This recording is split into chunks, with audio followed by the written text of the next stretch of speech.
Across 3500 servers 5 billion players stand bewildered on a forest road uncertain of their destination. Yet a small group of players sharing the same plight as Xia Sanfu begin in a desolate city. Some dash along the roads while others search abandoned buildings for supplies and signs of life. 5 minutes into the game, a young man picked up a stone and frantically banged it while riding on a humanoid creature. World announcement: congratulations to Region C0001S Anonymous for achieving the first kill on the server. The sudden broadcast startled her. First kill? Is there a reward? Why was it not announced? Only a few minutes in and already bloodshed. Xia Sanfu felt an urgent pressure, yet as a mere fledgling fighter, survival came first. Xia Sanfu sidestepped the mysterious footprints on the ground and walked toward an area with fewer traces. Along the way, she found a fairly intact empty glass bottle, a slightly dented stainless steel bucket, and a rusty pair of scissors. She also picked up a doll from the ground, extracting the cotton inside and stashing it away. Passing by a restroom sign, she slowed down, noting scattered footprints, clear indicators of recent movement. A flash of insight struck her mind. She had always felt that the trail of footprints led to areas shrouded in an unusual darkness. After a moment of contemplation, Xia Sanfu glanced toward the blazing sunlit entrance. Gathering her resolve, she continued rummaging and found a few scraps of cloth and a sneaker. She wanted to find a knife, but failed to locate one, and with time slipping away, she could wait no longer. Xia Sanfu exited the shopping center, picked up a stone, and vigorously rubbed the rusty scissors in her hand. After removing the rust, she cut the cloth into strips. Then she snapped a naturally curved, sturdy branch from a roadside tree and retrieved the sneaker's shoelace, fashioning it into a bow. She then located a dry, withered piece of wood and carved a groove into it. Finding a relatively straight branch, she whittled one end into a rounded shape to serve as an axle. She wrapped the axle with bowstring, fitting its rounded end into the groove on the withered wood. Concealing a smooth stone in her palm to press down the top of the axle, she forcefully drew the bow to drill the wood. She silently gave thanks for her rural upbringing, for once being despised for her disdain for books, and even for the thatch at her aunt's house. In less than 3 minutes, she felt familiar warmth and soreness as a wisp of black smoke emanated from the groove in the wood. Refusing to stop, Xia Sanfu pressed on with gritted teeth, her back tensed like a drawn bow. The black smoke thickened as friction at the drill point generated heat, charring the wood and producing black burning residue. She poured the burning residue into the cotton, puffed her cheeks to blow, and soon ignited a flame. Carefully, she placed the ignited cotton into a prearranged pile of withered wood, gradually adding small twigs and fallen leaves to fuel the fire. Once the flames steadied, Xia Sanfu resolutely decided to investigate the source of those footprints, as she could not afford to remain passive. She tied 2 branches together, wrapping them with strips of cloth to fashion a makeshift torch. Ideally, she would have used steel wires to secure the cloth and soaked it in an accelerant before drying it to ignite. However, neither in restaurant kitchens nor on roadside vehicles could she find any combustible oil. The vehicles clogging the road had been stripped down to empty shells. There was no gasoline or engine oil to be found. Now she had no choice but to rely on her makeshift torch for illumination as she hurried toward the restroom. Near the restroom, the footprints were sparse, and its proximity to the main entrance made it an ideal first checkpoint for exploration. Clutching a steel pipe tightly and brandishing her torch, Xia Sanfu ventured forward. At a darkened corner, amidst the flickering light, a pale, human face suddenly emerged. Scrambling and crawling, Xia Sanfu fled the restroom, eventually collapsing under the sunlight as her heart calmed its frantic beats. She stared at the quiet shopping center entrance, forcing herself to recall the scene that had just unfolded. What kind of face was it? Pale and bloodless. Most importantly, it wasn't that the face had suddenly appeared. It was illuminated by her light. Considering that the owner of that face did not pursue her, could it be that this entity was, for the moment, not dangerous? Uncertain about the limits of the novice protection period, Xia Sanfu hesitated briefly before summoning her courage. She rewrapped the torch and entered the shopping center, once more extending her torch as she advanced toward the restroom. Encountering that face once again, she fought the urge to immediately flee. Holding her breath, she scrutinized the human before her.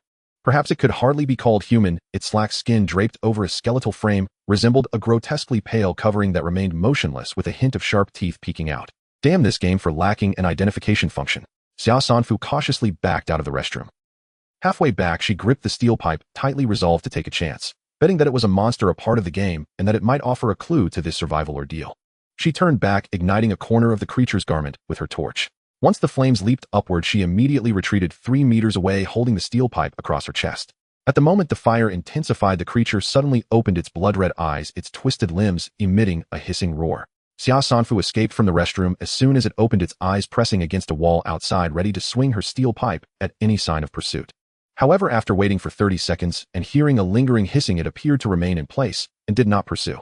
Xia Sanfu re-entered the restroom to find the creature completely ablaze, its fire raging with an inexplicable ferocity. Holding her torch and steel pipe, she waited aside. Soon the creature was reduced to nothing more than charred remains. A system notification suddenly echoed in her mind, startling her. Congratulations, player, for eliminating a level 0 Night Demon. 10 score points. Congratulations on your first personal kill, 100 score points. Warm reminder, upon reaching 1000 points you may level up and receive a promotion package. Alright, so this is how it plays. It seemed that under the 12-hour absolute protection period the Night Demons were rendered inert, unable to attack or move. Gathering her resolve, Xia Sanfu continued to explore the unisex restrooms, setting fire to 2 more level 0 Night Demons. With each encounter her actions grew increasingly practiced. Her past had taught her 2 enduring truths: fall behind, and you'll get beaten, and power grows from the barrel of a gun. There was no room for retreat. She had to seize the greatest advantage in the shortest time possible. Suppressing her fear and summoning every ounce of strength, Xia Sanfu gathered more wood and fabric, stuffing them into the stainless steel bucket. Carrying the bucket, clutching the steel pipe, and brandishing her torch, she strode toward the supermarket entrance, which featured a descending escalator leading to a vast underground level. The torchlight illuminated the path below, and even at the supermarket entrance shadowy figures lurked. Stay calm, just treat it as a horror game. Xia Sanfu continuously reassured herself as she with trembling legs approached the horrifying humanoid figures. From the dim firelight, numerous silhouettes could be seen scattered within the supermarket. Her supply of wood was insufficient. Cautiously, Xia Sanfu entered the supermarket, nearly overwhelmed by a pungent stench, while densely packed night demons sent shivers down her spine. The humanoid monsters stood like desiccated corpses, as if ready at any moment to lunge forward and bite. She tore a strip from her own garment to cover her mouth and nose, and suppressing her tremors, squeezed her way inside to survey the area. The supermarket's supplies had clearly been looted, albeit incompletely, leaving behind only a few worthless items. Moldy rice, rotten noodle packets, and packaging bags clinging to the floor, with a dark residue inside, perhaps once used to hold bread. Xia Sanfu suspected that toxic gas permeated the space, its effects leaving her somewhat lightheaded. Quickening her pace, she meticulously searched the fresh-produced kitchenware and cooked food sections. Her effort was rewarded when she found a boning knife tucked away in a crevice. This could be considered a cold weapon. In the clothing section, she also gathered several pieces of tattered garments, stuffing them all into her shopping cart regardless of their wearability. I'm really sorry. Trembling, yet resolute, Xia Sanfu drove the rusty boning knife into the Night Fiend's chest. The Night Fiend's eyes snapped open as it let out a hoarse roar, its blood-red gaze burning with the desire to devour her, yet the newbie protection rules pinned it rigidly in place, unable to move. How could this be? Did physical attacks not work at all? Staring at the Night Fiend, she had roused. Xia Sanfu hacked furiously at its head. The blade was too blunt, and the skull too hard, and soon both of them were spattered and wilted with exertion. Xia Sanfu switched to a steel pipe, once, twice, 3 times, and finally on the 10th swing she smashed its skull to pieces. Her arm throbbed so badly she could barely lift it. It had taken far too much effort, yet when burned they turned so crisp and fragile. Could it be that these were not living creatures in the usual sense? With so many Night Fiends infesting this supermarket, who knew how long it would take to kill them one by one? She had to find some kind of accelerant. At the supermarket exit, one passage led up to the first floor, and another sloped down toward the B2 underground parking lot. Xia Sanfu took the escalator down to B2. Chaos had clearly erupted here. Cars lay crumpled and crashed at all angles, and Night Fiends stood among them like wandering wraiths. She swept a beam of light around, and a human face suddenly appeared in the reflection of a car window. Her heart nearly gave out. Yet to her relief, most of the vehicles here seemed intact, their tools and fuel might still be inside. She opened a fuel tank cap. There was no anti-theft design here, so she simply threaded a shoelace down inside and pulled it back out, half of it damp. There really was gasoline. Only its stinging odor and murky color showed that it had already gone bad. Xia Sanfu suspected this shopping center had once been a doomsday refuge. The vehicles were clearly less weathered than those outside, bore signs of modification, and their fuel had not completely evaporated. She moved all open flames farther away. Of degraded gasoline mixed with air could easily form flammable vapors. But these were exactly the materials she needed to burn Night Fiends.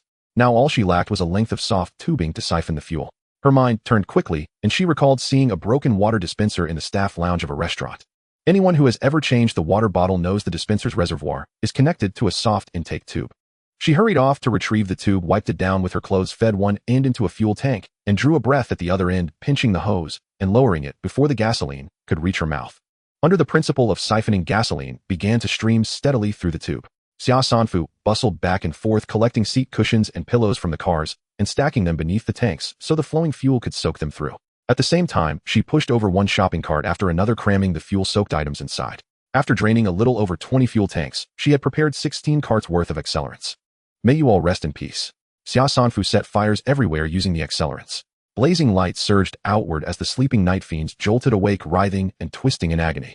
Bound by the limits of the newbie protection period, these Night Fiends could neither move of their own will nor attack players. They could only flail madly in the inferno as they were roasted to char.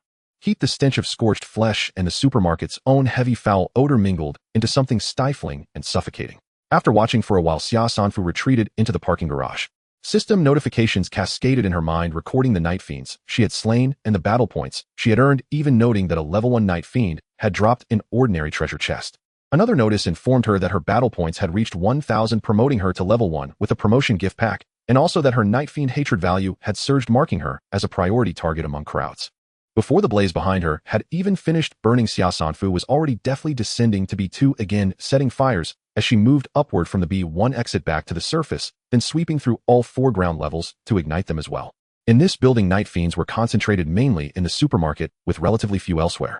The more Xia Sanfu burned, the more exhilarated she became. The fear she had felt upon first entering the game was scorched away, leaving only the urge to level up. With fire in hand, the advantage was hers. Burn, burn, burn. After an hour of incessant system chimes, she checked the log. This great fire had incinerated 91 level 0 night fiends and 5 level 1 night fiends. Counting the first 4 level 0 kills and the 100 bonus points for her first personal kill, she had amassed a total of 1550 battle points. A single level 0 night fiend granted only 10 battle points, and its hide and bones were hard to pierce. Without this weakness to fire, it would have taken her until nightfall to slaughter a mere 100 of them. She vaguely recalled a few night fiends whose flesh had seemed fuller and whose fangs were notably longer. Those were probably the so-called level 1 night fiends. But what in the world was hatred value supposed to mean? Would that number cause them to hunt her down once the newbie protection period ended? Xia Sanfu opened her promotion gift pack. The system granted her 1 free attribute point, 1 mysterious lucky bag, and 1 skill blind box. She read their descriptions. Free attribute points could be invested in the body to raise both physical and brain development values. The mysterious lucky bag offered a chance to draw resources that best suited her. The skill blind box would develop some aspect of her abilities into a concrete skill. Xia Sanfu had originally planned to open the lucky bag and skill box immediately, but now she hesitated. She was average in nearly every respect. What good could she realistically expect to draw? She decided to save the lucky bag and blind box for later, waiting until her body or brain's potential development value was higher before using them. For now, she assigned the free attribute point to her body development value. Her status panel now read: ID H0081544088. Player name Xia Sanfu. Body development 410, at last reaching the average level of a blue star human. Brain development 899, barely excellent. Battle points 15502000, not bad in speed, yet still trash. Combat level 1. Total distance 0. 17 kilometers. Her points remained at 0, with snide remarks noting her poverty and warning that looking down on distance would come at a price. Unnerved by the jeering parentheses, Xia Sanfu wondered what was going on with the distance. Did all her running up and down not count, and only cycling did? She immediately went out and rode her bicycle furiously in circles until she finally earned a single point, proving that only cycling contributed to distance. Having vented her frustration and returned to reality, she chose to prioritize leveling over points. At least the benefits of leveling up were tangible. She had great faith in her own strength now in the monster's nest, and under the protection of the newbie period, it would be a waste not to find ways to climb several more levels. Points could wait for now. Xia Sanfu returned to search the supermarket again. She remembered clearly that when that level 1 night fiend had died, the system had mentioned that besides 100 battle points, it had dropped an ordinary treasure chest. The supermarket had only just been burned to the air, was heavy and clotted, making her feel suffocated. Covering her nose and mouth, she moved inward until she spotted a white square chest sitting amidst a heap of charcoal, its latch ready to be flipped open. Xia Sanfu carried the chest outside, then to be safe crouched behind it and lifted the lid from the back. Only when nothing happened did she rotate the chest around to examine the contents. Inside lay an ordinary curved blade, a standard no-frill scimitar. On the underside of the lid, a line of blood-red words was engraved, identifying it simply as a normal-grade weapon. Once she removed the blade, the chest vanished on its own, leaving Xia Sanfu disappointed. After all, even the container itself was a kind of resource. With 10 hours, 38 minutes, and 35 seconds left on the countdown, Xia Sanfu stood in the shopping center plaza, gazing up at the surrounding high-rises. Her eyes finally settled on a third-étoile hotel. That was tall enough. From the way the night fiends feared fire and lurked in darkness, they might also be afraid of light. A shelter would be best in a place with abundant sunshine. She tied the cloth in which she had scavenged onto her bicycle and placed a fire source in a stainless steel bucket, then rode quickly toward the hotel 200 to 300 meters away. The hotel had been heavily stripped. Its wooden cabinets and floors had all been pried up, as if at some point people here had been desperately short of fuel. Thinking it over carefully, Xia Sanfu realized that if the night fiend's weakness was fire, then how had night fiends first appeared, and had the original inhabitants not fought against them, pooling their fuel to do so? Where had those natives gone, and were there any survivors left in this city? It didn't matter for now. First, she would burn more night fiends. Xia Sanfu planned to start a fire from above, and if the building remained intact after burning, she would return to hide here at night. The hotel was empty like a bare shell, but after all, it was a grand 32-story hotel. If the leftover wooden fragments were gathered, they could serve as fuel for a while. Kill me then. Xia Sanfu gasped as she climbed to the 26th floor, unable to catch her breath. She wiped the sweat from her brow and was suddenly struck by joy. What was that? It was a carpet laid in the corridor. Even though the carpet was too dirty to see its color and had aged and shed, it was still there. To know that the carpets on the lower floors had all been ripped away. Sure enough, rushing to the corridor, she found that most of the solid wood doors of each room were still intact. The interiors, though old, were basically well preserved. Cabinets, tables, even decaying blankets and mattresses. This was a tremendous surprise, as she could completely treat this place as a shelter. The existing solid wood cabinets and tables could be split for fuel storage. Filled with excitement, Xia Sanfu rushed to the top floor, the 32nd floor, which was mostly undamaged. Ha ha ha. In her heart, Xia Sanfu laughed wildly. The torrential rain below would surely not reach her. Taking advantage of the fire in the stainless steel barrel, not yet extinguished, she quickly lit a torch and began searching for the night demons room by room. These night demons liked to hide in cabinets, corners, and behind curtains. They were not numerous, and she would occasionally encounter one. She dragged them out into the open, and as she burned them, they surprisingly calmed down. She could even search the bodies of the night demons in advance to see if they had any usable supplies. Most likely they had none, or if they did, they were broken, aged, or useless. Creak, creak. Xia Sanfu's path with the torch came to an abrupt halt. She tugged on the doorknob several times, estimating that this high-end door was locked from the inside. This was a bit strange. Firstly, this door was different from the others. She couldn't discern the quality of doors, but it was obvious that the texture of the door in front of her was sturdier than the others, giving off a feeling of a steel giant door. Secondly, most of the other doors were ajar, giving a sense that there had been a collective departure, yet this door was tightly closed. Xia Sanfu struck it a few times with an empty fire extinguisher, but it didn't budge. This stirred her rebellious spirit. She entered the adjacent room and looked through the window to see something different. The glass of the adjacent window was a different color from the others, slightly darker. Moreover, the building had been abandoned for so long that many windows were shattered, yet that row remained intact. Xia Sanfu felt a flicker of hesitation. What if a big boss was inside? Would she be killed on sight? Even if the night demons couldn't move, what if she encountered a neutral or friendly NPC and mistakenly killed them? Breaking into someone else's room would surely prevent any friendly interaction, right? Xia Sanfu assessed the risks, looking up at the rooftop. She wondered if throwing stones from the rooftop could use inertia to break the window. Just then she found a long rope in the cleaning supply room that could be tied to a heavy object and thrown down. Xia Sanfu glanced at the time and decided to give herself 20 minutes to experiment. She hurried towards the stairwell, climbed the stairs, and unexpectedly found the rooftop door ajar. Moreover, it had been violently broken down, seemingly torn apart by a claw.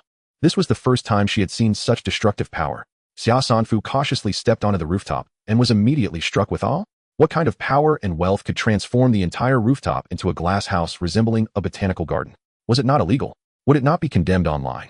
Inside the glass house, the vegetation was lush and laden with fruit. Although there were signs of damage, those marks were evidently very old, and now only the rampant growth of plants remained. She tapped on the glass, which was exceedingly hard, likely the legendary bulletproof glass. Looking up, she saw a large hole. Xia Sanfu's instinct told her that there were even more formidable monsters in this city than the level 0 or level 1 night demons. She tightened her muscles, keeping her eyes peeled, exploring the rooftop, and casually picked 4 apples to put in her shoulder bag. She only regretted that the bag was too small. As she reached the edge, a fallen astronomical telescope blocked her path. Xia Sanfu propped it up, fiddled with it for a while, and looked through it to see a distant mountain reflecting light. It was a row of glass houses. Could it be a hiding place for the wealthy? Xia Sanfu clicked her tongue, but did not linger too long because she spotted a tool room. Was that a flamethrower connected to a liquid fuel tank? It was scattered on the ground, and the tank was also empty, likely unusable. However, there were several high-end boxes nearby. She opened them one by one. Good heavens! 2 brand new flamethrowers and 4 full tanks of fuel. Xia Sanfu now desperately wished for 8 arms. She simply couldn't carry them all. She assembled 1 flamethrower with a fuel tank. The tank was portable and could be carried like a backpack. She strapped the backpack to her chest, the fuel tank on her back, and with her finger on the trigger, a burst of fire shot out 3 meters. Cool. Xia Sanfu also discovered that this tool room had a staircase leading down, which was dark inside. Holding the torch, she descended. I'll get away, human face. It turned out to be a room full of night demons, at least 30 of them. Their decayed suits and trousers made them look like bodyguards. Their flesh was somewhat plump, suggesting they were at least level 1 night demons. This was likely the layout of a presidential suite.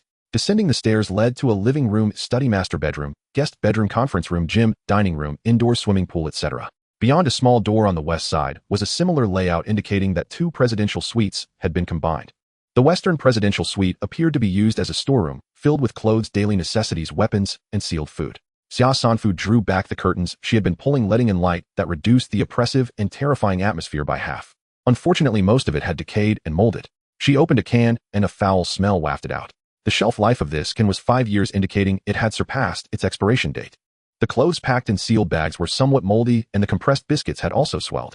However, some daily necessities were well preserved. The owner of this place had some capability, but not much. In Blue Star, canned goods and compressed biscuits with a shelf life of 3 to 5 years were generally common in military supplies, while genuine military rations could last over 70 years. Of course, it was also possible that the crisis erupted too suddenly, leaving no time to prepare properly. There were also 2 boxes of flamethrowers and 4 boxes of fuel tanks, which were manufactured 4 years later than the canned goods. In such a survival environment, the demand for weapons should be high, yet they had not been fully utilized. It was likely that these supplies were acquired shortly before the city fell completely. She finally returned to the Eastern Presidential Suite, where the night demons were primarily concentrated in front of the master bedroom. The night demon by the door was tall, and even though its clothes were torn and old, it was evident they were once fine. It wore a watch on its wrist and had a green ring on its thumb. Its flesh was plumper than the other night demons, and its fangs were longer. Xia Sanfu felt its pockets and smiled as she discovered a metal-cased lighter heavy to the touch, with seemingly strong sealing. She shook it, and surprisingly it still contained half the liquid. With a hiss, a flame flickered out. It worked. Thank you. She now had a means to start a fire. Xia Sanfu opened the door to the east bedroom, slowly moved to the window, and pulled back the curtains. The old, yet magnificent master bedroom nearly blinded her eyes, those wretched wealthy people. But immediately the person on the bed shattered her emotions. The night demons resemble humans, yet in the end they are not human. They are shriveled, pale, and decayed. But the thing on the bed, it was half covered by a blanket, and apart from its slightly pale skin, it looked completely like a living human. It was even wearing a clean shirt. If not for its sharp and long black fingernails, and if its chest was not still, one would not suspect anything. Xia Sanfu suddenly thought that night demons like to hide in dark places and fear fire, so they might also be averse to light. If it were a human hiding here, they would definitely pull open the curtains. In other words, who closed the curtains? It was the wisdom. The night demon might possess wisdom. It knows to close the curtains. This city is a den of demons where one cannot linger long. A deeper sense of fear rose within Xia Sanfu, 3 words spinning in her mind: hatred value. Perhaps she could really be hunted down after the newbie protection period ends. Damn it, she would rather die than let someone else take the fall. Xia Sanfu looked around and felt that the expansive marble floor and the minimalist style of the living room were very suitable for performing rituals. She cleared the living room, tore down the curtains, moved the wooden furniture, opened the doors and windows, and piled all the night demons together, especially the one dragged from the bed, placing it at the front, doused it in fuel, and lit it. After lighting it, Xia Sanfu retreated to the rooftop, without looking back, blocking the staircase entrance. She was truly hungry. There was a ripe golden pumpkin the size of a basin on the rooftop. Not caring whether it was poisonous, she started a fire, placed a piece of iron on top, and decided to roast one. The pumpkin was cut into small pieces with a curved knife and laid out on the iron. This would help it cook faster. 20 minutes later, it was mostly soft. Xia Sanfu cautiously tasted a bite and set it aside. She needed to wait half an hour to ensure her body was fine before eating. Meanwhile, the system notification was about to end. Congratulations, player, for clearing a 0-level night demon achievement points 10. Congratulations, player, for clearing a 1-level night demon achievement points 100. Dropped a normal treasure chest. Congratulations, player, for clearing a 2-level night demon achievement points 200. Congratulations, player, for reaching 2,000 achievement points, leveling up to level 2. Receiving a promotion. Gift-friendly reminder: night demon hatred value 2510. Achieving hatred in the heart. Hard to speak out. As long as you appear within a 50-meter range of the night demon, it will detect and find you. Xia Sanfu waited another 10 minutes, but the notification sound did not ring again. Her eyes twitched, and her breath quickened as something was wrong. 37 0-level night demons, 4 1-level night demons, and 1 2-level night demon. That only adds up to 42. But it should be 43. Xia Sanfu immediately thought of the one on the bed. She couldn't have killed a real person, right? Impossible. Xia Sanfu opened the game panel. This wave had attacked the night demon's nest, leveling up to level 2. She opened the promotion gift, and the notification sounds rang continuously. Congratulations, player, free attribute points 1, a mysterious lucky bag 1, skill blind box 1. Xia Sanfu allocated the free attribute point to her body development value. ID H0081540888. Player name: Xia Sanfu. Title: Demon Slayer Warrior. Body development value 5, 10 maximum. Level: Blue Star Human Physique. Congratulations on reaching 0. 7 level Civilized Human Physique. Peak 5 points is already the peak of Blue Star Human Physique. This peak is too low. The effect was not very noticeable when adding attribute points for the first time, until she climbed to the 26th floor, and then she realized her stamina had improved significantly. In the past, she would be exhausted after climbing 9 floors. However, this improvement mainly benefited her endurance. This time, she added 5 points, and her strength and explosive power had clearly increased. She instantly felt that the backpack and fuel tank on her back were light as a feather. With a swift punch, she moved quickly and powerfully, lifting the solid wood table beside her. At least 500 pounds. Xia Sanfu felt slightly reassured, wrapped a cloth around her mouth and nose, gripped the flame thrower tightly, and opened the door to go down. The heat wave and indescribable foul smell knocked her back, so she went back to the rooftop, circled down 2 floors, cleared a few night demons, spent some time, and returned to the presidential suite. The living room ceiling was covered in soot and scorch marks, and in the center of the living room was a large pile of charred bodies. The fire had not completely extinguished and faint glimmers of flames still flickered. Her legs could not stop trembling in front of the pile of charred bodies. A man knelt on one knee, pieces of burning clothing hung on him, and his skin was slightly scorched. Just slightly scorched. Fire seemed to have no effect on it. Is its fire resistance this high? How did this thing evolve? It couldn't possibly have magical attributes, could it? It bared its fangs, its eyes like red glass fixed directly on Xia Sanfu. In that instant, Xia Sanfu fell into the uncanny valley effect, feeling an overwhelming fear toward this humanoid creature. How you can't burn me to death? The hoarse voice hit Xia Sanfu like a brick. Damn it, it can talk. Xia Sanfu broke down, pulling out the 1-meter-long steel pipe wedged between her chest and her backpack, and began to smash it fiercely. How can you stop talking? I'm scared. I'm scared, do you understand? Which monster can talk? Oh. The monster opened its mouth and its jaw was smashed off. Dark red liquid and fragments splattered, hitting the burning fire, splattering on the walls, the floor, and the ceiling. Congratulations, player, for clearing a level 5 night demon. Achievement points 500, dropped a bronze chest. Congratulations, player, for reaching 3,000 achievement points, leveling up to level 3, receiving a promotion gift. Xia Sanfu looked at a puddle of minced meat and suddenly entered a sage state. So tired, my hands hurt so much, this guy's bones are really hard. She added the free attribute points to her body development value, and an energy seemed to surge within her body, making her limbs and bones stronger.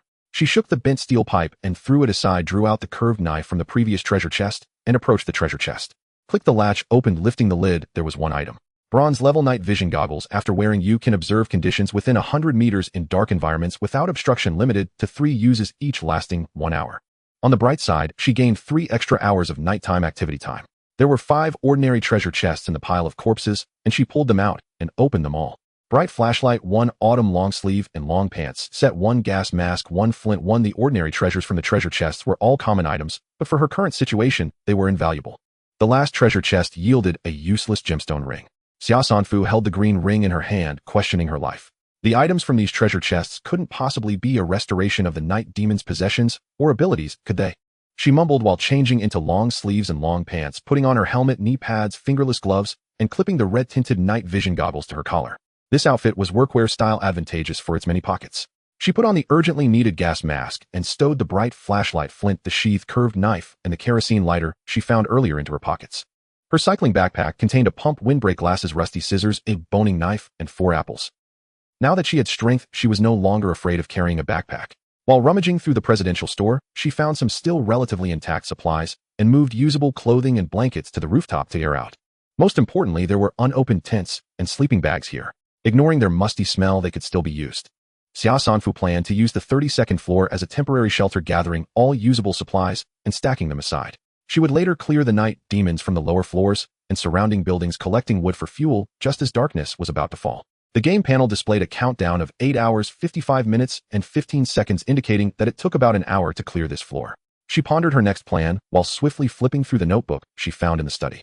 Inside was the daily log of the notebook's owner, the first half filled with normal business schedules and occasional reflections, but the latter half revealed something a bit abnormal. Leak, infection, invasion.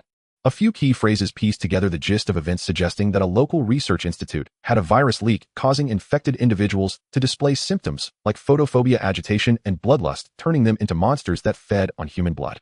Those who were bitten would also become infected, transforming into mindless monsters. They referred to these monsters as night demons, characterized by their fear of light and fire, highly contagious, with high attack and low defense. They were fragile, a single fire could incinerate them. Yet they were tough, impervious to blades and bullets unless one could blow off their heads or reduce them to ashes. The notebook's owner revealed a hint of superiority in his words, having once ruled this hotel like a local emperor.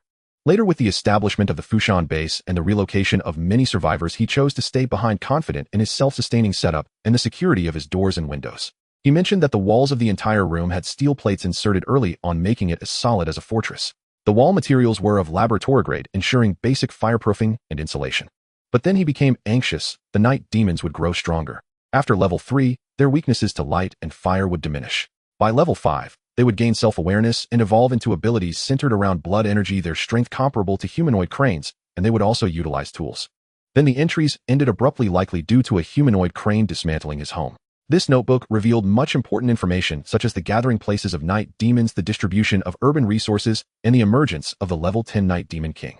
Low-level night demons would instinctively submit to higher level ones, while the legendary level 10 Night Demon King could command armies of night demons. Xia Sanfu lowered her head in contemplation. If she were the Night Demon King, she would surely attack human settlements to view them as food. The largest shelter here is the Fushan base. Xia Sanfu suddenly realized and rushed to the astronomical telescope, wondering if the mountain across was indeed the Fushan base. Otherwise, why would the telescope be set up here? She looked closely and saw that the glass canopy on the mountain was somewhat dilapidated. If it was indeed a base, it must have already been breached by night demons. Could the night demons possibly be nesting there? The hatred value she had attracted from the night demons was already considerable. For the sake of preventing future troubles and earning achievement points, it was best to pay a visit. However, she understood the principle of running to the mountain while the horse is exhausted. Judging the distance, it must be around 30 or 40 kilometers, a bike ride of 1 or 2 hours. That mountain was tall and massive, evoking painful memories of climbing. Once she ascended, it would likely take 2 to 3 hours to search completely. Adding the time for burning and retreating, the entire process could exceed 8 hours. A slight misstep could push her beyond the novice protection period, risking her life.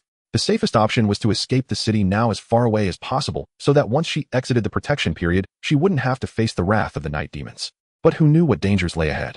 With each retreat, the fear grew, and if she dared not act recklessly within this novice protection period, how could she face the subsequent challenges of the game? Xia Sanfu observed various routes with the telescope. After a while, she made a decision. She had to take a gamble. Xia Sanfu first ate a pumpkin. Perhaps due to hunger or the boost in stamina, after finishing a large pumpkin, she still felt unsatisfied and searched around, unearthing 6 or 7 sweet potatoes from the ground. She added wood to the quickly dying fire, placed the sweet potatoes on it, and spread pumpkin pieces on the iron sheet above, biting into an apple and setting it aside. While they were roasting, she aimed to clear this hotel as quickly as possible to earn more achievements. With the dual boost of firepower and stamina, Xia Sanfu's speed increased more than threefold. She barely paused in each room, running away at the sight of night demons, starting fires, and not bothering to search if they weren't visible. Achievement points 100. 10. There were fewer night demons on the lower floors, mostly at level 0. And even the completely dark underground parking lot had only a few night demons. This leveling was too slow. She then went to a nearby building, finding only 2 night demons, and did not want to miss the former human base that seemed to have been overrun by night demons. A common treasure chest yielded a bottle of water. Xia Sanfu gulped down half of it, alleviating her parched throat that felt like it was on fire. She carefully stored the remaining half bottle of water in her cycling backpack.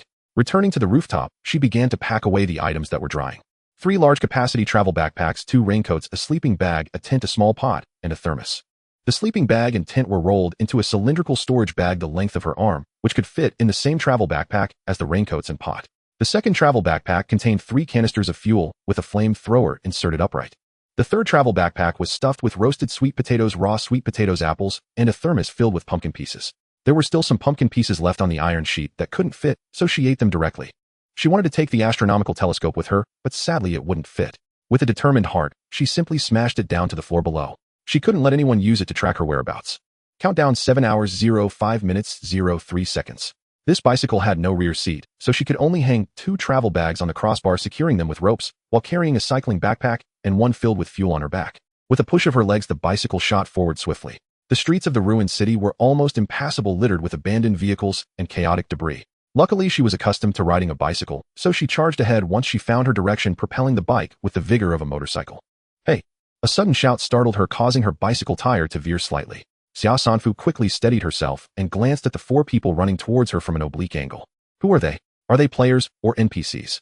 Xia Sanfu turned a corner, weaved through several buildings, confirmed no one was following her, and continued racing towards Fushan.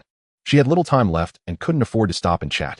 Her physical potential had been unlocked and her stamina had surged. She didn't take a break along the way. Originally expected to take 2 hours, she arrived in just 1. The perimeter of Fushan was surrounded by a dilapidated wall 8 meters high, with the steel gate wide open. Everywhere abandoned armored vehicles and tanks could be seen, and there were electric fences and cannons atop the walls. It seemed as if a fierce battle had taken place. Inside were rows of container houses with open windows. Xia Sanfu instinctively felt this was a civilian area not worth stopping in, and quickly rode deeper in. Near the foot of the mountain, another defensive line appeared, consisting of campgrounds shaped like long warehouses. To the east, a vast open space was scattered with military vehicles and broken refueling and repair equipment. These camps seemed to be protecting against night demons, utilizing large areas of glass windows and roofs. It was clear that night demons would not hide in such places. Xia Sanfu squeezed the brake lever, her feet touching the ground as she carefully examined a row of refueling equipment only to find that they had all been violently destroyed. She turned around again and found a ground fuel depot, which was completely empty and too clean. It gave off a feeling of having been deliberately cleared. Xia Sanfu turned her bicycle back to the main road, at the end of which was a cave, its entrance covered in vines, the inside shrouded in darkness. Xia Sanfu hid her bicycle in the nearby house and finished the last half bottle of water before heading towards the cave. At this moment, the countdown showed 6 hours, 40 minutes, and 3 seconds, and it took her some time to climb the mountain. The beam of the flashlight shot straight ahead, and the dense horde of night demons made her gasp in shock. This place had indeed turned into a base for night demons. To investigate, she quickly squeezed into the crowd of night demons and ran frantically, growing more alarmed as she noticed the 4-lane road was filled with night demons. After running for 7 or 8 minutes, covering over a kilometer, a massive circular space appeared before her. The space was cylindrical, essentially hollowing out the mountain's belly. Leaning over the railing to look down, she saw 17 or 18 floors hidden in darkness. Looking down further, the bottom was so dark that not even a glimmer of light reached it. Just like the darkness below, the night demons were equally unending. Military uniforms mixed with regular clothing. There were hundreds in sight, and that was not counting those hiding in the rooms. What could she burn with the fuel she had? Was there not a distribution map for this base? She needed to find a fuel depot or an explosives warehouse, but the most likely scenario was that there was nothing inside, just like outside.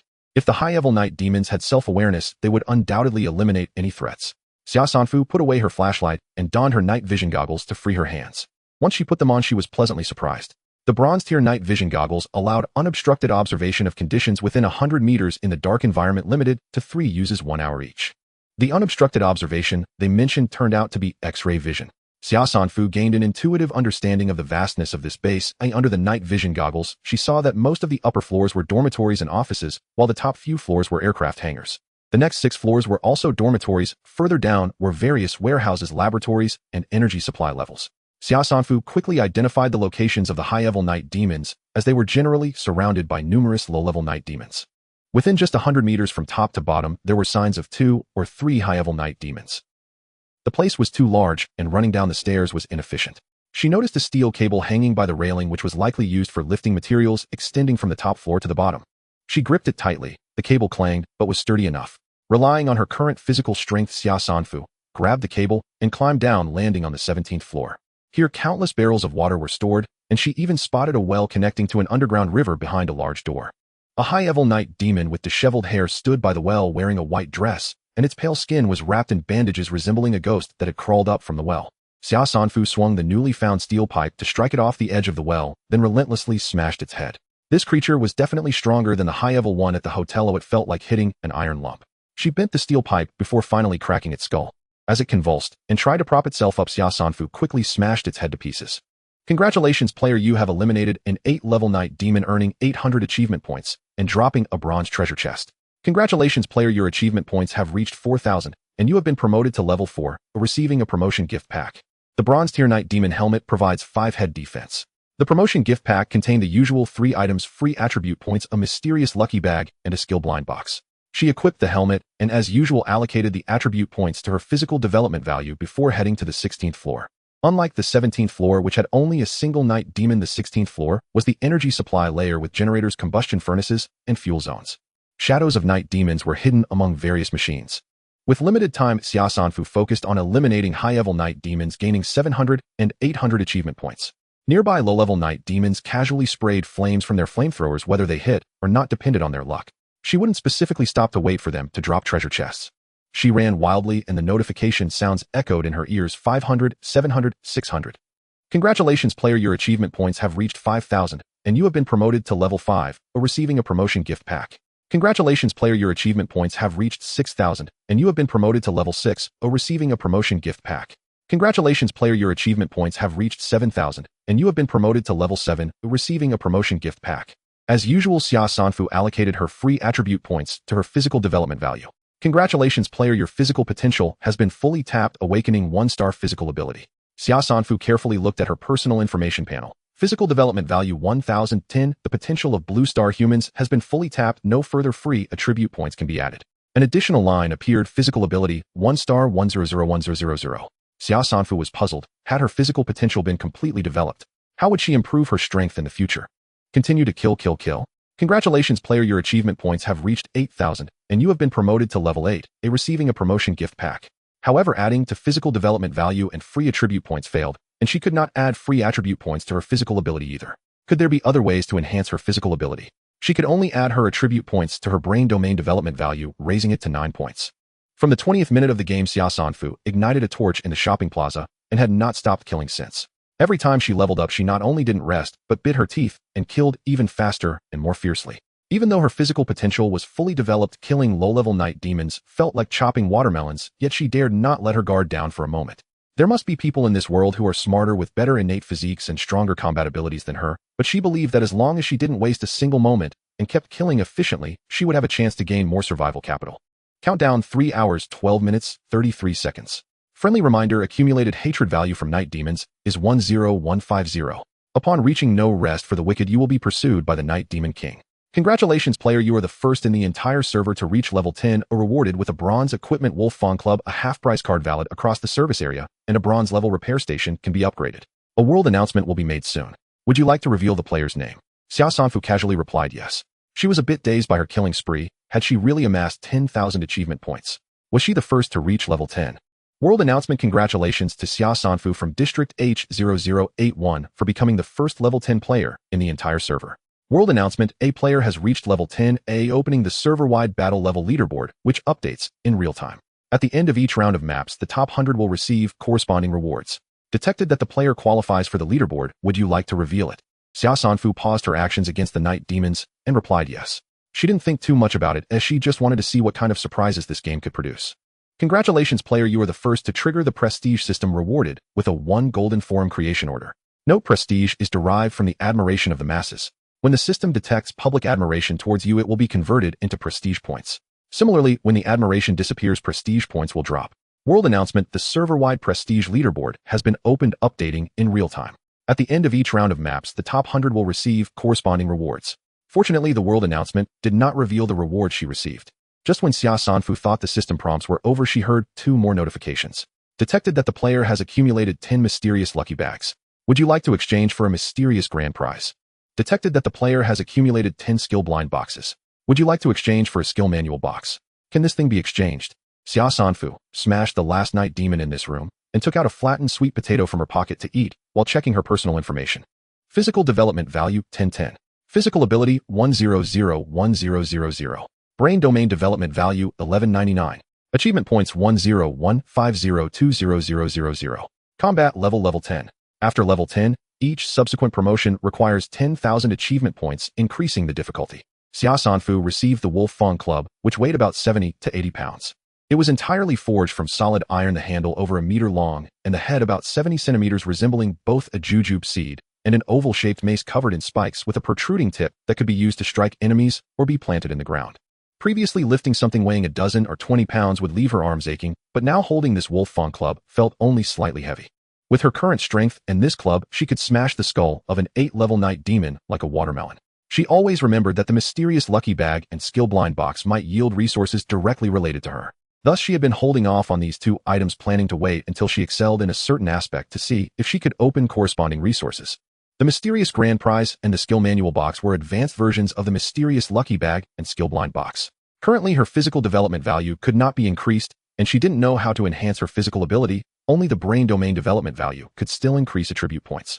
Otherwise, she would level up again, raise her brain domain development value to 12, and then exchange for the mysterious grand prize and blind box.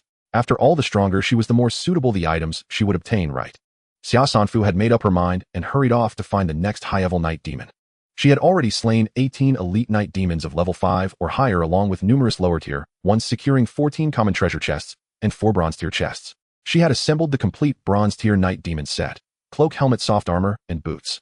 Wearing all 4 pieces granted a cumulative 15 defense and 10 speed, an undeniable upgrade from her earlier gear.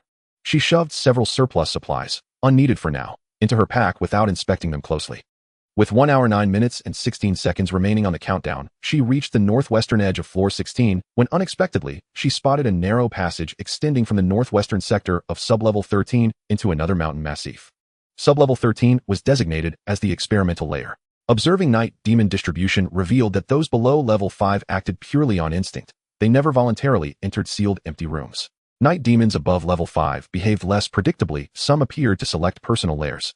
Xia Sanfu had noticed signs of deliberate tidying in areas where high-tier night demons lingered. The experimental layer's personnel likely evacuated early. The majority of laboratories remained shut, leaving no traces of forced entry. Consequently, night demons congregated only in the corridors. Given the sparse presence of night demons and the abundance of closed doors, and seeing no elites at first glance, she had bypassed the layer entirely. Now, however, spotting that passage toward another mountain sent a jolt through her chest. She still hadn't encountered the level 10 night demon Sovereign mentioned in the notebook. Could it be hiding there? But it was already too late. She lacked even enough time to descend to sublevel 13. Her newcomer protection period was about to expire. If she delayed escape any longer, she would be trapped by hundreds, perhaps thousands, of night demons. Prudence dictated finishing off the remaining elites on her current floor and fleeing Fushan base immediately. Staying meant confronting the swarm heathen. Xia Sanfu raised her spiked mace and brought it crashing down. Thud thud, onto the refined-looking night demon seated in the chair. This was the last elite within her field of vision. Suddenly, a faint metallic grating echoed.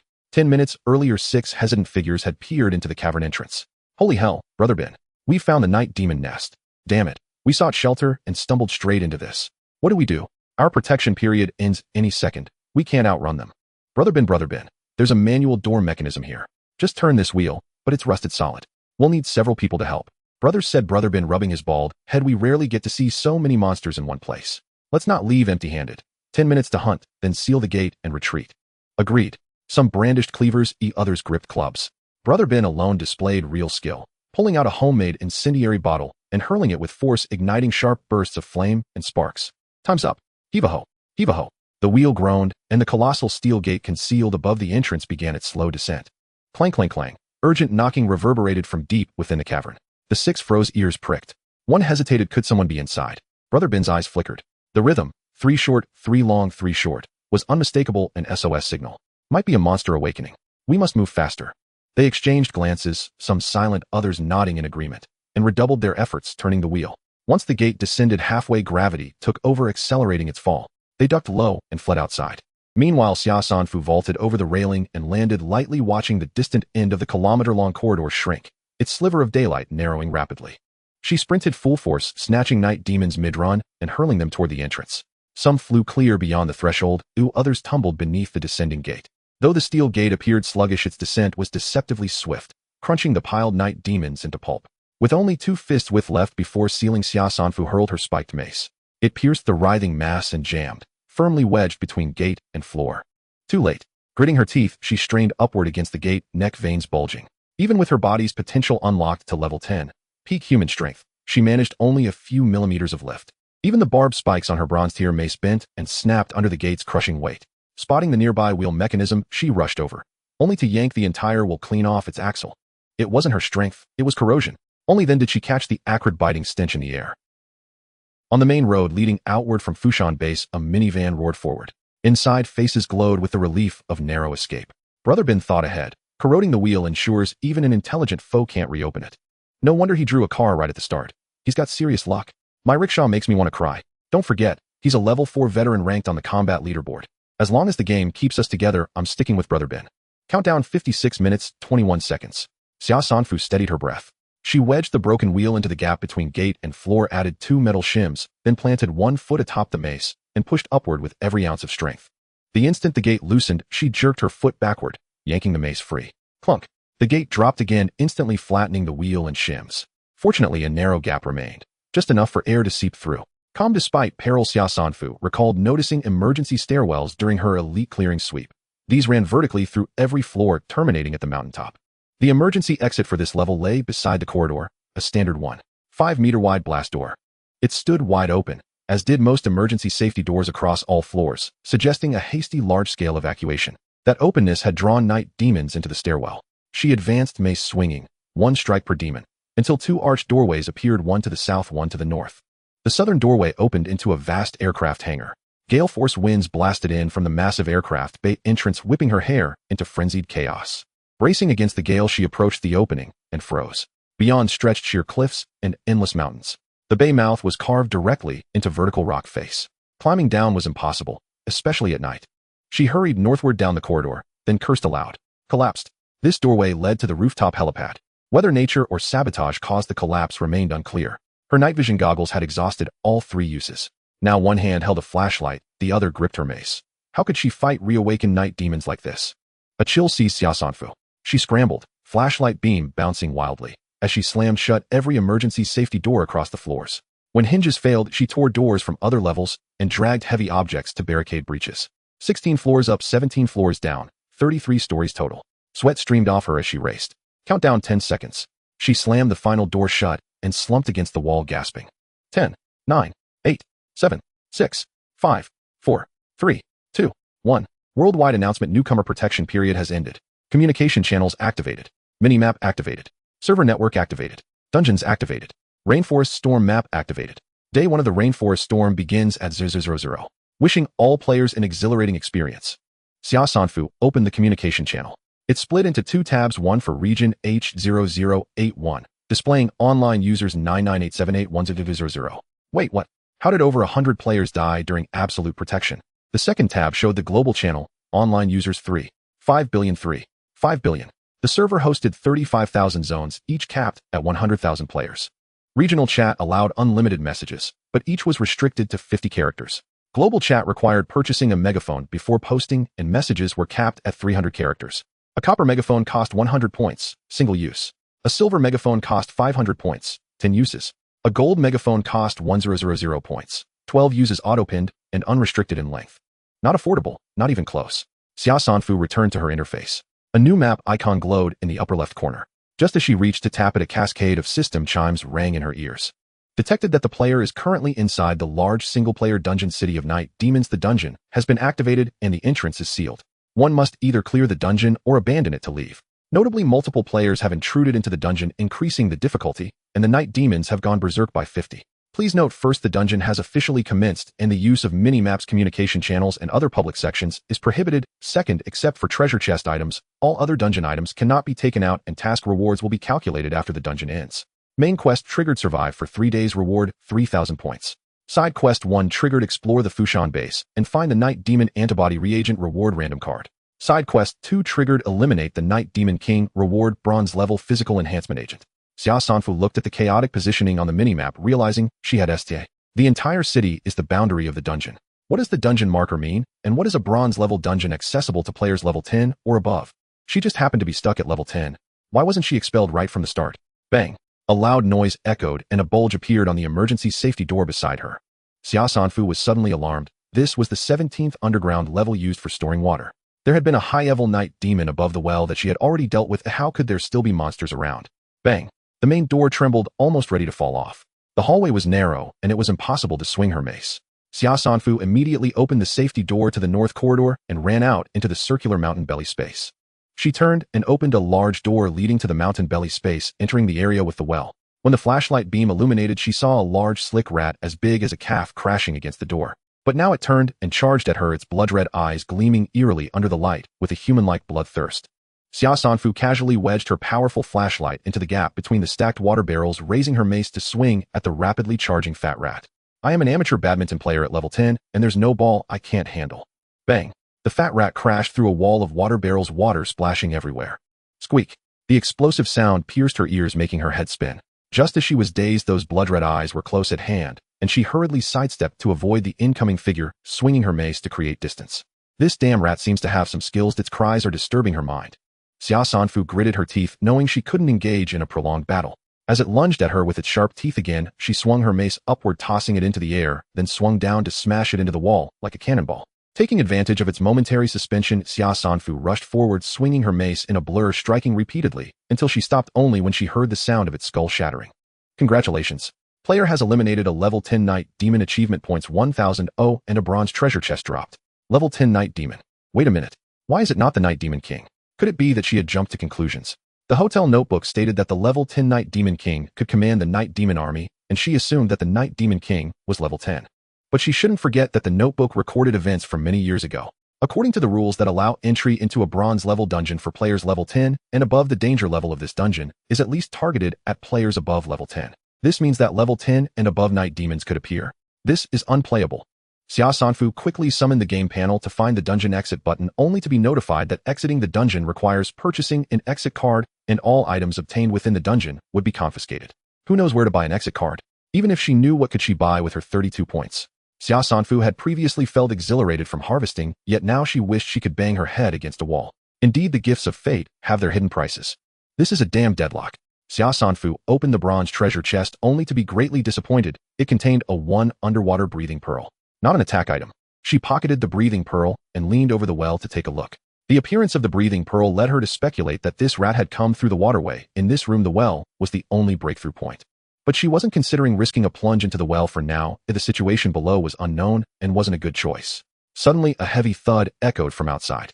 Xia Sanfu shone her flashlight outside and goosebumps immediately erupted. A night demon with broken limbs was twisting its arms and legs to stand up. Before she could raise her mace, she saw more and more falling from above. Soon it was like dumplings dropping down one by one. What grudge could make them jump off the building to kill her? And she wasn't sure if it was her imagination, but these night demons seemed a bit berserk. She smashed a charging night demon. Congratulations.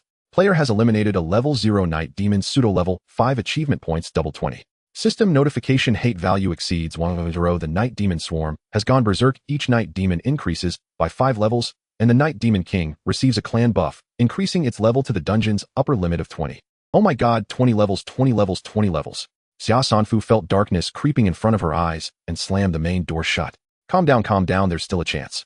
Good news, all high-level night demons above level 5 in the base have been eliminated by her in advance. Bad news, over 1,000 pseudo-high-level night demons below level 10 are surrounding her. Good news, according to the main quest, she just needs to survive for 3 days. Bad news, the level 20 night demon king is lurking somewhere, watching her every move. Xia Sanfu stood on the damp ground surveying the broken water barrels around her. Suddenly, she raised her mace and began to smash wildly, water splattering and gushing out. She turned and ran into the emergency corridor, breaking into the experimental layer. The experimental layer had the strongest security with solid safety doors lining every corridor, most of which were closed, and the wandering night demons were relatively few. Wielding her mace, she charged and twisting and turning until she found the temporary storage room for chemicals, recalling the brief glimpse she had seen earlier. Perhaps due to the limited common knowledge of the intelligent night demons, the fuel depot's explosive storage and even refueling machines had all been utterly destroyed, but the safety door of the chemical storage room was intact and locked. Xia Sanfu swung her mace to smash the door. After the 8th hit, the door finally warped. She kicked the door open and nervously searched for familiar chemicals. Inside the storage room stood sturdy safety cabinets, the light flickering in the darkness. She quickly spotted familiar chemical names, swiftly pulling out the remaining 2 fuel cans and a flamethrower from her travel backpack, and extracted a crowbar tied to her bag, prying open 2 safety cabinets and stuffing the bottles and jars inside her bag. Back on the 17th underground level, she quickly set up several traps using the 2 chemicals. By this time, a large group of night demons with broken limbs had gathered outside the door. They sensed Xia Sanfu's presence again and began to violently crash against the door. In just a few moments, the door was almost forced open. Xia Sanfu immediately ran back to the emergency corridor and up the stairs. In no time, explosions echoed from below, shaking the stairs. Those 2 chemicals could react with each other, and one would even react with water. The traps, she said, ensured that when the night demons rushed in, they would mix and tumble together. Kill notification sounds constantly rang out. The amount of chemicals wasn't substantial. Although explosions occurred, they did not affect other floors. She returned to the experimental layer to collect the fuel cans and flamethrower before heading to the ground floor. The emergency safety door on the ground floor opened into a long passage leading to the cave, which was 4 lanes wide and teeming with a multitude of low-level night demons.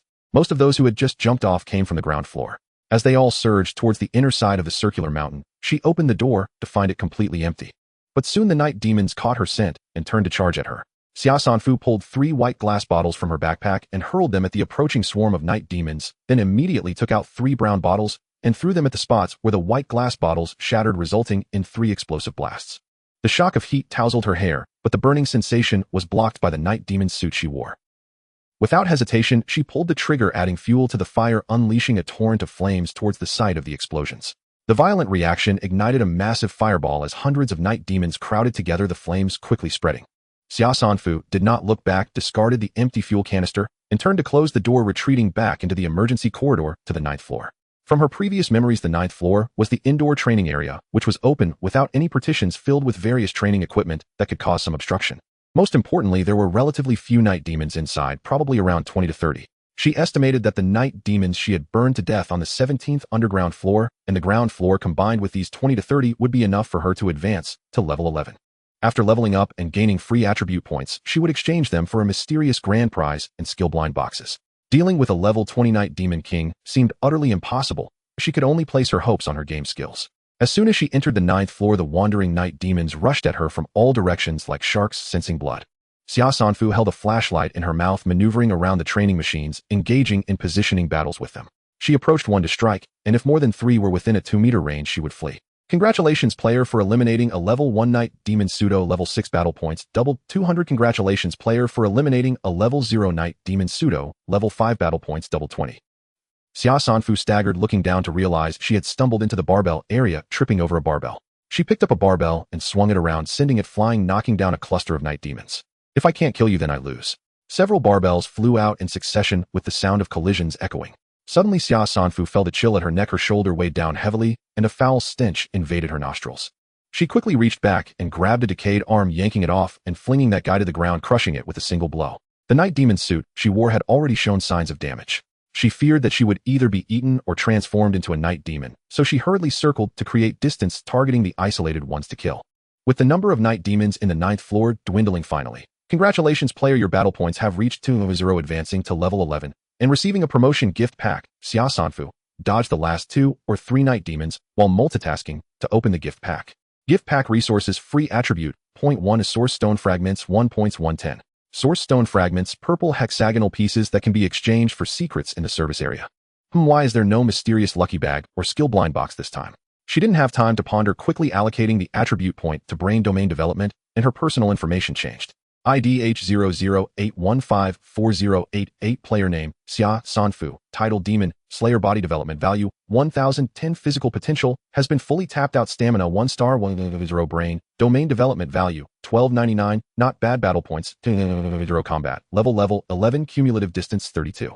57 points. 142. Source stone fragments, 1. Negative status, night demon. Hatred value, 0. Unclaimed mysterious lucky bag, 10. Skill blind box, 10. Limited time, 50 off card for the service area. Bronze repair station. Golden form creation order.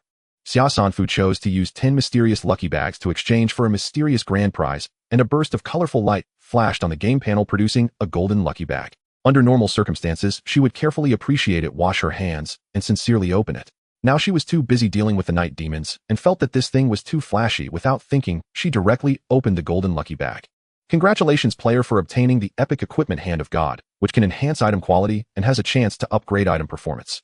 Xia Sanfu's mind buzzed. Although epic sounded grand, it was clearly not what she urgently needed right now. Should she really wash her hands?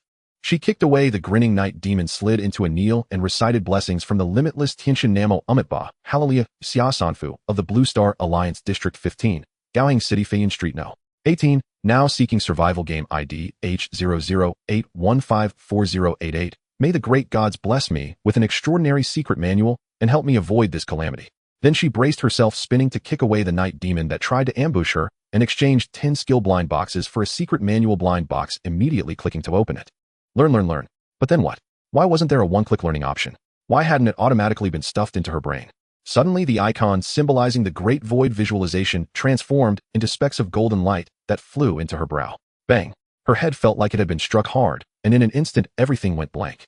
When she came to her senses, a text had appeared in her mind. What to call it? A mantra spell scripture. Xia Sanfu truly kneeled to this broken game. Why make it so realistic?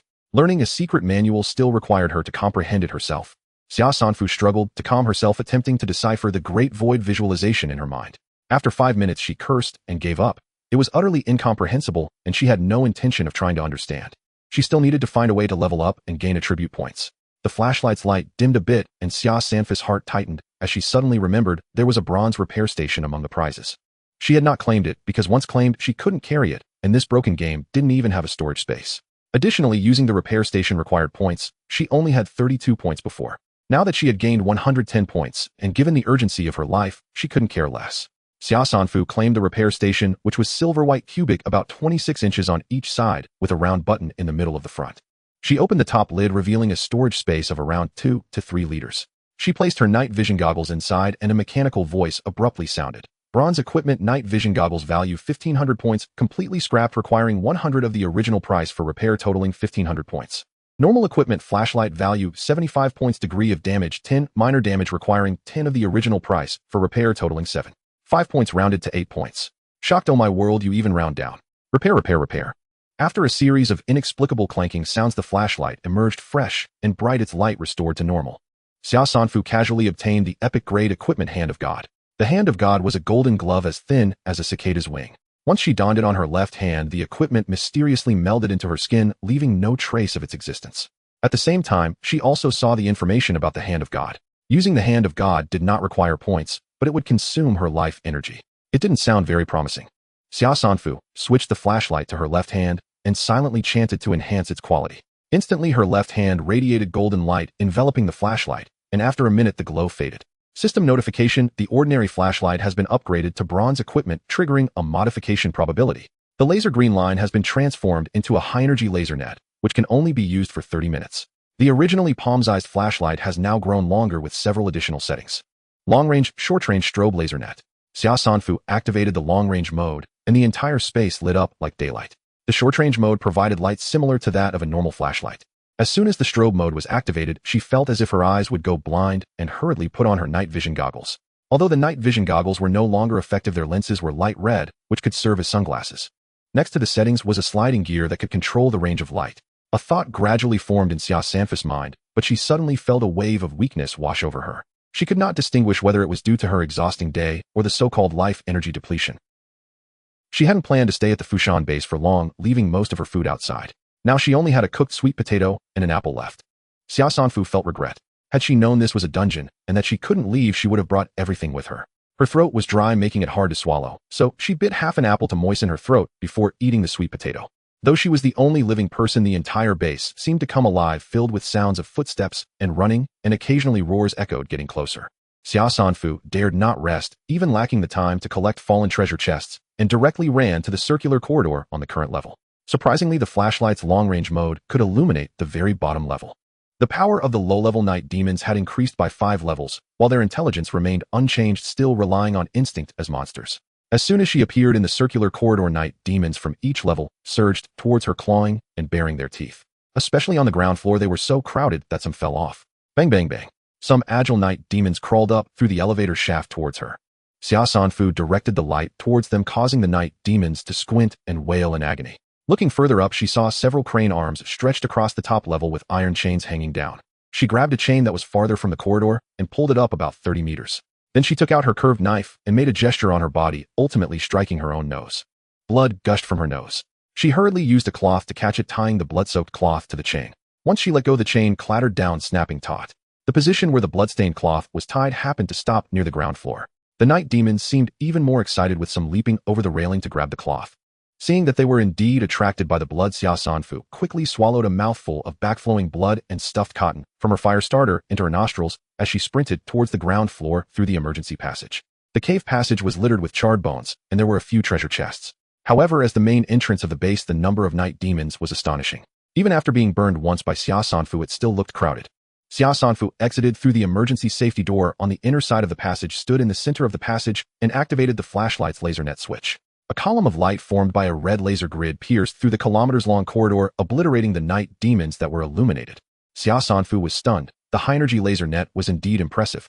It felt like she had been given a cheat. She slid the gear on the flashlight to increase the range of illumination, and soon the laser grid column expanded, covering the entire passage. The kill notifications echoed continuously. Congratulations, player.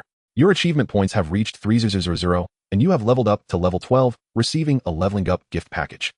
The Night Demon Swarm has gone berserk by 150, and the Night Demon King has gained a 10-minute invincible aura buff.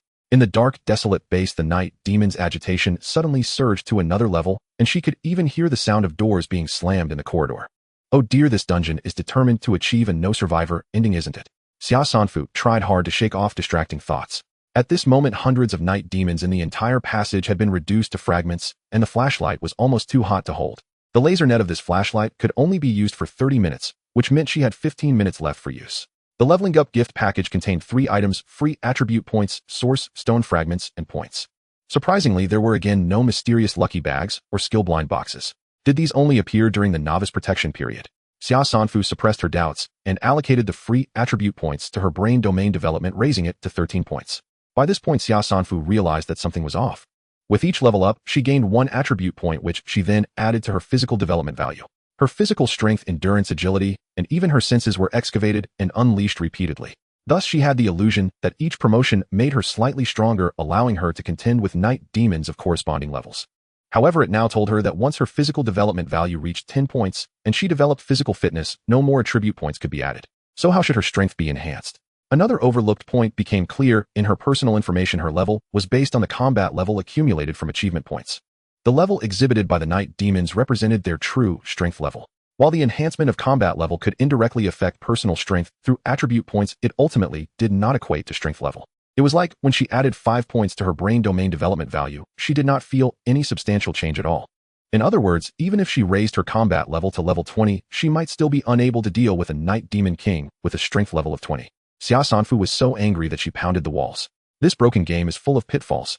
What happened to the promised road survival? It turns out she was destined to die in this kind of hellhole before even stepping onto the road. While cursing, Xia Sanfu picked up 3 bronze treasure chests. The probability of low-level night demons dropping bronze treasure chests was very low. Out of the hundreds, only 3 had dropped. There were over 100 ordinary treasure chests, but unfortunately ordinary supplies couldn't help her in an emergency. Bronze equipment defense necklace 1, defense 15. Bronze equipment waterproof and fireproof leather jacket 1. Bronze quality card shadow 1. Xia Sanfu equipped the defense necklace and leather jacket and picked up the card. This was the first time card type resources had appeared. The card was the same size as a playing card with 3 dark shadows on the front and a complex blue pattern with a note on the back. One-time card. Activating the card can immobilize a single target for 1 second to 5 minutes, limited to 3 uses. Xia Sanfu was preparing to lure all the night demons from each floor into the corridor for a round of annihilation when she heard a sound behind her. A giant iron gate was slowly being raised by a pair of hands. Xia Sanfu was filled with questions. Had she just gone mad? Why hadn't she thought of using a laser net to cut the gate, which would have allowed her to escape? Who is this?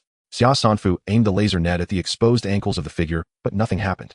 Damn, an invincible Night Demon King. Xia Sanfu swiftly dashed into the emergency corridor, heading straight for the 12th underground floor, where both the 12th and 14th floors served as fire and explosion-proof layers for the 13th experimental level, acting as support pillars. Here, aside from the load-bearing pillars that couldn't be embraced by 2 people, there was nothing else. She was puzzled as to why the Night Demon King hadn't pursued her. Then she turned to see a man with red eyes dressed in a tailcoat and sporting a pair of black wings hovering at the end of the circular corridor on the north side. What the hell, he can fly.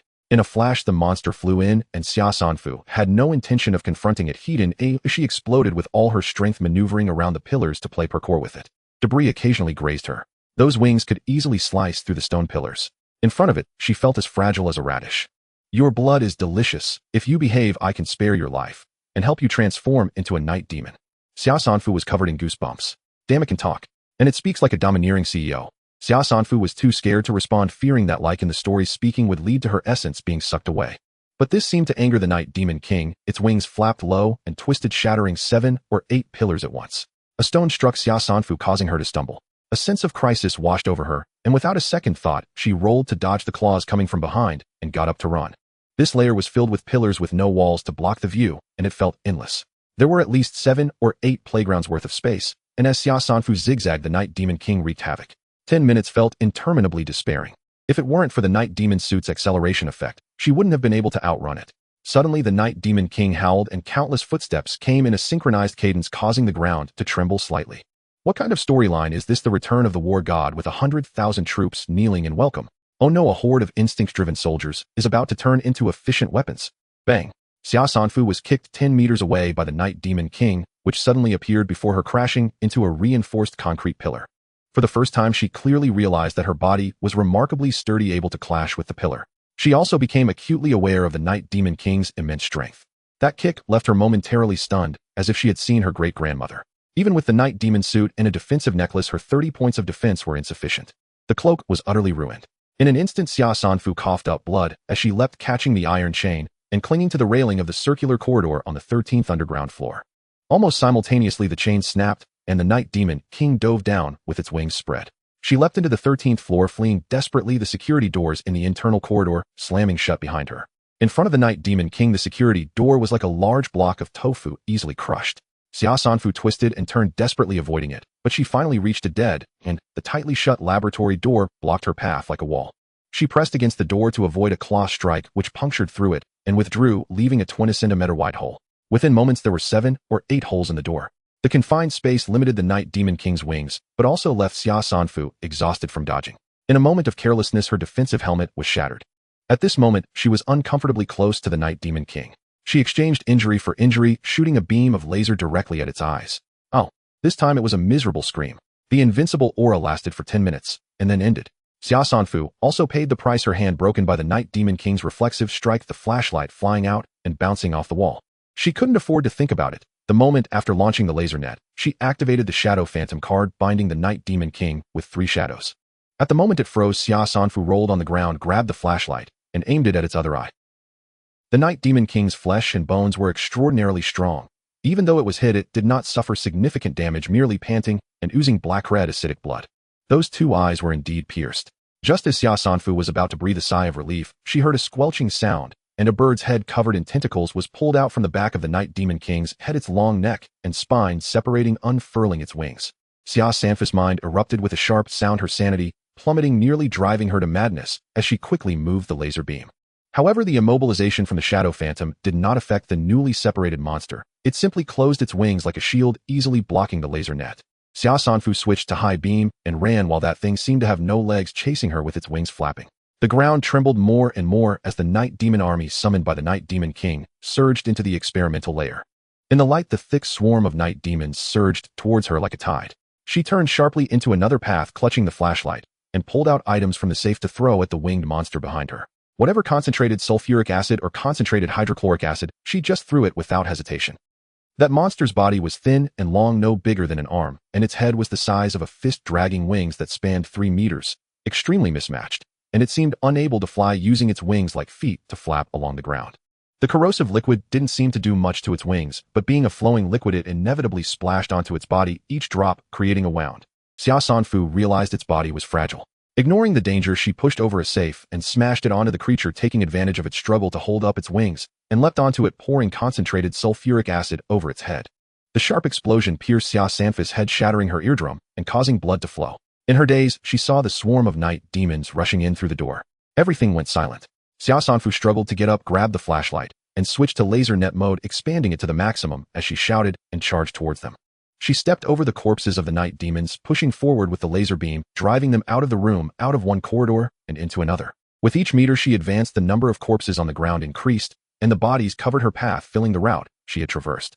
The Night Demon King summoned all the night demons in the base. They poured in endlessly, making it impossible to kill them all. The laser net flickered a few times, and its usage time was about to expire. The night demons, however, were still rushing in. Xia Sanfu had a momentary thought of giving up, thinking it would be better to die here. She was too exhausted. But why should it be her? Why should it be her dying here? She had fought so hard to live. How could she deserve to die?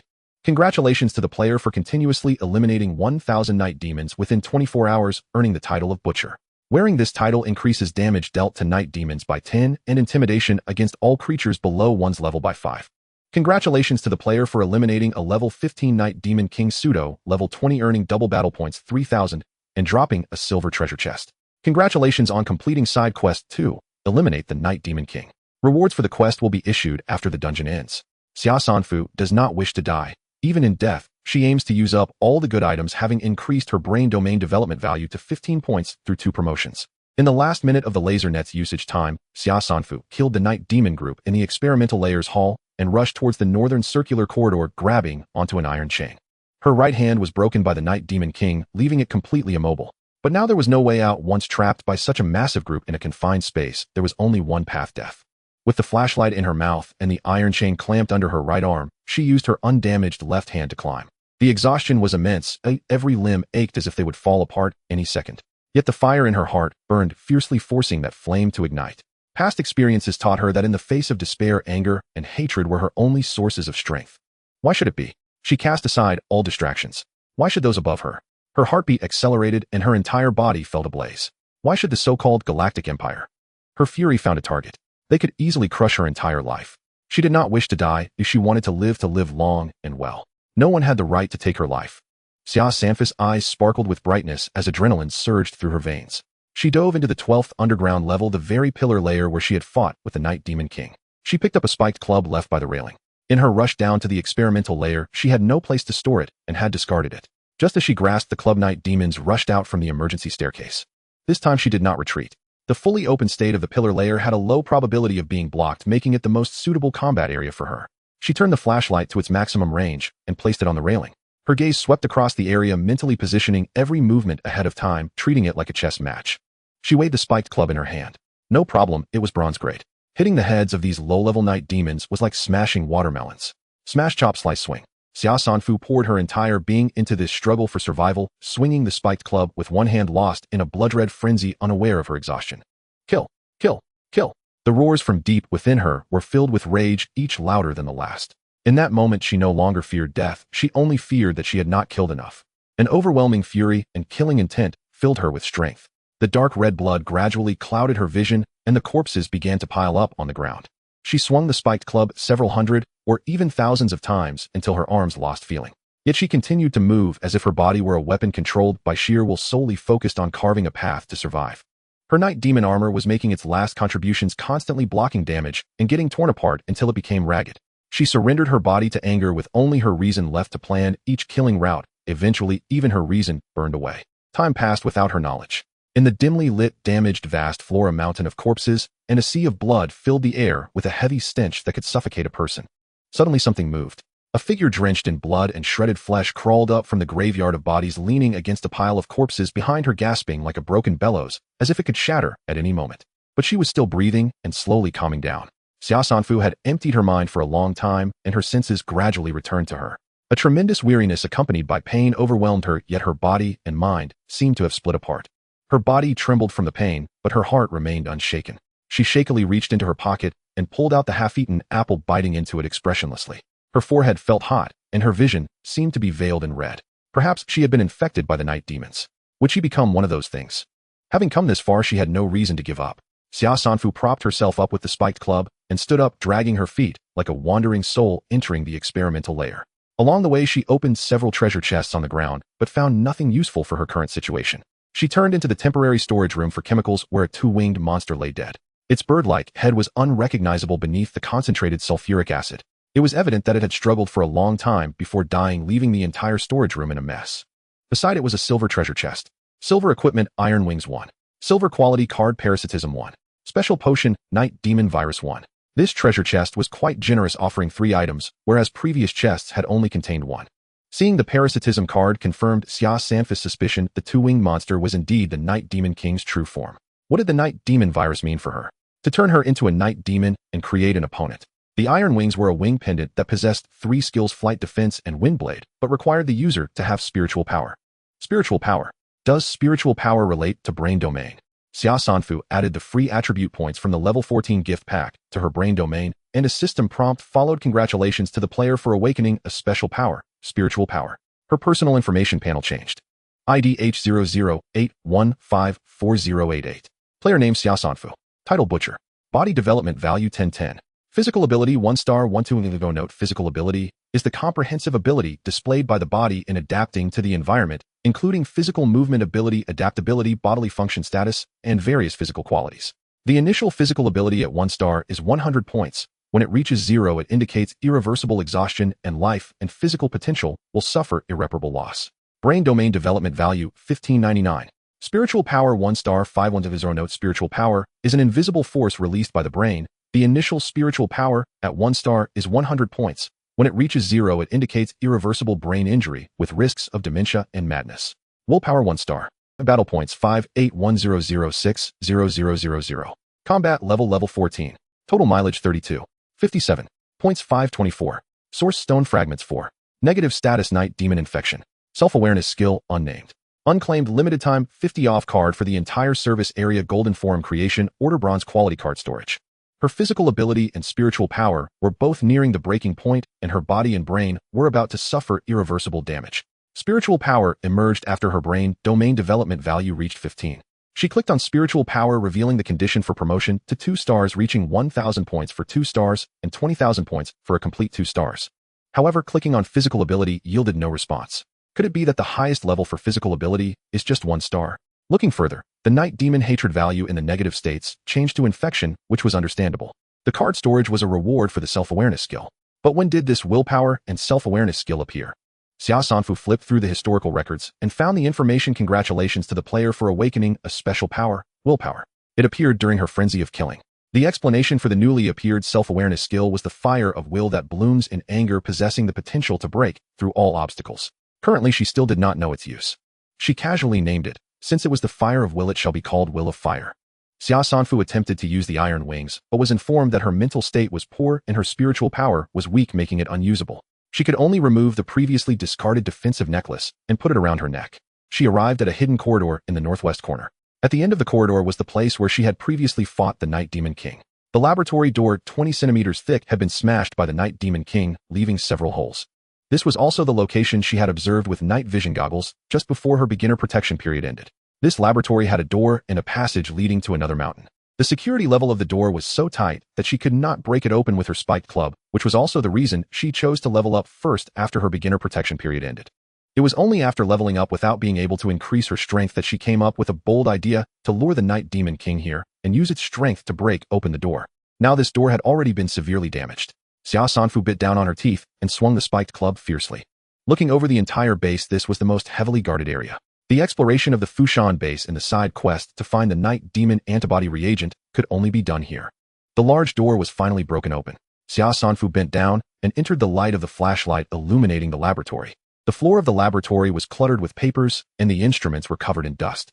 She dragged herself around, not receiving any prompt for completing the side quest, and walked toward the location of the corridor. The door to this corridor blended seamlessly with the silvery white walls.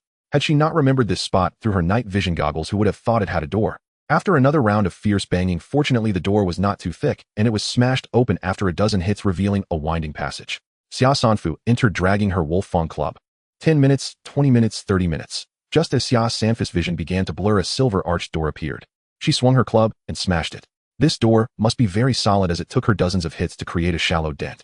Xia Sanfu suddenly laughed. Indeed, one should not harbor illusions. At that time, she should have gone from the 12th underground floor to the 9th floor above ground to find the repair station and restore the flashlight's laser net function. But now she had no strength left to go back. Xia Sanfu collapsed against the great door. If at the 12th underground floor she had been forcing her injured body to kill hundreds of night demons with sheer, well, now her body was protesting. It felt as if all strength had been drained from her body and overwhelming fatigue urging her to close her eyes and her mind. Her burning forehead felt like it would incinerate all her reason. No, she couldn't pass out like this. Her eyes were uncontrollably closing as she tried to grab onto something to keep herself awake. She had just celebrated her 19th birthday, being 20 in the lunar calendar. Due to various reasons, she had repeated 2 grades, just finishing the college entrance examination. Usually she attended school, occasionally played games, played basketball, and drew for leisure with a few friends and no troublesome relatives. Her grandparents had 2 daughters, her mother and her maternal aunt. According to local customs, the eldest daughter should stay at home to support the family, but her aunt married for love and went to another family, so her mother had to find a husband to come to their home. Her grandparents were not wealthy, and the suitors they could attract were of poor quality. Her mother did not want to settle, focusing instead on making money, until she married her father, who came from an orphan background and was difficult to marry at the age of 30. Her father was 3 years younger than her mother, only managed to finish high school, and barely earned enough to eat after graduating. After marriage, he simply quit his job to help her mother run a grain and oil shop. By the time she grew up, her family's situation had improved. When she was born, her grandparents were overjoyed to the point of tears, nearly fainting. Her aunt's whole family stood guard by her crib with a solid gold longevity lock, while her father wept, and her mother had fallen asleep. Her elders pampered her so much that she once lived without any constraints, but only her mother would violently suppress her. She had helped her mother run a stall and learned to do accounts from her father. The people in the market had all sorts of expressions, and their foul language was unending. She absorbed it all and felt that foul language could express feelings while sometimes blurting it out. Once in front of her mother, she said something a bit too vulgar and got slapped. She then switched to saying something more directed at her father. After all, her father wouldn't slap her. However, she still loved her father so after that she only cursed in her heart, thinking about the continuous functions and their derivatives, recalling from the beginning of time, no one has collected the white bones of the dead. New ghosts lament over old ghosts. The sky dark and rainy. The sound of chirping. Free fall motion is uniformly accelerated motion with initial velocity of 0, following the laws of uniformly accelerated linear motion. Hydrogen, helium, lithium, beryllium, boron, carbon, nitrogen, oxygen, fluorine, neon, sodium, magnesium, aluminum, silicon, phosphorus, sulfur, chlorine, argon, potassium, calcium. Xia Sanfu cried out in pain, wondering if she would soon see her parents. But she was unwilling as she struggled and pinched herself. She instinctively felt that this high fever was unusual, fearing that if she fell asleep, she might never wake up again, and she tried to concentrate on recalling her past. But having only lived for 20 years, how many things could she remember? In the blink of an eye, she had thought of everything. Xia Sanfu began to recall the manual she had drawn, which contained just over 10,000 characters. She took out the spirit she had dedicated to studying classical Chinese, pondering its meaning. The gist was the first part of the Great Void Visualization Method, the 5 organs visualization method. Eliminate distractions, understand one's true form, and pour pure thoughts into the body, imagining that both kidneys were filled with black water. The black water entered the liver, transforming into blue water, which was then drawn into the heart, becoming red qi. The red qi entered the spleen, transforming into a yellow light, and the yellow light rose into the lungs, dispersing into white qi. The white qi transformed into nectar, returning to the kidneys. Once she could truly see her 5 organs, it would signify that her intent and body were in harmony, completing the first step. Next, she needed to use great determination and focus, using her intent to drive the energies represented by black water, blue water, red qi, yellow light, and white qi to form a cycle. By doing so, she would strengthen her spirit, while simultaneously fortifying her 5 organs, eliminating diseases within them. At this moment, she had no other thoughts as she concentrated all her attention on the Great Void visualization method, repeatedly imagining the appearance of her 5 organs and envisioning the energy cycle within them.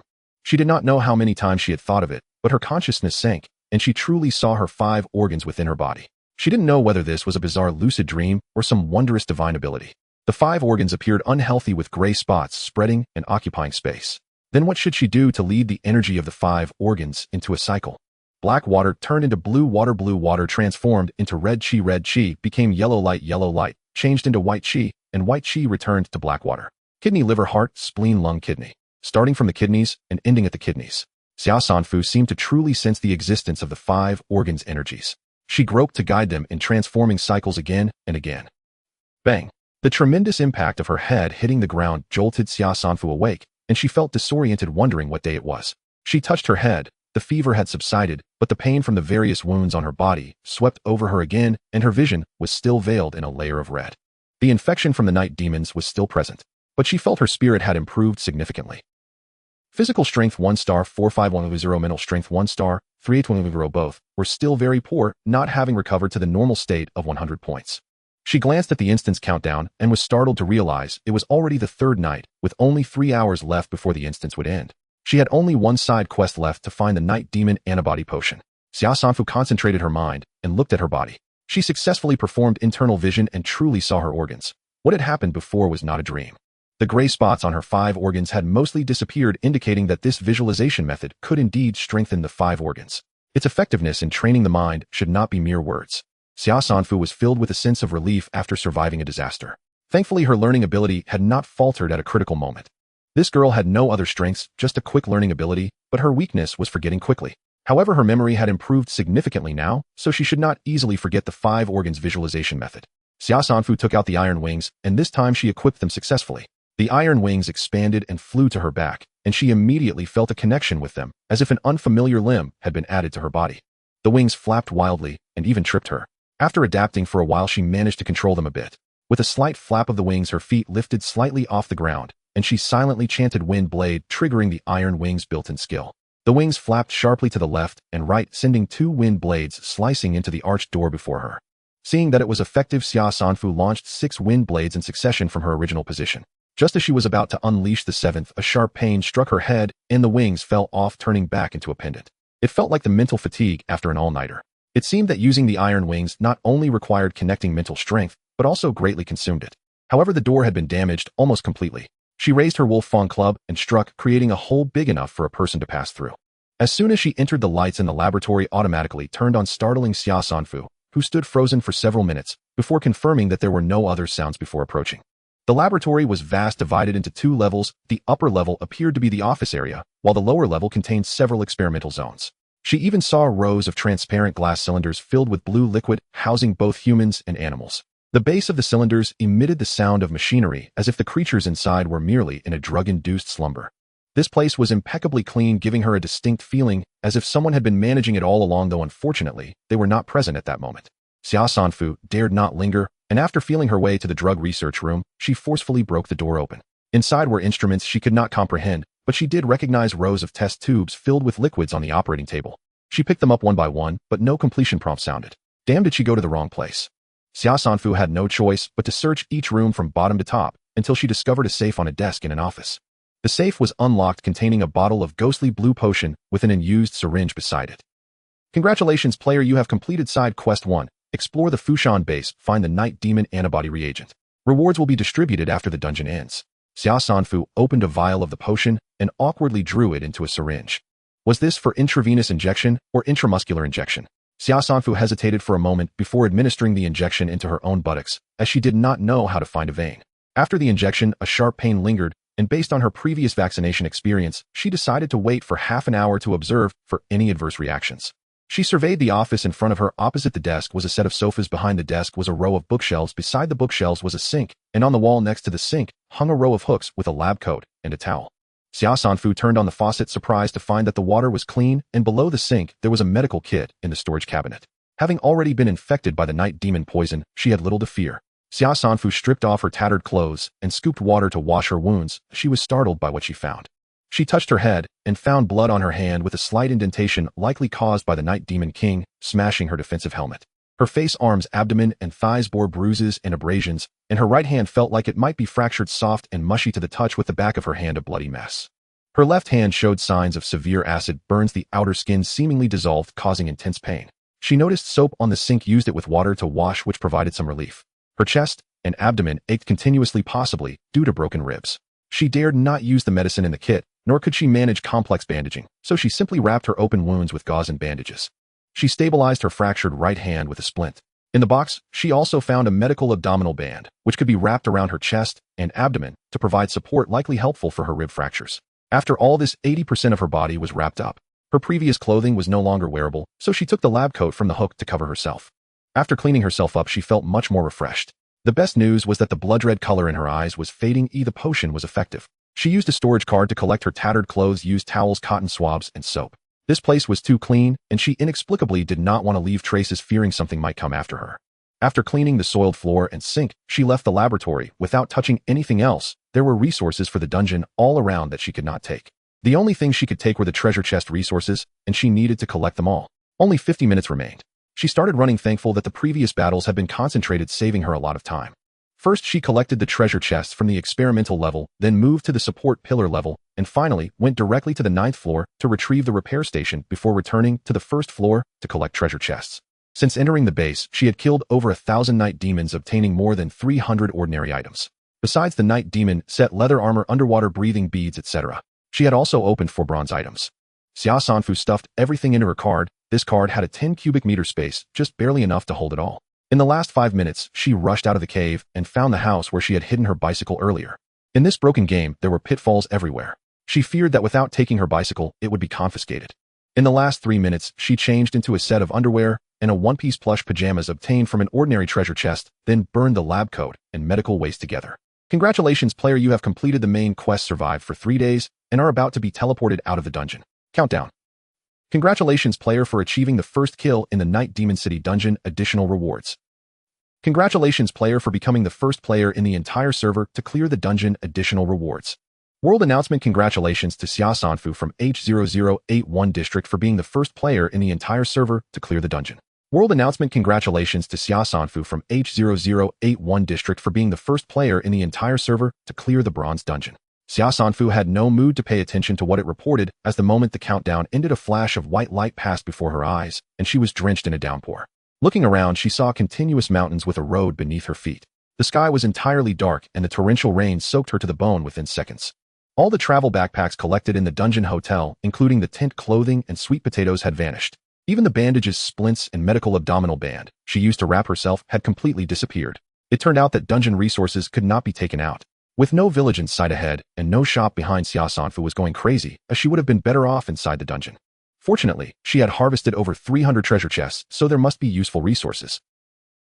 Xia Sanfu put on an ordinary helmet, stepped off the road, and swung an ordinary axe to chop down 3 trees, trimming the branches and sticking them into the ground to form a triangular structure, tying the excess parts together with rope.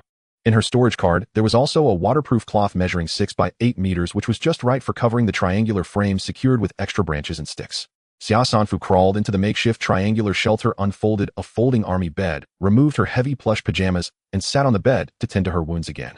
Her luck was poor. Despite so many treasure chests, she had only managed to obtain 2 rolls of bandages, which were used up after wrapping her head and hands. In her storage card, only a pair of underwear and a set of black short-sleeved shorts remained. She had no time to be picky, having anything was good enough. She quickly changed into them and wrapped herself in a military blanket while munching on some bread. The food she had obtained included 3 fist-sized loaves of bread, 5 packs of compressed biscuits, a bag of self-heating rice, 2 packs of instant noodles, and 2 bottles of mineral water. That would be enough to last 2 to 3 days. She had a considerable amount of miscellaneous equipment, such as a military bed, blanket, crowbar, tables, chairs, and pots, enough to set up a home. Xia Sanfu studied the game panel while eating. The number of online players displayed in the regional channel was alarming. Within just 3.5 days of the novice protection period, over 10,000 people had already perished. What exactly happened in these few days? She casually flipped through the chat records, and after scrolling through over 10 pages, she realized that everyone was discussing her with messages asking for strategies, team-ups, and shares. One message caught her attention. Yang Qianhua, this person is simply divine, managing to stay in the top 3 positions for 3 days without being eliminated by the system's cleansing. Immediately following was another message with 3.5 billion players in the entire server. The battle level leaderboard showed a significant gap. This player was level 14, while the second was level 9. Now they had also returned to the top of the reputation leaderboard. From the beginning of this message, a series of replies allowed Xia Sanfu to piece together the general situation. The novice protection period was referred to as the golden 12 hours by the current players.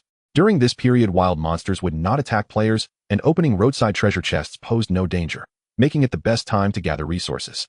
Opening roadside chests later would make players vulnerable to attacks from guarding creatures. Similarly, many wild fruits and animals could be found outside the roads, and clever players would not miss out. However, there's no free lunch, a limitation. Once the protection period ends, every player will face a wave of monster ambushes, causing a dramatic increase in deaths. Limitation 2. Actively killing wild monsters does not yield battle points, so players during the novice protection period on the road generally do not level up until after the protection period ends, at which point they may earn battle points. From Xia Sanfu's observations, the wild monsters on the road appeared alongside the roadside treasure chests, and the overall probability of encountering them was quite low, usually only 2 or 3 per day. This data may not be accurate, as complaints in the channel mostly came from foot or low-speed vehicle players. The battle points earned from these monsters were far inferior to those in her bronze dungeon. She collected her free attribute points quickly and leveled up significantly. After reaching level 10, she even obtained a bronze-level weapon, the Wolf Tooth Club, which had no real combat experience against foes below level 10. From the Whales of Despair in the channel, it was clear that the level 0 monsters worth 10 battle points had combat abilities comparable to ordinary adults. If she killed them during the protection period, it would be one thing, but encountering them afterward meant risking her life against each one. Thus, the road players had been leveling up very slowly over the past 3 days. Xia Sanfu focused more on the dungeon information, and the hostile atmosphere hit her like a wave. Don't open the door, don't open the door, don't open the door. Oh, it's not what it seems. The frantic players were those who had gone through the ordinary dungeon inverted apartment. The previous line had a bit of information, but the rest regarding the inverted apartment was all nonsense. She found a more coherent statement in the World Channel, likely from an anonymous player who completed the inverted apartment dungeon. If you encounter a dungeon, don't enter without strength. It's a bottomless pit. The City of Night Demons was a bronze-level dungeon, and its players seemed relatively normal, though the chat was filled with a barrage of complaints that required manual censoring. Xia Sanfu's head ached as she scanned through several more civilized messages. This dog dungeon is merciless. If you had the ability to let us kill freely during the protection period, why impose a hatred value? Once that protection ends, I was directly overwhelmed by the night demons. It's one thing to declare my failure, but why take back my equipment and attribute points? You left me at level 11 with nothing. How did you dare to go all out? After hearing about the hatred value, I collected some resources, leveled up to 6.0, and escaped the building cluster before dark, fleeing to a secluded road. Weren't roads supposed to be safe? But no, I was dropped into the dungeon area, and the night demons surrounded me from all sides. I can't comprehend it. This dungeon clearly doesn't want anyone to clear it. I didn't kill any night demons because this protection period is too absolute. Nothing this good could be real. It must be a trap. I spent all my time looking for supplies and hiding, only to be eliminated by the Night Demon King personally. Thanks for digging me out of the steep cliff fissure. This dungeon is simply unbeatable. No matter how strong you are, the Night Demon Horde can bury you. Have you suffered as I have? I was just 2 seconds away from being the first to reach level 10. I should have received rewards from the announcement. This reward could be the key to clearing the dungeon. It's just my bad luck. Xia Sanfu scrolled through the records until her mind felt muddled, finally summarizing a few key points about the dungeon. First, very few players are dropped into the dungeon area. Players and monsters inside automatically become adversaries, so killing non-resistant monsters yields battle points. Furthermore, once the dungeon starts, regardless of whether a player's level meets the entry requirements, they will be trapped inside until they complete survival tasks to clear it. Second, there are currently 2 types of dungeons, ordinary and bronze. The ordinary dungeons have fewer monsters, and players can enter at levels 0 to 10. The bronze dungeons generally have more monsters, with player entry levels ranging from 10 to 20, roughly matching the monster levels. Sample size is too small. This message may not be accurate. Third, it seems only 2 dungeons open this time, the large single-player ordinary dungeon inverted apartment and the large single-player bronze dungeon City of Night Demons. The former has horror Cthulhu elements, while the latter is deadly with viruses, attrition battles, and hatred values. Without high-energy laser net, survival is nearly impossible. Both focus on survival as the main storyline, with a survival limit of 3 days and an absurdly high death rate. It's a slaughter. Although labeled as single-player dungeons, each player has their own dungeon space. Some players may be dropped into the same space, increasing the difficulty. For instance, in her situation, this variability is suspect and needs to be noted. Xia Sanfu suspected she was dropped into the dungeon from the start. This was not a random game design. It either aimed to ruin a batch of top-quality players or to filter out a group of pioneers, as the language used by the dungeon players suggested they were quite skilled. Fourth, players who enter the dungeon from the start will receive an exemption prompt from the system before dying, avoiding fatal injuries, and declaring a failure in clearing the dungeon. The condition is the deprivation of all rewards obtained within the dungeon, including drop chest rewards, task rewards, level rewards, and even free attribute points within those level rewards. This exemption only applies to players entering the dungeon from the start.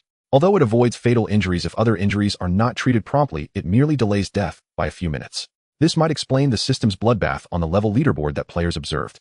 Xia Sanfu looked up the announcement records and the changes in the battle level leaderboard. The two dungeons opened simultaneously for all players in the dungeon area and ended at the same time. 7 players cleared the ordinary dungeon inverted apartment for the first time. However, she was the only one to achieve the first kill in the City of Night Demons. The first kill refers to the first person to defeat the dungeon boss, while the first clear refers to the first to clear it. Both can be related, so her priority assessment is more valuable as the first kill. In a dungeon where survival time is the main task, surviving until the time limit counts as clearing it even if one cannot defeat the boss. It is also possible to clear it without fighting the boss as long as certain tasks are completed and death triggers are avoided. It remains uncertain whether the inverted apartment belongs to the latter. Among the players who cleared the inverted apartment, the one not anonymous was Bucket, who is also currently ranked 2nd in the battle level leaderboard. The players ranked 2nd to 8th are all level 9, however their battle points data shows slight differences, and this level is quite interesting. Perhaps the death triggers within have a certain quantity, and resolving all death triggers is necessary for a final clear. After the 8th rank, the gaps begin. The 9th rank is only level 4, while the 100th rank is level 1, showing 1510 battle points next to their name. The entire leaderboard only displays the top 100. Counting her, only 8 players cleared the dungeon, and those who did not are stripped of their levels. Thus, players ranked after the 8th must have emerged from environments where monster encounters were minimal. Reaching 1000 battle points allows for a level up. According to player experiences shared in the channel, level 0 monsters are comparable to ordinary humans, while level 1 monsters equate to individuals with some professional combat training or medium-sized beasts. Whether it's killing 100 ordinary people or 10 medium-sized beasts, it's unimaginable for 90% of humanity, especially starting alone, unarmed, and without tools. Looking at it this way, even level 1 players remaining on the board shouldn't be underestimated. They likely have some combat foundation. The red dots in the world and regional channels representing designated players continuously flickered. She switched to the world channel. A0178 District of East. H0081 District. Xia Sanfu. Hello, I am the Deputy Secretary General of the Blue Star Alliance. Congratulations on clearing the dungeon. In this critical moment for humanity's survival, only by gathering the wisdom and strength of many can we find a way out. I hope you selflessly share your clearing method to help more people gain survival capital. Humanity will remember your contributions.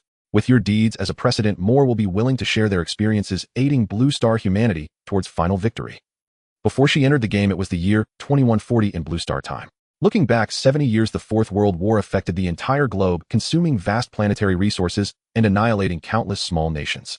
Due to nuclear wars in certain regions, there were heavy casualties and a harsh living environment, resulting in the global population being nearly halved. Eventually, several major nations took the lead to establish a global united alliance government, breaking down national borders to concentrate resources for the development of Blue Star. Referred to as the Blue Star Alliance. The highest authority within the alliance is the Citizens' Representative Assembly, headed by the Chancellor, with affairs managed by the Secretary General and their deputy being the Deputy Secretary General. Alliance leaders are generally older and few have entered the game. Ovist is likely the highest official within the game. He is also ranked 2nd on the reputation leaderboard. Xia Sanfu learned from the historical records of the reputation leaderboard and the chat records that after the reputation leaderboard opened, she was the first to reach level 10, appearing in the world announcement and briefly becoming number 1. Not long after, some alliance officials and social celebrities revealed their identities in various regional channels, leveraging their original status and fame to gain attention and surpass her in reputation.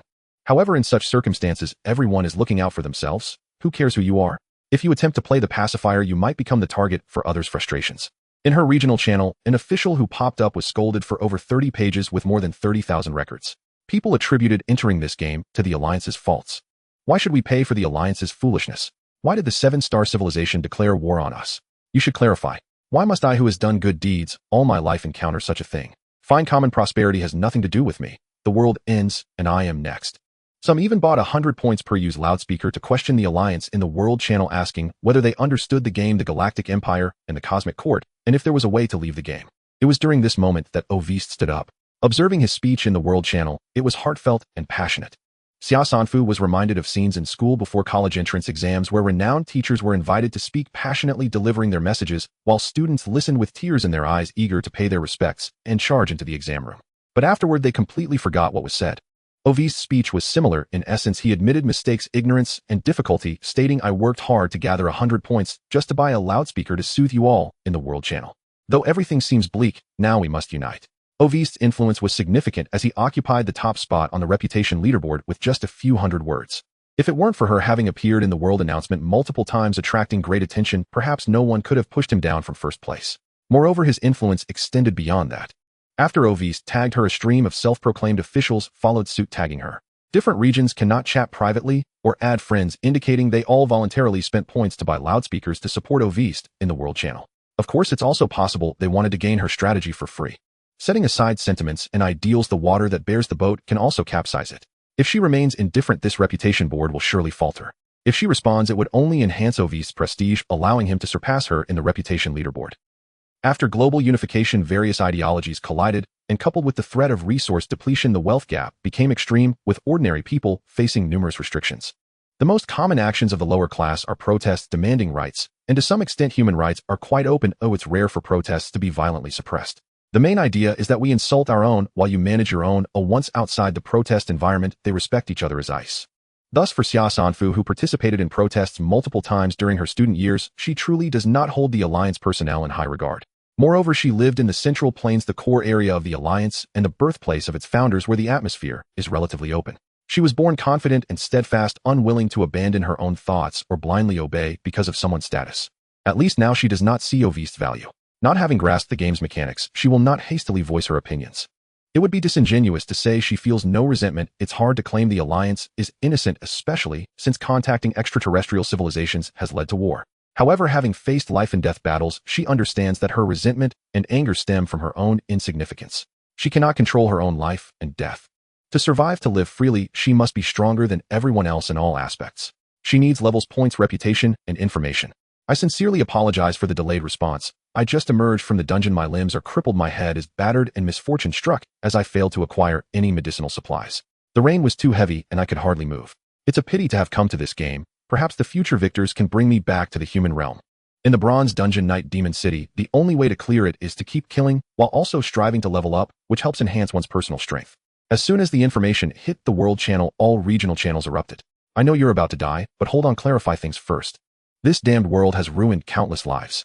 You can do it, everything will be fine. You've already cleared the Bronze Dungeon, what else could be impossible? Wow, I just noticed it's the Bronze Dungeon, only those below level 10 can enter. Did this unfortunate soul mistakenly wander into the dungeon from the start and got trapped once it activated? I couldn't even clear the normal dungeon, leaving me with trauma. I can't imagine what I'd encounter in the Bronze Dungeon. Hurry to the service area. There's a medical station there. You can only apply to enter the service area once every 100 kilometers. Looking at this person, it seems they didn't get a vehicle. They've spent 3 days in the dungeon. How could they possibly accumulate 100 kilometers? Upon seeing this message, Xia Sanfu, who had only traveled 32 kilometers, felt depressed. When she noticed the shift in the chat, she turned off the communication channel. She was 5 levels behind the second-place player, and discussions about her were filled with a certain hostility, as if her prowess demanded she contribute something. But in reality, her experiences were a mix of the unique circumstances of the novice protection period and many unexpected events, making the likelihood of them being replicated almost zero. No one would believe her if she shared unless it were written as a novel. The path to success of the top-tier big shots from my past life is etched in my mind.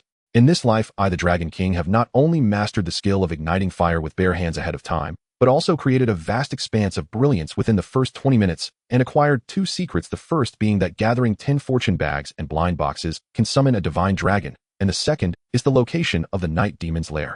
This time I will rush ahead of everyone, killing without hesitation to claim the first level 10, abandoning the path of survival and going public on the rankings.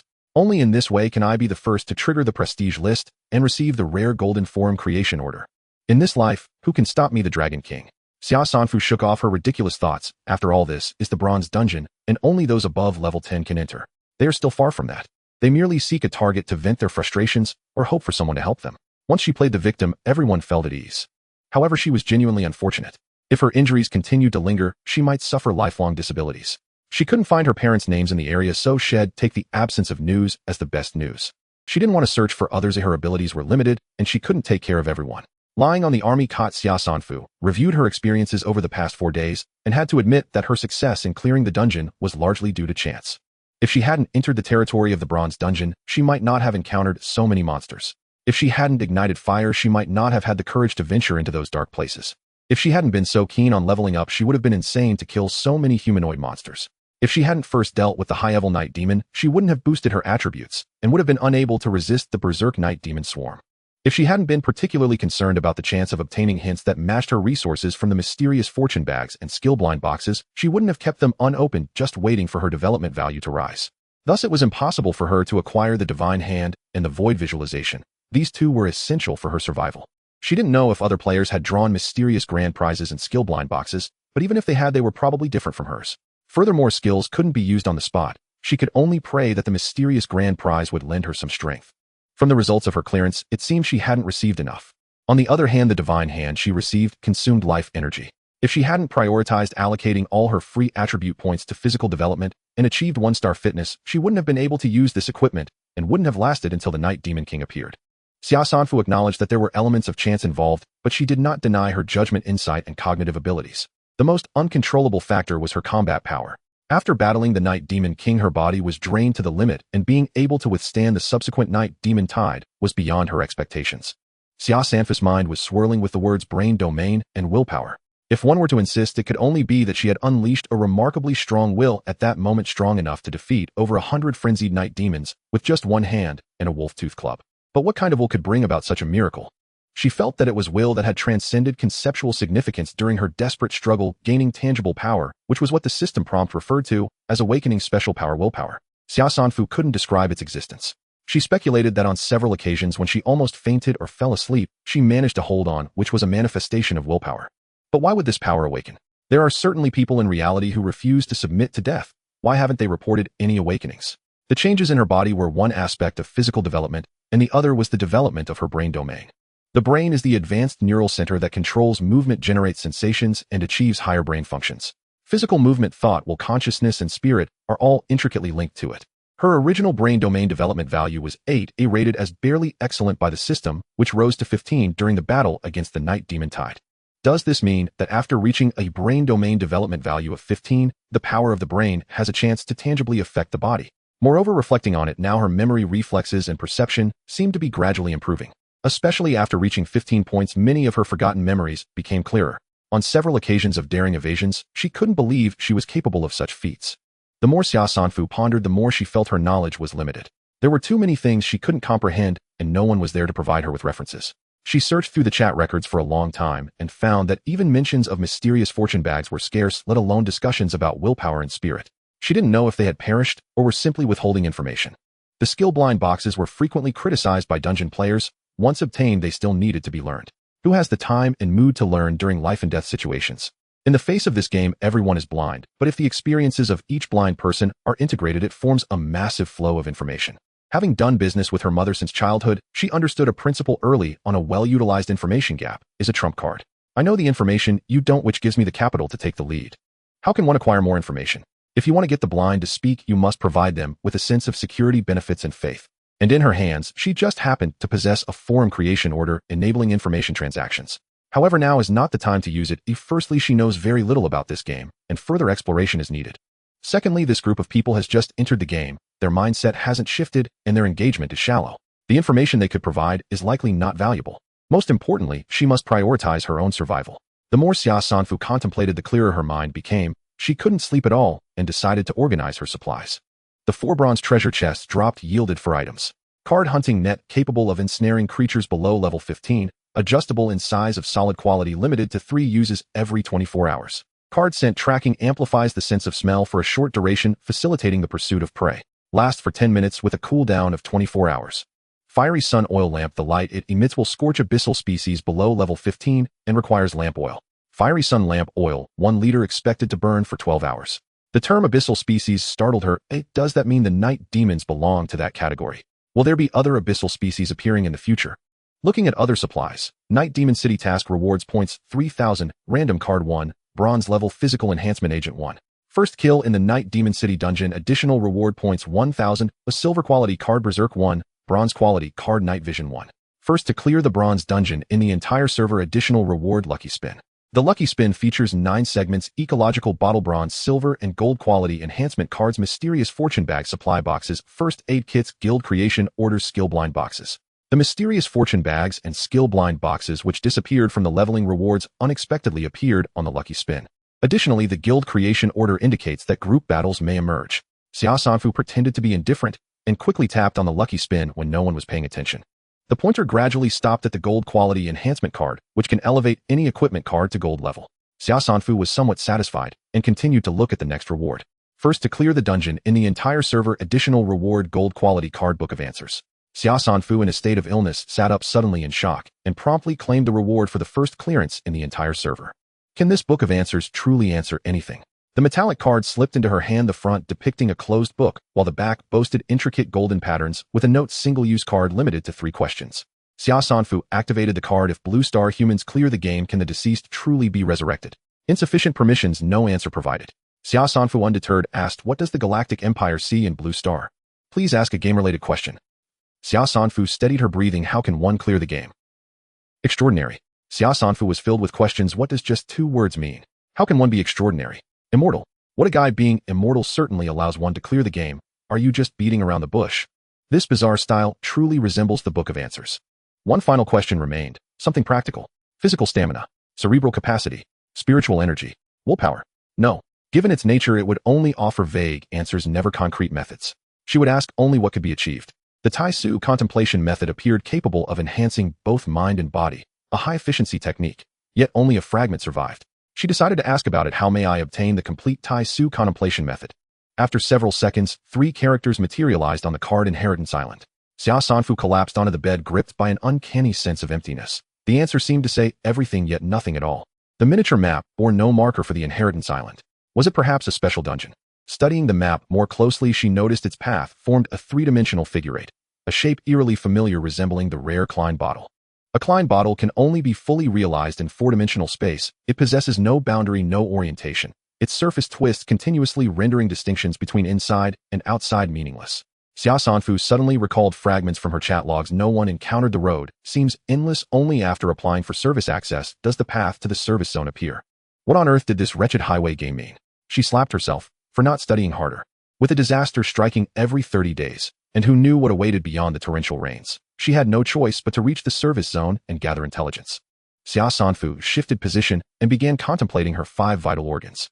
This practice felt extraordinary, though her focus centered entirely on circulating qi through her internal organs, utterly detached from external stimuli. She remained acutely aware of her surroundings. Her consciousness remained vividly awake, yet her body rested as deeply as if asleep, more restorative than ordinary slumber. Xia Sanfu struggled to distinguish reality from illusion. Was this truly her physical body? Did database entry into the game generate a simulated human form from her biological data, or transmit her entire physical essence into the game, reconstituting her as a living being? If the latter were true, what staggering technology would enable such a feat? Was this world authentic, or merely an elaborate fabrication? That was precisely the question she wished to ask. Yet since completing the game was demonstrably possible, the question itself now seemed trivial. At midnight, gale force winds and torrential rain battered the world like thunderous drumbeats. The Night Demon King's shrieking blast had ruptured Xia Sanfu's eardrums. Her world fell utterly silent, leaving only the frantic flapping of her waterproof tarp visible. Wooden blocks weighed down the tarp's corners, branches layered its surface. Surely it wouldn't tear loose so easily. The thought flickered and vanished. Then the wind ripped the shelter away. Damn it! Xia Sanfu lunged, snatching back the tarp just in time and pinning down her shifting field cot. Was this cursed game determined to kill her? A mere downpour. Why summon a typhoon? She stowed her cot and, bedding cut 1/3 of the tarp, punched a hole through its center, slipped it over her torso, and secured it with cord, an improvised raincoat. Riding with the gale, she pedaled forward on her bicycle. Her right hand, weakened and unsteady, rested limply across the handlebars while her left guided the course. Fortunately, the bicycle featured built-in illumination. Otherwise, affixing a flashlight would have been another tedious chore. Floodwater submerged the highway up to her ankles, impeding progress. Gales wrenched the bicycle sideways. Rain lashed her eyes, cold, seeped bone deep. Perhaps because silence reigned within her ears, her entire world narrowed to the bicycle and the road ahead. She fine-tuned her posture and grip, adapting her movements to the storm's fury, steadying her ride with growing precision. Before pride could bloom, a strange droplet struck her cheek. Though deafened, her other senses sharpened. She halted, touched her face, and found mud. She glanced toward the adjacent slope, then surged forward on her bicycle, pedaling with desperate fire. A landslide. Boulders and earth cascaded behind her. She veered wildly, narrowly escaping the churning debris flow, then plunged headlong into a lake. Good heavens! Whose lake grows trees? How could one possibly tell water from road? Dragging her bicycle from the frigid depths, Xia Sanfu emerged gasping. Thank heavens her physical endurance had improved. After such punishment, she remained miraculously alive. Just 60 kilometers remained before reaching the century mark. Her mountain bike performed admirably under ideal conditions. No wind, no rain. She could have covered that distance in 2 or 3 hours. Yet relentless gales, torrential downpours, frequent hazards, and her own deteriorating condition stretched the journey beyond 9 grueling hours, until finally the grayed out service zone icon on her miniature map glowed to life. Day 4 of the deluge 1315. The sky hung low and leaden rain fell without cease. Ahead, winding along the mountainside, a cerulean service zone sign emerged. 10 meters further revealed a ramp. From afar, the ramp's terminus shimmered in the storm. Welcome to Service Zone H0081. As she entered the ramp, wind and rain ceased abruptly. Before her rose a colossal structure, nearly 2 to 3 kilometers long, 8 stories high, crowned by a luminous welcome banner. Closer still, virtual arrow markers illuminated the pavement. Vehicle entrances and exits flanked east and west. A central pedestrian corridor forbade vehicular traffic. So this immense edifice functioned as a vertical parking facility. Xia Sanfu wheeled her bicycle toward the vast eastern entrance. New signage appeared, 8 above-ground levels. Large vehicles parked on level 1 medium, and small vehicles ascended higher.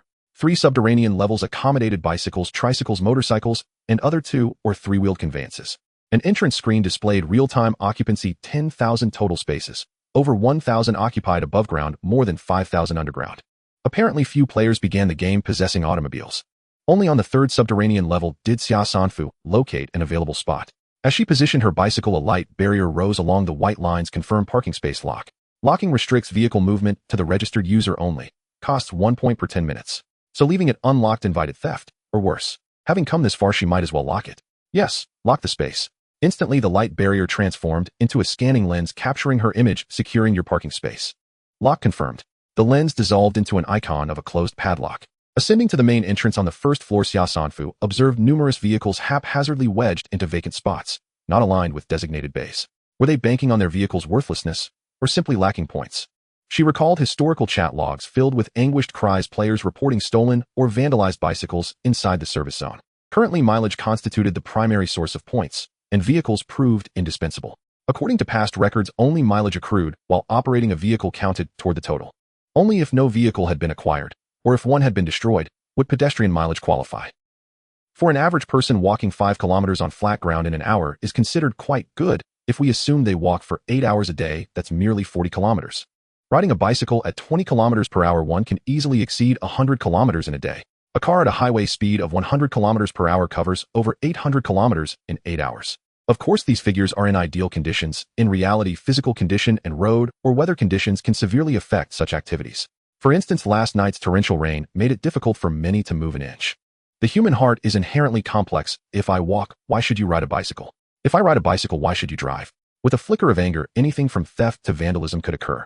During the summer's oppressive heat, one cannot help but envy the car owners parked above, blessed with the good fortune of having 4 wheels. They travel swiftly and can serve as shelters. The envy soon turned to shock as she stepped into the pedestrian passage and saw a set of regulations displayed prominently. Free parking in the service area for 2 hours, and after that a charge of 100 points per minute. No wonder anyone she encountered seemed to be in a hurry, as everything here required payment. Xia Sanfu quickened her pace, stepping aside as a frail middle-aged man stumbled heavily at her feet, looking up at her with a hint of bewilderment in his eyes. Her current appearance was far from flattering, wearing a helmet and draped in waterproof fabric, completely drenched. The middle-aged man looked equally disheveled, with wet clothes and hair, dark circles under his eyes, and covered in mud, yet his eyes sparkled with interest. Having survived 4 days of road survival with scant clothing, no food, and lacking fire, he was on the brink of madness. He immediately recognized the value of what Xia Sanfu possessed. That helmet, that waterproof fabric. Each piece was invaluable. He lunged to grab her leg, crying out loudly, "Please, I can't go on like this. My grandson has just been born at home. Have mercy and save me." Young individuals, whether still in school or just graduated, are often naive and foolish. Especially young women, whether out of a desire to rid themselves of him, sympathy, or a sense of obligation, tend to give him something to send him away. The previous person had hastily shoved a piece of bread into his hands. Before the middle-aged man could fully comprehend what was happening, he was kicked away. Xia Sanfu reacted instinctively. If one has experienced countless nights surrounded by night demons, one would certainly be on high alert at any unexpected movement.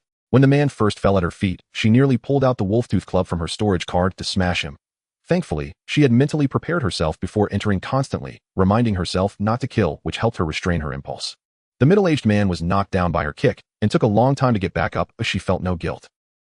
People in the market often resort to playing the victim for petty gains. Some would even go as far as to claim their family members had died to bargain for a better deal, while others for mere pennies would dress in tattered clothes and adopt a miserable demeanor to sell vegetables in the cold wind.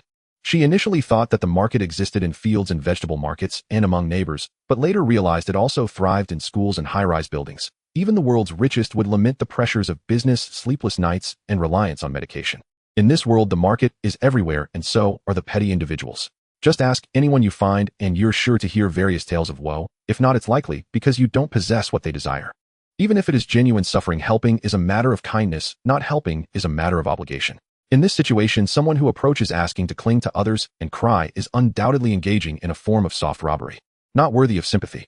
Xia Sanfu averted her gaze and took in the full view outside the pedestrian passage. Before her lay a vast square crowded with countless stalls teeming with people. A virtual light screen hovered in midair. Player free trade market.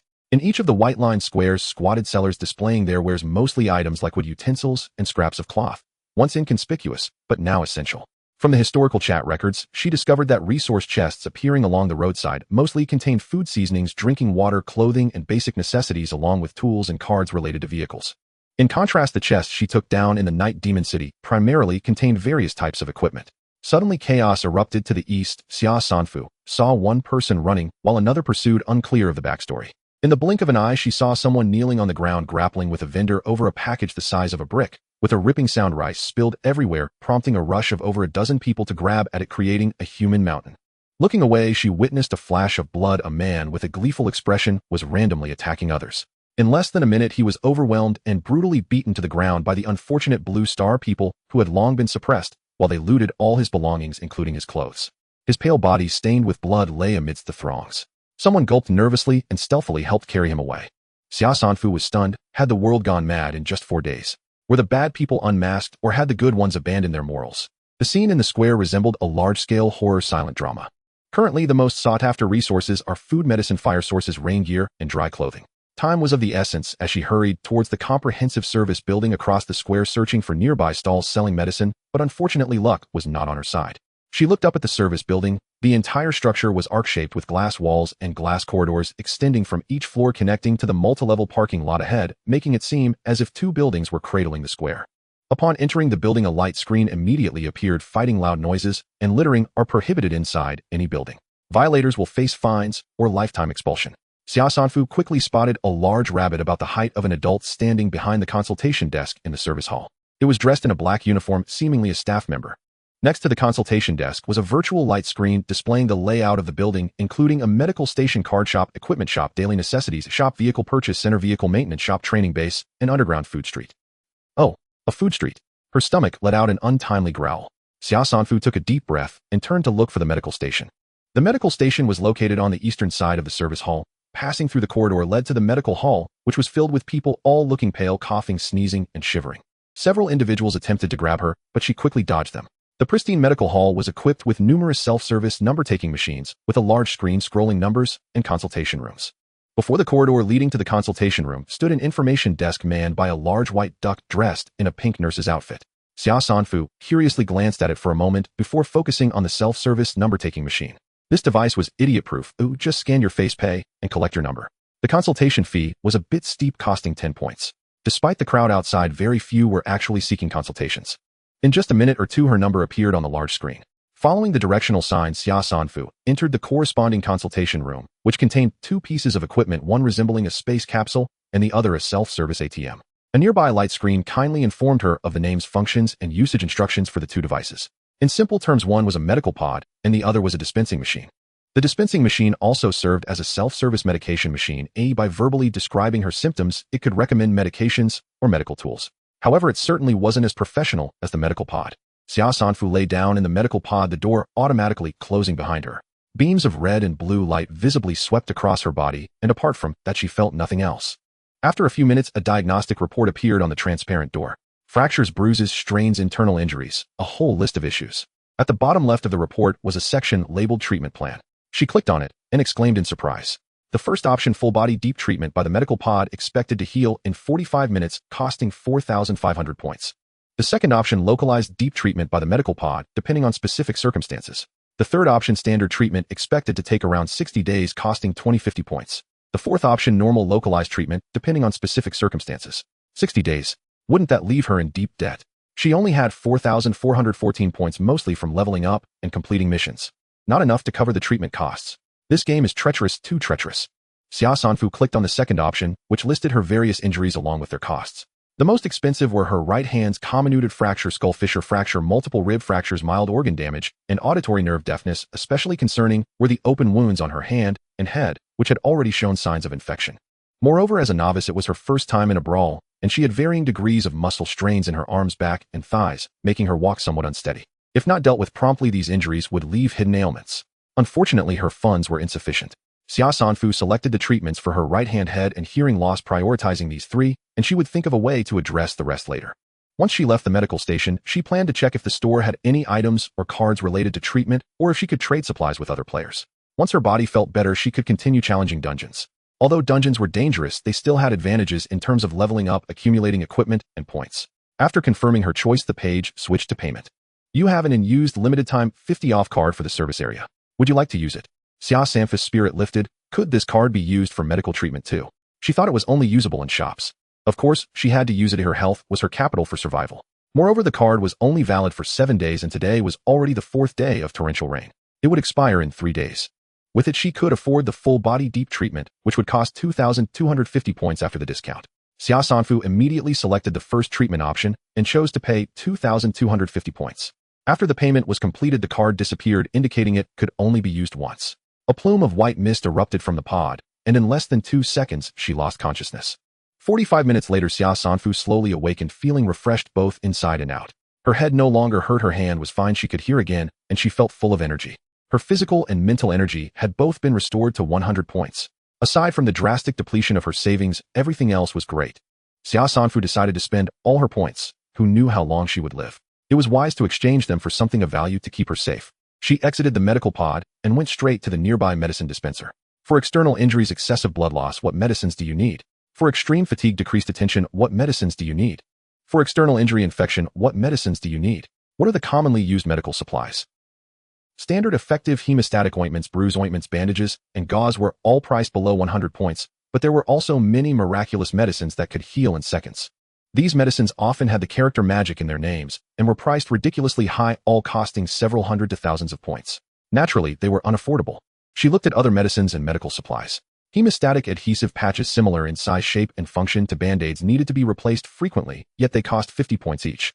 Pain-free suturing patches cost 65 points. They were an enlarged and improved version of the hemostatic patches, suitable for small but suturable wounds. External disinfectant liquid, 100 points for 50 milliliters. Medical glucose syrup, 80 points for 80 milliliters, used to replenish energy and treat hypoglycemia, high potassium, edema, and other ailments. She ordered 2 hemostatic patches, 2 pain-free suturing patches, 1 bottle of external disinfectant, and 1 tube of medical glucose syrup. She spent 410 points. She hurried out of the consultation room. Give me a fever-reducing pill. Oh, I can't take it anymore. Help me, I promise to pay you back. My points are only enough to buy an 80-point bun him out. Some people without money tried to grab her, but she dodged away. Hearing such desperate cries was moving, but for her the premise of helping others was not dragging herself down. She didn't possess that spirit of selfless dedication. Passing by the information desk in the service hall, Xia Sanfu stopped and attempted to converse with the rabbit-like staff member. Hello, may I ask what will happen after the rainstorm? The rabbit responded in a clear voice, this will be revealed on the last day of the storm. Thank you very much. I'm young and lack survival knowledge. May I ask, I only bought hemostatics and energy replenishing items. Do you have any other suggestions? The rabbit seemed very lively, if she even saw a hint of curiosity in its eyes. You might want to check out the Crow bookstore. Thank you for your help. Xia Sanfu glanced at its name tag, Lanin. You're welcome, it's my honor. The Crow bookstore was on the 3rd floor, and on her way she decided to stop by the living supplies store on the 2nd floor. The store was like a huge supermarket occupying the entire 2nd floor, but there were very few customers. Xia Sanfu glanced at the prices casually. They weren't exorbitant, but rather expensive and useless. The most urgent needs were water, food, and fire, none of which could be found in this store. There were plenty of high-end clothes, mats, seat covers, and blankets. In Blue Star, this would clearly be a boutique supermarket that offered no chances to the poor. She also saw raincoats suitable for bicycles costing 320 points instantly, making her feel her homemade raincoat was quite good. There was also a one-piece waterproof suit suitable for cycling costing 200 points. The more she looked, the more painful it was. Objectively speaking, based on her supermarket experience, the prices of many living supplies were not far off from reality, with 1 point roughly equating to the purchasing power of 1 yuan. However, here the prices of supplies related to the current map disaster were prohibitively high. Moreover, the vast majority of ordinary people found it difficult to earn even 20 points a day. In the end, Xia Sanfu only bought waxed thread and large needles for sewing leather, spending 30 points. She could patch her waterproof fabric herself. After purchasing her items, she went up to the 3rd floor, heading straight for the Crow bookstore. The bookstore's lighting was rather dim, and the rows of shelves reaching up to the ceiling gave a sense of oppression. The books couldn't be opened, as she could only glean their content through their titles and brief descriptions on the covers. Xia Sanfu wandered among the shelves, her understanding refreshed dramatically. Blueprints, combat techniques, skill books, and secret manuals are boldly displayed in the shop. It seems that in this game one can buy anything with points.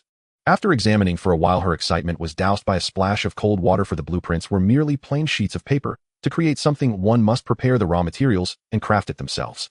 It was not magical enough to conjure items with a single click. The same goes for combat techniques, skill books, and secret manuals. One must learn, comprehend, and practice them oneself. Moreover, 2 distinct systems of power are revealed here. Mental strength manuals, mental strength, mental skill books. Elemental power manuals, elemental power, combat techniques. Regardless of which system one wishes to learn, one must first purchase the manuals to cultivate that power.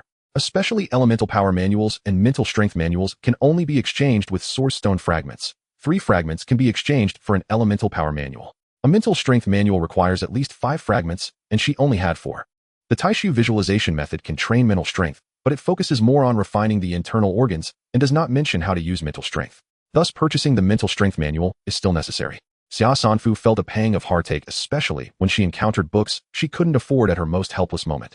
So she glanced at them and asked the owl shopkeeper, "Do you have any reference books that can help understand this world?" You can go to the end of that bookshelf. At the southern walls, and an entire shelf was marked with the words textbooks. Zoology, botany, leather processing techniques, plant cultivation techniques, soil management, driving manuals, basic vehicle maintenance, and repair tracking investigation. A dazzling array of various types of books. Most books are categorized into 3 levels: beginner, intermediate, and advanced, seemingly a progression from simple to complex. Beginner books are 180 points each, intermediate ones are 680 points, and advanced ones are 1080 points. Quite expensive, but for someone like Xia Sanfu who lacks survival skills, they are a treasure. Xia Sanfu cannot drive, but it would be much better to have a vehicle, so she bought the beginner driving manual in advance. She also purchased beginner zoology and botany manuals, as her understanding of animals and plants was limited to livestock and common grains. Moreover, in this broken game, many things look the same as in reality, such as the pumpkin sweet potatoes found in the Night Demon City. There are also many things that are completely different, like the highly effective healing potions. If the underlying logic of this broken game is complete, there should be various materials for potions growing in some corner. It would be better to systematically understand the flora and fauna in this game. The beginner leather processing technique must also be bought. This map is the rainstorm forest, and there are certainly beasts. If she hunts beasts, she can't just eat the meat and throw the rest away. What did she discover? Beginner mental strength theory, beginner elemental power theory. Related to power, must buy it. Just like that, 1080 points were gone. After browsing the bookstore, Xia Sanfu went next door to the equipment shop, which was divided into common, bronze, and silver zones selling weapons, armor, and accessories. In the common area, there were common cold weapons, axes, kitchen knives, small knives, long swords, daggers, swords, spears, etc., but differing only in quality, available in copper, iron, refined iron, and alloy steel, with a wide price range. Copper items are below 100 points, iron items below 300 points, refined iron around 300 to 400, and alloy items starting at 500. Many pieces of armor were also displayed, such as cloth armor, stab-resistant clothing, and shields, similar to the tools and armor one might encounter in daily life on Blue Star. The bronze area was quite fascinating. The items here, based on their performance descriptions, all come with special effects such as speed-enhancing shoes, high defense clothing, and fire-enveloped swords, hinting at some mysterious powers. In addition to that, there are many unique items, but the prices are daunting. Anything in the bronze area starts at 1,000 points. Xia Sanfu obtained quite a few bronze equipment from the Night Demon City, so her desire to purchase bronze equipment was not strong. She preferred to save points for silver equipment. In the equipment shop, there were only a few silver items, basically one each of weapons, armor, and accessories. Prices start at 100,000. Just looking. The card shop was filled with cards possessing special powers, which also cost thousands or tens of thousands.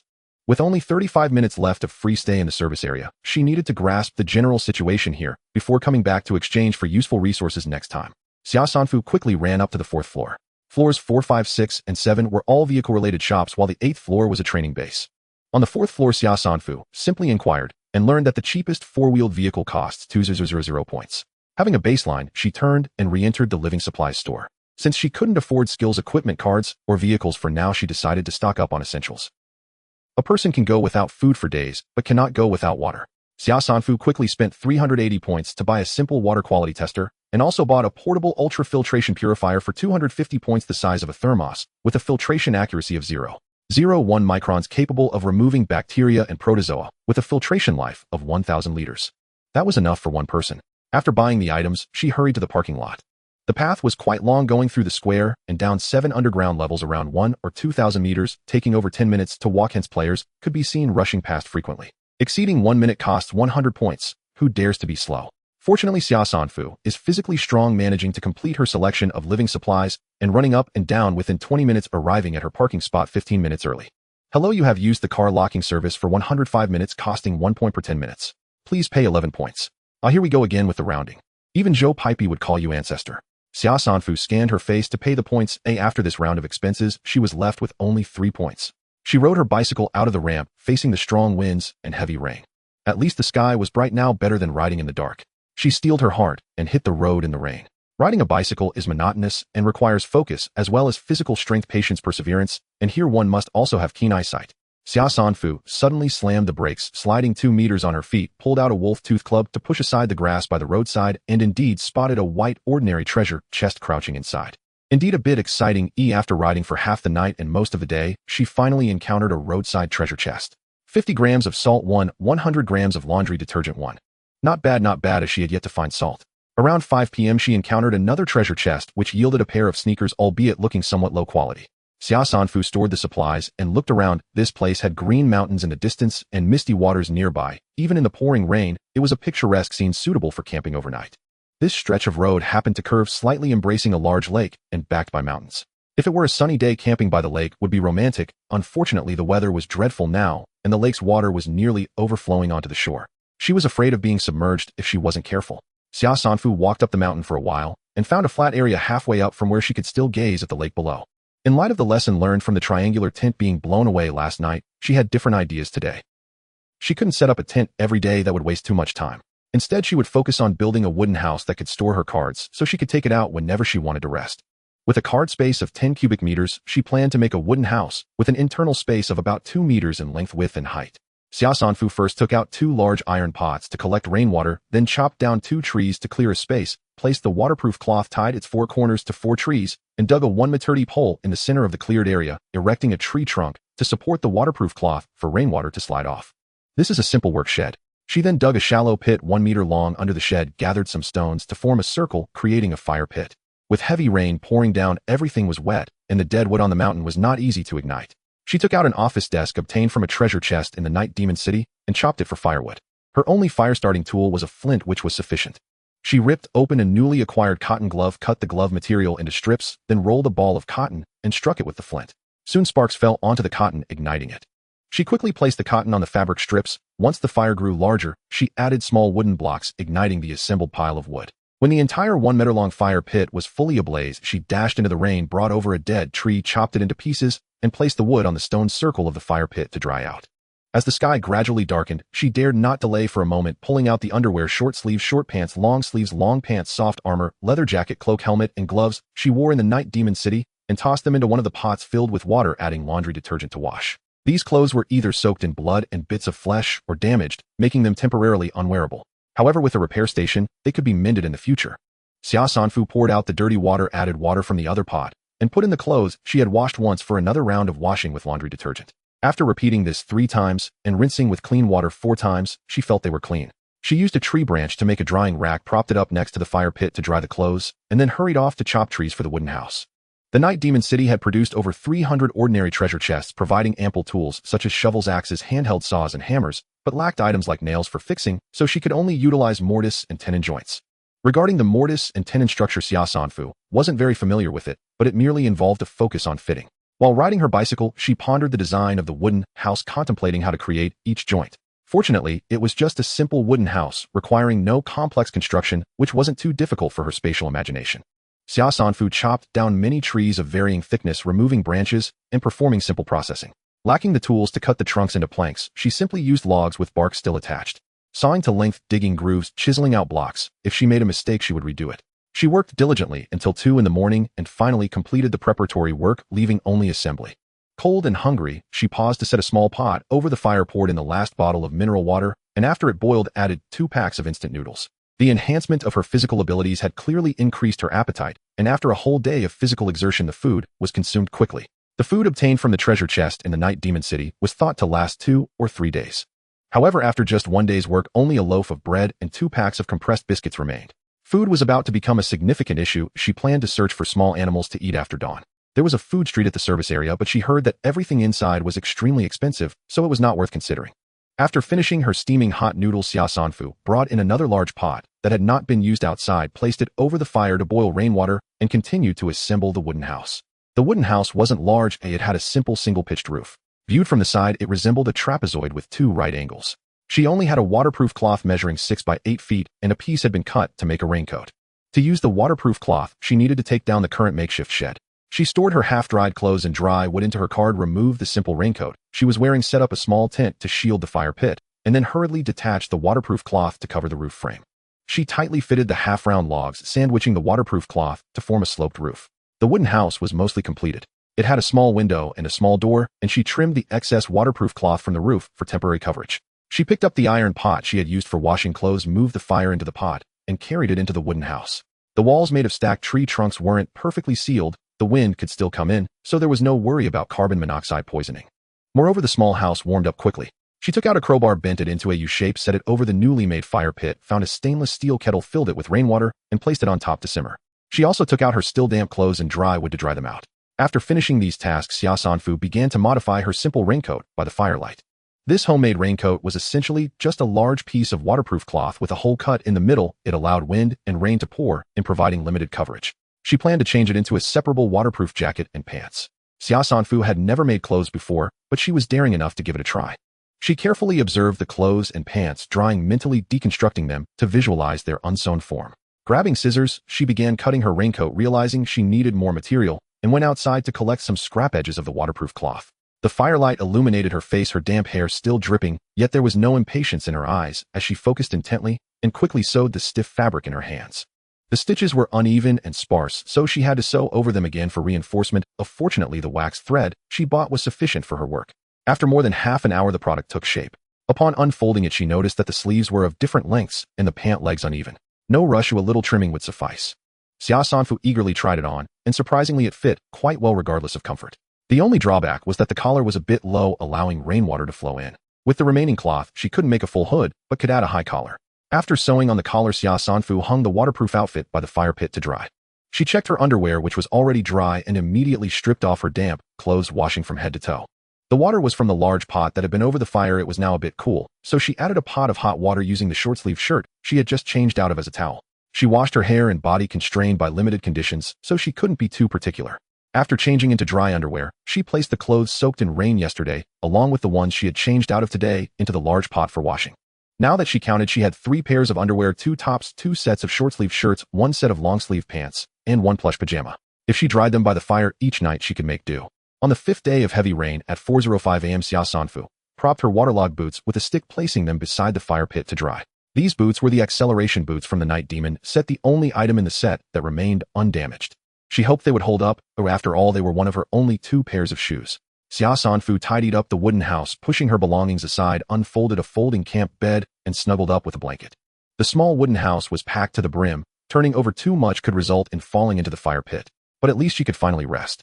Emotionally, she wanted to sleep deeply, but rationally, she reminded herself that practicing visualization not only refined her spirit and tempered her organs, but also helped her recover her physical energy faster. Alright, if I don't die, I'll train hard. Xia Sanfu concentrated her mind, visualizing her organs, and was astonished to find that today the energy within her organs seemed to be flowing much more smoothly. Was it because she had healed? After 2 hours of semi-conscious visualization, the energy within her organs ceased to circulate.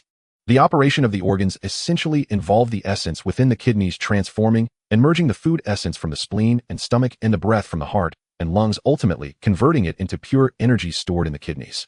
However, this energy also needed to be replenished through food. Xia Sanfu turned over as she needed to eat something good. She cleared her mind and continued sleeping for 3 hours until fully awake.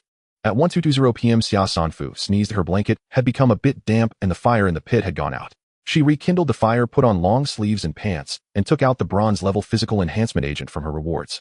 Being soaked every day, even an Iron Man couldn't bear it. This enhancement agent had to be used. The enhancement agent was contained in a bronze box the size of a pencil case alongside a syringe. The instructions were pressed underneath the syringe. The instructions stated that this physical enhancement agent was aimed at enhancing strength suitable for 1-star physical enhancement and could be injected subcutaneously. Following the instructions, Xia Sanfu extracted the light red enhancement liquid and injected it into her upper arm. At first she felt nothing, but after 7 or 8 minutes an indescribable pain and itch spread throughout her body as if needles were stabbing into her bones. Xia Sanfu uncomfortably pounded the ground, fearing that she would collapse the floor, and managed to restrain herself. She sought something to distract herself and pulled out an introductory textbook on zoology. Though it resembled a physical book, its cover concealed a screen. Users could navigate content via the table of contents or opt for audiobook or holographic lecture modes. The preface explained that all living organisms were classified hierarchically by kingdom, phylum, class, order, family, genus, and species, most corresponding to familiar flora and fauna from the real world. Yet beyond the 5 established kingdoms, Prokaryota, Protista, Planifungi, and Animalia, this text introduced a 6th, the Molo kingdom. Though the character Imo often evokes magic or demonic cultivation in fiction, here it was rendered as mysterious. The Molo kingdom thus encompassed all life, veiled in enigma. She turned to the Molo kingdom section and found entries on grotesque beasts, dubbed Molo beasts, and bizarre flora, termed Molo plants. To her astonishment, she even discovered an entry on the Yi-Imo clan. Chordata phylum, vertebrata subphylum, Shuichuan class. Humans belong to the Mammalia class, but this classification placed them under Shuichuan class. Did that imply population expansion through bloodborne infection? The text further noted that the Yi-Imo were mutated offshoots of baseline humanity and simultaneously classified as abyssal species. Xia Sanfu felt a jolt of disbelief. Had she truly slain people? Had she slaughtered over 1,000 such beings? Then again, those not of our kind harbor alien hearts, and the very existence of merit points had already ordained irreconcilable factional division. After an hour immersed in study, Xia Sanfu only then realized the sharp itch and pain across her body had significantly subsided, no longer impeding movement. She folded her cot and bedding, then used a water quality analyzer to test the rainwater. Surprisingly, it proved relatively pure. Boiling rendered it potable, sparing her the need for a filtration device. She boiled the rainwater and ate 2 compressed biscuits with it, then donned waterproof clothing, helmet, and windproof goggles. Summoning her steel wings, she began flight practice. She decided against cycling today. Constant riding felt aimless. Instead, she would remain in place, stockpiling dried timber and foraging for food. Her wings felt like a pair of limbs abruptly grafted onto her body, her mind utterly unaccustomed to their presence. She crashed into trees, then into the ground, thankfully cushioned by her helmet. 1 hour of flight training exhausted her. More than 8 hours of cycling, one left her spirit hollowed out, the other her body. When wearied by flight, she gathered deadwood. When fatigued by gathering, she resumed flying. By the time the hut brimmed with firewood, she could hover steadily. But her spiritual energy remained insufficient for endurance. Sustained flight beyond 10 minutes triggered searing headaches and abrupt, uncontrolled descent. Yet she reveled in it. Flight was nothing short of wondrous and sublime. Lifting off the earth evoked the intoxicating illusion of grasping freedom itself. What then was freedom? The boundless sky, or what lay beyond it? Xia Sanfu alighted upon a tree branch, gazing down upon undulating mountain ranges and a highway stretching endlessly into the horizon. This was a trial of survival, but perhaps for her it held deeper significance. At the very least, she believed if her body journeyed forward, so too must her soul, exploring, learning, ever onward until the final breath. Xia Sanfu pushed off the trunk and soared toward the vast lake at the mountain's foot. In the torrential downpour, fish surfaced en masse to gulp air, thick clusters of large, robust specimens. Hovering several meters above the water's surface near the shore, she hurled a sharpened wooden spear with sudden force. The school scattered in panic. Only one fish, nearly half an arm's length long, impaled itself upon the shaft and flipped belly up. She snatched the spear, yanked the fish free, and flung it ashore. Then she flew to another densely packed shoal and repeated the maneuver. Within 5 minutes, 3 sizable fish lay upon the bank. By then she hovered near the lake's center. She wheeled sharply to return. Plummeting here would mean a perilous swim back. Just then, without warning, a jet of water streaked past her cheek. She evaded the water jet, but her wings lost balance, sending her plunging into the lake. Thrusting upward with desperate strength, she burst from the water's surface and darted sideways like a swift, narrowly avoiding successive water jets launched from behind. Xia Sanfu tumbled onto the bank and glanced back. The water heaved, swelling into a small mountain. With a thunderous splash, a colossal creature emerged, a monstrous fusion of crocodile and turtle. Its upper jaw curved like an eagle's beak, its carapace bristled with jagged blade-like ridges. Upon landfall, it charged like a bulldozer, racing at breakneck speed, uprooting trees, and blasting water jets in relentless pursuit. Good heavens, it stood at least a full story tall. Xia Sanfu barely reached its knee. She zigzagged frantically as water jets shattered trees and gouged craters into the earth, her hair prickling with dread. What in blazes is this thing? I merely caught a fish. Xia Sanfu surged skyward and slashed twice with razor-edged wind blades. The blade struck its shell with a ringing metallic clang. Wind blades capable of cleaving 20-centimeter-thick alloy doors left not a single mark upon its shell. She lunged to strike at its head, only to see golden light flare across its brow, dissolving the blade into nothingness. Such formidable defense explained its utter audacity. The beast reared its head and fired 3 consecutive water jets. Xia Sanfu veered sideways and dropped low. Each wind blade drained her spiritual energy completely. The sky was no domain for her. She fastened the steel wings pendant back around her neck and sprinted forward. The monster galloped after her on 4 massive limbs spewing water jets, its passage shaking the earth, carving a flattened path straight through the forest. Damn it. How could anyone contend head-on with a behemoth whose defenses were maxed out? That serrated knife-edged carapace. That tail capable of shattering a tree with a single swing. That forehead impervious even to wind blades. Utterly impenetrable on all fronts. Old rogue, I'll flip you inside out. Xia Sanfu's strength had transformed dramatically. She slid low, dodging a water jet, then charged straight at the beast, seizing a fallen basin-thick tree felled by its own assault and jamming it against the rim of its shell. It didn't budge. With startling agility, the beast whirled its head. Its jaws snapped shut with terrifying force, pulverizing the trunk into splinters. Xia Sanfu darted beneath its belly and raised her spiked mace, activating the card Frenzy. Frenzy for 3 minutes. The user's physical attributes surge by 150, cooldown period 10 days. Her strength exploded instantly. With a thunderous heave, she overturned the beast, crushing a thicket of trees beneath its bulk. Yet the creature reacted with astonishing speed and dexterity, scrabbling with all 4 limbs to right itself. But Xia Sanfu moved faster still. She dropped onto its exposed plastron with a heavy thud and swung her mace in furious, unrelenting blows. Crack, crack, crack. The armored plate fractured, spilling crimson gore. The beast roared in agony and attempted a violent somersault to dislodge her. At the critical moment, Xia Sanfu clung to its underside, thrusting her hand deep into the fissure in its plastron and gripping the broken edges with iron resolve. The world inverted. The beast slammed back onto all 4s, thrashing its head and tail wildly, trying to shake her loose. Xia Sanfu clung on, fingers locked in the wound, until a sudden chill shot up her scalp. It was about to crush her beneath its full weight. She wrenched her hand free and thrust the mace upward just in time. Arg! The beast shrieked, leaping upright and bolting toward the lake, blood gushing from its ruptured belly along the entire path. Xia Sanfu crouched, numb with shock. As the beast bore down, the entire mace had driven deep into the fissure, and scalding blood had sprayed her from head to toe. She truly held no taste for monstrous slaughter. Wait, my spiked mace. Give it back.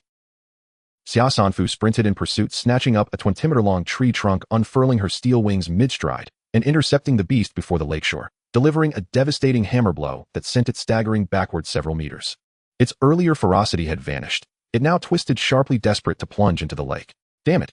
Xia Sanfu refused to yield, dared to provoke her, and then try to flee. Such presumption was unforgivable. Windblade.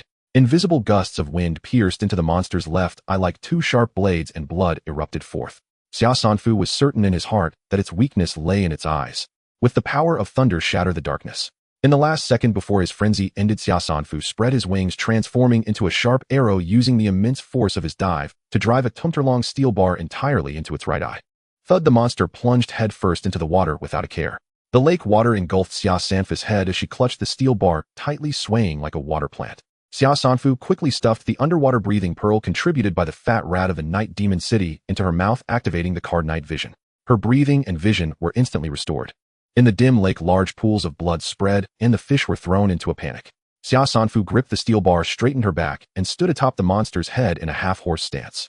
The monster was blind, yet seemed to have some goal as it swiftly dove toward the lake's bottom. Damn turtles have a habit of burrowing into mud. It wouldn't do that too, would it? This won't do. Xia Sanfu vigorously stirred the steel bar, directly smashing its brain. Bang! A turtle fell, kicking up half the murky lake. Congratulations, player, for killing the level 15 golden-backed crocodile turtle. Achievement points 1500. Xia Sanfu swam out of the murky water, waiting for a few minutes until the bottom of the lake became somewhat clear, and she saw a bronze treasure chest lodged in the mud over 10 meters away. This wave was not a loss. Xia Sanfu opened the treasure chest, tossed the items inside into her storage card, took out a rope to tie around its tail, and swam vigorously toward the shore. Its massive size created substantial drag, and with its weight dragging it was not easy, but since Xia Sanfu had her eyes set on its shell, she had to drag it regardless.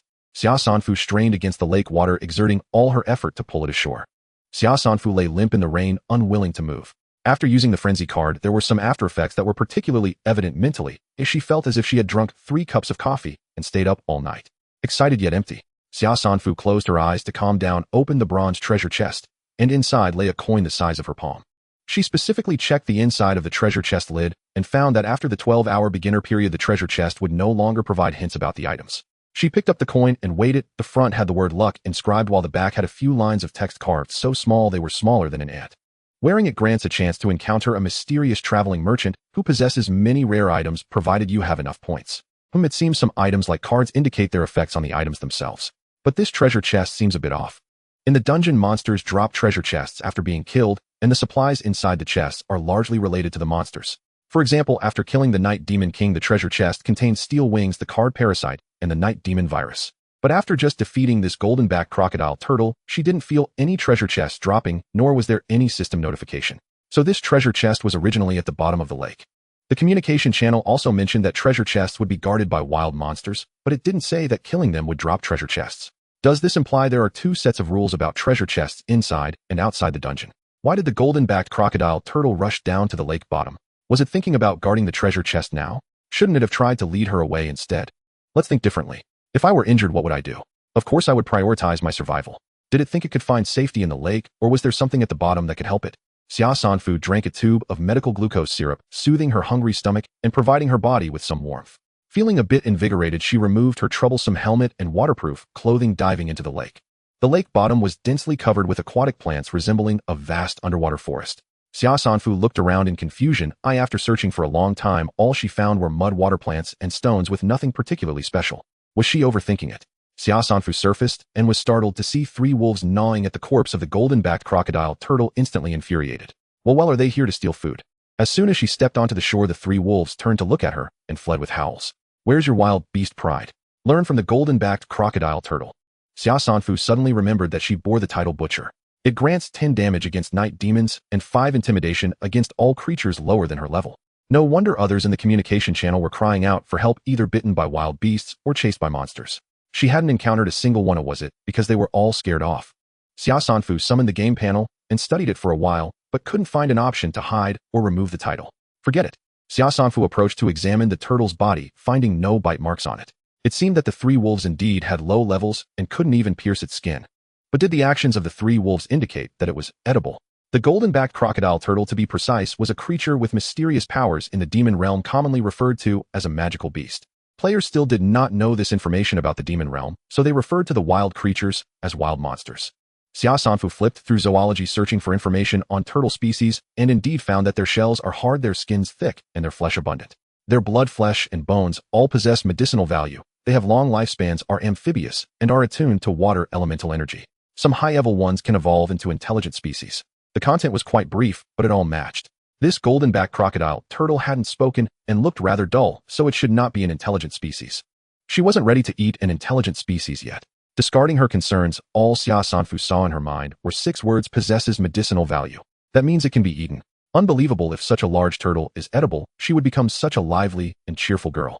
Xia Sanfu exerted herself to flip it over, climbed onto its belly, and pulled out the wolf-tooth club from inside. The problem was now how to dissect it.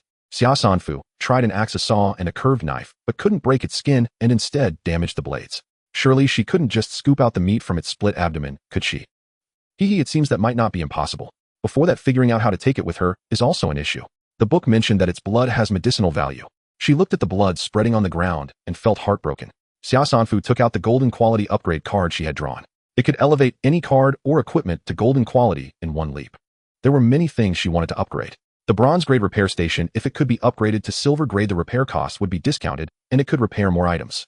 However, this equipment itself is upgradable with the requirement of feeding points to do so. 10,000 points are needed to upgrade it to silver grade. She had other ideas on earning points. If successful, she wouldn't worry about lacking points for upgrades. The second item is a bronze grade flashlight. The laser net function created by the god's hand was simply a cheat, but currently this function was out of service. If she wanted to enhance its quality, she would first need to gather points to fully repair it. After this battle, she became less reliant on the laser net function. The laser net couldn't break through the defense of steel wings, and steel wings couldn't penetrate the shell of the golden-backed crocodile turtle. There's always a higher mountain. It's more reliable to enrich herself. The third item is the bronze-grade Wolftooth Club, her most suitable weapon right now, with considerable damage. Below level 10, it was basically one hit per creature. But now, she had made up her mind to upgrade the card storage. Storage 10 cubic storage space, fire resistant. Card quality can be distinguished by the color of the patterns on the back. Some have bronze patterns, some have silver, and some have golden like the card book of answers she used previously. And the back of this card has a bronze pattern representing bronze quality. If it could be upgraded to golden quality, it should expand the storage space, right? One must move forward. Logistical support must be in place. In the early stages, while her strength advantage still exists, she must quickly accumulate resources in all aspects. Having a sufficiently large storage space would yield twice the result with half the effort. The golden quality enhancement card transformed into a sphere of golden light that enveloped the storage card. After waiting for about 10 minutes, the golden light was completely absorbed, revealing a brand new card. The front of the card displayed a dimly lit spatial map with various items floating within it, while a misty area filled the bottom right corner. The back was adorned with golden patterns and contained a line of notes regarding the card. Card storage space, a storage space of 10,000 cubic meters with 9,900 cubic meters designated for storage and 100 cubic meters as an absolute freshness zone capable of keeping items fresh and preventing decay for up to 3,000 days. Card auxiliary functions, binding pickup. Reminder, do not place living creatures, pollutants, or energy bodies undergoing fusion into the storage space. Xia Sanfu was pleasantly surprised. She recalled that her classroom measured 9 meters in length, 6 meters in width, and 3 meters in height, totaling 162 cubic meters. 10,000 cubic meters is roughly the size of 60 classrooms, 2 to 3 teaching buildings. Moreover, it comes with a freshness function, which although not for keeping warm, is still quite good. Xia Sanfu examined the functions of binding and pickup. After binding the card to herself, others could not forcibly take it away. When bound, the user can silently recite the name of an item or type of item to automatically retrieve it for them. These two functions are quite useful. Xia Sanfu confirmed the binding, and the entire card transformed into light, drilling into the back of her right hand, forming a golden cross pattern. She instinctively felt that this represented a quadrant of spatial positioning. Xia Sanfu silently recited to retrieve the golden-backed crocodile turtle and place it in the freshness zone, but the next second, she felt both joy and worry. Retrieval failed. The 100 cubic meters of the freshness zone couldn't accommodate it. She had underestimated its size. Xia Sanfu was troubled on the spot. She had never killed a chicken or duck, but had seen others do it, and generally such creatures required a bloodletting process, right? She couldn't cut through its skin or let it bleed. Given the weather and location, it wasn't suitable for bloodletting either.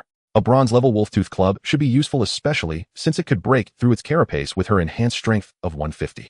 Let's give it a try. Xia Sanfu moved 2 trees to prop up the neck of the golden-backed crocodile turtle, placing a stainless steel tub the size of a bathtub underneath.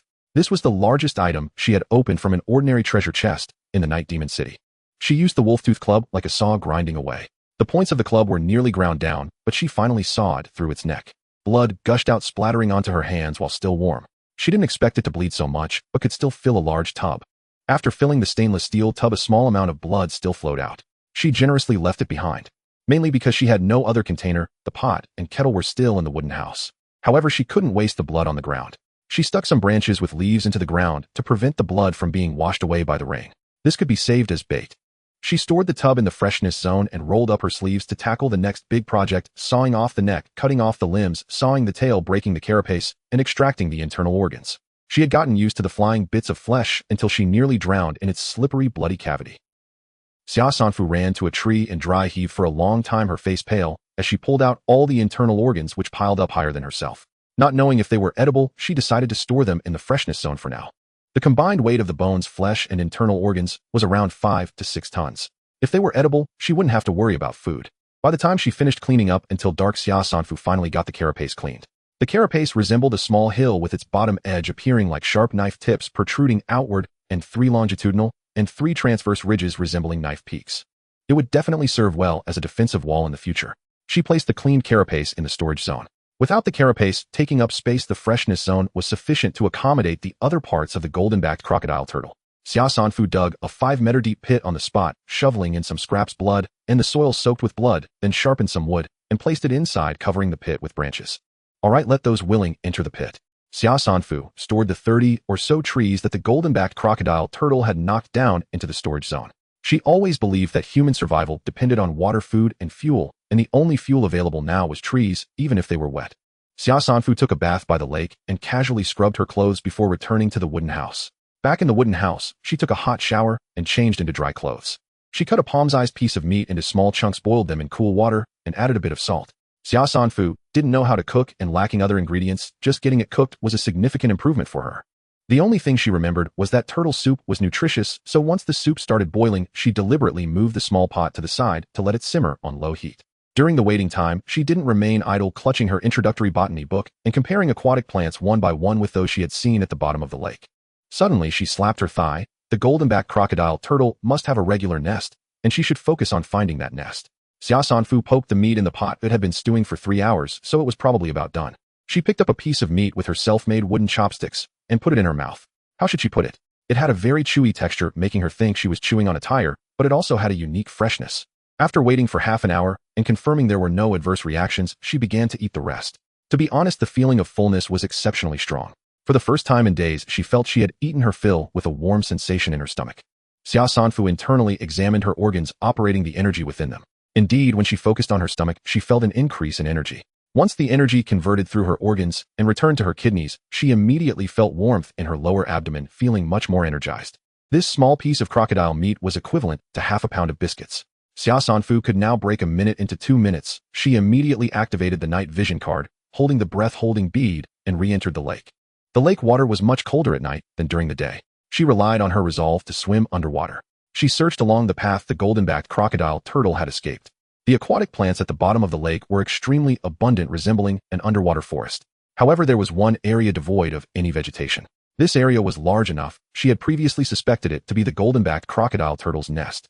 At that time, she had focused all her attention on the surrounding water plants. If the water plants were ordinary, she could only search for its nest. The soft mud in this area reminded her of the habit of turtles to burrow into mud. Given the size of the golden-backed crocodile turtle, how deep would it need to burrow? Xia Sanfu pondered and began to dig down with a shovel, determined not to overlook any clues.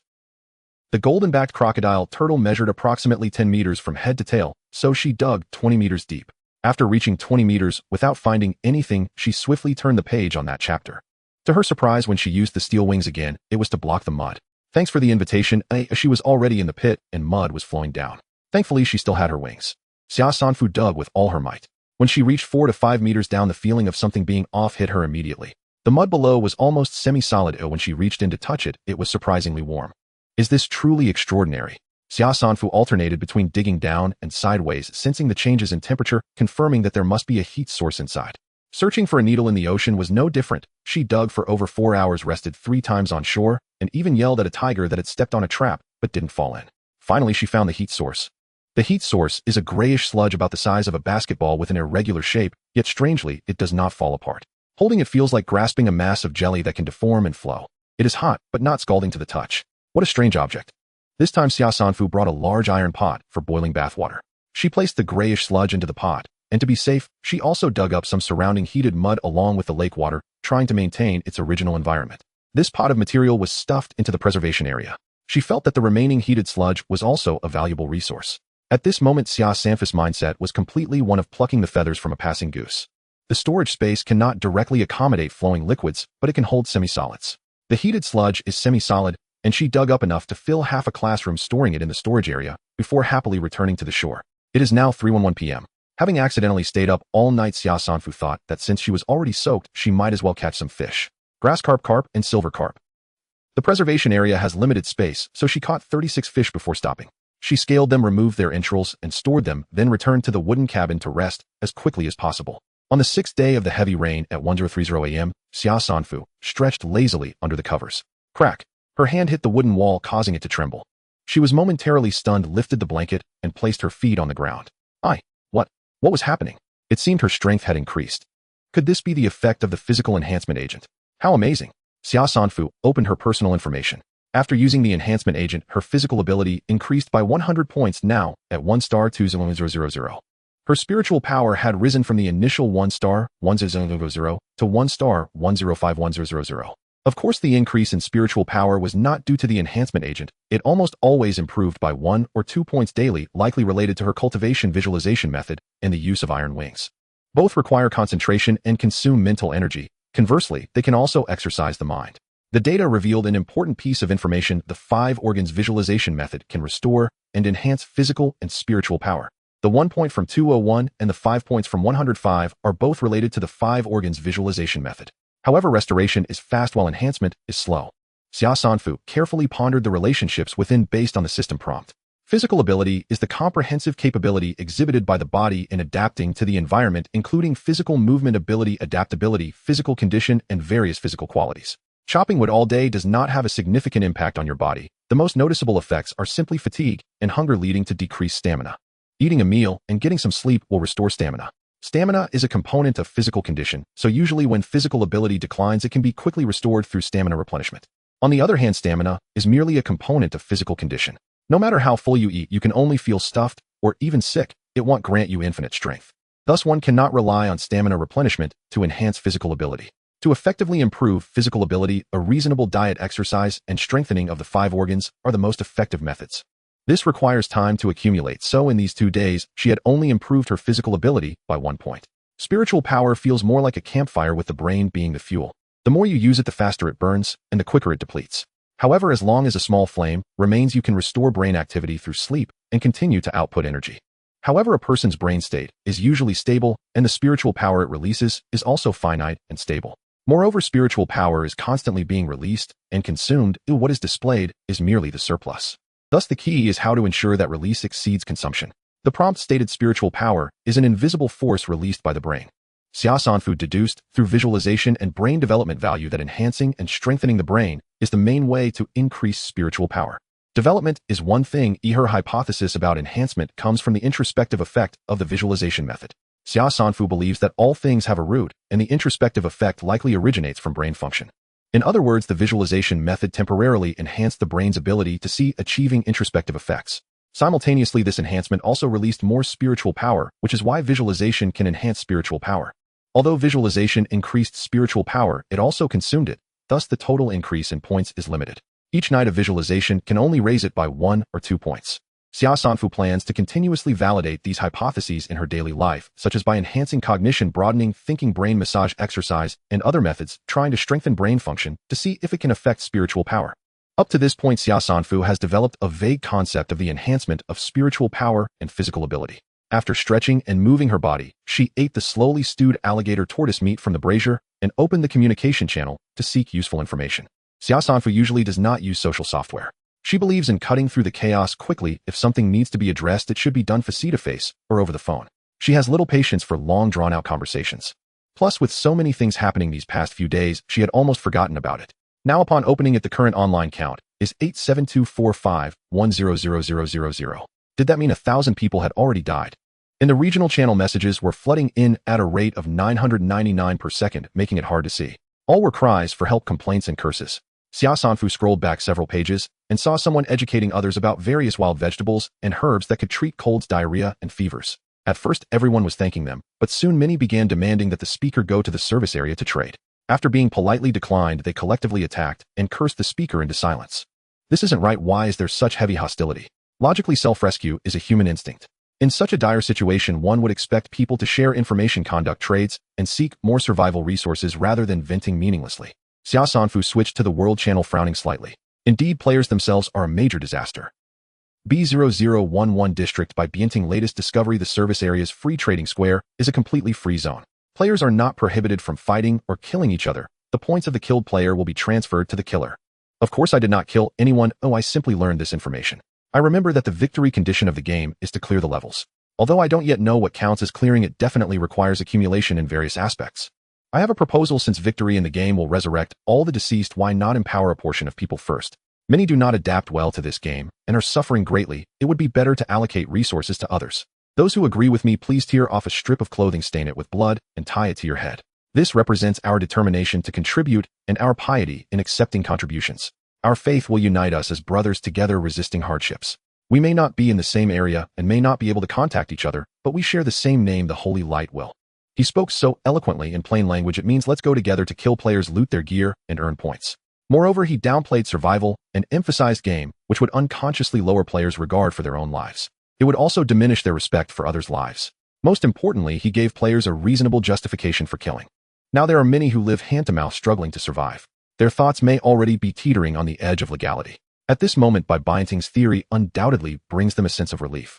It's just a game. Killing in the game isn't against the law. What's wrong with me killing? Anyway, everyone will be resurrected after the game is cleared. When Xia Sanfu checked the reputation leaderboard, indeed by Bianting's remarks received immense recognition, and his reputation soared to second place. There were also people questioning by Bianting's arguments in the World Channel, but in a situation where resources are scarce and everyone is an island, selfishness aligns more with human nature than unity and cooperation. Xia Sanfu refrained from commenting on the values and worldview here as she had already entered the player role. As a player, she had only one goal: to clear the game and reach the top. What concerned her more was that this guy was stealing her reputation. Additionally, how to clear the game, and whether the game had a balancing mechanism, and if so, what it entailed.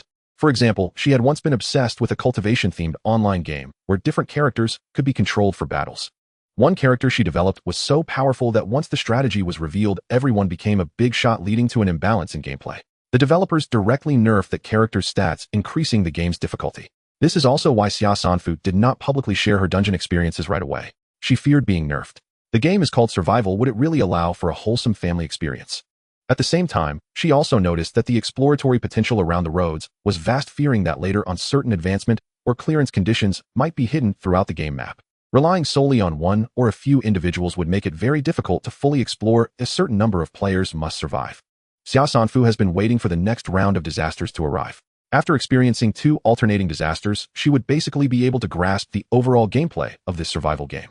During the contemplation of Xia Sanfu, the World Channel welcomed a new commotion. Bai Bianting's speech had already been 2 days ago, just a few minutes apart from Xia Sanfu's lament. To some extent, he stepped up by stepping on her. The allowing some people to strengthen, first he mentioned, isn't the strongest among them her. As for a Y-site, perhaps he ran out of points, or perhaps something happened, he hadn't spoken in the last 2 days.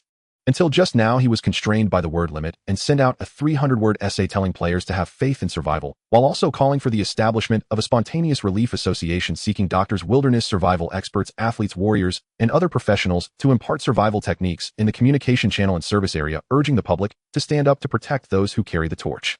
A Y-site indeed possessed the vision of a leader, and his speech struck a chord with a large number of people. The reputation rankings of a Y-site and Bai Bianting tugged back and forth, pushing Xia Sanfu down to 3rd place.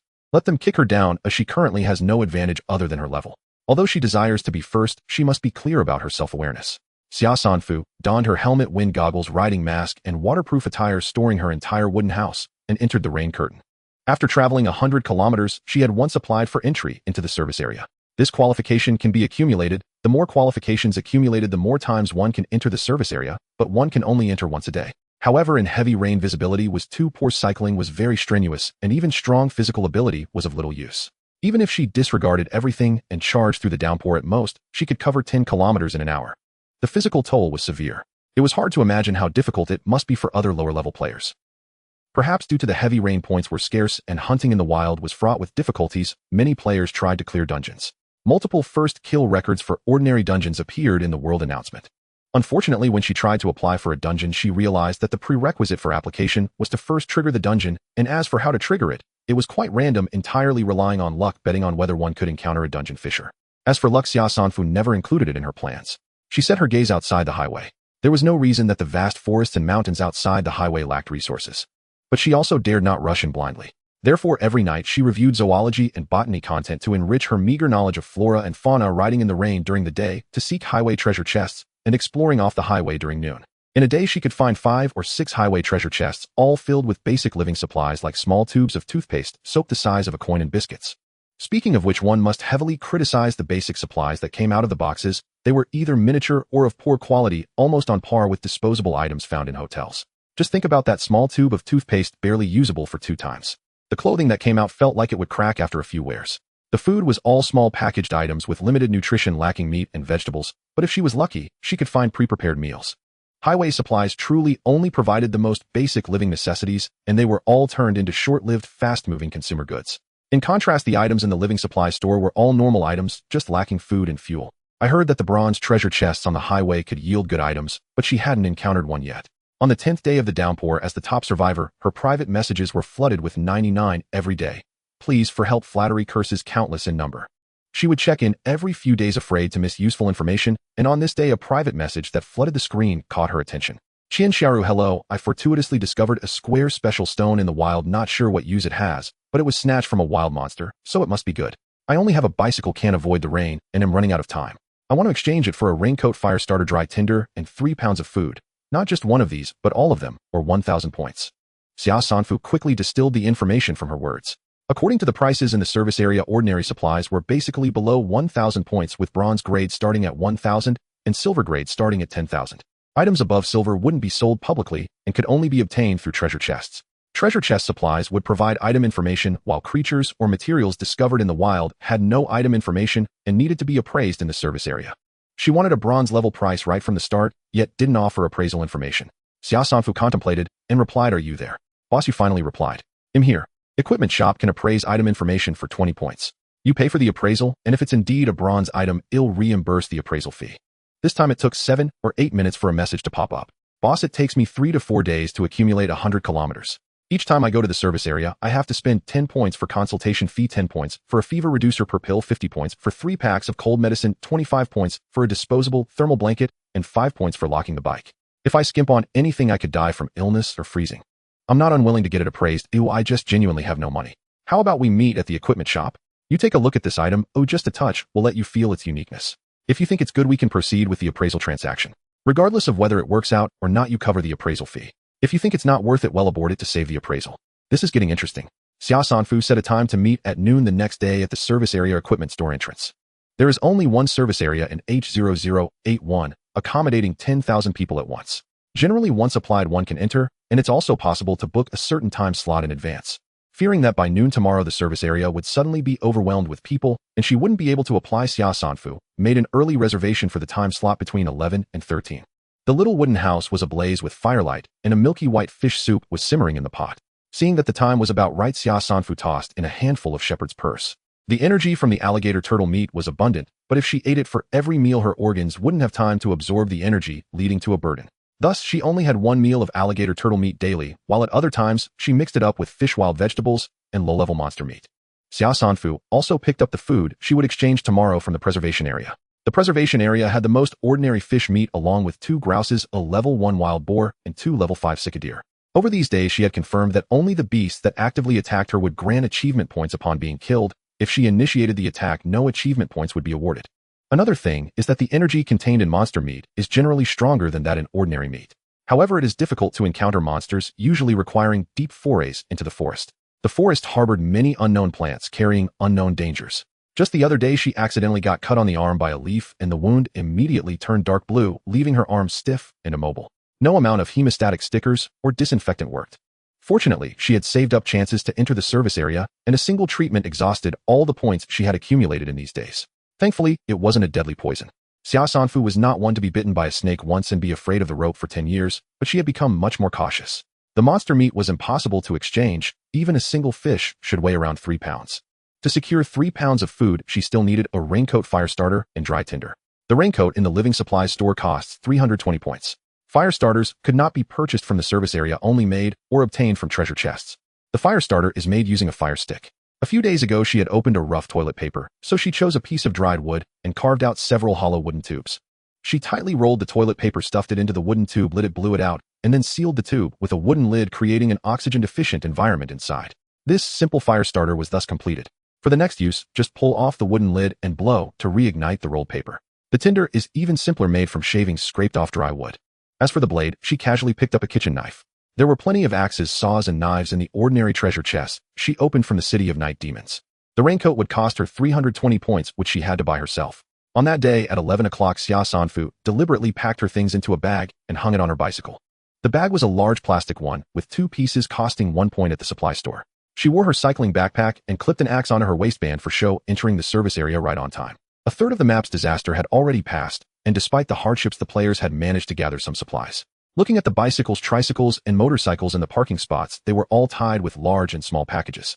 Due to the insecurity of the free trade square, players would leave important supplies on their vehicles. Those with raincoats would even take them off and store them properly. Xia Sanfu was carrying a large package of supplies on the road, attracting many predatory gazes. Who was so bold as to brazenly walk through the service area with a large amount of supplies? The free trade square had become a chaotic, zero-cost purchase square, rampant with theft and robbery. Ordinary players dared not show themselves to trade. Only those players armed with weapons would boldly set up stalls in the square. Alternatively, they would first announce the items for trade in the communication channel, screening potential buyers through private messages, then agreeing on a time to meet for the transaction inside the service area buildings. Inside the service area buildings, shouting and fighting were prohibited. Violators would be immediately punished, making it relatively safe. There were really not many like Xia Sanfu who strode in boldly. Brothers, look over there. That must be a fat sheep. In a corner of the square, a young man with a small mustache pointed at Xia Sanfu and said to two of his companions, Xiao Li, Xiao Wang, you two are new here. Go up and test your courage. This group of 10 had axes and rakes in their hands, and bloodstained cloth strips were tied around their foreheads. They were the Holy Light Society, formed out of devotion to the ideology of worshipping the edge. Xiao Wang and Xiao Li swallowed hard. Bro, this person seems very confident. You two are afraid of just one person. Remember, test before you judge. If you encounter a weakling, take everything. If they resist, kill them. If it's a close match, extort a little. If the odds are against you, find an excuse to retreat. Understand? Hey, got it. Xiao Wang and Xiao Li were both sturdy men, standing at about 1.8 meters tall. If they weren't strong enough, they wouldn't even qualify to join. They brandished their axes and charged in front of Xia Sanfu, causing some stall players to tremble in fear. Hey girl, you must be here to set up a stall. This trading square is under our control today. Hand over the supplies in your hands, and it'll guarantee a smooth experience here. Xia Sanfu looked at them, drenched and pale with unsteady steps, and said with difficulty, get out of my way. Oh. Xiao Wang and Xiao Li exchanged glances, puffed out their chests, and pressed forward, growling. Do you know who we are? There are 7 or 8 of us watching from over there. If you don't respect us and insist on making trouble, I can't guarantee what will happen to you. Li, taking the lead, said, since you're a girl, I'll give you a discount. Hand over most of it for your safety. Xia Sanfu glanced over at the 8 men and curled her lips into a cold smile before delivering a heavy slap to the man named Li. With a crack, the man fell to the ground, his head and neck hanging at a bizarre angle, clearly broken. Xiao Wang's pupils widened in shock, his legs trembled as he raised his axe and shouted, why you dare to kill? Doing a good deed every day, Xia Sanfu snatched his axe and swiftly severed his throat, striding towards the group of men. The men panicked, huddling towards the man with the mustache. Zhao Zhao, bro, this woman is provoking you. You must take action. Zhao Chuanyu was tense all over, shouting at Xia Sanfu, it's all a misunderstanding. Those two have nothing to do with us. The dogs of the Holy Light Society, there is no misunderstanding. With a clang, Zhao Chuanyu drew his sword to block the descending axe from Xia Sanfu, only to see the axe break open a gap. Zhao Chuanyu's confidence suddenly returned. He had practiced martial arts for 20 years, wielding a bronze-level-long sword. How could he be afraid of her? Zhao Chuanyu's aura changed, and he wielded his sword with ferocity and precision. Although Xia Sanfu had never learned martial arts, her combat awareness was ingrained in her from countless group battles, and her reflexes were unmatched. No matter how skillfully he fought, he couldn't touch her. Instead, she suddenly pulled out a wolf-tooth club, smashing down on his hand and knocking the sword away. Before Zhao Chuanyu could recover from his shock, another strike came. Regardless of whether he had practiced martial arts or how agile his body was, Xia Sanfu relied solely on brute force. Every strike of her wildly swinging club could shatter bones and spill flesh. After 7 or 8 strikes, he was rendered powerless. My son. A woman rushed out from the crowd, pouncing onto Zhao Chuanyu. Please spare him. He'll pay for his life. He'll pay for his life.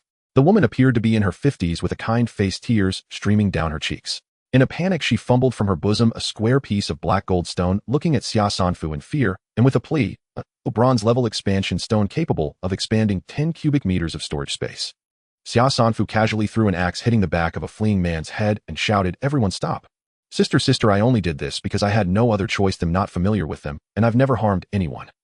Hero and I met them for the first time. This cloth strip on my head was just for fun. Oh, I'll take it off right away. These people were truly frightened, kneeling on the ground, hugging their heads and wetting themselves. Xia Sanfu simply pointed the wolf-tooth club at the ground and asked the old lady kindly, what is your name, mother? Qian Xiaoru. The old lady seemed as if her soul had left her body, stammering. Xia Sanfu laughed. Didn't you say you didn't know what kind of stone this was? The old lady looked as if she had heard a terrifying story, pointing at Xia Sanfu in horror. You are. Before she could finish her name, she was silenced with a strike. Xia Sanfu couldn't be bothered to argue. She delivered another blow to finish off the gasping Zhao Chuanyu, muttering, this field should be around level 3 or 4. Quite impressive for now. No wonder they dared to scheme against me. Xia Sanfu then killed the other players from the Holy Light Society, leaving only one alive for questioning. Heroine, spare me. It was an accident to provoke you today. I didn't want this to happen. It was all his fault. Yes, him. He gathered us, claiming he wanted to pull off something big. This Zhao, a level 4 player, is notorious on the leaderboard. He convinced us to follow him, promising cars, points, and supplies. I was wrong. I truly was. Xia Sanfu pressed the wolf-tooth club against his crazily banging head, rendering him motionless. I will ask one last time, what are your arrangements and who else is behind this? No, that's not right. There is Zhao said the top-ranked player is in our area. The top player must have plenty of supplies. He wanted to lure him out, trick him into giving us some supplies, and observe how easy he is to deal with. If he's easy to deal with, we would just take him out. That's the truth. I know nothing. I just wanted to eat off his plate. With his words, he fell to the ground as well. The surrounding players had long since fled, leaving the plaza empty. Xia Sanfu collected the supplies from their bodies, including the discarded axe, picked up the bag, and returned along the same route, while carrying the wolf-tooth club. Oh, what a waste of feelings. She had high hopes for the first transaction. Upon careful analysis, Qian Xiaoru's first private message contained some persuasive language. Qian Xiaoru claimed to have found an unknown stone in the wild, igniting curiosity and gambling instincts. She then proposed to meet at the equipment store for identification, necessitating a pass through the chaotic free trading plaza. It's important to know that the communication channel only reveals the player's ID, title, and name, while other information remains hidden. An offline meeting completely obscures each other's information. If she truly met her at the equipment store exposing her gender and appearance, she would definitely be ambushed when passing through the trading plaza again. Xia Sanfu suspected that those two bold individuals suddenly appeared to block her due to the small mustachioed Zhao who guessed she was bringing supplies, thinking she might be the top player coming for a trade, and thus sent two people to test her strength to decide on further actions. The result was unexpected as she pressed them step by step and struck decisively. But they might not know that she chose not to put the supplies in her vehicle to complete the identification at the equipment store and then return to the parking lot for trading. Instead, she flaunted the supplies in public to lure out the members of the Holy Light Association. This could be considered a mutual pursuit. The theory of Bai Bianting gave players an excuse to ignore life, steal, smash, and kill, leading to many violent small groups acting under the name of the Holy Light Association in the H0081 district. Of course, she wasn't punishing evil and promoting good. Her motive for killing the Holy Light Association was to suppress their reputation and curb Bai Bianting's prestige in this area, while robbing the rich to benefit herself. This wasn't just a bronze-level long knife or expanded stone. There were also 7 or 8 axes and rakes over 1,000 points. Unfortunately, although they provoked first, she attacked first, which counted as active aggression, resulting in no achievement points. Fortunately, the gains from this trip were far greater than pedaling a bicycle. Among the collected supplies, there were even 3 car keys. Could she afford to miss out?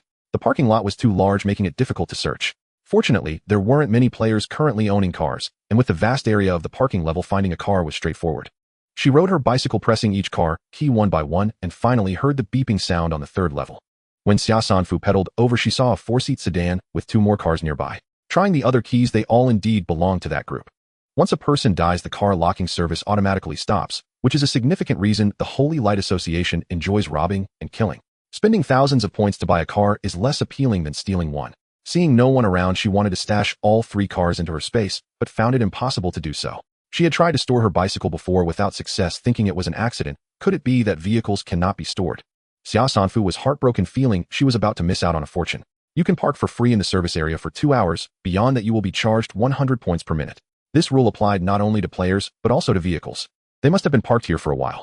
According to speculation, she had arranged a trade with Qian Xiaoru at 12 o'clock, and she entered an hour early, resulting in this group arriving even earlier to scout.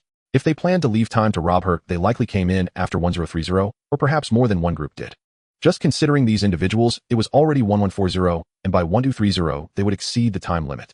Those with cars wouldn't buy cars, and those without cars couldn't afford one. Even if they wanted to trade items, finding a buyer immediately wouldn't be easy. Let's give it a try. Oh, anything I can grasp is worth it. While pondering, she opened the regional channel. Urgent sale, 2 car keys. The vehicles are operable with 5 liters of fuel inside. Players currently in the service area are able to enter immediately. Please private message with a price. Starting price is 1,000 points or bronze items. Highest bidder wins, limited to 10 minutes. Also a warning to players of the Holy Light Association, it'll rob you. Xia Sanfu spent 10 points to pin it for 10 minutes. She chose one of the 5-seat business vehicles, which had a high chassis, spacious interior, and relatively advantageous off-road performance. The business vehicle still had quite a bit of supplies, likely belonging to the small mustachioed Zhao. She collected the supplies from all 3 vehicles into the storage area and checked the remaining fuel on the virtual screen in the parking space. All had around 20 to 30 liters. Xia Sanfu took a container from her storage space and siphoned the fuel from the other 2 vehicles until they were left with about 5 liters each and stored it away. She reclined the backrest of the business vehicle's rear seat, stuffing the bicycle inside, casually changing out of her hardshell raincoat, sitting in the car while still wearing her helmet and cycling mask. It was almost 10 minutes. The regional channel had been lively for a while, and her private messages were once again overflowing. Help me. If you give me the car, I'll serve you, and you can have half of whatever I find in the future. Please, Great One, just give it to me. You'll do anything you want. Great One, I can offer 1,000 points, but I still have to ride 10 kilometers to enter the service area. It will take over an hour. Is that okay? Your asking price is too high. It's only the 10th day, and I don't even have 200 points. Would 100 points work?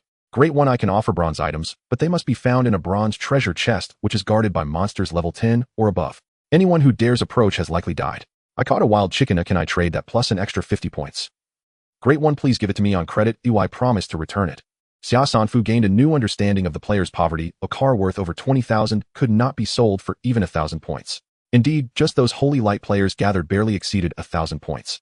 To sell it for 100 points while also taking on the risks, time costs, and potential post-sale disputes of a face-to-face transaction, she might as well not sell it at all. She thought this way, but still waited for 20 more minutes while familiarizing herself with various buttons.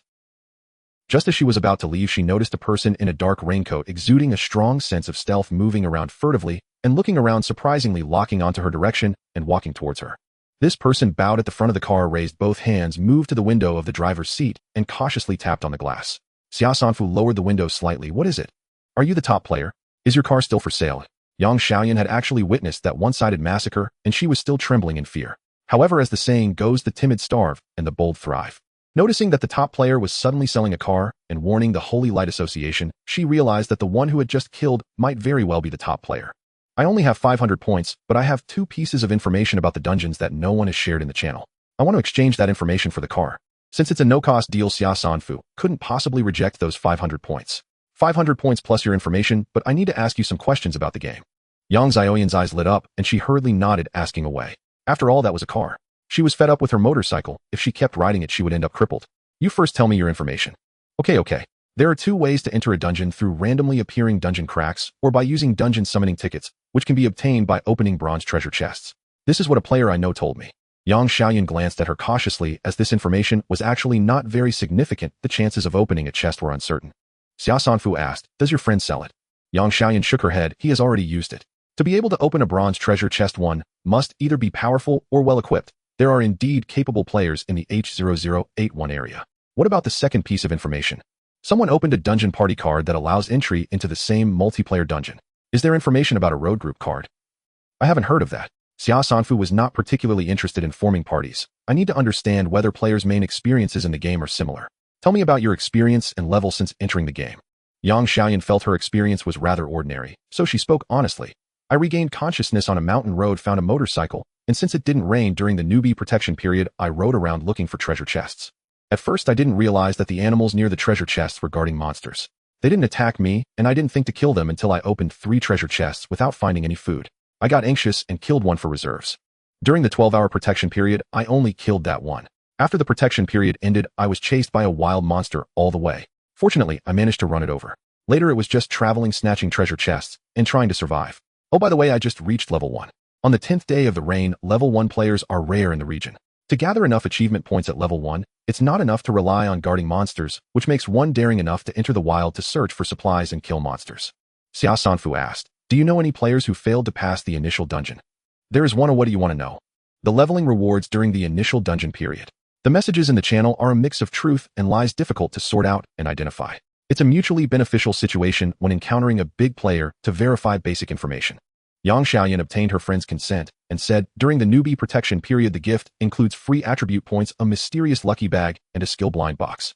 She said one and glanced at Xia Sanfu, but unfortunately, she couldn't read anything from her expression. He opened an ordinary quality weapon from the mysterious lucky bag, and the skill blind box yielded a lockpicking skill, which is a bit troublesome since one has to learn it themselves. After failing to clear the dungeon, it was taken back. After the newbie protection period, leveling up only grants free attribute points and achievement points. I got 1,000 points at level 1, which can last 5 to 6 days of hard work. Xia Sanfu was also envious of the leveling rewards before level 10, where points are distributed at a rate of 1,000 for each level. After level 10, there are more source stone fragments, but points only increase by a factor of 10. The game does offer a bit of support for new players below level 10. Xia Sanfu handed her a car key. Transfer the points to me, and you can contact me if you find any dungeon summoning tickets in the future. Yang Xiaoyan wanted to latch onto a powerful player. Can we get to know each other if there's a chance? I dare say that in the current area there aren't many who are trying to grind dungeons and kill monsters in the wild. My friends and a few hardcore players have made contact, and the things we trade are quite rich. Xia Sanfu politely declined. You can find me once you reach level 10. Yang Xiaoyan, the other party, retracted their offer. Time was running out, and without suitable buyers, Xia Sanfu decisively gave up and decided to leave. She frantically recalled the operations from the driving manual. This contraption was still a manual transmission. Buckle up, ignite, press the left clutch, press the right brake, shift into first gear, release the handbrake, release the brake, and step on the gas. Unsure if she was doing it right, but the car started moving.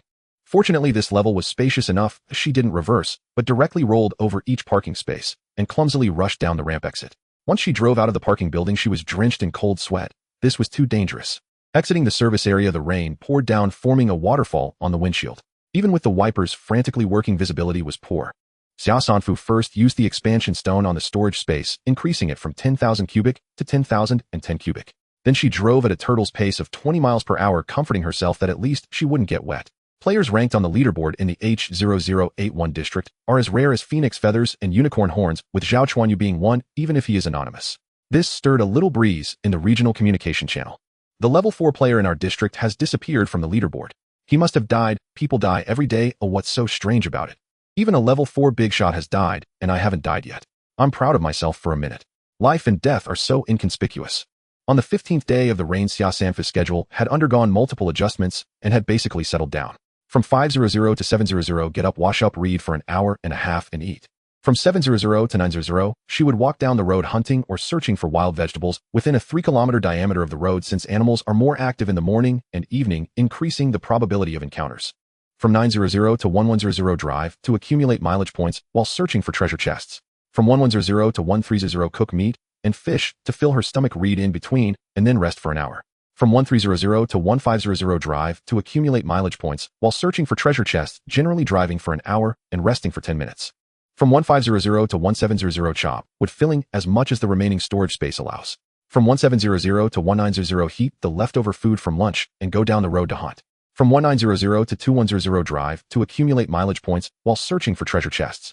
From 21:00 to 23:00, wash up and read.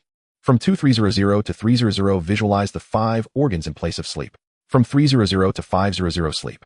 As of today, her storage area had filled with over 200 sturdy trees, while the preservation area was mostly occupied by golden-backed crocodile turtles along with about 30 various prey, making it extremely crowded, needing to be cleared out. Just as she was about to finish reading the last few pages of her beginner leather processing technique, she planned to start processing after reading it. After finishing the last line, she was about to close the book when she suddenly noticed an extra page at the back. It displayed, "You have completed the entire course. Would you like to take the beginner leatherworker qualification assessment?" Such a thing exists. But every book she had held in her hands had been quickly browsed from the first page to the last. There wasn't this prompt back then. Xia Sanfu flipped through the remaining few unfinished books and indeed found no such prompt. Was it necessary to read them all for it to appear? Xia Sanfu tapped the book screen, confirming to take the assessment. The assessment is divided into 2 parts. The first part is a theoretical written test, and the second part is practical skills. Xia Sanfu began the theoretical written test. Fortunately, she had indeed attentively completed each lesson, and her mind was quite sharp, allowing her to progress smoothly. Most of the questions could be answered based on what she had learned, with only 2 or 3 being slightly beyond the syllabus. She answered what she could and fabricated answers for the rest. After submitting the exam paper, a score of 98 appeared on the screen, deducting 2 points. Xia Sanfu checked the explanations for her incorrect answers, noted the correct ones, and clicked to proceed to the practical assessment. The requirement for this practical assessment was to create a water-dyed leather with 3 attempts available. A score above 60 was required to pass. Would she like to enter the practical assessment space? It seemed she did not need to prepare materials herself.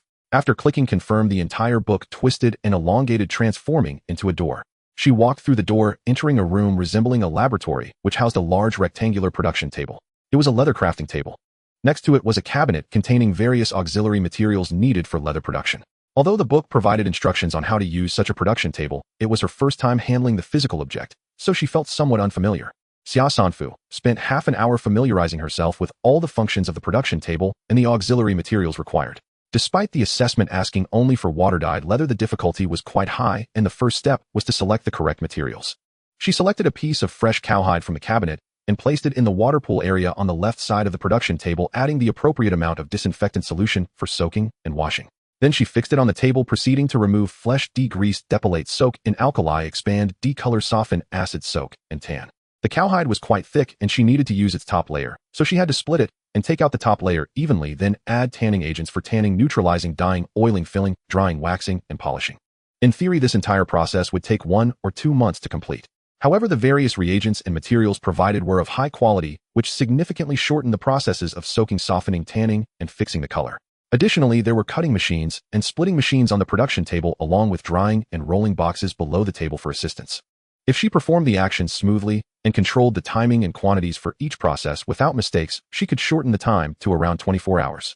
After a day, Xia Sanfu stretched her neck and picked up the khaki leather, which had good elasticity and breathability, confirming her submission. This assessment resulted in a score of 98 for the written test and 95 for the practical test. Congratulations to the player for passing the evaluation and obtaining the title of Junior Leatherworker, along with rewards of a standard leather crafting table and a materials gift pack. Additionally, congratulations to the player for receiving an excellent evaluation in this assessment with an extra reward of 500 points. Furthermore, congratulations to the player Xia Sanfu from region H0081 for being the first in the server to acquire a professional title. I must be losing my mind. I actually heard someone received a title. This damn survival game has professions as well. As soon as the assessment ended, Xia Sanfu was pushed out of the practical space. The book on Junior B skin processing had vanished, and her personal information panel now displayed several unclaimed rewards. Standard Leather Crafting Table Card Materials Gift Pack Card Career Planning Book. The standard leather crafting table was the same as the one she used in the practical space. The materials gift pack contained all necessary ingredients sufficient for her to handle various fur and crafting requirements in the short term. However, she had to prepare the fur herself, though it was not included in the gift pack. Finally, she claimed the career planning book. She discovered that the books in this game opened like electronic screens. The first page was for leatherworkers. She had unlocked the title of Junior Leatherworker. The requirements for unlocking the Intermediate Leatherworker title were 1. Must have obtained the Junior Leatherworker title 2. Must have completed the courses on Intermediate B Skin Processing Overview of Leather Usage Comprehensive Study of Leather Auxiliaries and the 4 major leathercraft courses E3. Spirit Power must be at 1-star completion 04. Must pass the Intermediate Leatherworker title assessment. The requirements for this intermediate title are quite numerous, and it also requires 1-star completion of Spirit Power. She currently only has 130 points, and 1-star completion requires 1,000 points. Yet this revealed the assessment requirements and title rewards.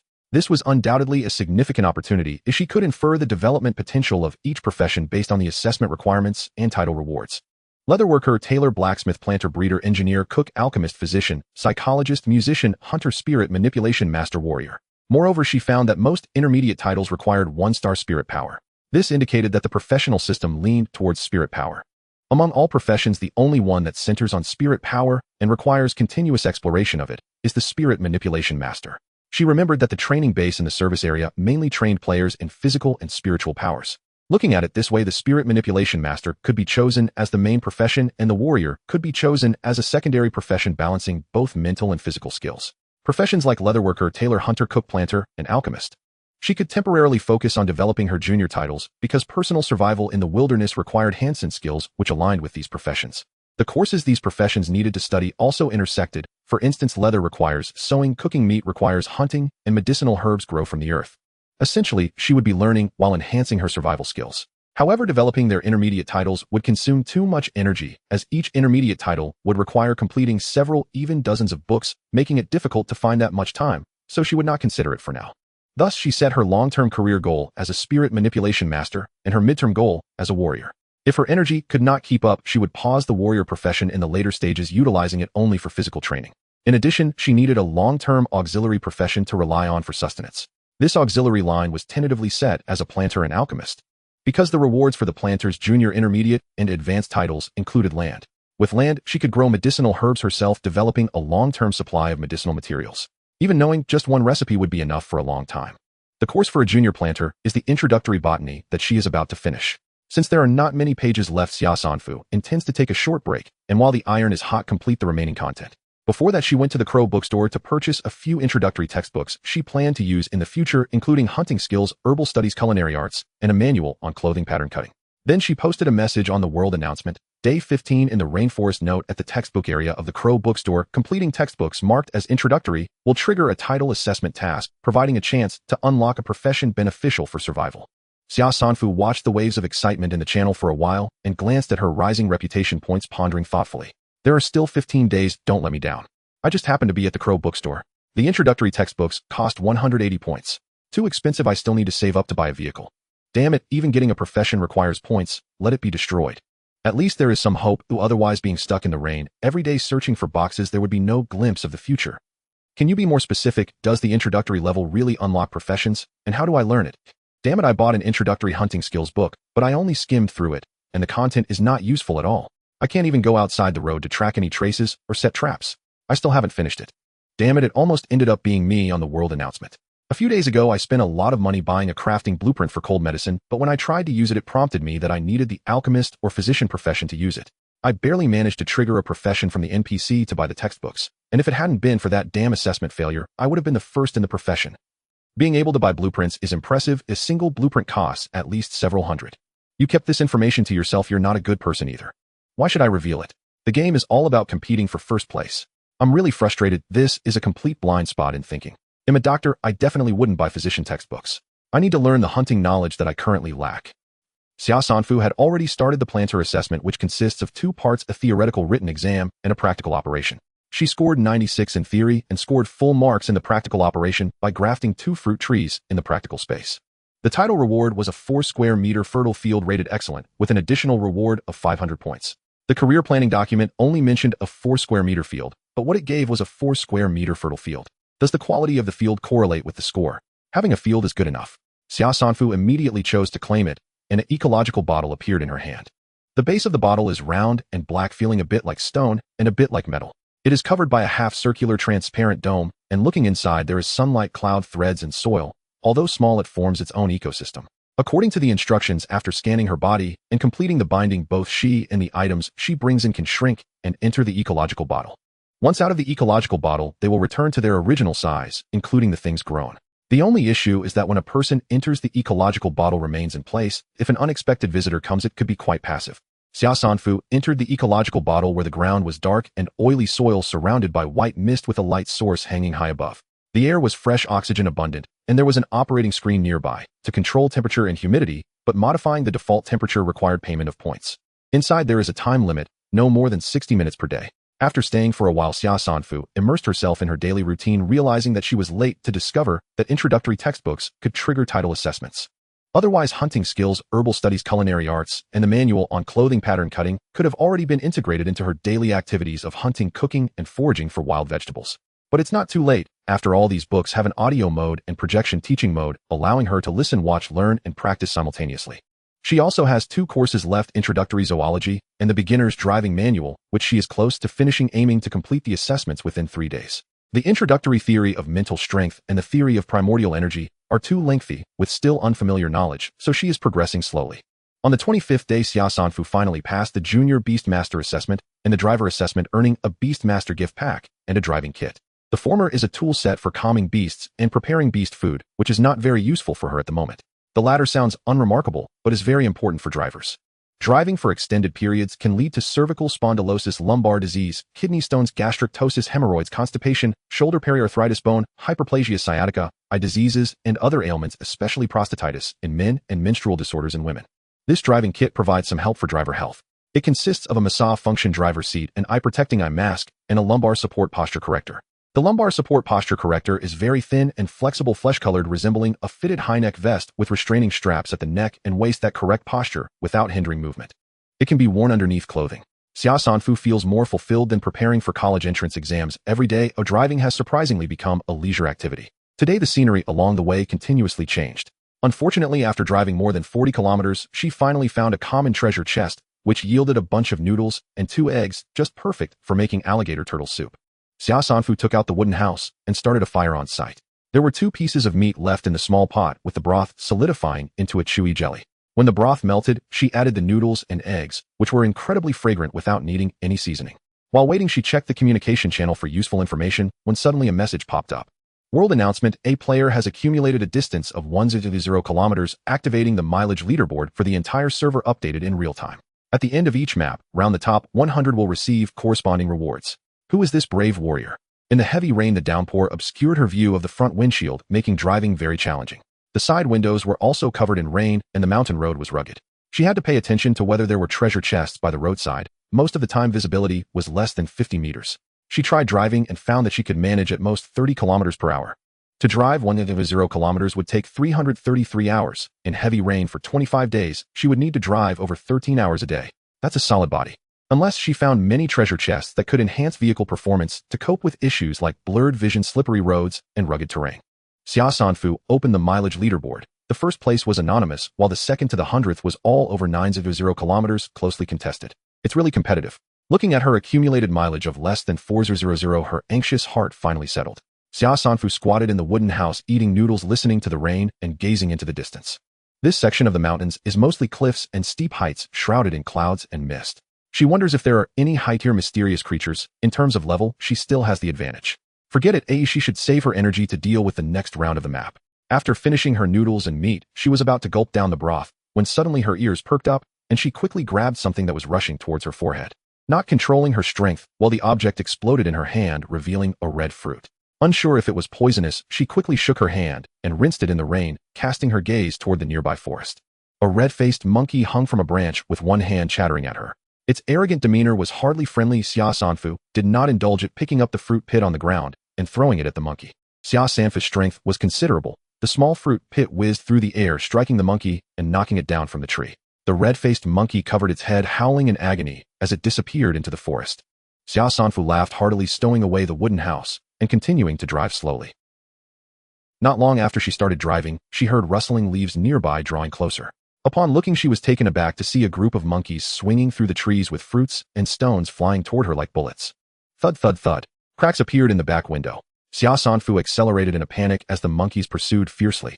All right, you want to chase, huh? I'm coming for you, my precious little ones. Xia Sanfu slammed the brakes and opened the door, spreading her wings to fly forward, wielding her wolf fawn club to chase after them. This time a smile appeared on her face as she pursued the monkey horde. The sounds of the monkeys echoed through the mountains and forests, shaking the trees.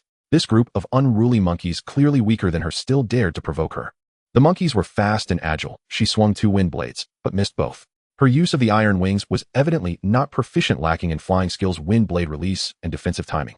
The Night Demon King could effortlessly fly back and forth in a tower, filled with pillars spinning like high-speed blades, shredding everything in its path. She could at most stand and output, and when the target moved, she couldn't aim anymore. Xia Sanfu suddenly realized, oh, wasn't this just a perfect opportunity for practice? Come play, monkey kiddos. Xia Sanfu descended from the sky right in front of the running monkeys, startling them into frantic turns, running and jumping in all directions. The group must not scatter. Xia Sanfu intercepted here and blocked their flapping her wings to shepherd the monkeys like a shepherd herding sheep. The entire monkey horde was exhausted, blocked here, and obstructed their chattering angrily in frustration. Xia Sanfu felt wronged, as she was also struggling. Each monkey ran extremely fast, and she could only keep accelerating, trying to avoid crashing into the trees. She learned to maintain a side flight among the dense trees. Here I come, darling. A startled monkey skidded to a halt at the sudden appearance of Xia Sanfu, frantically digging at the ground with its 4 limbs before darting away. Ha ha, don't run. Xia Sanfu rediscovered the joy of chasing geese from her childhood, gradually delving deeper into the mountains. Suddenly, she caught a whiff of fragrant fruits, soaring high to behold a magnificent waterfall, a colorful spectacle filled with various fruits on the flower and fruit mountain. Just as Xia Sanfu was about to rejoice, she saw the monkey horde crying and pointing at her, and one by one monkey heads popped up on the flower and fruit mountain. In just a few blinks, Xia Sanfu found herself being chased by a mountain of monkeys, throwing stones, ducking, and covering her head. The monkeys were much more accurate than her, with a rain of stones pelting down at her. Moreover, this group of monkeys had tactics. Some were pursuing her, some were encircling her, and some were distracting her, even able to drop stones from midair exceptionally fierce. Clang! The stone spear struck the iron wings multiple times, and she was bruised all over. Xia Sanfu remained unhurried, focusing on evading their attacks. As the saying goes, the best training is real combat. Having lost, suffered, and been injured teaches one how to dodge and retaliate. Xia Sanfu's flying experience skyrocketed as she executed side flights, low flights, upward flights, accelerations, dodges, hiding, and sharp turns in the forest, eventually leading the monkey army in circles in the mountains. Every now and then she would feint one way and dash back to the flower and fruit mountain to raid the fruit trees. After doing this once or twice, she caught a delightful scent of wine wafting from behind the waterfall. The novel had come to life. It truly was a water curtain cave. Inside, stone altars were filled, and the aroma was emanating from the altars, revealing a golden yellow liquid when opened. Xia Sanfu had only drunk beer once at her graduation banquet after the college entrance examination. To be honest, it was terrible, and she couldn't understand why some people liked this stuff. But its existence surely indicated a market for it. Xia Sanfu quickly collected everything into her storage zone. It took only a second, and when she turned around, she saw an old monkey stunned at the cave entrance, its arms full of peaches. Oh, caught. Let's go. Xia Sanfu zipped past it, causing a gust of wind that made it stagger. Jiwa ji jiwa wa ji jiwa. Xia Sanfu hovered in midair, giving a thumbs up, while pressing down twice, a first come first served. What's wrong with taking a little compensation for the trouble? Just as she was about to leave, she heard the sound of stones tumbling. Ahead of the flower and fruit mountain stood a jagged peak towering into the clouds, with a stone resembling a monkey atop it pointing towards the sky. At that moment, the stone crumbled, and a 2-meter-tall red-faced monkey leaped out, landing on the flower and fruit mountain with a few flips. The monkey horde suddenly had a backbone and rushed forward to complain.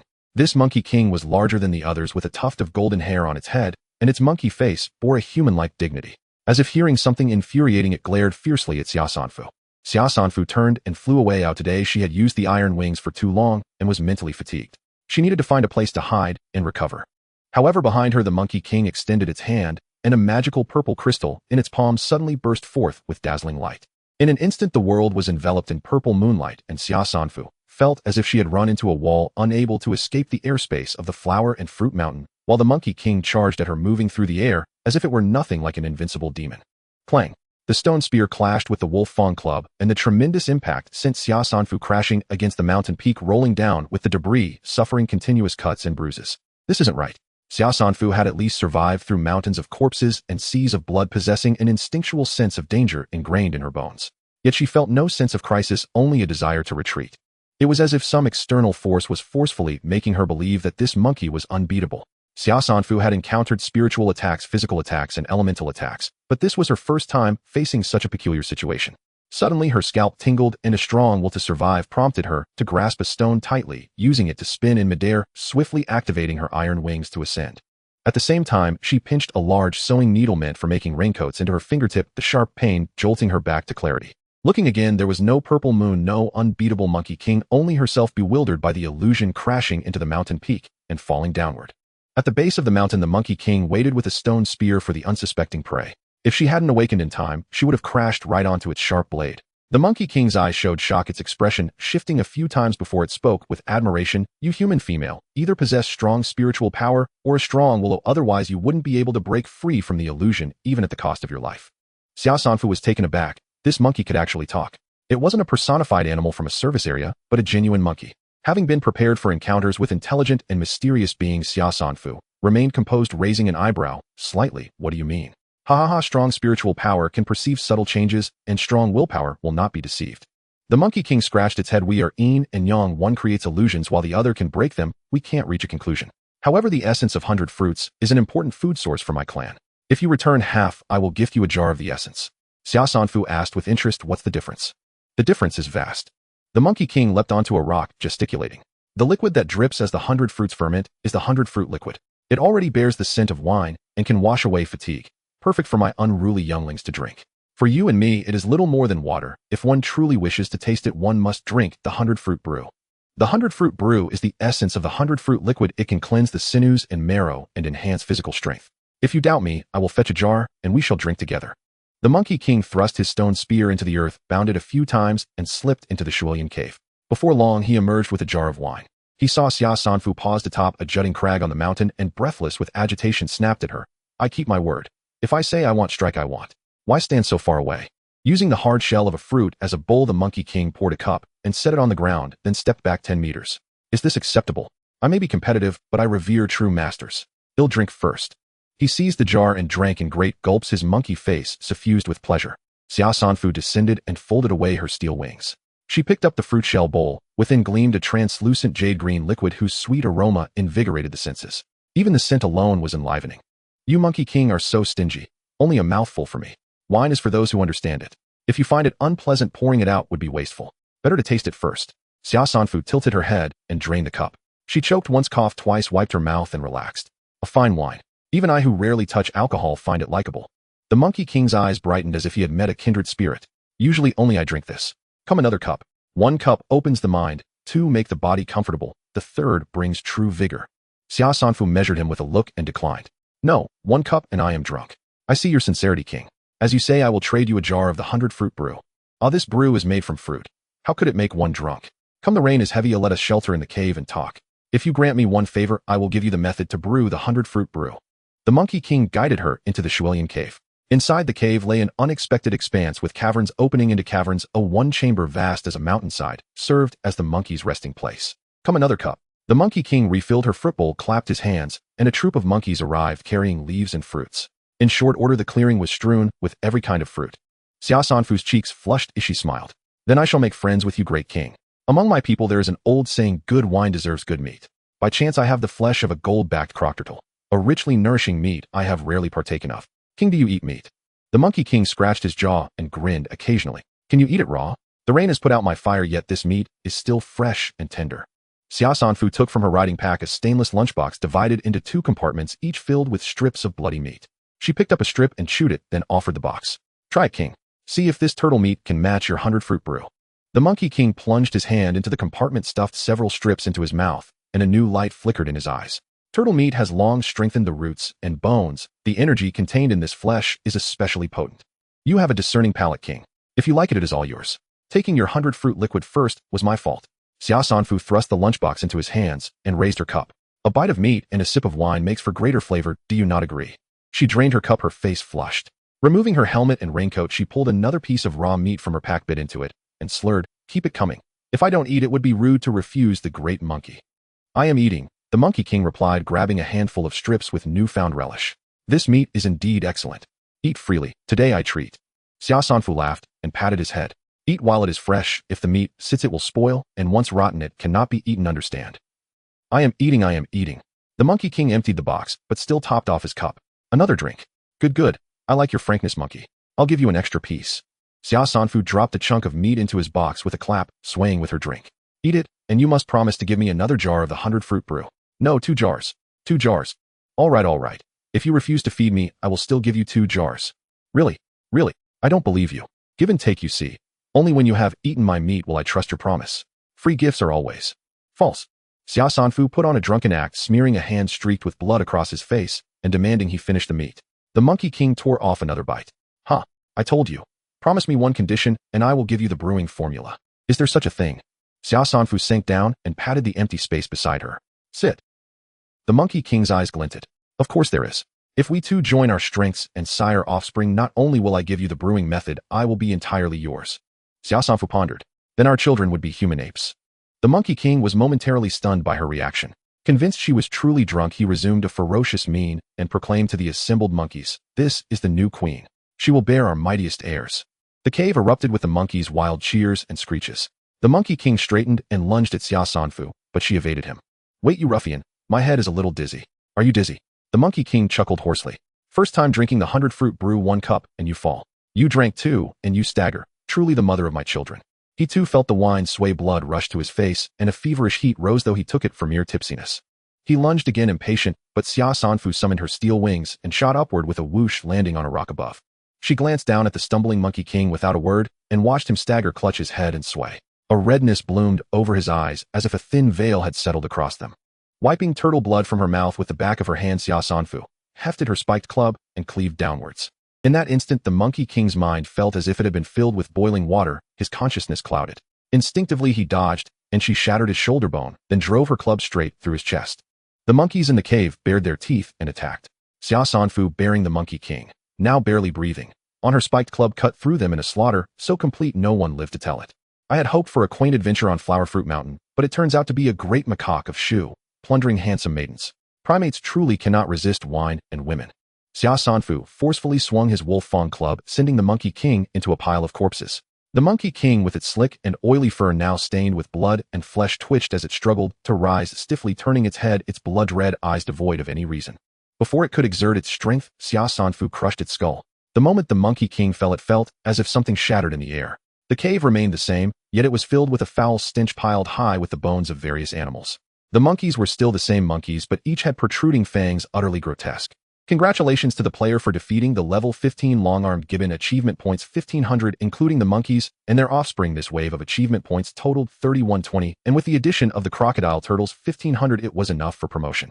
Sure enough, the next second congratulations to the player for reaching 60,000 achievement points, promoted to level 15, and received a promotion gift package free, attribute point 1, a source stone fragment 1.150. Xia Sanfu found a purple crystal on the Monkey King's body. Not knowing how to use it yet, but seeing these transformed monkeys, Xia Sanfu was certain that she had been lured into their trap from the very beginning. The Monkey King was cunning, perhaps testing her abilities by having the monkeys lure her deep into the mountains, first confusing her with illusions, and when that failed, tempting her with the brew of the 100 fruits and the recipe for it, tricking her into drinking a cup that would knock her out. However, Xia Sanfu was naturally cautious and would never eat anything offered by strangers. Thus, while pretending to drink the wine, she stored the liquid in her storage space, but unfortunately the loose liquid without a container was like a speck of dust falling into a bottle, making it impossible to retrieve with her mind. Even now, she had not fully grasped the Monkey King's intentions, but the Monkey King was impatient. Seeing her drink the wine, it could restrain itself verbally, yet its bodily instincts could not be controlled. The monkeys wore no clothes, leaving nothing hidden.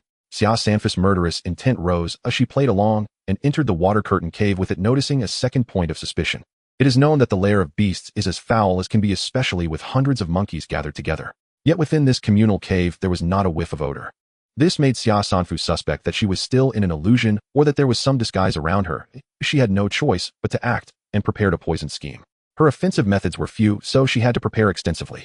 Thus, she packed turtle meat in a lunchbox, injecting half of it with the night demon virus dropped by the Night Demon King. Once this virus took effect, it would plunge a person into a high fever and chaos, which was undoubtedly an opportunity for her. The Monkey King was also cautious, only eating the meat from the same compartment she had touched. It wasn't until she pretended to drink a second cup of wine, exposing a drunken frenzy, that it relaxed its guard. Although this cave had been disguised, the 100 fruits liquid and the brew were genuine. Xia Sanfu searched around and found 10 jars of 100 fruits brew and a bronze treasure chest in a hidden small cave. Inside the bronze treasure chest was the recipe for brewing the 100 fruits brew. According to the recipe, the 100 fruits brew indeed had the effect of cleansing the marrow and washing the essence. However, brewing wine required skill and time, which she lacked. While quickly look at the battle leaderboard, this person leveled up again. Achievement points 62710. Is this a cheat? I almost got beaten to death by 2 level 0 monsters just now, and level 0 monsters only give 10 points. How many level 0 monsters did this person have to kill? The second place is still level 9, suddenly feeling a bit comforted. There must be a way to gain achievement points without killing monsters. I advise this Xia Sanfu to share her experience quickly. Yeah, one shouldn't be so selfish, or what good is it if everyone is dead? The exchange channel stirred again, due to Xia Sanfu's level up. Over here, Xia Sanfu collected the dry grass, dry wood, and stones in the cave, burning the corpses of the monkey group, mainly fearing the leakage of the night demon virus. Who knows what strange occurrences this game will produce? It's better to be cautious. She didn't want to be chased by a horde of resurrected night demon monkeys. Amidst the thick smoke, she exited the cave and spread her arms, letting the waterfall wash away the blood on her. She inexplicably burst into laughter, giving a middle finger to the dim heavens and earth. After washing up, she went out to collect the fruits scattered across the mountains. If the preservation zone couldn't hold any more, she'd first put them in the storage zone. There were so many fruits that she couldn't even bother counting their weight. However, to brew the 100 fruits liquid and the 100 fruits brew, 2 special magical plants were needed. One called the wine starter fruit, which is used for fermentation. The other called the Fictional grass, which is crucial for turning the 100 fruits liquid into the 100 fruits brew. Since the recipe mentioned these 2 magical plants, they should be found nearby. Xia Sanfu used a card to track scents. The recipe indicated that the wine starter fruit had a special fragrance, so it should be relatively easy to find.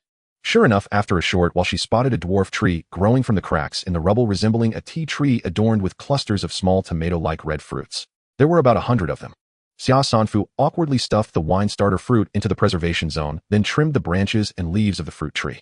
With bold strokes, she cut it down to just a bare trunk and a few branches, along with the broken stones and soil surrounding its roots, which she transplanted into an ecological bottle.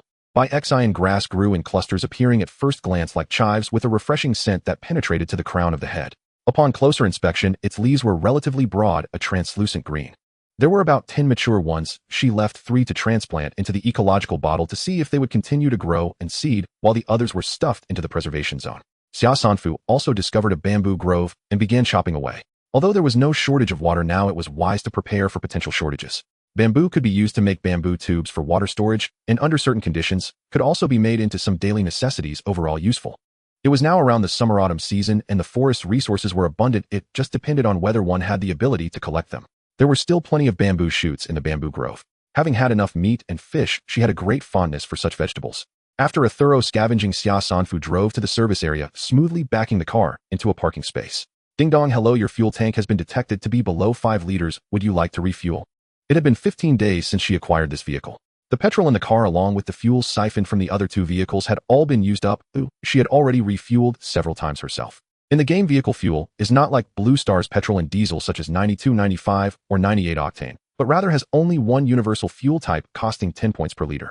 This vehicle has a fuel tank capacity of 48 liters and consumes about 5 liters per 100 kilometers.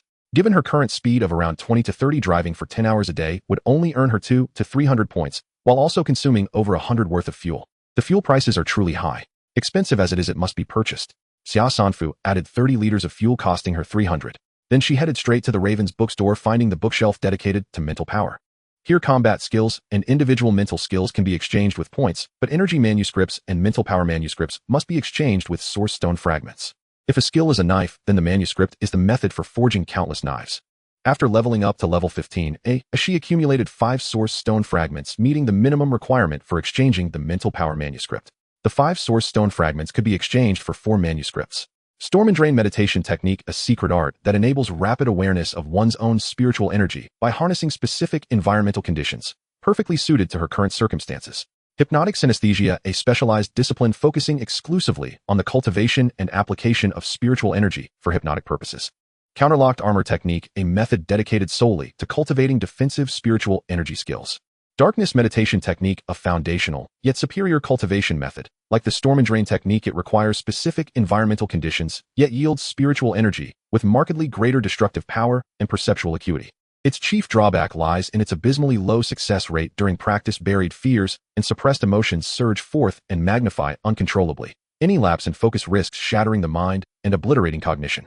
Xia Sanfu had initially favored the storm and drain meditation technique, seeking compatibility and swift mastery. But after slaying the Monkey King, she found the notion hollow and uninspiring. If this world is already so wretched, what harm is there in embracing boldness? She would learn only the finest. Moreover, future adversaries would grow ever more formidable and far stranger. Conventional methods may ensure stability, but they cannot pierce through overwhelming odds. Xia Sanfu paid 5 fragments of source stones for the darkness meditation technique and headed straight for the Daily Necessities Emporium, a vast, seemingly endless establishment where self-directed searching would prove impractical. Patrons typically used automated kiosks to search for items. Staff would then retrieve and deliver them. Xia Sanfu searched for a temperature-adjustable fermentation vat, intending to brew 100-fruit elixir and 100-fruit brew. So long as requests remained reasonable and avoided high-grade energy sources, nearly any desired item could be sourced. Within moments, an intelligent fermentation vat appeared on screen, 150-liter capacity, precision temperature control powered by disposable batteries, functional for 10 days before mandatory replacement, at a price of 550 credits. For daily necessities, it was rather steep. Through frugality and examination bonuses, Xia Sanfu's total stood at roughly 5600 credits. She ordered 6 units. Soon a kangaroo-shaped clerk arrived pulling a cart. Each vat towered above her waist, crafted of metal with a ceramic interior. Emerging from the service zone, Xia Sanfu plunged into activity. Soaring aloft, she located a cavernous mountain grotto, deployed all 6 vats, then sought out a crystal-clear pond to wash an array of fruits. After washing, she carried the fruits into the cave, dried, and aired them thoroughly, then placed them inside the vats. Given their depth, only 2 fermentation fruit seeds per vat were needed to initiate fermentation. Xia Sanfu filled all 6 vats, sealed them tightly beneath heavy lids, and set the internal temperature to 30 degrees Celsius. The 100-fruit elixir would mature in 7 days. Combining batches and adding azure heartgrass for a further month of fermentation would yield the 100-fruit brew. Even with 6 vats brimming, her storage area overflowed with surplus fruit. Excess provisions had ironically become a burden. Tomorrow she resolved to purchase sealed jars for fruit preserves and sell off surplus goods to acquire sugar and salt. By midnight, Xia Sanfu had completed her tasks.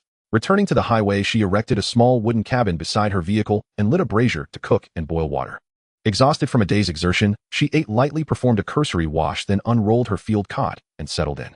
Recalling the elixir's fatigue-relieving properties and the brew's meridian-cleansing potency, she retrieved 1 jar of each. She poured a cup of the 100-fruit elixir, golden-hued, fragrant with ripe fruit, sipped gently, and tasted mild alcohol, smooth, unabrasive, a delicate low-alcohol fruit wine. It was as though a vital current surged through her mind, dissolving accumulated emotional residue, leaving her buoyant, refreshed, and strangely invigorated. That single cup alone was extraordinary in gaming terms. It restored depleted stamina points, more effectively than a bowl of carbohydrate-rich staple food, and sharpened mental clarity besides. She circulated the 5-organ vital energy to absorb the liquid within her stomach and neutralize its intoxicating essence, then poured a cup of the 100-fruit brew. The Monkey King had warned 1 sip would fell even the strongest novice. Out here on the open road, so long as she avoided treasure chests and ignored provoking wild creatures, she was safe enough to risk a single taste. Xia Sanfu took a cautious sip. Emerald green, intensely aromatic, fiercely pungent. She felt the liquor descend like molten fire down her throat into her stomach, then detonate with staggering force, threatening to drag her entire consciousness into oblivion. She navigated the maelstrom like a vessel in a typhoon, tacking against gales, riding waves, clinging fiercely to her will until minutes, or perhaps eons, later, her senses suddenly clarified, luminous and acute. A curious sensation arose, as if her mind itself had expanded. Xia Sanfu summoned her personal interface. ID H0081544088. Player name Xia Sanfu. Title Butcher. Bodily Development Index 1010. Physical Stamina 2111000. Cerebral Development Index 1799. Spiritual Energy 1751000. Willpower 2 anomalies leapt from the data. First, her Cerebral Development Index, having reached level 15, she'd allocated her free attribute point there, raising it from 15 to 16. Yet now it read 17. Second, her Spiritual Energy, normally increasing by 1 or 2 points daily through practicing the Void Transcendent meditation technique and Steel Wing exercises, had previously stood at 125. Now it surged to 175, a full 50-point leap.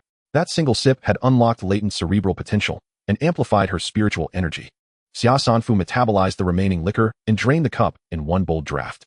This time the storm intensified, whirling into a vortex poised to swallow her very consciousness. Her spirit blazed like a celestial banner. She resisted with unwavering might, conjuring phantom legions amid the flux of reality and illusion, until at last the vortex dissolved into stillness. She massaged her temples and checked the interface again. Cerebral index, 19. Spiritual energy, 278. That single cup had granted her a staggering 153-point surge in spiritual energy. Especially remarkable was the 3-point leap in latent potential, equivalent to 3 free attribute points. Such power was impossible to resist. Xia Sanfu poured another cup and drank it down. Alas, this time, perhaps due to heightened resistance or immunity, the wine induced no vertiginous descent, nor did her stats shift. Clearly, she had grown greedy. Did the brew only catalyze cerebral and spiritual growth upon first consumption? Yet wasn't it said to cleanse meridians and fortify the flesh? Why had she felt no physical transformation? Was the dosage insufficient? She drank a third cup, still nothing. Then it struck her had her circulation of 5-organ vital energy absorbed the wine's potency into her kidneys, storing it as refined essence, thereby negating its intended effects. Xia Sanfu drank 3 more cups consecutively, this time deliberately withholding organ energy control. Waves of raw energy detonated within her, surging through limbs and marrow. Her head swam dizzily. Her spirits soared. She seized the stone jar, tilted it skyward, and gulped the brew in a roaring torrent, its fragrance exploding into the night air. Ha ha ha ha. Wah wah wah. Mama, why haven't you come for me yet? Do you no longer love me? Why does even a grizzled man past 30 have a mother who'd take a blade for him, while I have none? I miss you so much. If only I could see you once more. Just once. That would be enough. Xia Sanfu thought she must be crazy. How should she put it? She was currently inside a massive tree hollow filled with a foul odor, and the object blocking the entrance was without a doubt her business vehicle. The soft object beneath her was the belly of a large female bear. Fragments of drunken memories flashed inopportunely, and Xia Sanfu covered her face. Running wildly with the vehicle in the torrential rain, laughing like a madwoman, discovering a bronze treasure chest, opening it, and attracting a black bear and mistaking it for Mama, yet Mama wouldn't let her hug, even tried to bite her, breaking her hand, breaking her leg, and smashing her jaw. Dragging Mama around, she actually found a home, chased away a wild boar, closed the door, and fell asleep, holding Mama. What a terrifying act. Xia Sanfu, feeling as though her heart had turned to ashes, got off the black bear's belly, watching the bear, barely clinging to life. She swore she had no hobby of animal abuse. For the first time, Xia Sanfu felt guilty towards a magical beast. What was she supposed to do about it? She couldn't even heal herself, let alone treat a magical beast. Xia Sanfu exhaled a breath of stale air, drew her long knife, and swiftly put it out of its misery. Congratulations, player has killed a level 12 Gale Black Bear, achievement points 1200. Sorry, don't mess with a drunken girl in the future. Xia Sanfu moved the vehicle, blocking the entrance, no longer tempted by the bear's skin and meat, dug a pit and buried it. Turning around, she saw the dense forest with no path in sight. How did she manage to get the vehicle here? Xia Sanfu, with a headache, lifted the vehicle. With her current strength, she could barely manage to carry a 2 to 3 ton car. Winding uphill, she picked up a card from the bronze treasure chest and returned to the road. After dropping the vehicle, she walked back for 2,000 to 3,000 meters and saw the small wooden cabin she had left behind. This is so messed up. Xia Sanfu returned to the cabin, laid down in the driver's seat, and let her complex emotions run wild. After a long time, she carefully looked at the card's content. Smart display will replace the original front windshield when released, equipped with a hidden weather impact feature. Xia Sanfu chose to use the card. A flash of light passed over the glass, giving a sudden high-definition feeling. On the left edge of the windshield, there were 2 virtual buttons labeled Restore and Eliminate Weather Impact. She first pressed Eliminate Weather Impact, and to her surprise, the sky remained the same. The torrential rain still poured, but because of the screen, she was completely free from the trouble of rain washing over the glass, and her visibility became extremely clear. The adjacent window, however, was still being pounded by the rain, rendering it blurry. She pressed Restore, and the rain poured in again, obscuring her view. How come she only unlocked such a great item now? If she had gotten it a bit earlier, she wouldn't have been driving at a speed of 20 or 30. Xia Sanfu, after marveling, opened the game panel to check her personal data and finally felt a bit invigorated. Her stamina increased from 211 points to 311 points, a full 100 points, equivalent to a bronze stamina enhancement potion.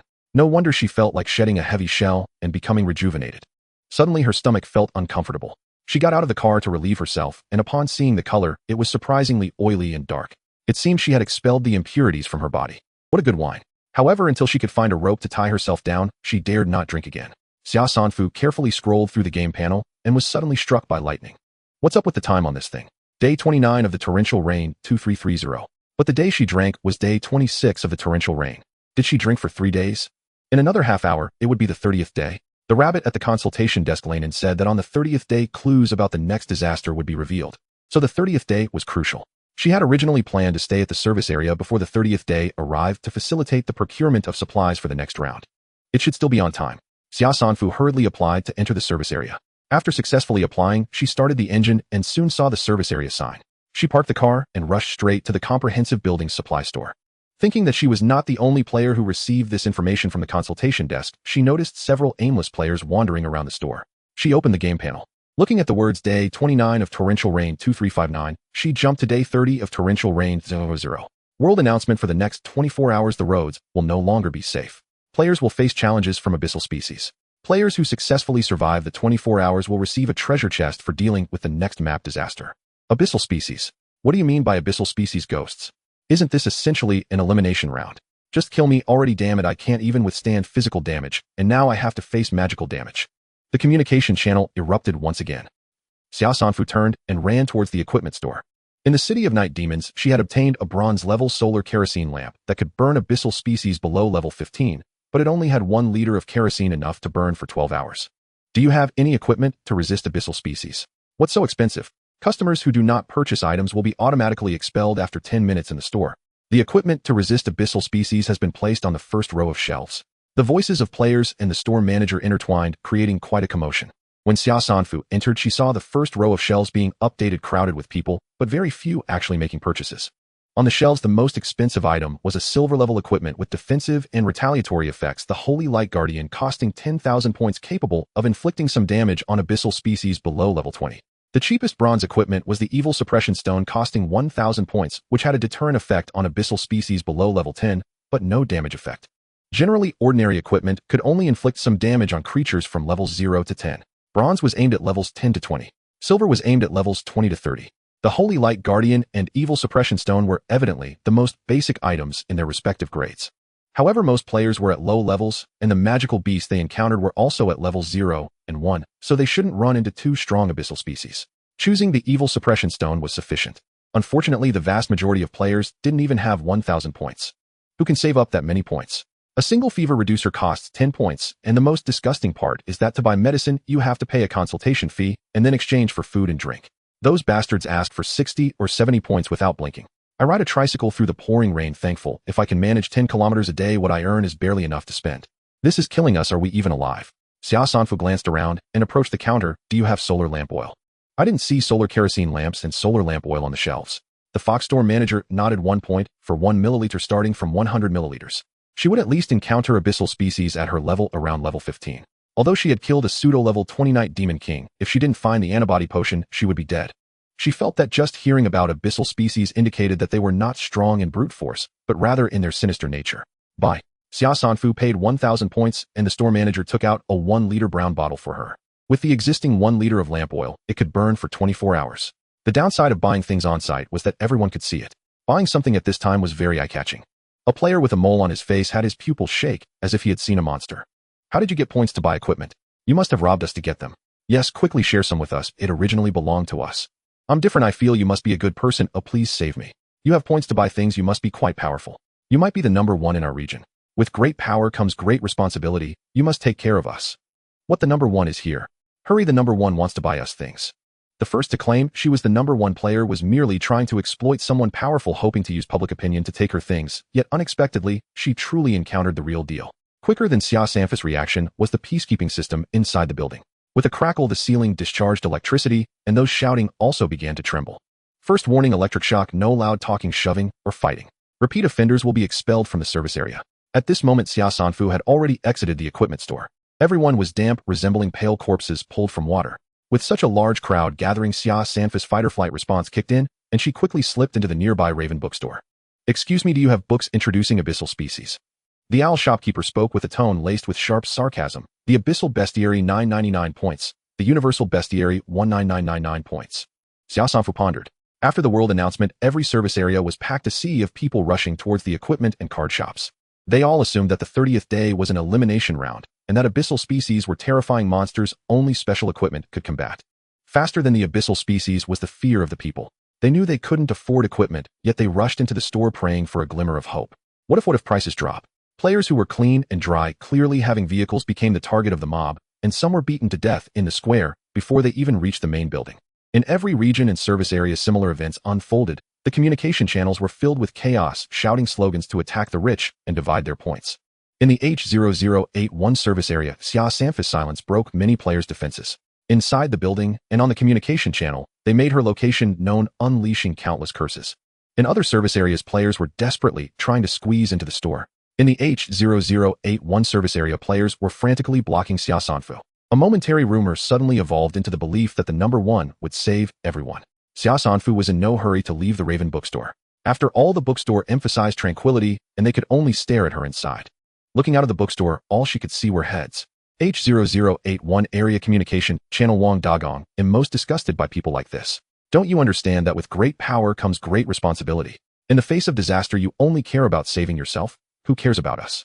Yao Jinya, let's take down those with lots of points. If we divide their assets, we can survive. Especially Xia Sanfu from our region. She's in the service area. I saw her buy things in the equipment store. She definitely has plenty of points and equipment. Wu Lina, she must not be a good person. Clearly being number one on the battle leaderboard, she knows a lot of game information, but has never shared it with us. Selfish people deserve to die. Lin Quan brothers and sisters, join our Holy Light Guild. Today we will besiege Xia Sanfu at the Free Trading Square, interrogate her about the game secrets for our lives, to eradicate the pests among humanity, and for justice. Follow me. Countless responded, and a rally was abruptly initiated in the regional channel. Suddenly a message glowing with golden light was pinned to the top. Xia Sanfu, I am number one on the battle leaderboard, third on the prestige leaderboard. Transfer me points within 10 minutes, and I will double the reward within 72 hours. Even 1 or 2 points are welcome, 10 or 100 points are not too much. This is a one-time opportunity, no latecomers will be entertained. Li Yun, what kind of ancient scam message is this? Lu Yao, I'm lucky to have set a special ringtone reminder for the big shot, otherwise I would have missed it. Yao Jinya, no way would anyone believe this. Even the top of the mileage leaderboard wouldn't dare to promise a double return. Lin Quan, this is a trick to distract us. Everyone don't believe it. Are we fools? Wei Xiaya, how can you be sure that the rewards number one received didn't include a lot of points? Lin Quan, everyone don't be fooled. Holy Light Guild gather at the Free Trading Square. Yang Qianhua, what kind of confidence do you have to think you can defeat the number one on the battle leaderboard? Yao Jianya, everyone don't mythologize her. She's just a woman. It's well known that women are weaker and more timid. She probably didn't reach her level through actual combat. Maybe she has items that boost her performance, and if we kill her, those items will belong to us, allowing each of us to level up quickly. Wu Lina, you're poking my ears. Oh, what's wrong with being a woman? If you had said she was a woman earlier, I would have transferred my points to her, idiot. Yao Jianya, are you sick? You were just cursing her enthusiastically. Wu Lina, even if I transferred, it wouldn't stop me from cursing her. As number one, not sharing experience. Damn her entire family. Lu Yao, even at this point, you're still creating internal division. How did the Fourth World War not end, you bunch of idiots? Yao Jianya, robbing while trying to drag others down, a coward. Half of every profession is supported by women. In a game like this, we need to unite and seek strength, not persecute each other. Li Yun, to be fair, the chickens in my house were all killed by my grandma and mom. I transferred my points, but if I got scammed, so be it. I can't survive anyway. Yang Qianhua, big shot, do I look familiar to you? Are you in need of a little brother? I transferred my points. Yulu, don't let your emotions cloud your judgment. This is clearly a scam. Even if you make it to day 30, most people's value is barely 1,000. No matter how outrageous she is, she can't have that many points to double. This Yao Jianya must have seen her buy something in the equipment store. He might even be the one who first shouted that she was the number one player. But she didn't believe he had the ability to confirm her true identity. However, one thing was certain, she was relatively wealthy and had purchased equipment to resist abyssal species. It was precisely this reason that led them to push her out like a sacrifice, raising the slogan of attack the rich and divide the points. Although she indeed was number one. Are you really number one? Will the points really double? Big shot, do you know how to get through this level? Inside the store, players dared not speak loudly, urgently whispering questions to one another, to which Xia Sanfu replied just as softly, why should I care? In the blink of an eye, 10 minutes had passed. Xia Sanfu turned off the receiving function, glanced at the transaction records. Over 16,000 people had transferred points totaling 27195 points. The vast majority transferred just 1 point. Only a handful transferred around 100 points. Purchased the universal bestiary. The owl shopkeeper rubbed his hands together in flattery. This bestiary can customize a second form for convenient viewing anytime, anywhere. This player should consider it. First, let me see the bestiary. Sure thing. The owl shopkeeper waved his hand, and a book flew out from deep within the bookshelf. It took the outward form of a book, and inside, like the textbooks she had bought before it existed, as an e-book. The zoology and botany volumes she had purchased earlier mainly described structure, classification, and species habits, listing only common or representative specimens. This compendium of all things, however, seemed inexhaustible, its pages numbering into the millions. It contained not only descriptions of myriad creatures, but also entries for various equipment and cards. The entries were exquisitely detailed, and the catalog offered functions such as binding, search, identification, updates, and mental control. Conveniences that required extra points to use, typically 1 point per use. Xia Sanfu asked, what second forms are available? The owl shopkeeper produced a booklet and said, please have a look. The second form varieties were numerous watches, spectacles, phones, contact lenses, brain implant chips. They came in every imaginable style and price. The most convenient brain implant chip cost 3,000 points. Xia Sanfu felt some aversion to anything grafted into the brain, so after hesitation, she chose a 1,000-point pair of contact lenses. Wait a moment, they'll help you activate the second form. The owl shopkeeper took the compendium into the workshop and fiddled with it. When he returned, the book had acquired a function to switch forms. Xia Sanfu had no time to study it. She quickly searched for entries related to abyssal species, her brow growing ever tighter. She pushed through the crowd, returned to the equipment shop, pulled her points, and purchased the 10th Sandpoint Holy Light Guardian. Her action inflamed more people, some surged forward eager to strike her. Unfortunately for them, fighting was forbidden inside the complex. In the moment they charged, they received warnings and were escorted out. Xia Sanfu ignored their curses and questions, forced her way through, found the stairwell utterly jammed, braced herself, and simply leapt down into the first-floor lobby. The crowd fell silent for a heartbeat, then pressed against the railing. She just jumped from the 3rd floor. Where did she go? There's no trace. This has to be the top-ranked player. Remembering that the area channel had mentioned that establishments in the food street did not permit loiterers who did not purchase, Xia Sanfu set off briskly for the underground gourmet street. She descended the stairs and passed through the food street gate. The view opened like a panorama. Before her stretched a long stone avenue flanked by continuous wooden buildings set into the rock, lanterns of every color suspended overhead like a river of luminous light. It's the top-ranked player. She's here. Persistent players shadowed her like lingering specters. Xia Sanfu scanned the shops on either side and strode into the grandest, most opulent restaurant, Shi Xinxian. How many in your party? 1. Is there a private room, and does it cost extra? Yes, and there is no extra charge. Please follow me. A werewolf waiter led Xia Sanfu to a small private room on the 2nd floor and placed a menu before her. The menu felt luxurious, but the prices were steep. Even a simple vegetable dish cost over 100 points. Xia Sanfu had no real intention of dining and ordered a cup of tea for 35 points. The werewolf waiter sounded mildly disappointed. Would you not like some dishes? Our culinary master is a food god tier. She asked, can you prepare ingredients I bring myself? In many restaurants one could have brought ingredients cooked on site, so she posed the question. The werewolf waiter answered loudly, yes we can. How do you charge? It depends on the refinement of the dish, from tens to hundreds of points. If the ingredients you bring meet our menu standards, we can accept 2 portions, 1 cooked for you and 1 kept as payment. Eager to be rid of him, Xia Sanfu produced 2 gene of crocodile turtle meat. Will this do? If so, have it ready within an hour. The werewolf waiter sniffed, and his eyes lit with approval. Excellent ingredients. I will promise the chef that you will be satisfied. Good. Do not let anyone disturb me. Xia Sanfu handed him the meat. Once the door closed, she opened her game panel, located the golden forum creation token, pondered for a moment, and confirmed its use. She could only hope the timing was right, for otherwise the gambit would be wasted. The system prompted whether to use the golden forum creation token. Once used, it could not be revoked.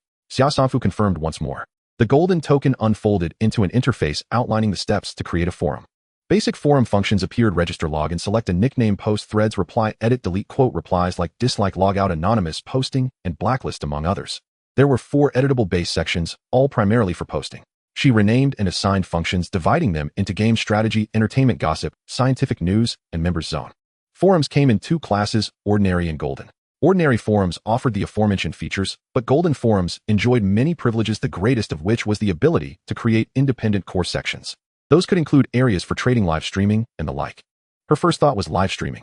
A broadcast could spread like a contagion through people's mental worlds, rapidly building reputation and facilitating interaction. It also carried a tipping mechanism, which if used judiciously, could help players earn points. As for trading, the service district already had a free trading plaza and various shops she had assumed that would satisfy most players' transaction needs. Yet the collapse of order had turned the free trading plaza into a free-for-all, of venting a stage for all manner of absurd spectacles. Xia Sanfu understood the historical importance of trade. The chaos of the plaza awakened in her an ambition to seize control of the trading market. There was a knock. Come in. Your tea guest. The werewolf waiter set a cup on the table and, smiling, was about to withdraw when Xia Sanfu called after him. Could you help me buy some supplies from the provisions shop? They'll tip you in points. Sorry guest, I cannot leave my post, but I can have the shop deliver. You may need to pay a delivery fee. About how much? If the items are not heavy, a dozen or so points should be sufficient. Very well. I need 500 pieces of 500 milliliters plastic water storage bags priced at 1 point per 10, 100 liters stainless steel barrel priced at 130 points, 2 1-ton capacity plastic water towers priced at 150 points each, and 25 40 centimeters thin stainless steel basins at 10 points each. Please wait. Oh, when the items arrive, I will bring them to you. Xia Sanfu took a measured sip of tea. Its fragrant clarity jolted her spirit. She noticed the cup contained only 3 mouthfuls of tea. It was too expensive, exploitative even. Xia Sanfu turned her attention back to the forum and clicked to set up the trading area. Many templates were available. Some templates followed an auction format, others were thread-based. She chose the familiar e-commerce model, open a shop, list products, sell goods. Next, she selected the transaction format. First of all, using such a special section required payment of base usage fee of 1500 points per day. Having chosen online transactions, in-person meetings for hand-to-hand exchanges would be impossible. Therefore, she would have to enable the function to transmit items remotely. The usage fee for the two-way teleportation is settled daily based on the total weight of all traded items at 0.1 points per kilogram. In this regard, Xia Sanfu intends to make a profit, thus charging players 1 point for items under 8 kilograms, and for those over 8 kilograms, an additional charge of 0.4 points per kilogram for the overweight portion. Finally, she controls the pricing of items. She has set up 2 types of trading methods, bartering and point redemption. Bartering allows sellers and buyers to trade according to their own needs. Point redemption is the typical shopping method. To enhance competitiveness, she has activated an evaluation system to ensure buyers can see the true information of items, preventing counterfeits. The evaluation system incurs a daily cost of 800 points. This means that along with a basic usage fee of 1,500 points, she needs to spend at least 2,300 points daily to maintain this trading sector. Moreover, in other sectors, she plans to introduce special features such as tips, paid features, anti-theft, and filming. In total, she needs to earn 5,000 points daily in the trading sector to sustain the entire forum. Therefore, she also needs to extract a fee from sellers. For each transaction completed, she collects 2 points from the seller, referred to as the transaction guarantee fee. If it is a barter and both parties are sellers as well as buyers, then the initiator of the transaction will pay. After 30 days of deliberation, Xia Sanfu's thoughts have transformed into a plan. At this moment, she quickly perfected the various functions of the forum without much effort, reaching the step of naming the forum. It shall be called Crow Community. It's simple, easy to remember. Congratulations to the player for establishing the first regional forum, receiving a 24-hour total revenue doubling card. Countdown starts now. World announcement. Congratulations to Xia Sanfu of Area H0081 for establishing the first regional trading forum. Crow Community. In the regional channel, Xia Sanfu has been publicly criticized 30,000 times, and they increasingly believe she has used their points for her own benefit, disregarding their well-being. This caused her to drop from the reputation list. The sudden world announcement brought a moment of silence to the communication channel. A forum? What use is a forum? Why start a forum at this time? Isn't the communication channel enough? Is it regional? Why isn't it for the whole server? That's unfair. Xia Sanfu was taken aback. How could there be a revenue doubling card? The rewards from the system were too generous, making her feel anxious, worried that she would be fattened up for slaughter. Nonetheless, the necessary tasks must still be accomplished. Xia Sanfu launched Crow Community, opened the game strategy section, and created a post titled Introduction to Abyssal Species. After the announcement of the professional title event, the usually deserted Raven bookstore became quite lively with much more information on related books. Notably, the textbooks purchased and opened by players trigger temporary binding. If another person tries to view them, a lock icon will appear on the electronic screen, preventing access to the content unless the ownership of the textbook is changed through a transaction, resetting the learning progress, requiring the buyer to start learning anew. Players are also unable to transfer the content of the textbooks to the communication channel, even if it's a segment of content scattered across several messages. Exceeding 3 messages will result in a ban. The anti-theft measures are exceptionally effective.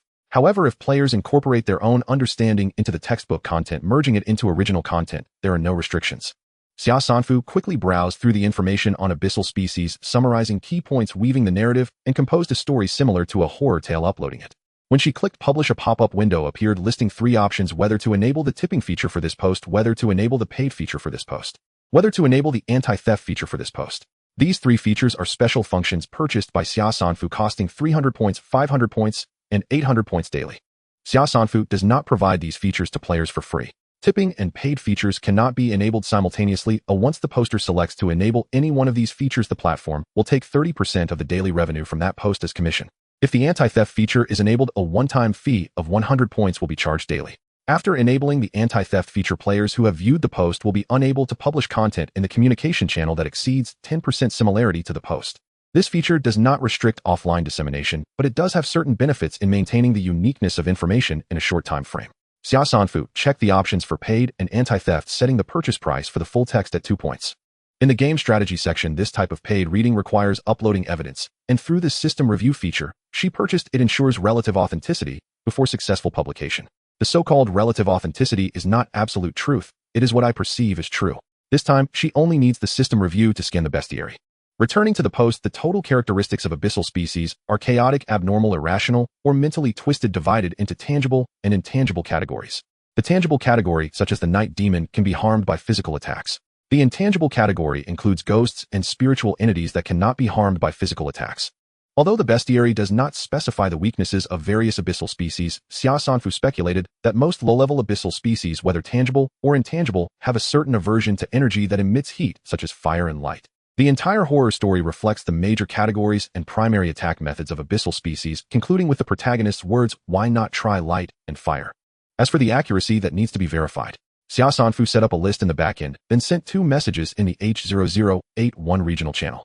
Xia Sanfu, the online trading area of Crow community, has been opened, featuring item transfer capabilities and system evaluation features, ensuring the authenticity of items, while allowing transactions to be completed without face-to-face meetings, with bartering and point redemption available for players welcome to join and achieve wealth.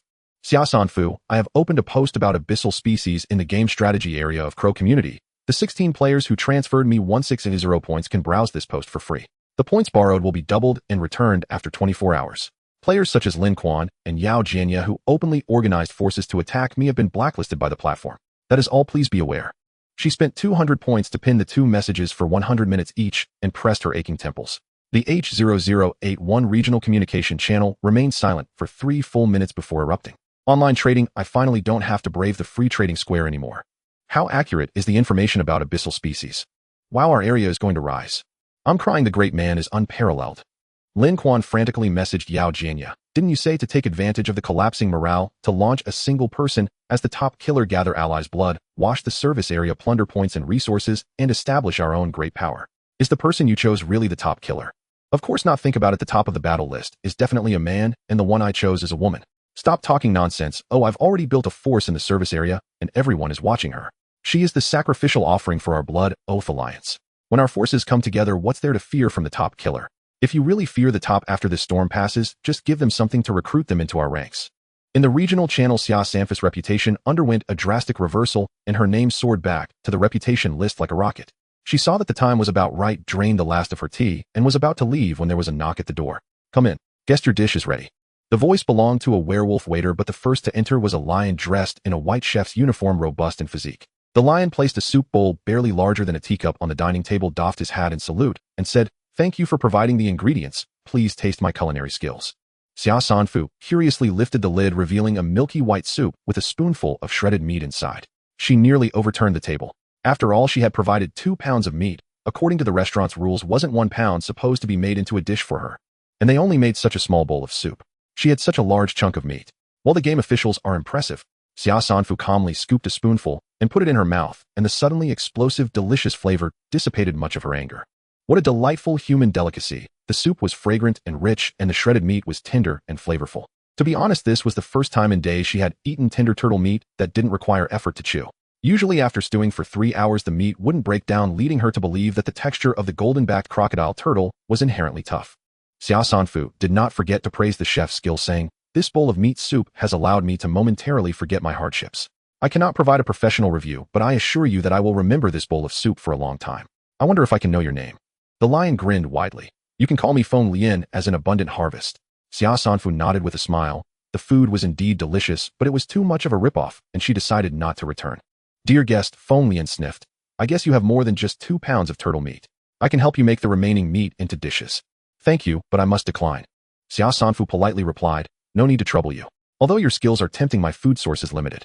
If meat falls to the ground, I have to pick it up and eat it. I simply cannot afford the fees your esteemed hotel demands." The guest hasn't noticed anything unusual after finishing the soup, have you?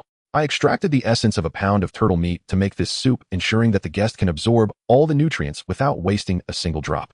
The bonus absorption is limited. If you make the dishes yourself, you would be lucky to absorb half the essence.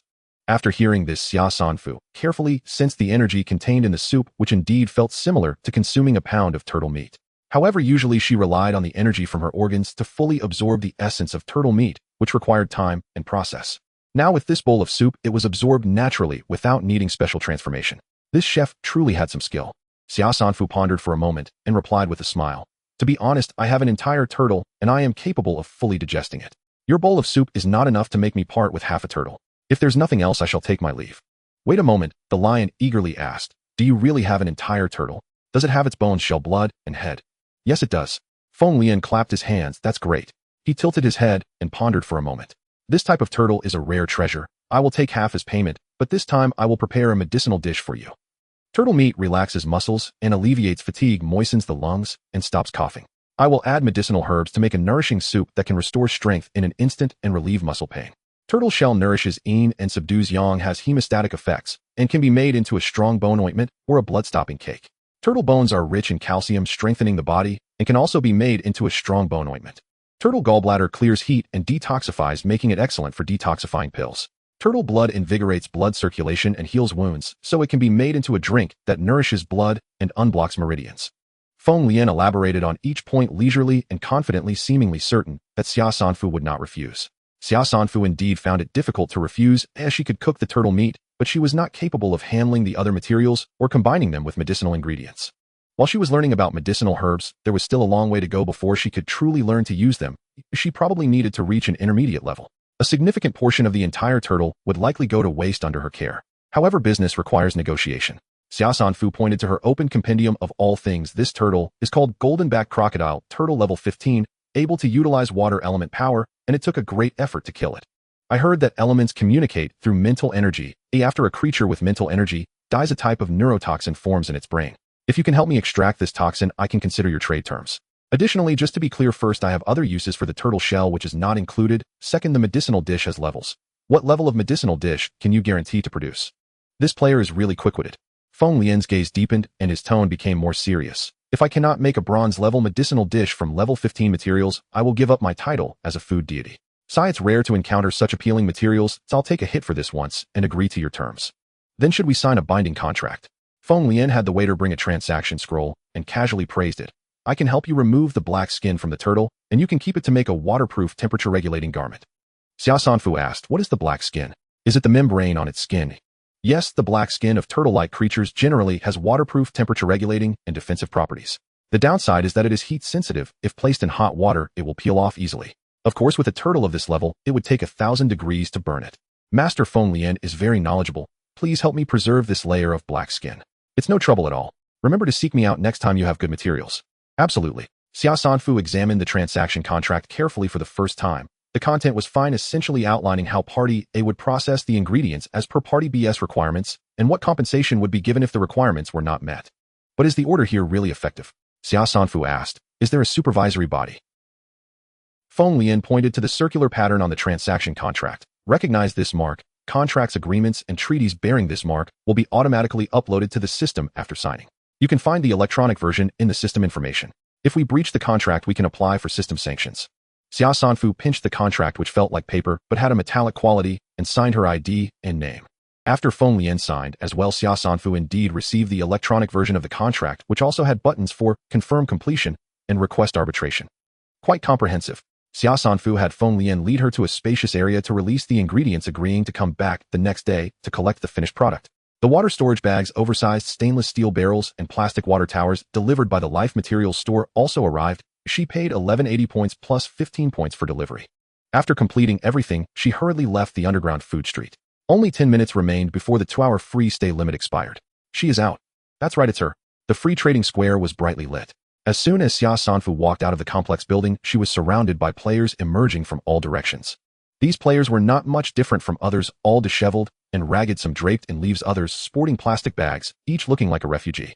The difference was that they all wore bloodied cloth strips on their heads and wielded axes, sticks, and sickles. Their expressions were akin to hyenas. The boss is here. A shout rang from behind.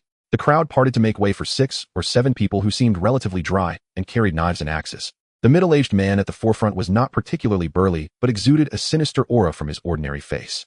Players at the edge of the square and behind the building windows were watching this spectacle, perhaps eager to witness the outcome of the top-ranking player, or pondering future trends, or hesitating whether to join the Holy Light Association for a chance to strike. The appearance of these 6 or 7 people escalated the situation to its peak. Everyone seemed to be watching a life-and-death contest. Those are the leaders of the Holy Light Association, which has dominated this free trading square for half a month. They have robbed many people. This person is in serious danger. It's a pity about the recently emerged crow community. Being too ostentatious leads to a quick demise. I learn from the number 1 on the leaderboard. Anonymity is the way to go. Anonymity has its advantages, and being public has its benefits. Otherwise how would one make it to the reputation leaderboard? That by Bianting has some strategy. Look at how much malice it has incited.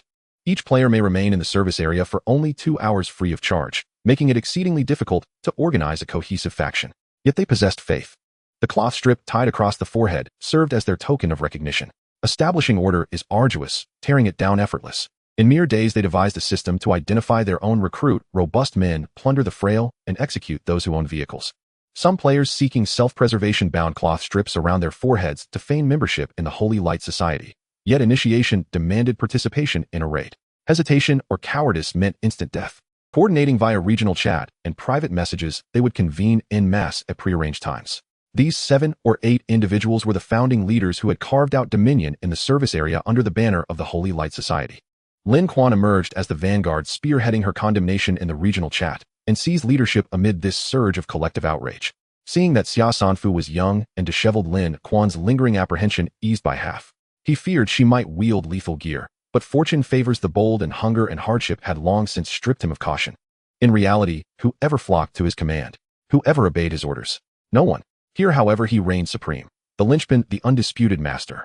He could seize whomever he wished, slay whomever he chose. This intoxicating power was sublime. Not only would he claim Xia Sanfu's wealth, he would make her a sacrificial emblem to cement his authority as leader of the Holy Light Society. Adopting the air of a seasoned elder, Lin Kuan admonished Xia Sanfu, "Young lady, selfishness has no place here. Surrender your equipment, and the Crow community, immediately. You cannot fathom the depths of this abyss." The Holy Light Society venerates Saint Master Bai Binting as its spiritual sovereign, with branches spanning every region, amassing boundless wisdom and martial might. Ours is the faction most likely to triumph in this game. Submit willingly, and we shall elevate you to regional sovereign of Zone H0081. Refuse, and you shall not leave this service area alive. Dare you even block us, bar us from the Crow community? Arrogant, selfish, a true disgrace. Even the finest treasures crumble to ruin in the hands of such an inexperienced, ignorant girl. Only the Holy Light Society possesses the vision and strength to guide you to victory. Xia Sanfu cut through their clamor. How do you know I'm truly the top-ranked Xia Sanfu? Lin Kuan's gaze flickered. Of course you're not. If you were, we'd never dare lay a hand on you. This time they needed only a plump lamb to sacrifice, to raise their banner high. And fate had delivered her first, the sole player who publicly purchased anti-abyssal species gear under everyone's watchful eyes. No more denials. They serve no purpose. Lin Kuan turned sharply to the crowd. Do you want points? Yes. Do you want to live? Yes. These so-called point hoarders and level-obsessed elites care nothing for our survival. They are vermin. Shall we exterminate them? Kill. Kill. Kill. Over 100 Holy Light Society players roared, fury boiling over. Of course they would kill this victim, then the next, until their coffers swelled. Lin Kuan drew his blade and bellowed forward. Together, what threat could one girl possibly pose? His lieutenants shouted in unison, rallying morale, and charged towards Xia Sanfu, followed by 100 surging players. Xia Sanfu activated her steel wings, showcasing in that very instant her razor-sharp, lightning-fast combat style. Compared to the virus-ridden night demons, the tank-like croc turtles, or the nimble monkeys, these low-tier players, none even reaching level 10, moved like figures trapped in slow motion before her eyes. To the onlookers, the girl, green helmet, cycling mask, crude raincoat splattered with mud, suddenly transformed into a raptor, a wild beast diving into a flock of helpless chicks. In the blink of an eye, a colossal meat grinder whirred to life, blood mist exploding in rhythmic bursts. Where her afterimage flickered, severed limbs and pulverized flesh thudded to the ground. Lin Kuan stared bewildered. Where are the men who charged beside me? Why have they vanished? He wiped blood from his eyes, only to freeze in utter terror, knees buckling as a hand clamped down hard upon his throat from behind.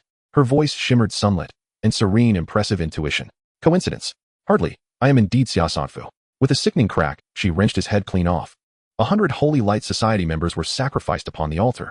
Thousands of spectators hiding nearby remained frozen in place for 3 full minutes, then fled in panic, trousers soaked, scrambling blindly in all directions. Xia Sanfu's body trembled, an unfamiliar, overwhelming surge of exhilaration rising unbidden, its source unknown to her. Was it a reflexive, muscular response to adrenaline, or the intoxicating thrill of absolute sovereignty over life and death? She suppressed the tremor and declared aloud, "Criticize me all you wish. Spin tales about me. Face me directly if you dare. I will not lift a finger against you. But attempt my life, and test whether your fate is strong enough to withstand mine." She hurled Lin Kuan's severed head aside and strode out of the trade plaza. Only when her silhouette vanished did the thousands dare draw breath, only to inhale thick, coppery blood fog, triggering waves of retching. Even counterkills awarded combat records. A barrage of kill notifications pounded at Xia Sanfu's temples. The final tally revealed a mere 1700 combat points, mostly from level 0 players worth only 10 points each, with a scattering of level 1 and level 2 foes. They possessed little real strength, yet abundant theatrics. She specifically searched for the names Lin Kuan and Yao Jianya, the two most vociferous voices in the regional chat. Lin Quan's name already appeared among the kill notifications. Only now did she finally connect that name to the lieutenant she had just slain. Yao Jianya's name was absent, likely having departed the service area just as his 2-hour window expired, narrowly escaping annihilation. Xia Sanfu dismissed them both and scanned the vast haul stored in her inventory 7 car keys. Alas, the information desk confirmed vehicles could not be stored in inventory unless equipped with a personal garage, a luxury the service area refused to sell. Xia Sanfu pressed each key in turn, siphoning fuel and supplies from every vehicle, then climbed into her own car and drove into the dark rain-lashed night. En route, she established a crow shop listing all 7 car keys for sale, 500 points each or 1 bronze tier item. With a clear caveat, listings were valid only within the remaining 2-hour free period, with no guarantee of integrity or availability beyond that window. Interested buyers were instructed to message her privately for vehicle coordinates. She also posted the transaction link in the regional chat. She suspected few would purchase. Those with points were frantically acquiring abyssal species resistance gear instead. She halted her vehicle shortly thereafter, retrieved the Solaris kerosene lamp, filled it with fuel, lit the wick, and placed it upon the dashboard. Traveling by night in the rain was perilous beyond measure. Xia Sanfu reopened the crow community. Within an hour, over 100 posts had appeared, but all were emotional outbursts confined to the entertainment gossip section. The game strategy, scientific information, and membership-only sections employed stricter posting protocols. With survival the sole priority, no one had yet contributed content. Yet her posts purchase tally surged past 3,000 points, enough soon to repay all 16,000 plus players. Alternatively, she could have founded the crow community, first then accumulated points to purchase the bestiary and Holy Light Guardian. But that path was too slow. Before she amassed sufficient points, she might well confront an abyssal entity she could not overcome. Moreover, forging human bonds demands shared interest, binding ties forged in mutual gain. Frankly, her 2 World Channel declarations served distinct purposes. The first signaled vulnerability, while urging players to strengthen themselves. The second revealed methods to unlock titles, essentially refining the player base through controlled adversity, offering hope as reward. Her inaugural regional channel demand for payments functioned as a loyalty trial under extraordinary circumstances, and heralded the launch of the crow community. Oswald held legitimacy and moral authority as the orthodox standard. By Binting pursued fame through audacious exploitation of human nature. To claim the reputation ranking, Xia Sanfu required a banner, a defining identity, and a cadre of unwavering devotees. Those 16,000 plus players possessed precisely that potential. Her abyssal species allegory post carried a nominal fee of 2 points, not to profit, but to grant that same 16,000 plus cohort free access. Once she repaid them, double the gesture would etch itself indelibly into their consciousness. Strategically borrowing points was a means to secure broad recognition and ignite her reputation. Without that initial gambit, the crow community would never have gained such rapid traction. Borrowing points was her opening salvo, the crow community her second. Yet to entrench herself firmly within the regional psyche, one final strike remained essential. Xia Sanfu opened the trading hub.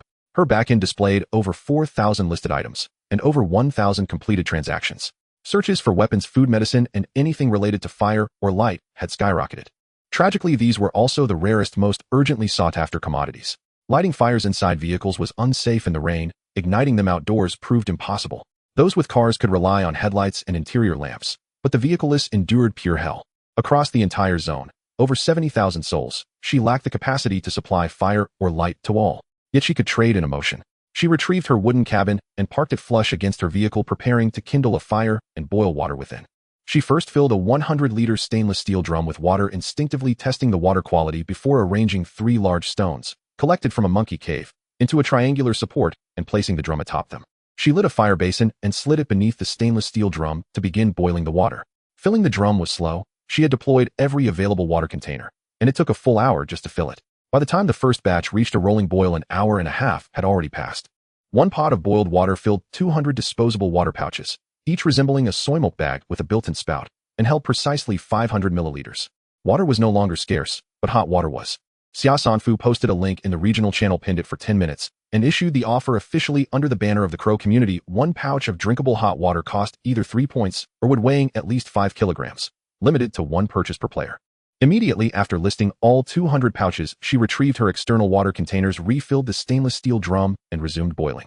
Simultaneously, she prepared 25 stainless steel basins, each containing burning wood plus 1 kilogram of pre-dried timber, and listed them for sale. 1 fire basin cost either 30 points or would weighing at least 150 kilograms, again limited to 1 purchase per player. In my lifetime, I never thought I'd taste hot water again. It feels like stepping across lifetimes. I didn't cry when I shivered with cold, but now tears stream uncontrollably. What a... Gone in 1 second. I barely stepped away to gather twigs. Is there any hot water left? I've given up. I can't even keep a fire basin lid in this rain. All I want is a single sip of hot water. Someone encountered a deep abyss species, Link. At that moment, Xia Sanfu noticed a rapidly trending post in the entertainment gossip section titled, "The skeleton pinched my backside." Fair enough. She knew how to harness attention. She tapped into the post. The first floor contained a video shot from a first-person perspective. The poster clutched a flashlight inside a compact sedan, its headlights and interior lamps blazing. Something moved restlessly just beyond the vehicle's exterior, visible only as a shifting silhouette within the frame. Folks, you have no idea. While I was squatting by the roadside answering nature's call mid-squat with everything exposed, something suddenly lifted my backside. I leapt 3 feet into the air and scrambled back into the car. Guess what I saw? A skeletal figure burst from the very earth where I'd just relieved myself. I'm sobbing. I'm too terrified to speak above a whisper. But this must be the same skeleton described in that veteran's post. It moves sluggishly and won't approach the car, clearly light and fire-averse, a level 0 creature. Drop me some rewards, friends. If I hit 100 points, I'll share my hard-won tactics for defeating skeletons. Xia Sanfu casually tapped the like button. Though the forum's filming feature required payment, its stabilization was flawless. A worthy investment, since granting players such tools freely would encourage richer contributions and higher point returns. Of every 100-point reward, 30 points flowed directly to her. Players who understood timing and initiative deserved extra encouragement. Xia Sanfu split her attention between the video and her surroundings. Since others had already encountered living entities, vigilance was paramount. Day 30 of the downpour 0545. She listed her 5th batch of hot water sold out within 1 minute. She tallied her earnings: 6 car keys sold for 3000 points. At this stage, however, demand had evaporated. Each key incurred a 100-point penalty for every minute past its expiry window. 25 fire basins earned her 750 points. No one paid in wood, likely because they lacked time to gather it or chose to conserve their fuel. She sold 1,000 pouches of hot water for 1989 points. Another 337 players paid in wood, approximately 160 kilograms in total. Were she a pure merchant, this hot water trade would run at a net loss. Each transaction incurred a mandatory 2-point platform assurance fee and a 1-point transfer fee. For transfers exceeding 8 kilograms, an additional 0.4 points were charged per extra kilogram. Her 1989-point haul barely covered those fees, let alone production costs. Clearly, each transaction carried substantial overhead. If prices began high and gradually lowered, players would feel grateful. If prices began low and later rose, revolt would follow. Thus, launching with a benevolent subsidized posture was never an option. To incentivize active trading, she introduced a 5-tier membership system, selling 500 items granted Tier 1 status, 100 items Tier 2, 500 Tier 3, 100 Tier 4, and 200 Tier 5. Forum posters were ranked differently, based on a weighted composite of post views, likes, and earnings. Higher tiers unlocked greater privileges, reduced service fees, access to exclusive auctions, and more. This system also served to identify capable players, not to control them, but at least to recognize their presence. Of course, the Crow community had only just opened. Such considerations remained premature. Xia Sanfu's third strategic move was not merely distributing hot water as welfare, but catalyzing the emergence of entirely new trading chains. Scrolling through the marketplace, her brow relaxed slightly. The embryonic structure of such chains had already taken shape. Take hot water alone, it required pouches, water pots, ignition sources, and fuel. One person might possess none, or only fragments, of these elements. But what if collaboration replaced isolation? Players stationed at service areas listed pouches and stainless steel basins. Others traded wood, others sought ignition sources, still others aggregated resources and produced hot water. Agents emerged. Middlemen appeared. Manufacturers arose. Shops selling hot water and fire basins multiplied across the marketplace. Naturally, their prices exceeded Xia Sanfu's, starting at 10 points per pouch, and most demanded food as barter. Clever merchants abound in this world. Provide them a single spark of insight, and they will swiftly forge an entire economic order. Xia Sanfu's marketplace stood at the heart of that order. That was her third strike. She intended for it to become indispensable. It was, after all, opening day, and Xia Sanfu intended to escalate momentum. In the entertainment gossip section, she launched a bounty board. Simultaneously, she broadcast a message across the communication channel. Xia Sanfu, the Crow community opens with celebration. 129 spoils of war are now available for purchase at 6-0, priced uniformly at 250 points each. Additionally, bounties are declared on 7 individuals threatening the community's integrity: Yao Jianye Zhouqi, Wang Dagong, Yao Jinmin, Qian Zishua, Sun Fuchen, and Lu Jiqi. 1-0 points per verified kill. Evidence must be posted to the bounty board. From this day forward, all references to the Holy Light Society, or ideologies aligned with it, are strictly prohibited within the Crow community. Violators will be permanently banned without appeal. These 7 had spearheaded the oaths-wearing rally against the top-ranked player in the channel, but none appeared among the confirmed kills announced via the kill chime. Noted. 10 minutes remain. Speaking of spoils, where did that oaths-wearing mob vanish? Heh, swore allegiance, then expired. Why does the entire court stammer and hesitate? It's begun, it's begun. In the equipment shop, edged iron tools commanded steep prices, 500 points at minimum. Her offering amounted to a 50% discount. Amid escalating encounters with deep abyss species, demand for weapons surged exponentially. At 600 sharp, every item vanished almost instantly. Inside a foul-smelling compact sedan, a man trembled as he watched the communication channel flood with praise for the top-ranked player. A mole on his cheek twitched violently, its two coarse hairs quivering with his skin. A monster. Brother Chuanyu, I cannot avenge you. Xia Sanfu folded her wooden shelter and water containers, closed the car door, and reclined in the driver's seat, circulating energy through her 5 vital organs. She had no intention of sleeping, not when a single lapse could prove fatal. The wind blew at an angle, the leaves rustled, resembling a hollow lament. Xia Sanfu suddenly felt a chill, as if countless eyes were watching her.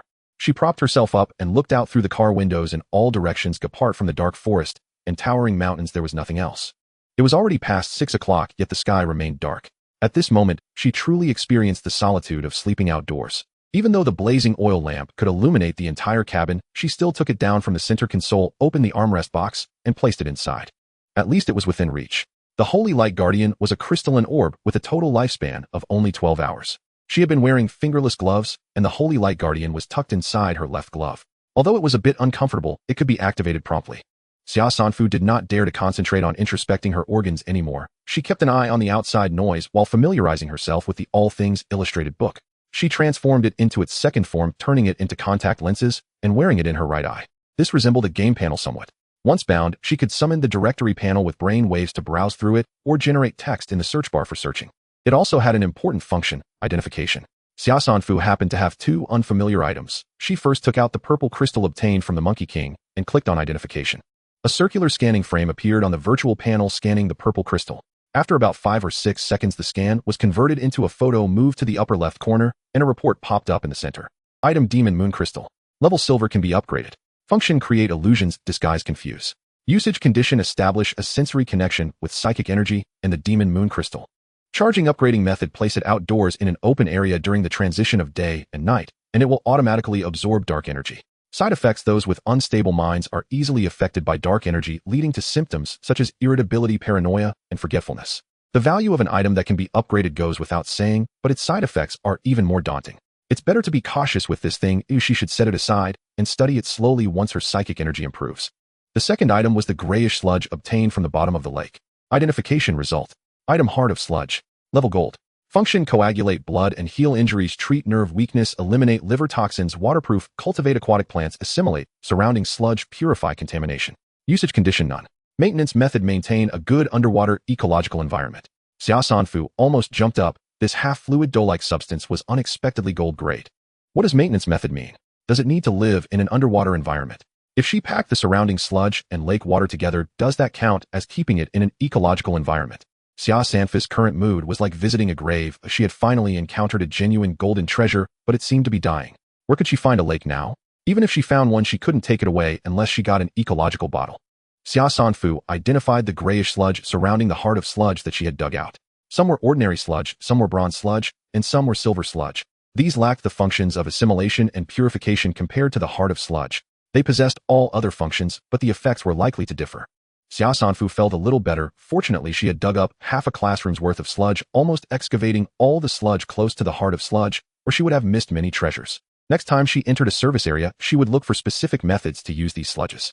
Suddenly, Xia Sanfu remembered she had a random card that she hadn't used. This card was a reward for exploring the Fushan base.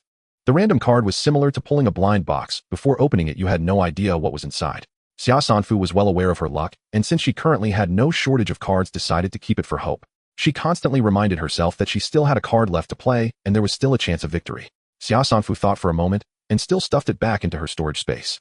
The feeling of being watched grew stronger. Xia Sanfu suddenly scanned the left car window. A pale, ghostly face gradually emerged in the scanning frame. Race Eerie. Name: Wraith in the Mist. Category: Abyssal Species. Level 5. Characteristics: they appear with the mist, emitting wailing sounds, weaving beautiful dreams, enticing creatures to enter the mist to play with them, while those who enter lose all trace. Do not open the door, do not listen, or look. Flames and light can only prevent them from approaching, not stop you from exiting. Physical attacks cannot harm them, but mental attacks are effective. Wailing sounds. Was it the wailing sound she heard? She thought it was the wind rustling through the trees. Xia Sanfu recalled the Monkey King's words. Was it because she possessed willpower that she wasn't deceived? Xia Sanfu scanned other windows and indeed, she had been surrounded by a dense swarm of wraiths in the mist. The front of the car was also filled with mist that even high beams couldn't penetrate. However, this group of wraiths in the mist was not highly leveled, for now the blazing oil lamp could intimidate them, so she was still safe. Xia Sanfu took out the hardcover book on dark meditation. It opened up to reveal real paper.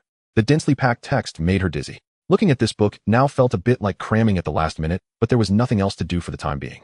Xia Sanfu calmed down and understood the meaning word by word. The downside was that this wasn't a game skill. There was no shortcut to learning it with a single click. She had to interpret it herself, comprehend it, and only then could she attempt to cultivate. As she continued to read, her head slowly drooped, and with a thud it hit the steering wheel. This bump also startled her awake. How could she insist on staying awake while having a high fever yet fall asleep reading a book? Xia Sanfu wiped the corner of her mouth. Oh, why did she feel that this book really made people dizzy? Could she have bought a fake book? Xia Sanfu used identification on it. Item: Book of Darkness. Level Bronze. Content: Dark Meditation. Method: Beginner. Characteristics: the specially crafted cover and paper have a confusing effect, serving as a test for the cultivator. To resist it and see through it is necessary to learn the true secret. Paying for a secret manual still requires passing a test. Is learning something this difficult? Xia Sanfu glanced at the time. It was 8:00. She opened the communication channel again. The online population was 8134210000. Over 5,000 people died in just a few hours. Xia Sanfu reviewed the chat records and roughly understood that around 7 o'clock players thought it was dawn and that the abyssal species had quieted down only to encounter a mass attack. However, it also confirmed that low-tier abyssal species indeed feared light and fire. But if noises were made or blood was spilled, it would attract a large number of abyssal species, rendering ordinary fire and light ineffective. Skeletons, zombies, vampire bats, rotting beasts. Xia Sanfu flipped through the records again and found that they encountered tangible abyssal species that could be physically attacked. Why was she facing such eerie creatures? Looking at the battle level leaderboard, indeed many players had died, but many had also risen, with rankings constantly changing. Even the second place was at level 10. It was treacherous, far too treacherous. She had already encountered fewer treasures on the highway, and now even the monsters wouldn't let her fight. Although the Holy Light Guardian had defensive and counter damage effects, facing something eerie for the first time, she truly didn't dare to jump out of the car and rely on the Holy Light Guardian's counter damage to kill the ghosts. Xia Sanfu recentered her focus and continued reading the book in her hands. Having confirmed its capacity to bewitch the mind, she grew more vigilant. Where it sought to lull her into slumber, she resolved to remain fiercely awake. The two forces locked in stubborn resistance, mirroring that torturous classroom duality, the heavy pull of drowsiness warring with the fear of dozing off. Neither side yielded, until after an indeterminate stretch of silent struggle, she found herself growing ever more lucid. Lifting her gaze, she saw the game interface display 1101. 3 hours had vanished in the blink of an eye, yet it felt no longer than a single minute. And yet, how had her mental energy increased? Mental energy, 2911000. Just moments ago it had stood at 280, now it had surged by 11 points. Under the Void Reflection meditation, art growth was measured in mere increments per day. Eliminating all other possibilities, only one remained: the book itself. Had her prolonged psychic tug-of-war with it inadvertently forged her mental resilience? Xia Sanfu shook her head slightly and turned to the second page. Indeed, those interminable hours had yielded only a single page. She carefully retraced the first page's content, and a faint epiphany stirred within her. The core tenet of the first page was forging an unshakable inner core, cultivating self-awareness and sovereign while adapting fluidly to shifting circumstances and preserving clarity and composure amid relentless pressure. Clearly she had embodied it, and thus mastered it. As for the second page, she barely glimpsed its opening lines before snapping the book shut. No, this page was perilous. Even its incipit sent tremors through her chest. Its trial would be formidable, unfit for contemplation in her current fragile state. She glanced outward. The carriage remained shrouded in churning black mist, daylight utterly absent. The spectral phantoms still lingered. A subtle ripple crossed Xia Sanfu's brow. Perhaps fortune favors the bold. Without confronting the true horror of the uncanny, how could she know where to direct her strength? Clenching the holy light ward, she extinguished the blazing sun oil lamp. Darkness swallowed the carriage whole. The mist roiled violently, temperature plummeted, cacophonous whispers erupted from every direction. "Sanfu, come home for dinner." A gentle male voice. Xia Sanfu opened her eyes to brilliant blue skies, fragrant blossoms, birdsong weaving through warm air. Children laughed and tumbled in sunlit sand nearby. Elders sat on stone benches listening to opera. A pregnant woman glided past, her belly gently rounded, unhurried and serene. "Xia Sanfu." A woman's voice, sharp with exasperation, rang down from upstairs. "Dinner's ready. Did you hear me? Don't make me come up there and pinch your ears." "Shoo, don't shout at the child." Gazing upward at the familiar apartment building before her, Xia Sanfu paused, then ascended the stairs with quiet certainty, stepping straight into the kitchen. At the sight of the two figures inside, her throat tightened. From behind, she wrapped her arms around the man, stirring a simmering pork rib soup, pressing her cheek against his back, then smiled at the woman ladling dishes onto plates. From now on, please grant me dignity before outsiders. Announced with reverence, Her Majesty is cordially invited to partake of the royal feast. Fine, fine. Your Majesty, kindly carry these dishes to the table. As the woman drew near and extended the plate toward her, Xia Sanfu lowered her gaze, then smiled softly. I have a gift for you, Mama. In one swift motion, she seized the woman's hand and activated the holy light ward. Blinding radiance erupted where their palms met. Xia Sanfu felt violent convulsions beneath her grip and watched unflinching as the woman's face contorted, melting like a fever dream rendition of the scream bathed in infernal light.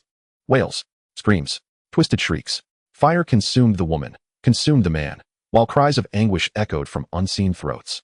Congratulations. Player has slain a level 16 Phantom, Sovereign 1600 merit points. Congratulations. Player has slain a level 10 Phantom, 100 merit points. Congratulations. Player has slain a level 8 Phantom. The thick fog receded. Sunlight pierced the veil. Kneeling on the floor, Xia Sanfu wept, unrestrained, inconsolable. This accursed game had done many things, but healing her delusional disorder, that was its cruelest stroke of all. She had no parents left, not since that noon.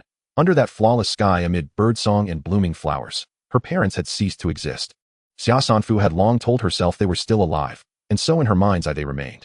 Even as she knew with perfect clarity that it was illusion. Her will was formidable. She had forced herself to forget the illusion was illusion. But entering the game had sharpened her cognition beyond evasion. No matter how deliberately she looked away, her subconscious delivered the truth unbidden to her threshold.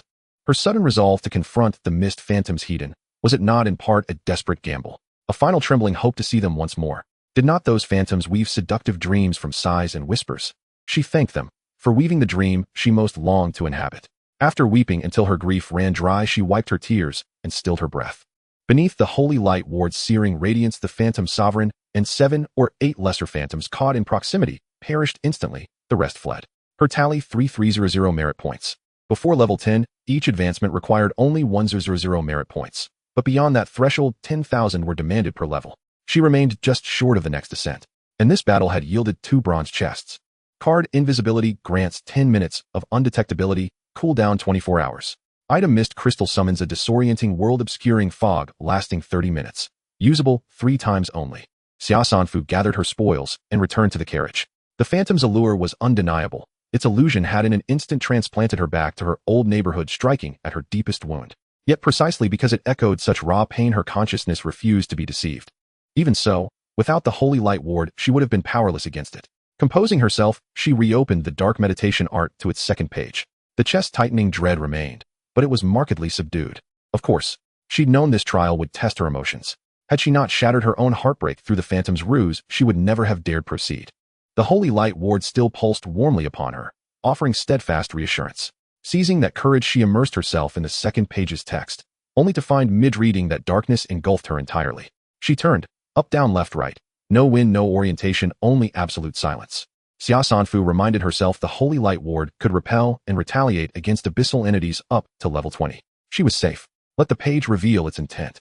She whirled and beheld a featureless black silhouette standing directly behind her. A flicker of shock passed through her, but no more. Her terror had long since been hacked apart among corpses. Even as ghosts, they dared not draw near. Come closer, and she would kill them again. Classmate Xia Sanfu. She turned and faced her high school homeroom teacher. Teacher Tan was a kind-faced middle-aged woman who taught Chinese literature. Warm, empathetic, and devastatingly perceptive, she held late-night unknown talks with each student at the start of senior year. None emerged without tears. When it was Xia Sanfu's turn, she did not cry. Teacher Tan did throughout the entire meeting. Perhaps it was the sheer unyielding conviction with which she insisted her parents still lived, frightening or moving the teacher beyond words. Teacher Tan. Xia Sanfu embraced her, warmly smiling. It's incredible. This game lets me see you again. Teacher Tan's expression softened with profound tenderness. Sanfu, I'm truly glad to see you. I've always known. You're exceptionally bright, deeply thoughtful. Had life unfolded normally, you'd have attended a fine university, secured a meaningful career, pursued your passions freely. It's such a tragedy that this befell you. Xia Sanfu nodded. I think it's acceptable. Teacher Tan replied, but you could be injured. You could die. On any journey, death is inevitable. Wherever I fall, that place becomes the end of this path. Teacher Tan sighed. Is this truly what you believe? Do you genuinely cherish this journey? You know, no one waits for you to return home, so you refuse to stop. You still have such a talent for piercing straight to the heart, teacher. Xia Sanfu said, because no one waits, I flee. Because no one waits, I act without restraint. Which do you consider preferable? That depends entirely on you. Having faced life and death again and again, I've realized nothing looms larger than mortality itself. If I fear death no longer, what remains to evade? If I am unafraid to live alone in this world, what else must I hesitate over? Teacher Tin suddenly declared, of the 3.5 billion players across the entire server, you are one of their guiding winds. From the darkness, silhouettes emerged with startling clarity. Her classmates, neighbors, relatives, the vendor from the breakfast stall, the convenience store clerk, countless others she knew or had never met. They were vivid, alive. Then in the next instant, limbs shattered, skulls cracked, clothes torn, faces drenched in blood. Teacher Tan's eyes bled. Her lower body appeared devoured by something unseen. Crawling toward her, she rasped, the rise or fall of humanity rests upon every soul. You understand nothing. Yet perched aloft, you will lead them astray. Why? I learned from you how to hunt beasts. Why was I devoured instead? You're hiding something. Tell us. Save us. Come down. Come down. It's your fault. Blue Planet cannot clear the game. Hand over your gear, your manuals, your experience, even yourself, to those wiser, more intelligent minds. They will shoulder humanity's grand mission. Your doing nothing is already the greatest help you could offer. A tide of bodies surged forth, swallowing her whole. She could even smell the fetid breath escaping Teacher Tan's mouth. She neither flinched nor retreated, speaking calmly. My knowledge is shallow, my vision narrow. I grasp neither quantum physics nor global strategy. I fully acknowledge my shortcomings, and I am striving to overcome them. The crowd fell silent, as if frozen in time. The fate of the many must be returned to the many. My crow community shall become a confluence of collective wisdom. My destiny lies solely in my own hands, not entrusted to another nor blamed upon another. Xia Sanfu gazed at them and scoffed. As for why I stand first, simple, you're all simply too weak. Boom! A billion figures scattered like dust in the wind. From the darkness, a book materialized, its pages turning automatically to the third. On the third page stood a single sentence. Emotional stability is the prerequisite for cultivating any form of spiritual energy. Yet the dark cultivation method brims with peril. Darkness will amplify your strength, but also engulf you in horrifying visions. You must maintain relative rationality and absolute self-confidence. Envision a mental anchor, a fixed point to which your spirit may always return, lest it wander lost forever. This felt almost metaphysical. At Xia Sanfu's mental command, nebulae erupted from all directions, coalescing into blazing stars and planets. My anchor is this starfield, this cosmos itself. Fourth page, focus your mind. Visualize the structure of your brain, and gently place this mental anchor within it. Xia Sanfu closed her eyes. From long ago reading, she recalled the Yintang acupoint, the spot between the eyebrows, governing mental clarity, nasal openness, and inner calm. That would be her chosen locus. Fifth page, every living being possesses spiritual energy, yet it remains as elusive as sand, impossible to gather, impossible to hold. Imagine its form as you conceive it. Sense its presence within your brain. Gather it, draw it toward your anchor, and carve out a dedicated space for spiritual energy. If you still cannot perceive it, close your eyes. Imagine your mental anchor as the finish line, and imagine your spiritual energy as yourself sprinting toward it with every fiber of your being. The pressure, the swelling sensation within your skull, that is spiritual energy. Xia Sanfu's innate spiritual energy already surpassed that of ordinary people. With this guidance, she swiftly sensed its tangible presence. She imagined both herself and her spiritual energy as water, dispersed throughout her brain. Now as she surged forward, the currents converged from every corner, merging into a single river, roaring headlong into the starfield. She careened freely through the cosmos, until exhaustion set in. Then she selected a planet that pleased her eye and poured herself into it. Its dim surface brightened just slightly. Xia Sanfu slammed her palm against the steering wheel, forehead pressed to it, gasping. Her mind throbbed with fatigue, her heartbeat raced, concentration dissolved. After resting a while, she closed the book. At least she had felt spiritual energy, and gathered it, however preliminarily. One cannot grow fat in a single bite. Today's progress already exceeded all expectations. Xia Sanfu glanced at the heavy overcast sky, then opened her game interface. Goodness, 2338. Had an entire day truly vanished while she read just a few pages. Only 22 minutes remained before the day ended. Xia Sanfu scanned her surroundings, and suddenly spotted a bloody handprint on the passenger side window. The Holy Light Ward repels dark entities below level 20, enveloping a 10-meter radius. Under normal circumstances, no such creature should breach that boundary. Yet this thing had drawn near enough, meaning it was either nearing level 20 or precisely at it. This cursed game truly spared no mercy. Had she not exchanged for the Holy Light Ward, she might not have survived this encounter. Xia Sanfu checked the chat channel and the crow community. Intense assaults by abyssal species struck at dawn, at dusk, and again around 1100 p.m. Online players had plummeted to 75753. Pleas for aid, cries of relief, shrieks of despair, furious rants, all tangled into chaotic cacophony. Some thanked her for releasing weapons at 6 o'clock, others cursed fate, subtly accusing the top player of failing as a babysitter. 1,000 human faces, reversed, inverted topsy-turvy. Xia Sanfu switched to the trading zone. After 30 days of accumulation and intensified by the crisis, online trading surged. Players rushed to liquidate inventories and exchange supplies. Within a single day, listed items soared past 30,000, and over 20,000 transactions were completed. Xia Sanfu searched for vehicle upgrade cards. She'd heard rumors that bronze treasure chests along highways occasionally yielded vehicle-related cards, yet she'd only ever found a smart display panel.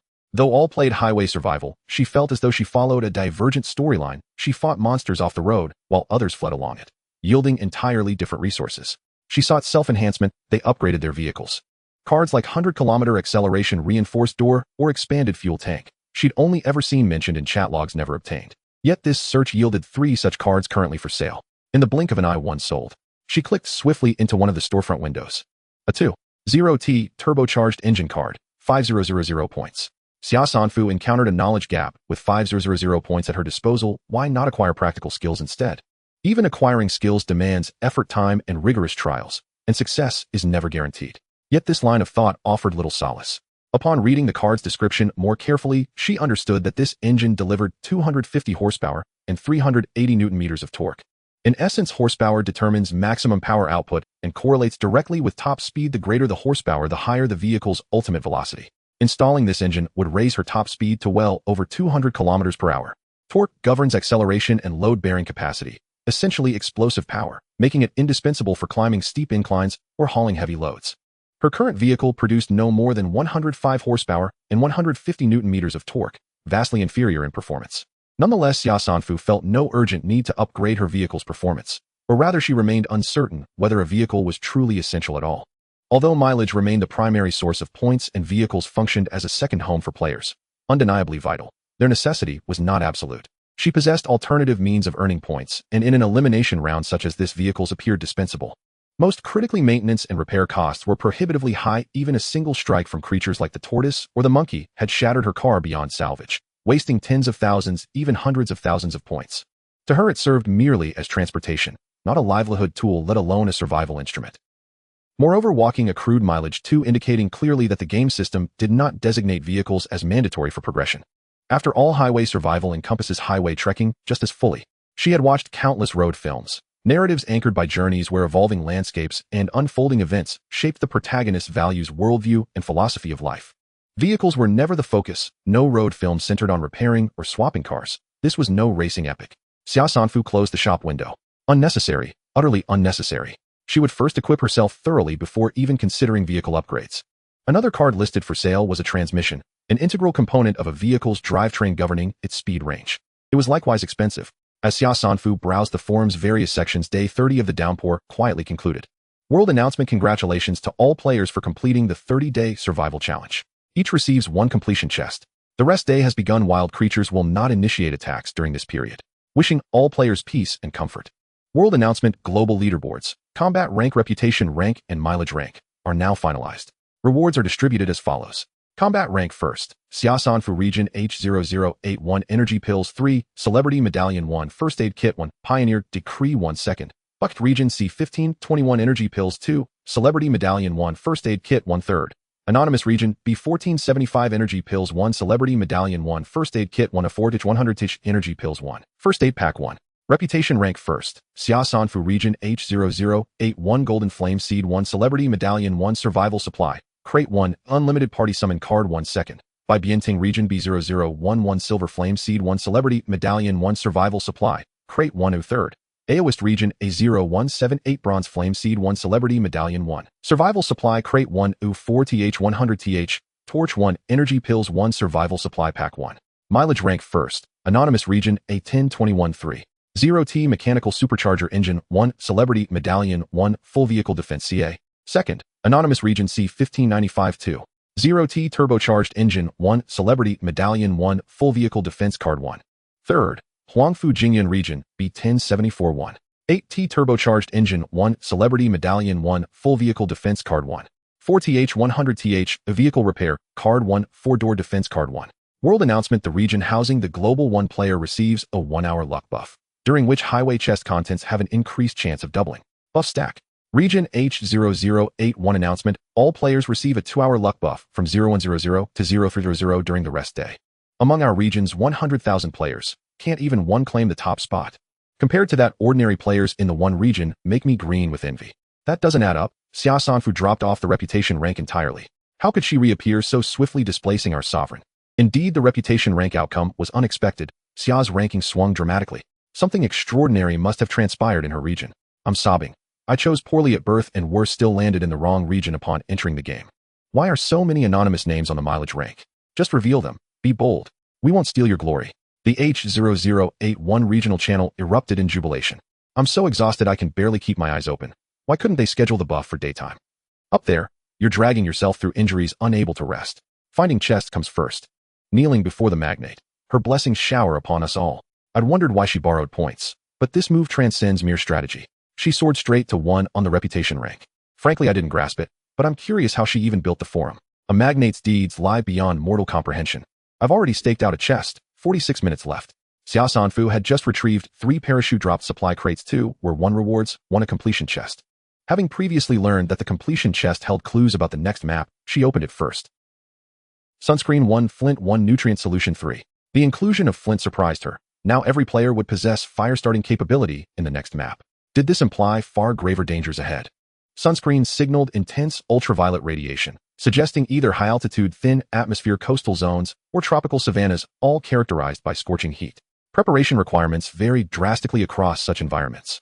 Beyond those implications, UV exposure posed immediate skin damage. After glancing briefly at the 2-1 reward crates, she drove off in search of highway chests.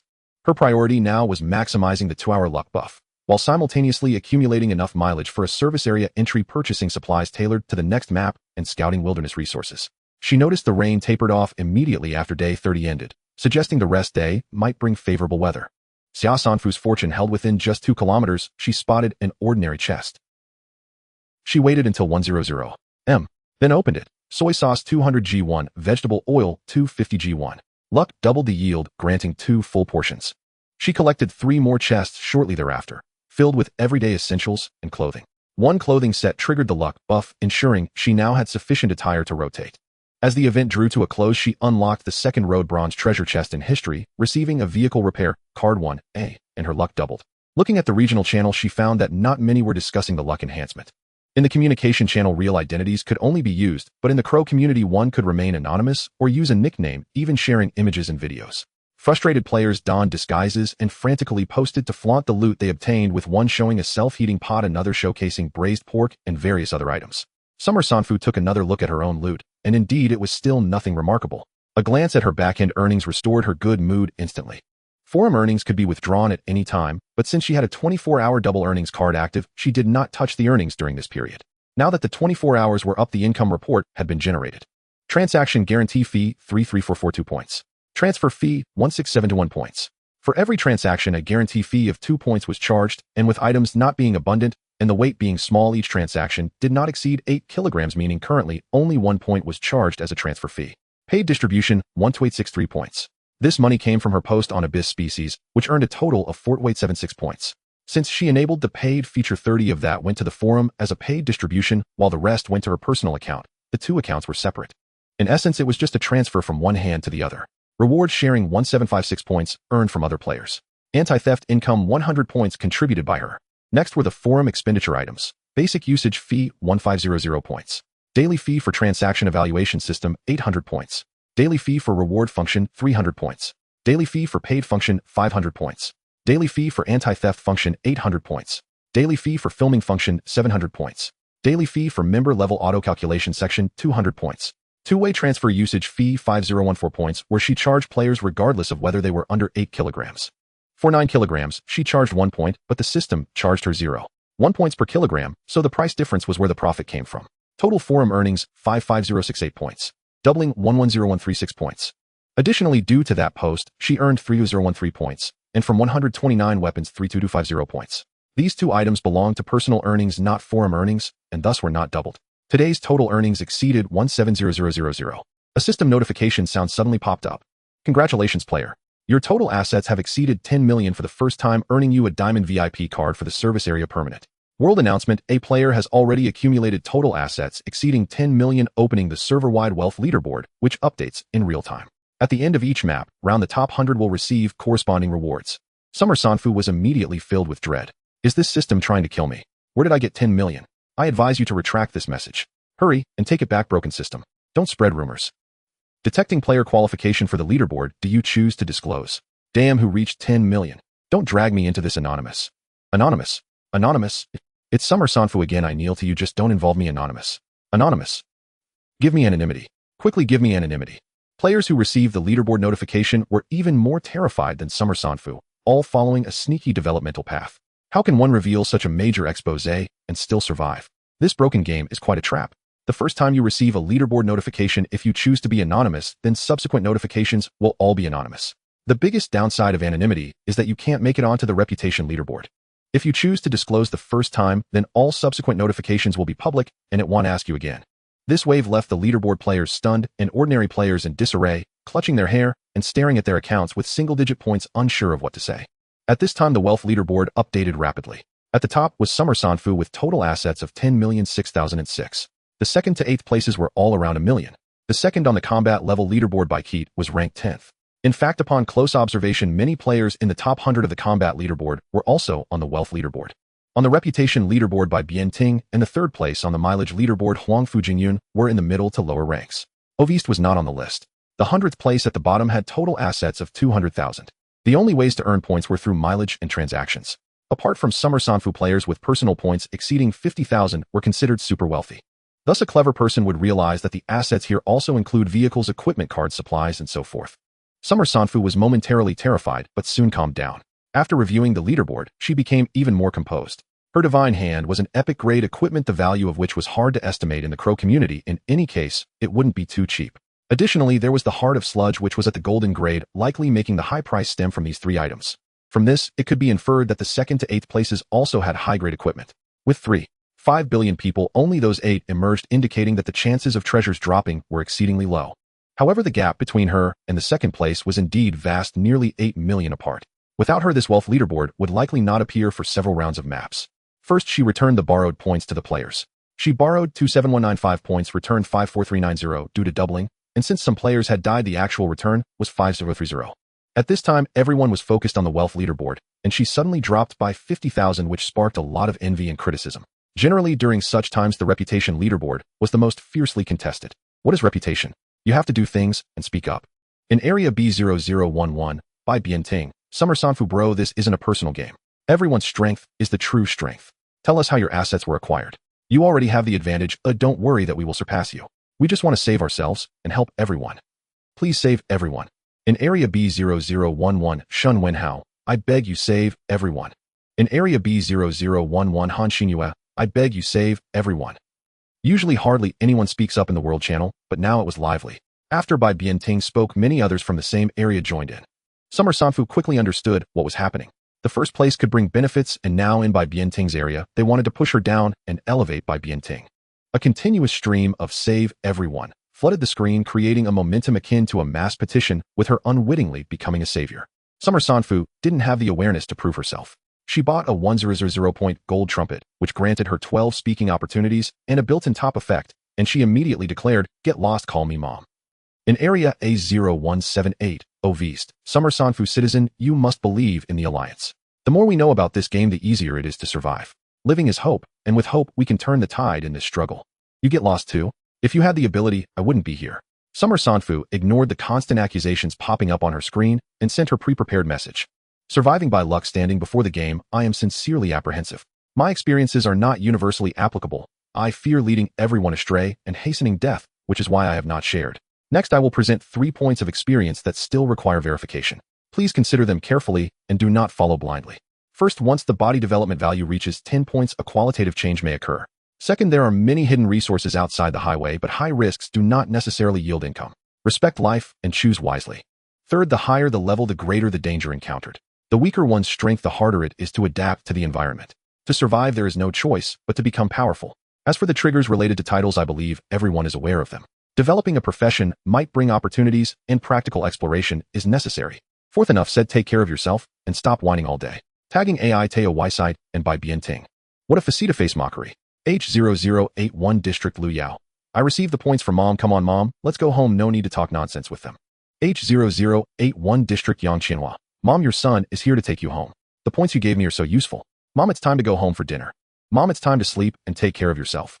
Damn, does the top player still give points to them? Why didn't our top player give any? Oh, we don't have a top player. The top player is actually a female, damn it, she must be a man disguised as a woman to confuse us. H0081 district players kept calling Mom, twisting countless faces.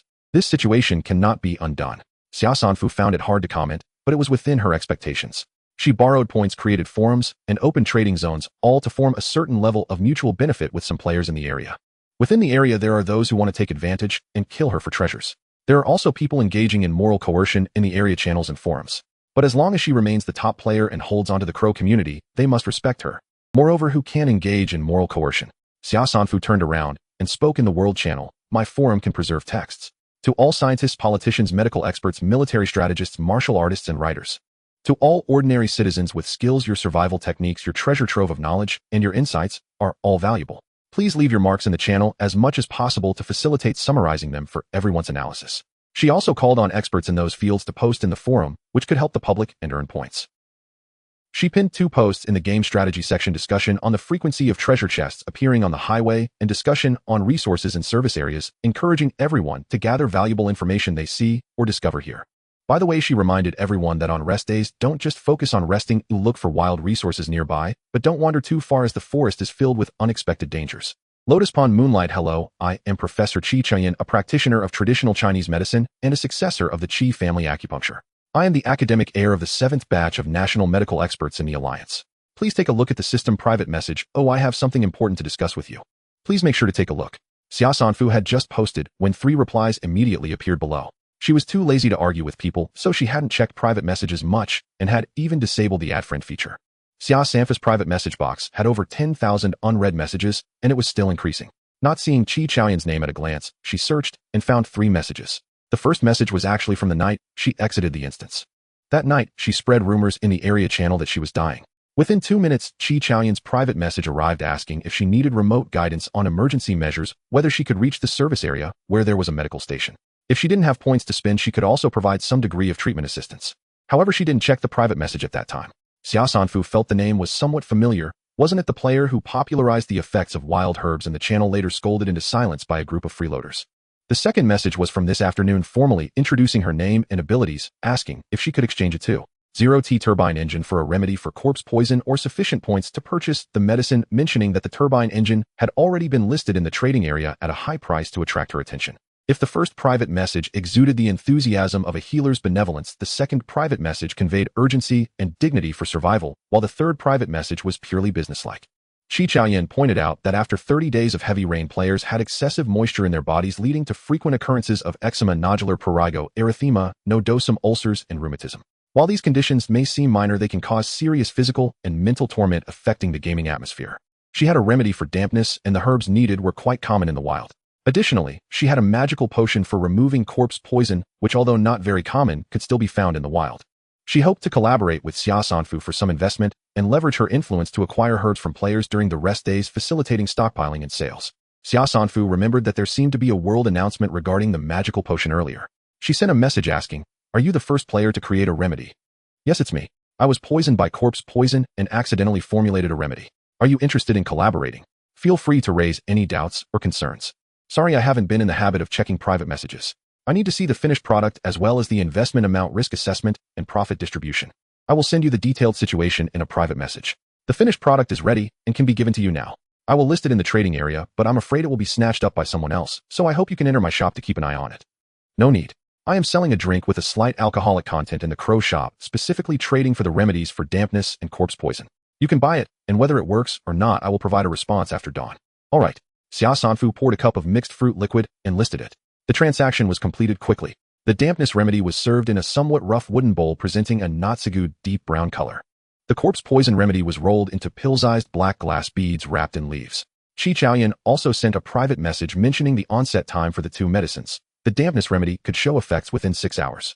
The corpse poison remedy could immediately counteract the spread of corpse poison, but to completely eliminate it, it would depend on the severity of the poisoning. This need not be doubted, as when listed, the assessment system had already identified and displayed the complete information about the medicines, which was similar to what Qi Chuyan had mentioned. Xia Sanfu looked at the planning proposal sent by Qi Chuyan. It contained the raw materials costs, estimated selling prices, and comparisons with similar medicines in medical stations for the 2 medicines. The dampness remedy was compared to an ordinary dampness pill from the medical station, which cost 258 points for a course of 7 pills, while the dampness remedy was 3 bowls per course. The detoxification pill was compared to a bronze detoxification pill specifically for corpse poison, which had a 1-pill eradication effect for 1080 points. This pill does not guarantee complete eradication with 1 pill, but as long as the illness is not deeply rooted, it should be able to save you, costing only 800 points. Currently, most players do not have excess points, so Chi Chaoyan primarily wants to trade through barter. The dampness removing soup allows for any 2 kilograms of raw materials to be exchanged for a treatment course. The raw materials for the detox pill can be acquired at a low price using points or exchanged for dampness removing soup, and once made into finished products, they can be exchanged at a high price for some scarce resources. What she mainly lacked were the tools for making medicine and defense. Manufacturing medicine is time-consuming and requires a quiet and safe environment, as she hoped to use a 200 points collateral for a value of 5000. Using the 0T turbo engine as collateral, she sought to invest 300 points with Xia Sanfu, with subsequent profits split 80-20. If the venture ultimately failed and her earnings did not exceed 300, she would have to return the engine to Xia Sanfu. If they exceeded that amount, she would reclaim the engine, although during this time Xia Sanfu could use the engine for free. Xia Sanfu yawned and decided to sleep first, as she hadn't slept in a long time. She fell asleep dressed until 6:30 a.m. when her biological alarm clock woke her, and she lazily organized her supplies. First, she checked the rewards for the combat level leaderboard. 3 energy pills, each capable of restoring both physical and mental states to their peak. Xia Sanfu's eyes lit up. This was akin to a second life. Next, she looked at the celebrity badge. Collecting 3 would allow her to enter the Hall of Celebrities, where special discounted resources and unique items not sold to the public could be found. She raised an eyebrow. This was the strong becoming stronger. The next item was a first aid kit. The first aid kit was a very cool briefcase. Upon opening it, she found a hemostasis pill 1, healing pill 1, fortification pill 1, universal detox pill 1, continuity pill 1A, and bone setting pill 1. Indeed, it was a first aid kit filled with powerful pills. With this set, she could save even the last breath. The last item was the Frontier Order, but it indicated that activating the Frontier Order required clearing 3 dungeons, with the previous Night Demon City not counting. Next came the rewards from the Reputation leaderboard. She skipped the celebrity badge directly and briefly looked at the unlimited team summoning card, which allowed teammates to be summoned to her side, or vice versa, with no limit on numbers, time, or space, but could only be used in the second round of the map. The Golden Fire Seed invigorated her. Golden Fire Seed, a powerful unknown energy that brings light in the darkness, and a fire lit by this seed, can intimidate and scorch abyssal creatures. Xia Sanfu found it hard to believe that the abyssal creatures, which were seen as a significant threat, could have a solution so easily. Were the rewards from the Reputation leaderboard really that substantial? However, the specific effects still needed to be tested. The last item was a living supplies box. Just as Xia Sanfu thought it contained some basic living supplies, it surprised her immensely. Inside the large box was a metal sphere the size of a bullet. At first, Xia Sanfu was puzzled until she accidentally pressed a dent while fiddling with it. Ding dong, player fingerprint has been recorded. Housing core activated. Please select an open space to deploy the house. This reward was astounding, as she managed to get a house. Xia Sanfu faced an open side of the road and said deploy. The metal sphere cracked open, revealing a beam of white light. Once the light dissipated, a container-sized bungalow appeared on the spot. With metallic white walls and large floor-to-ceiling windows on both sides, the door opened with a fingerprint scan. Although the space was small, it was fully equipped. The living room, bathroom, and kitchen were all present. Most importantly, the living room had a bed and blanket. The bathroom included shower gel, shampoo, a toilet, disposable towels, and a mirror, while the kitchen contained a gas stove, range hood, dishwasher, refrigerator, and utensils. The whole house had water and electricity. It truly rescued her sleeping quality and personal hygiene. Xia Sanfu immediately noticed the central control display screen by the door. In the center of the screen was a 3-dimensional layout of the entire house with virtual buttons for water, electricity, gas, energy shield, shopping cart, and more. One by one, she clicked them. Indeed, there is no free lunch. The house is free to live in, but water and electricity are free for the first 24 hours, after which charges apply, and the prices were staggering. 300 points per kilowatt hour, what a ripoff. Water and gas were even more expensive. Better not to look. The energy shield is used to protect the house. The costs vary with different levels of energy shields. The lowest level, level 1, consumes 500 points per minute and can resist group attacks below level 10. Her entire savings were barely enough for 2 or 3 hours. It was unaffordable. The shopping cart contained blankets, bed sheets, mattresses, pillows, shampoo, and tissues. If she runs out of current supplies, she can restock from the shopping cart. However, restocking next time would require money, and the prices of the items inside were 1 or 2 points higher than those in the service area supply store. Xia Sanfu decided to indulge herself and quickly dashed into the bathroom, sitting on the toilet, experiencing the joy of relieving herself for the first time. The sound of running water temporarily washed away her wild life. She lathered up, washed her hair and body, and could even use a hairdryer to dry her hair. After finishing her shower, Xia Sanfu examined the unfamiliar yet familiar self in the mirror. She wasn't stunning in her memories, she would only be considered above average with a slightly lazy and indifferent demeanor. Just over 10 minutes ago when she first entered the bathroom and saw herself in the mirror, she was taken aback. In that instant it felt as if she was being stared at by a cold and sharp gaze of a killer, until that pair of eyes reflected the same doubt she felt. Clearly it was still the same face, yet it felt entirely unfamiliar. She was almost unable to recognize herself. However, I like it. Xia Sanfu pressed her hands against the mirror, suddenly leaning forward face to face, eye to eye with her reflection, as a passionate feeling surged within her chest. In the past 20 years, she had never felt such intense emotions. She was strongly moved for herself. Of course, this wasn't narcissism or some unusual fetish. But in that moment of eye contact with herself, she was indeed struck at her heart. She experienced absolute confidence for the first time and a rebellion unbound by rules. She suddenly realized that while she loved her parents, respected her grandparents, and got along well with friends and mentors, she had never realized that she could also love herself. Xia Sanfu knew she possessed the seed of absolute confidence, but had yet to transform this absolute confidence into an eternal halo. She knew she had a rebellious consciousness that was not constrained, yet she remained a tiny bug struggling to survive in a world of survival. She actually understood that what she saw was her ideal self at that moment, filled with a special atmosphere. In that instant, her past self, present self, and future self all converged together. Heartfelt emotions, admiration, and possession. She filled the void in her heart. She became the true motivation for her existence. She was her ultimate ideal. Xia Sanfu seemed to have undergone a moment of enlightenment. In the crumbling reality, she found the soil where she could take root, and even her aura transformed into a determined calm. I will find you and become you. In the scorching summer heat, Xia Sanfu suppressed her thoughts, picked up a pair of scissors, and cut her long hair, which reached her waist to just below her shoulders. This way she could tie it into a high ponytail, making it easier to manage while still retaining its warmth-keeping and sun-shielding properties. She changed into clean clothes and stepped out of her mobile home, pressing a metallic sphere, which emitted a beam of white light retracting the house. The heavy rain had ceased, as if all ailments had vanished, leaving the air fresh and crisp. She wore a shirt on top, casual pants below, and dry sneakers on her feet, appearing like a completely different person. Xia Sanfu glanced at the time. It was almost 7 o'clock. She needed to head to the service area to buy the things she needed. She had made a reservation for the 7 o'clock slot at the service area and drove smoothly in. At this hour, most people were resting. Xia Sanfu put on a disposable black mask she had brought and first headed to the food street. Gourmet Pavilion, welcome esteemed guest. The gray wolf waiter brought in a teapot, warmly welcoming her into the private room. The medicinal dishes you ordered are ready. They'll fetch them for you. Please enjoy some tea in the meantime. Xia Sanfu laughed, saying, I didn't order this tea. It's just a cup of tea. Consider it a benefit for our diamond VIPs. She took a sip, confirming that it was indeed the same tea she had last time, which cost 35 points for 3 small sips. Before long, the waiter pushed in a large cart, followed by Chef Feng Lian. I have not disappointed you. Aside from the internal organs you requested to be made into food, everything else is of bronze quality. Feng Lian confidently introduced the items on the cart: 100 small bowls of energy-replenishing soup, made from turtle meat, 200 pieces of hemostatic cake, made from turtle shell, 10 liters of bone-strengthening ointment, made from turtle bones, 9 detoxifying pills, made from turtle bile, and a bucket of noodle toppings made from internal organs weighing about 100 pounds. Of course, the portion belonging to the restaurant was not included here. Additionally, the black clothing shed from the golden-backed alligator turtle was bundled and set aside. Xia Sanfu specifically requested the neurotoxin extracted from the brain of the golden-backed alligator turtle, which Feng Lian personally handed to her. The bottle was the length of her pinky finger and very light. Feng Lian, however, solemnly stated, it's no problem for dealing with level 20. Xia Sanfu slightly brushed past the topic, first praising the medicinal dishes before asking, I have limited experience. May I ask, is the medicinal dish named after medicine or cuisine? How does the bronze-grade hemostatic cake compare to the bronze-grade hemostatic pills from the medical station? The medicinal dish is of course named after medicine. Compared to the hemostatic pills, it offers more flavor and satiety, but the effects are essentially the same. Feng Lian countered, esteemed guest, do you know why the food at the food street is so expensive? Xia Sanfu pointed to the table, saying, I had 2 cups of tea at the food street and felt completely refreshed. That's right. The core of the food street is dietary therapy. Unlike medicinal dishes, dietary therapy is focused on food with consumption taking precedence. On this basis, it provides some bodily nourishment, which is why players often feel rejuvenated after a meal.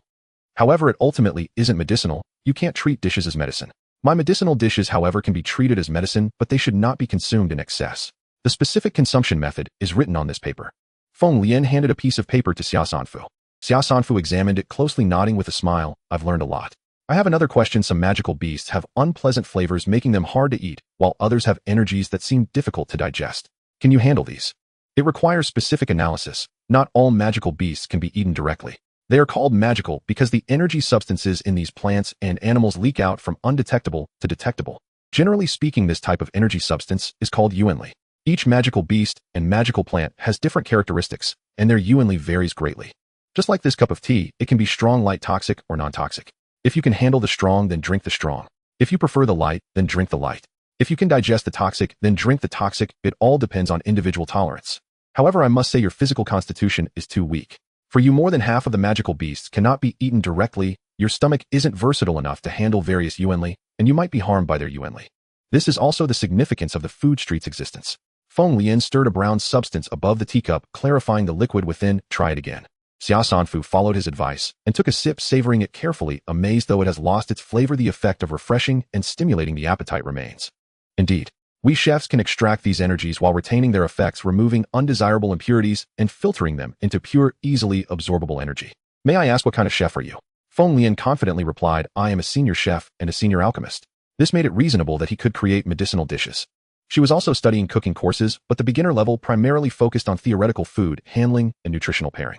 The technique of refining essence energy required a 1-star perfection level of mental strength, which could only be achieved at the intermediate level. I feel like I've gained a lot of insight. I have a few peeled magical beasts here. Can the restaurant handle them? Xia Sanfu took out 3 wild boars, 5 wolves, 2 cicadeer, 6 rabbits, and a python whose large sizes made the private room feel cramped. All were low-level magical beasts possessing yuanli. There was also a pile of wild vegetables containing minimal yuanli that she couldn't handle. The preservation area was completely cleared out and the fruits in the storage area could be transferred there. Feng Lian said these energies are not rich enough and lack significant medicinal value. They cannot be made into medicinal dishes. If you are willing, we can prepare them as dietary therapy dishes, ensuring impurities are removed, resulting in pure energy that is rich in nutrients and easy to absorb. One option is to split the dishes with the restaurant, where 40 remains with you and 60 is yours to take. The other option is to pay a processing fee. The starting price for over 100 pounds of ingredients is 200 points, with additional points added based on the complexity of the dish. As a VP, you can enjoy a 10 discount. The discounts for Diamond VIPs are quite straightforward. Xia Sanfu said, no need to complicate things. They'll split it 40-60 with the restaurant. All right. Feng Lian asked again, do you have any specific requirements for the dishes? I want them to be delicious and filling. Feng Lian nodded. For Diamond VIPs, we offer home delivery service. Open your VIP card and pay attention to the gourmet pavilion icon. It will remind you when to pick up your meal. The Diamond VIP card is not a physical card. It is attached to the personal information panel as an icon after your name. By clicking the icon, you enter the service area where you can see various store icons. Opening them is similar to a takeaway interface. You can add dishes to your cart and make purchases. There is also a customer service window at the bottom. Xia Sanfu asked, can I store these ingredients in your restaurant? When I want to eat, can you prepare a meal's worth and deliver it to me? Of course, but if you choose to split with the restaurant, what dishes we prepare will depend entirely on the restaurant. When you're ready to eat, just call out in the customer service window, and when the portions are finished, customer service will remind you. In this survival game, the humanistic care shown was quite commendable. However, on the flip side, if she were to die midway, the portions she hadn't eaten would belong to the restaurant. After all, the buyer is never as shrewd as the seller. Nonetheless, Xia Sanfu did not mind this aspect. Initially, Xia Sanfu only thought that the meat of the alligator turtle was difficult to cook thoroughly, though it was quite fragrant. After trying the meat of other magical beasts, she realized that alligator turtle meat was a rare delicacy. Some of those meats had a strong gamey taste, while others were foul and sour, reviving her memories of nutritional components and viruses, making her hesitant to take another bite. Even the wild vegetables that were identified as edible aside from a portion that could be cooked directly required processes, such as astringency removal. Many magical beasts and magical plants that possessed elemental energy might have their own energy characteristics, making it impossible to consume them through simple frying or boiling. They required steps to purify using mental strength or other means. In short, it took 3 hours to cook and only 2 minutes to eat, which was time-consuming and unsatisfactory. With that time, she could be doing something better. Thus, when the ingredients were relatively abundant, she was willing to part with some in exchange for convenience. Of course, there were also some gentle magical beasts and plants that she could prepare herself, such as the colorful feather wild chicken still in her preservation zone. After signing a trade contract with the restaurant, she left pressed for time as she had many things to do. The Grey Wolf waiter and Feng Lian stood on the stairs watching her leave, unable to help, but say the new champion is quite capable, securing a Diamond VIP card in just the first round of the map. It seems she has obtained quite a lot of good items. Feng Lian seemed to recall something from a long time ago, a hint of melancholy in its deep gaze as it paced back to its kitchen. Before leaving the food street, Xia Sanfu casually bought a golden rice bun worth 80 points for breakfast. 1, because she was hungry, and 2, out of curiosity about the magical qualities of the food on the food street. The golden rice bun was the cheapest staple on the food street, the bun as large as 2 fists, golden and firm. After taking a few bites, she savored its sweetness and rice fragrance. Being full and satisfying one's energy needs are 2 different concepts. Xia Sanfu had long realized that ordinary food could fill her up, but the energy within could not meet her bodhi's needs. Therefore, if she only ate ordinary food, she would have to consume a lot to feel full, and she would become hungry very quickly. Previously, she could eat half a pound of bread or biscuits, and within 2 or 3 hours, she would be ravenous again, whereas half a pound of golden-backed alligator turtle meat was enough for her daily consumption. The energy converted from the golden rice bun could probably sustain her for almost half a day. As a result, with the overall increase in players' strength, the issue of food would become increasingly serious. They either had to buy food with points from the food street or hunt magical beasts and gather edible magical plants. She also had to consciously save some points for future use, not spending them all each time. After coming out of the underground food street, she headed to the training base on the 8th floor. She only had a rough idea of this place, which was said to offer customized strength training for players. Although she had undergone a qualitative change in physical ability and could temporarily overpower most magical beasts and players through brute force, she knew that she always felt somewhat constrained when facing the Night Demon King, golden-backed alligator turtle, and Monkey King. If it weren't for the assistance of various equipment, she didn't know how many times she would have died. She needed to first understand her true strength level and then enhance herself from all aspects. The glass sensing door slid open automatically to both sides, revealing a particularly strong black gorilla standing behind the guidance platform, greeting her with a smile. "Welcome. How can I assist you?" Xia Sanfu briefly stated her needs. The black gorilla's smile widened. "Understood. Currently, you need a physical strategy instructor. We offer 3 levels of physical strategy instructors: bronze, silver, and gold. Please take a look." It lowered its head to operate, and a light screen appeared on the guidance platform, filled with portraits and introductions. Xia Sanfu began to regret stepping into the prices charged by the hour were exorbitantly high. Suddenly, she thought that training on her own might not be a bad idea. Who is the strongest instructor here? The gold-level physical strategy instructor Jing Shua. The black gorilla pointed to the first portrait. Jing Shua is a level 99 powerhouse, proficient in various combat skills and training techniques, immensely strong, capable of taking on thousands alone. Xia Sanfu asked again, "If I hire someone for guidance, I will definitely have to disclose my personal information. Can your side guarantee confidentiality?" The black gorilla nodded. "Rest assured, staff are prohibited from disclosing client information. This is written in the employee code of conduct. If you are still worried, we can sign a binding confidentiality contract. Not disclosing to the outside, but how about internally?" The black gorilla was somewhat stunned by this question, maintaining an awkward yet polite smile. Xia Sanfu pondered. "You have contract templates, right?" "Yes, we have confidentiality contracts, which can be temporary or permanent. The temporary one costs 300 points and is valid for 1 round of the map, while the permanent one costs 1,800 points. I want the instructor with the strongest willpower in the training base." The black gorilla's pupils narrowed. After fiddling with the guidance platform for a while, it waved its hand to release a light screen. "Gold-level mental strategy instructor Gaia." Gaia's starting price was 5,999 points per hour. Xia Sanfu asked carefully, "It holds the title of mental strategy instructor. Can it teach me about physical training and willpower? Don't you have a dedicated willpower instructor here?" "Sorry, the training base does not have a willpower instructor. As for other aspects, it depends on the instructor's mood." Xia Sanfu thought for a few minutes and gritted her teeth. "He'll take it. Even if it wasn't keen on teaching physical training and willpower, it would still be helpful to address issues related to mental strength. Many things cannot be understood just by reading. Please proceed to the training room and wait." The black gorilla led her to a training room. The door to the training room looked normal, just an ordinary room door, but once inside, and surveying the surroundings, it was as spacious as a football field. All was pure white, devoid of any other objects. After the black gorilla left, she was alone in the entire space, making it feel especially desolate.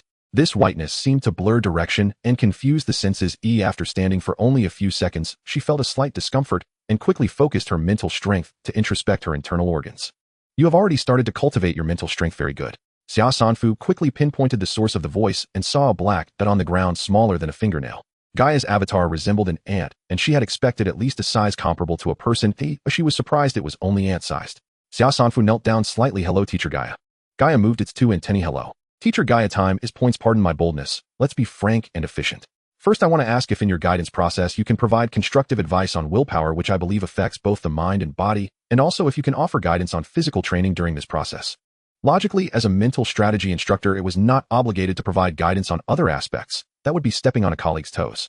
However, Xia Sanfu set a premise that if mental strength involved willpower, could it not conveniently discuss it? "What a clever and greedy child you are." Gaia's sigh held a hint of amusement. "But you are correct. Willpower is the foundation of everything. If you have the aptitude, my guidance will indeed involve it." Xia Sanfu felt reassured and said, "Please sign a permanent confidentiality contract with me." Gaia did not refuse. Xia Sanfu obtained the contract from the gorilla, and after both parties signed their names, the tutorial began. Xia Sanfu politely stated, "I will follow your pace. Let's first take a look at your basic condition." Xia Sanfu originally thought he needed to provide his personal information, but the next second Gaia showcased the prowess of a gold medal instructor. It shook its antennae, and Xia Sanfu felt a gentle breeze pass through his body. This breeze condensed before her into a humanoid figure radiating golden light. Gaia instinctively shielded its eyes, and once it realized what was happening, its gaze was filled with disbelief. It was indeed a golden will. No wonder this child. Gaia became more serious, conjuring a virtual teaching stick out of thin air pointing at the golden glow. The golden light is faint and scattered, indicating that you have awakened your willpower and possess a powerful core, but you still do not understand what willpower truly is. It pointed at the blue light in the brain. Mental power is at 292 points, showing initial signs of cultivation. From the feeling, you should have practiced the dark meditation method. The teaching stick moved downward, swirling around a body that emitted a faint red hue. Your physical potential is too poor, with a maximum of only 10 points. Although you have awakened 1-star physical capabilities, it is limited to 1 star, leaving no room for improvement. Xia Sanfu's heart skipped a beat. What does that mean? Literally, your race has a physical potential limit of 10 points. The maximum that can be developed postnatally is 5 points, which is the peak. Fully developing 10 points of potential grants you 1-star physical capabilities. Those with outstanding qualities have a chance of breaking the genetic constraints and awakening a special physique. You don't seem to possess exceptional qualities, and relying on attribute points to forcibly develop all potential is already quite fortunate.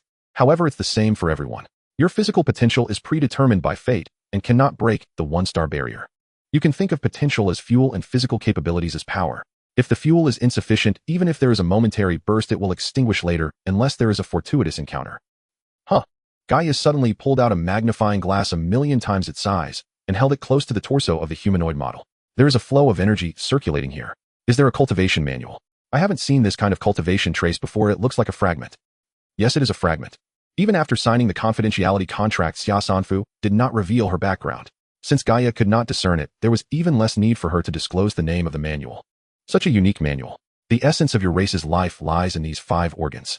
If you continuously strengthen these 5 organs, perhaps you can raise the upper limit of physical potential. Of course, I cannot guarantee it. Gaia changed the subject. Let's return to mental power. Unlike physical potential, as one of the intelligent races, your brain structure is considered top tier among intelligent races.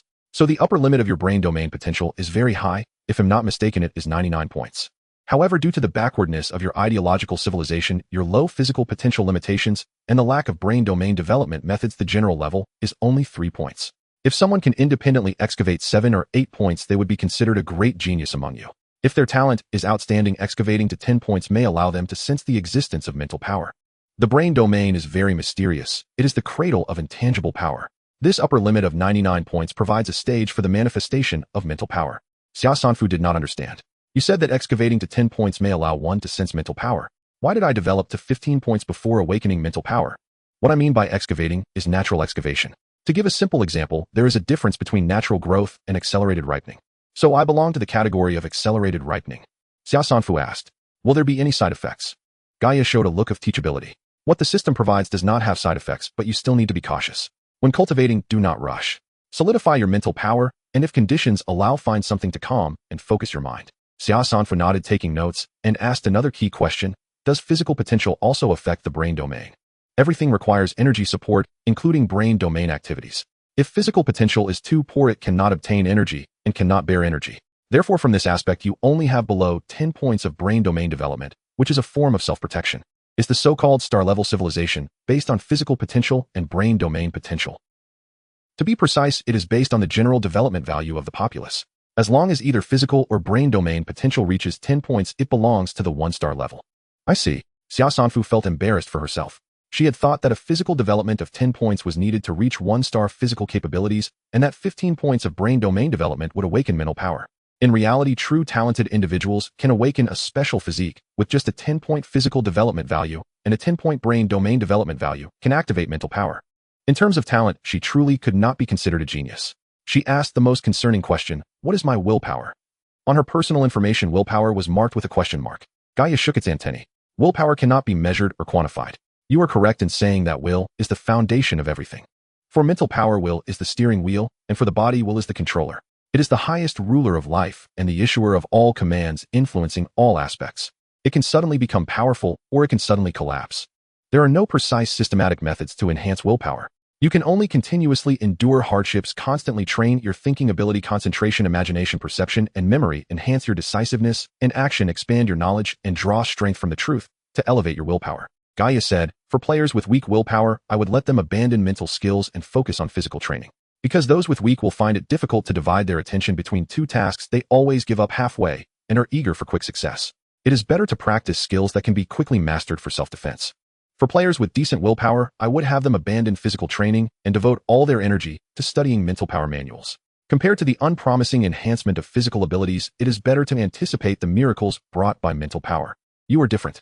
You should pay more attention to the willpower behind mental and physical capabilities. Similarly, training in mental power and physical abilities also benefits the enhancement of willpower. Gaia took out a piece of paper 1,000 times larger than itself and started writing rapidly. This is the plan I have devised for you. In-depth guide to mental power will help you systematically understand mental power, while dark theory and fundamental philosophy will aid you in grasping the thoughts represented by the dark meditation method.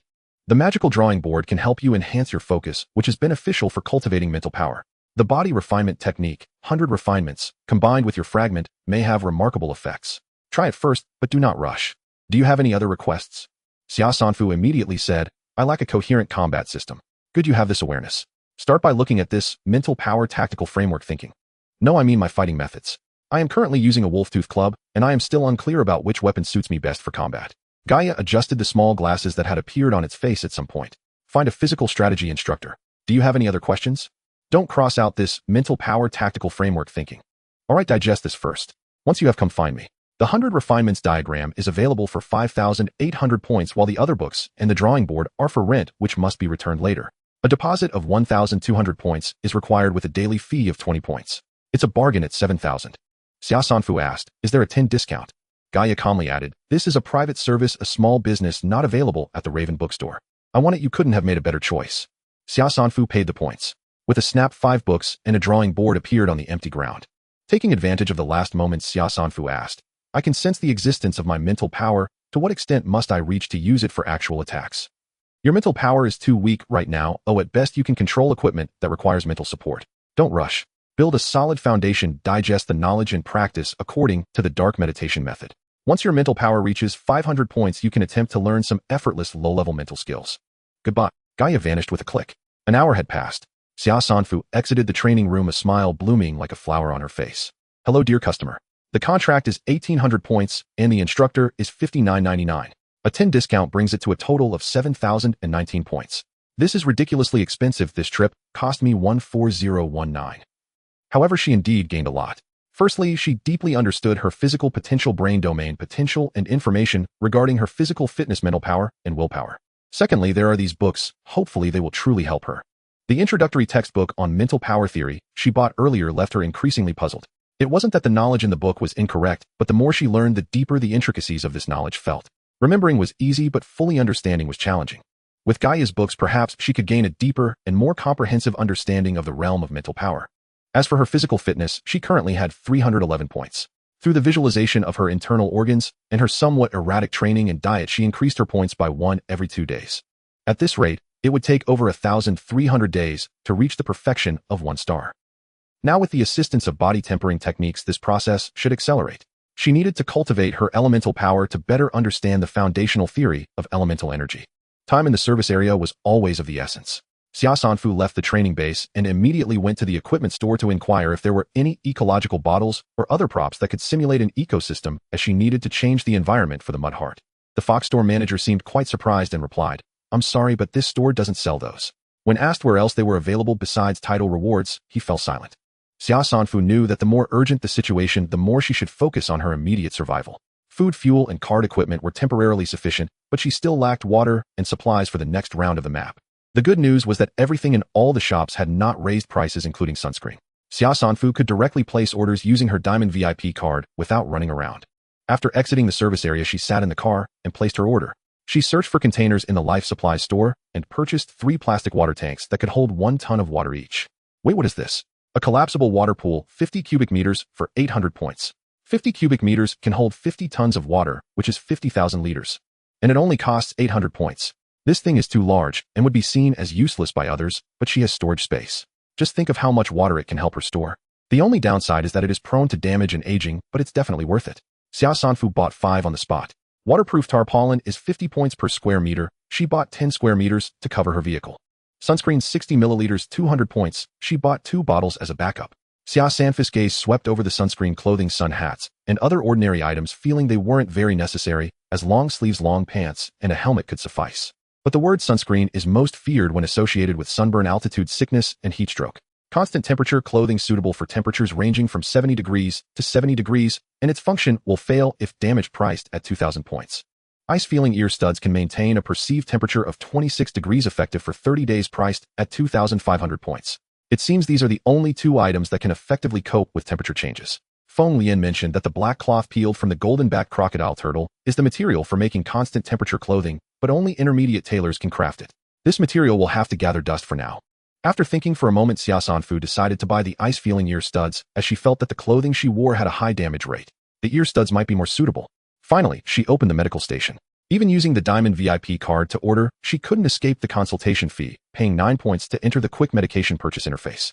The ordinary sunburn ointment and medicines for preventing and treating heat stroke were reasonably priced, all under 100 points. However, she felt that using ordinary medicines in this survival environment was somewhat futile, as ordinary medicines have a longer onset time and may not keep pace with the speed of falling ill. Just like in the last round of the map, once you catch a cold in that environment, ordinary cold medicine can only provide temporary relief and won't completely cure it. However, from another perspective, even if she took a potion that could heal her immediately, she would still get sick again. Regardless of how you look at it, the demand for medicine is very high. Does the medical station have that much stock? Xia Sanfu selected a bronze-level potion, the Gonstone Wash, for 1,000 points, 100 milliliters. It can cure mild to moderate sunburns, insect bites, and skin diseases caused by plant toxins with just one application. She set the order quantity to 1,000, far exceeding her payment capacity. You are attempting to purchase 1,000 units of Gonstone Wash. Are you sure? Confirmed. Sorry, your balance is insufficient. This indicates that the stock of Gonstone Wash is indeed 1,000 units. She then adjusted the quantity to 10,000 units, and there was still stock available. When she tried 20,000 units, a message popped up indicating insufficient stock. Xia Sanfu was shocked and tested a few times back and forth. 1,001 units wouldn't work, indicating that the total stock was exactly 1,000 units. If it sold out, would it be restocked? Is there a possibility that every item could sell out? In the first round of the map, player purchasing power wasn't very strong, and she hadn't heard of anything being sold out. Xia Sanfu switched back and forth between various shops, continuously testing ordinary bronze and silver items, weapons, armor, accessories, medicines, and life supplies. She initially discovered that the stock of various items was limited. The higher the grade of the item, the less stock there seemed to be, and there appeared to be a certain pattern. Ordinary items have a stock limit of 50,000 units. Bronze items have a limit of 10,000 units. Silver items seem to max out at only 1,000 units. Items like the Exorcism Stone and Sacred Light Guardian, which resist abyssal creatures, are only available on the last day of the current map, so they too must have a stock limit. What's frightening is that there are 5,725 ordinary fever-reducing medicines. The measured stock varies. The most likely reason is that after the last round of the map, there was no restock. Xia Sanfu also specifically tested other popular supplies from the last round of the map, such as cold medicine and rain gear. And the stock levels were all quite low. Does this mean that once they sell out, they won't be restocked? Is that why professional players are needed to manufacture and produce? Xia Sanfu took this matter to heart and decided to keep an eye on the stock situation in the service area, but now that she had points in hand, she wanted to stock up on supplies that were directly relevant to her. Take 3 bottles of Gonstone washing agent for the next map, which can treat frostbite, heat stroke, gastrointestinal issues, colds, fevers, allergies, and detoxification, 3 doses each. Purchase the full set of Silver Armor Man Stone from the equipment store for 15,000 points, which boasts extremely high defense and can withstand physical attacks of level 20 and above. She valued her life, so this was a necessity. She initially wanted to buy a silver weapon, but there was only one in the equipment store, a sword which she did not know how to use, so she put that idea aside for now. She bought a silver accessory that could detect danger, a wind chime made of jade resembling a small bell the size of a thumb, capable of warning of threats within 1,000 meters, including abyssal species, and could negate 3 mental attacks, costing 10,000 points. After this round of purchases, even with a 10 discount, she spent nearly 70,000 points, leaving her with just over 50,000. Xia Sanfu placed her mobile house on the road and connected a water pipe to the faucet, filling a plastic water tank. Water, electricity, and gas are free for 24 hours. This is an opportunity not to be missed, but unfortunately the store did not have mobile power supplies or solar panels. Xia Sanfu sent a private message to Qi Chaoyan. To be honest, she was not very clear on Qi Chaoyan's business abilities, so instead of the elusive dividends, she preferred to exchange for tangible benefits. For example, the expertise and creativity that player Qi Chaoyan possessed. Thus, she drafted new cooperation requirements. First, limited to the 3 rounds of maps, Xia Sanfu would invest 3,500 points per round to Qi Chaoyan, requiring her to open a paid teaching thread in the science information zone of the Crow community and privately answer her questions for 2 hours each day. Since Qi Chaoyan is a practitioner of acupuncture, and an heir to traditional Chinese medicine, she must be very familiar with the human body. Therefore, within the 30 days of the next map, she is to update all professional knowledge related to the human body, covering bones, acupoints, organs, meridians, causes of diseases, mechanisms, symptoms, diagnosis methods, and treatment principles. Second, during each round of maps and rest days within 31 days, the number of transactions in the trading area must exceed 1,200, or the total earnings from posts must exceed 12,000. If the requirements are not met, the cooperation will be cancelled, and the turbo engine mortgaged with Xia Sanfu will not be returned. Additionally, it is recommended that Qi Chaoyan create a donation thread for popularizing outdoor first aid knowledge. If she agrees to cooperate, the first 3,500 will be given to her in the form of a donation. As for the sale of dampness-removing soup and detox pills, that is Qi Chaoyan's own business and has no relation to this cooperation. Qi Chaoyan was leaning against the edge of her tricycle waiting for dawn, or more accurately for a reply before dawn. She was not a naive person lacking experience. She had traveled to various mountainous regions for years seeking herbs and providing consultations. Having undergone natural trials, she had also faced the treacheries of human nature and worldly suffering, believing she had cultivated a heart of compassion devoid of emotion. Healing and saving lives is merely a respect for life. Profound medical skills and the exploration of the unknown are the true pursuits of her heart. However, in a survival game, the collapse of order is unimaginable. When she was coerced in the free trading square using bandages, needles, and powder stolen by murderers to treat them, with disemboweled corpses lying beside her, and when passers-by hurried by not daring to take a second glance, while those she had bandaged attempted to assault and violate her without restraint, she realized it was the world that was wrong, and those who hurt her compassionate heart deserved to die. Both killing and saving lives require strength. She needed strength, which is why, despite not receiving responses to her previous 2 private messages, she sought to contact Xia Sanfu for cooperation a 3rd time.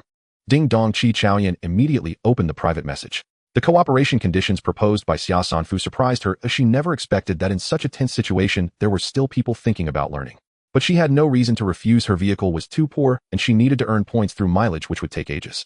However, if it required her to impart professional knowledge and sell medicine, she was confident. What surprised her even more was the perspective of this top-ranked player. It seemed they no longer valued the food and medicine that everyone desperately sought, but focused on enhancing their own inner quality and attracting traffic to the forum. Qi Chaoyan perceived the disparity, and while admiring it, inevitably felt a stronger urgency to enhance her own strength. Once Qi Chaoyan agreed, Xia Sanfu attached a draft of a trading scroll asking her to use the engine to sign it, providing a guarantee for this cooperation. In the channel, speaking didn't require typing. Thoughts would generate text. Qi Chaoyan completed a 10,000-word draft on outdoor first aid measures in just 30 minutes and published the donation thread. 10 minutes later, Xia Sanfu publicly donated 5,000 points, boosting the thread's popularity to the top. Just woke up, my eyes are blurry, going to sleep again. What a divine thread. It actually received a massive 5,000 donation. Oh my gosh, in this calm weather I can barely drive 300 kilometers in a day, and I'm exhausted by the end. Xia God love me. Once I also posted a thread. Qi Chaoyan's section mainly introduced which plants in the wild are edible or medicinal, which are topics of concern for players.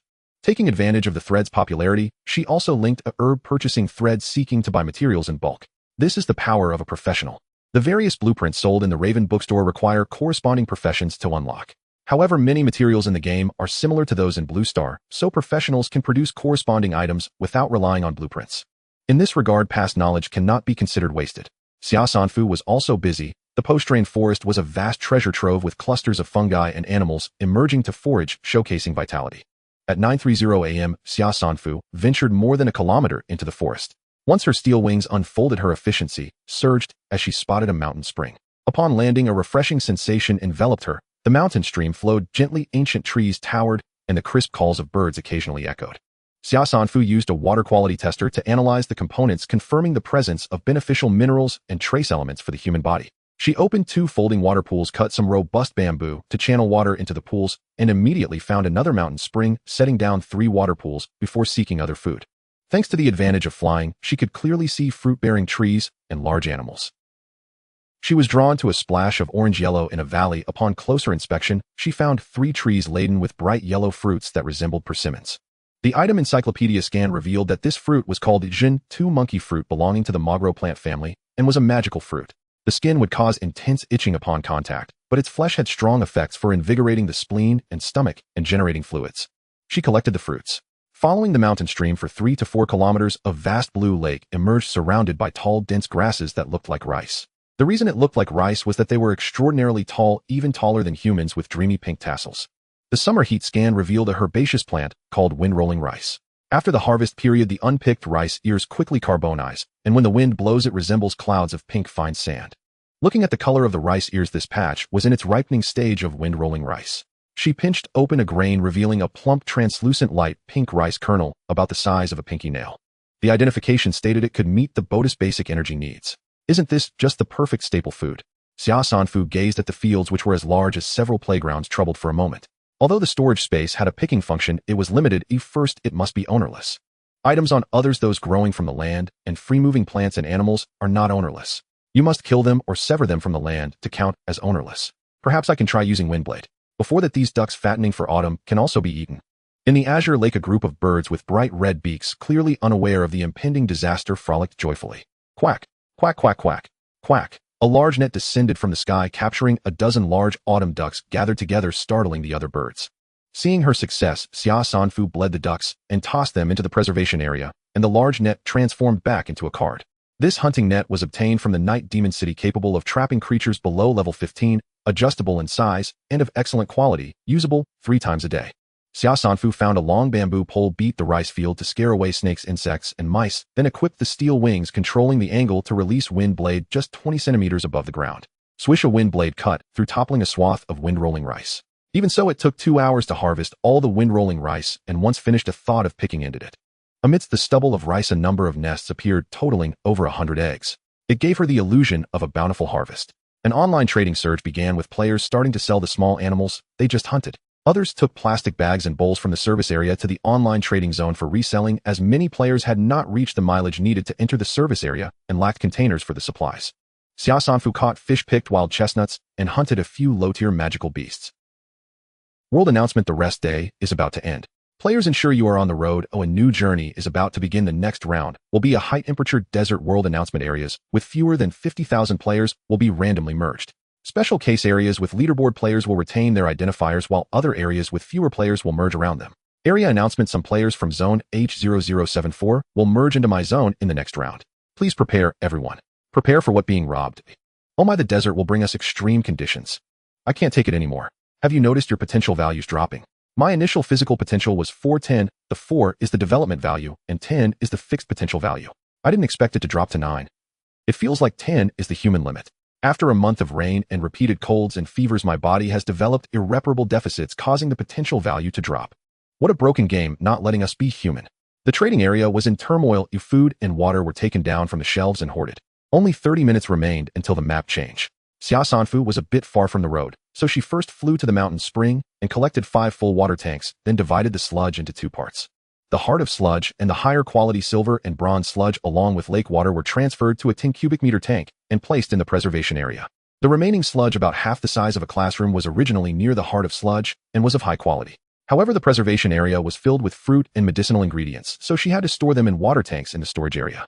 After roughly organizing her storage space, she hurried back to the road, took a 3-minute shower in the mobile house, packed it up, and sat in the vehicle. Countdown: 10, 9, 8, 7, 6, 5, 4, 3, 2, 1. Xia Sanfu peeked around. Nothing had changed. Suddenly the ground shook, and looking back, she saw the road collapsing rapidly behind her. She ignited the vehicle and pressed the accelerator, charging forward. Suddenly a storm of yellow sand swept in, and in the blink of an eye the forest retreated, bringing a chill. Once the yellow sand passed, she found herself on a straight road with rolling sand dunes in the darkness. Xia Sanfu was also tired after a long day, so she deployed the mobile house and took a nap. When the sunlight shone on the window, she glanced at the time. It was 6:30. This 6:30 sunlight was even more intense than at noon. Xia Sanfu felt a mix of curiosity, washed up and tidied herself, packed the mobile house, and sat in the car. Oh wow. Xia Sanfu opened all the car windows, speeding along the road while extending her hand to feel the warm wind against her palm. It should be over 30 degrees now, which is still acceptable. Xia Sanfu drove over 500 kilometers, collected 11 ordinary treasure chests, and admired the changing sand dunes. After entering a gravel-strewn desert, she stopped the car. It was around 8 in the evening. The sky was not dark. She conducted a low-altitude patrol within a kilometer radius, only spotting sparse low bushes. She landed on an enormous rock face, opened the Diamond VIP card, and instinctively checked the prices, and her vague thoughts were confirmed. Items related to the current environment had all doubled in price. The ice resonance ear clips, originally 2,500 points, now required 5,000 points. A regular sunscreen 60 milliliters for 200 points suddenly became 400 points. A 1,000 point, 100 milliliter treatment for sunburn turned into 2,000 points. Xia Sanfu sighed and tapped the customer service of the Food God Pavilion. In less than 2 minutes, a basin-sized whirlpool of white light appeared in front of her, dropping a meal box containing braised wild boar meat and stir-fried wild vegetables. No need to doubt the taste, as she enjoyed it thoroughly.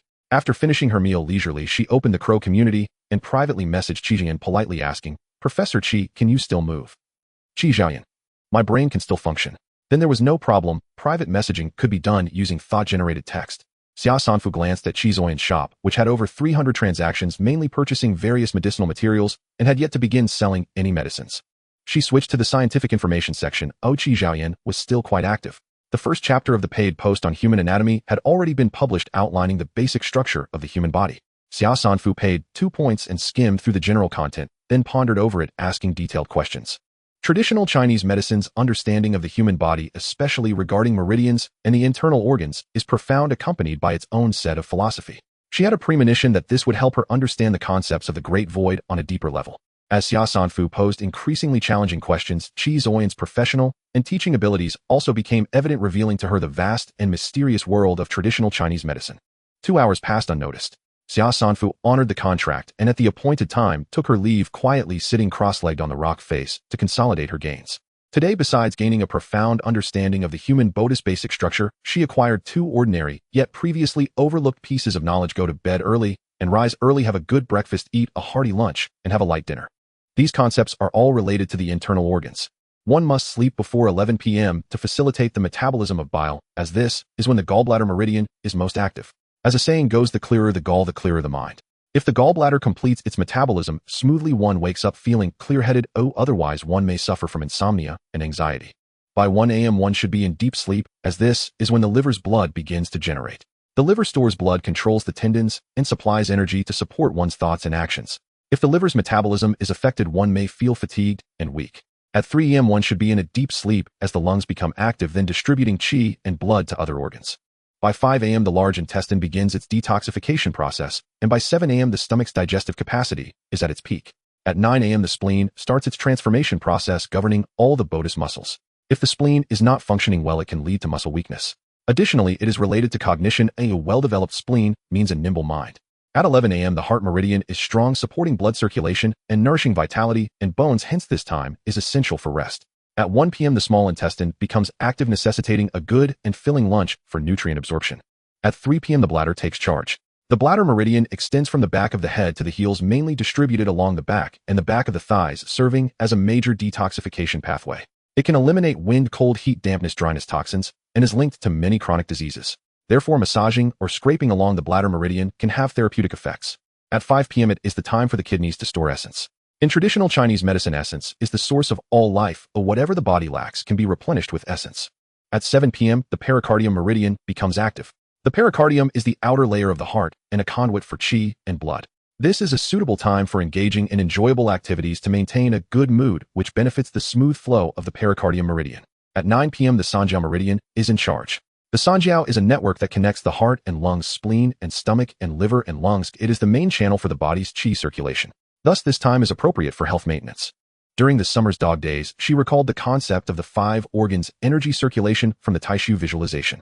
In the Taishu visualization, the circulation of the 5 organs is divided into 2 levels. One involves absorbing the excess essence from other organs and storing it in the kidneys. The other involves using the kidney essence to nourish other organs. This process occurs simultaneously, and its external energy source comes from the refined energy obtained through food digestion and respiratory qi, with the former being the predominant source. Thus, she always activated her 5 organs after eating, as this is when external energy is most abundant. However, this does not necessarily mean that the 5 organs are in their best state at that time. She wondered if she should try utilizing energy at the peak activity times of each organ and extending the essence's stay in each organ to see if it could enhance the nourishing effect. For example, now that it is nearly 11 p.m., she plans to concentrate the essence in the liver to bolster its strength, promote bile secretion, and enhance liver metabolism. At 3 a.m., she will focus on the lungs, enhancing their strength, while simultaneously improving the large intestine's digestion. At 7 a.m., she will concentrate on the spleen, boosting the strength of the spleen and stomach to absorb food energy. At 11 a.m., she will focus on the heart, enhancing the energy of both the heart and small intestine, which will better nourish her spirit, qi, and sinews. At 3 p.m., she will return to the kidneys to circulate the essence, supporting the bladder, which is interlinked with it. During the summer's dog days, inspiration struck her, and she retrieved the 100 refinement diagram given by Gaia, poring over it with delight, unable to help but slap her leg in approval. Truly, this is the work of a gold medal strategic advisor worth $5,999 at entry level. The 100 refinement diagram contains various action illustrations. Among them, the static action images are designed to exercise different body parts and organs, meaning she can activate her internal energy while maintaining these poses. The dynamic action illustrations above are meant for training the meridians. During the active period of the Sanjiao meridian from 9 p.m. to 11 p.m., she can utilize this time to exercise the meridians, assisting in the regulation of her body's qi. The period from 7 p.m. to 9 p.m., which requires maintaining a joyful mood, is just right for learning and seeking guidance. Of course, all of the above are her speculations yet to be confirmed. She decided to start testing from this moment. It is currently 11 p.m., and she begins with exercises for the liver. She does the splits, bending one leg with the sole of the foot close to her groin, raising the other leg upwards, twisting her spine backward, one hand reaching back from above and the other from below, forming a circle with both hands, the fingertips touching. Indeed, Summer Sanfu felt her body was as rigid as steel, unable to perform the movements at all. After bouncing around for a while to warm up and trying several times, she finally replicated the standard actions from the diagram, feeling as if she had gone through a vigorous battle. She took a deep breath, calmed her mind, and turned her attention inward to guide the essence of the 5 organs through a cycle before concentrating it in the liver. At that moment, she was not engaged in any thoughts. Each time she entered the visualization state, her body and mind seemed to fall into deep sleep. Yet it felt as though an invisible camera was monitoring both her internal and external state, allowing her to sense the wind outside, perceive the liver's activity, but without any subjective judgment, only objective seeing. Summer Sanfu had long been capable of controlling her biological clock. After 4 hours, she woke up noticing that her essence had significantly diminished. This indicates that the liver had absorbed a lot of essence, suggesting enhanced nourishing effects, and that the liver's efficiency had improved. The desert night was quite cold, with the wind feeling below 10 degrees. She changed into a plush pajama, moved about a bit, and shifted her posture, circulating the essence before concentrating it in the lungs. At around 4 a.m., the sun slowly began to rise, and she resembled a bizarre statue in the light. By nearly 7 a.m., she returned to her mobile home, addressed her physiological needs, washed up, and ordered a meal from the food god pavilion, eating it diligently. Her essence had been depleted too much, thus this meal could not satisfy her Buddhist needs. Summer Sanfu took out the qi-boosting soup made from bronze medicinal ingredients. This soup was originally intended as an emergency restorative remedy, but now it was consumed as food. Indeed, after drinking the soup, she felt a sense of fullness and satisfaction. She assumed a position to exercise her stomach, circulating the essence to nourish it. Before 11 a.m., she ate 2 meals, and then began nourishing her heart. At 3 p.m., she nourished her kidneys. Along with the 100 refinement diagram, it seemed as though all her organs had received reinforcement and training, with this round of strengthening directly reflected in their increased efficiency. The lungs govern qi, invigorating the spirit. The spleen governs transformation, enhancing qi and blood. The heart houses the spirit, promoting active and clear thoughts. The liver stores blood, invigorating the entire body. The kidneys store essence, brimming with vitality. This indirectly affects the gallbladder, stomach, small intestine, large intestine, bladder, and sanjiao, enhancing the functions of digesting food and transmitting energy. At 7 p.m., she continued learning about human functions from Qi Chuan. Possibly due to her good condition, the learning effects dramatically improved. At 9 p.m., she practiced the 12 pushing meridian diagram, exercising the entire Buddhist meridians and feeling a sense of smoothness afterward. The 100 refinements diagram requires high-intensity continuous training of these movements for the first 21 days. Once these movements can be performed with ease, one can attempt to string the entire set together and complete it within an hour. If this can be achieved, it indicates that all blockages between the organs and the Buddhist meridians have been cleared. She curiously performed 2 movements in succession, immediately breaking into a sweat. Although she felt nothing special when performing them separately, combining them produced a strong sense of blockage. Xia Sanfu immediately made the decision she must train for these 21 days. In addition to the reasons related to the 100 refinements diagram, it is also due to the further cultivation concerning the 5 organs in the Taisu concept. Once the 5 organs are strengthened to a certain extent, the accumulated essence of the 5 organs can be transformed into substantial energy, spreading throughout the body via the meridians, nourishing the flesh and strengthening the bones and skin. This energy refers to primordial power. The so-called strengthening to a certain degree means enhancing the 5 organs to the level where they can consistently maintain optimal conditions. Practicing the 100 refinements diagram will accelerate its arrival. Another reason is that the 5 organs and 6 viscera generate the essence of life.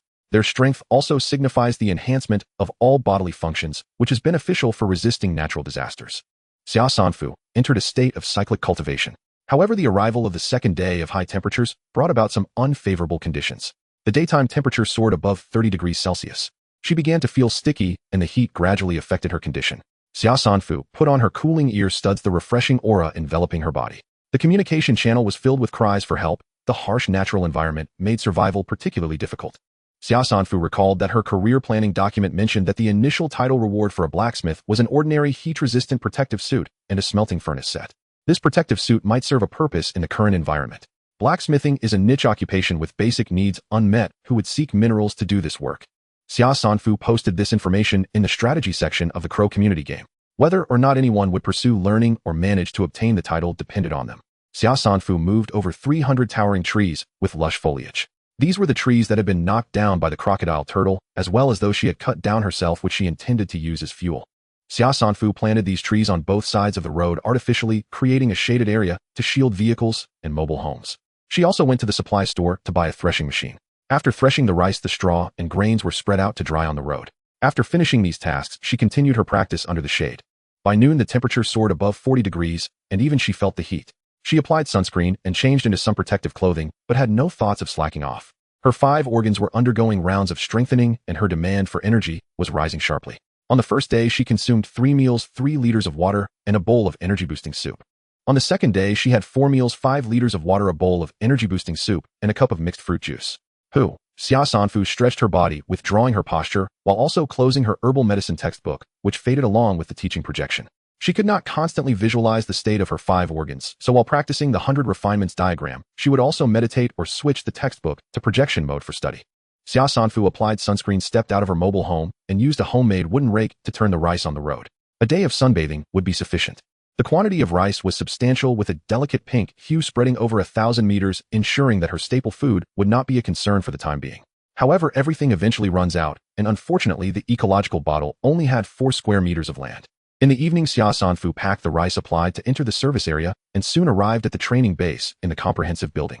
This time she came to find a physical training strategist. With no foundation in exercise, she pondered that she could not practice aimlessly. Xia Sanfu requested the strongest gold medal physical training strategist, Jing Shua. The gorilla immediately agreed and arranged a training room for her to wait. Jing Shua, a level 99 powerhouse, was skilled in various combat and training techniques, possessing immense strength and the courage to fight 1,000 foes. The starting price was 4,999 points per hour. Hello. A 2-meter-tall warrior with a leopard head appeared out of nowhere, his golden brown eyes glancing faintly at Xia Sanfu. Xia Sanfu returned the greeting, "Hello, teacher Jing Shua. My goal is to comprehensively develop my physical abilities and learn combat techniques. Do you think that's feasible?" "I have no problem with it, but it depends on whether you can persist." Jing Shua replied with an impressive gaze. Xia Sanfu then asked, "I've heard there is a profession called warrior. Do you know anything about it?" The entry requirement for a warrior is to cultivate primordial energy, but merely having primordial energy does not make one a true warrior. All professions have a core, and the warrior's core spirit is belief, obedience, and fearlessness. This belief can be yourself or something else. Obedience can be to yourself or others. It must support you in facing any difficulty, giving birth to a fearless heart. This is the essence of a warrior. As for the external aspect, it naturally involves establishing a comprehensive combat methodology. Xia Sanfu did not inquire further, then let us sign a confidentiality contract and commence today's teaching. Jing Shua was somewhat dissatisfied. Why sign a confidentiality contract? There is nothing worth mentioning here. Xia Sanfu smiled and took the responsibility. It's not about you. I have psychological issues, just seeking peace of mind. Jing Shua had nothing more to say. After both parties signed the contract, Jing Shua stated physical ability manifests in 7 aspects: strength, speed, agility, defense, explosive power, endurance, and pressure resistance. Let's measure your data first. Jing Shua tapped the virtual screen and various equipment emerged from the walls and floor. Jing Shua pointed to a force measuring machine with a hanging sandbag. Use your maximum strength and strike the sandbag with your left and right fists in succession. You can only stop when I say stop. Xia Sanfu had warmed up before entering the service area, so she saved time on warm-up and quickly struck the sandbag until she reached 70 or 80 punches before being called to stop. Jing Shua had a look of disdain. Terrible. Your striking technique, punch frequency, and power balance are utterly chaotic. It's obvious you have no foundation at all. Xia Sanfu nodded repeatedly. You're right, so I need your help. All right, take careful note of your current data. Right fist, 362 kg, speed 1. 5 seconds per punch, maximum explosive power 380 kg, maximum explosive speed 0. 9 seconds left fist, 251 kg, speed 1. 3 seconds per punch, maximum explosive power 274 kg, maximum explosive speed 0. 5 seconds. Next, let's measure your obstacle run at your fastest speed. Xia Sanfu stepped onto the mobile runway, which functioned like a treadmill, allowing her to run in place.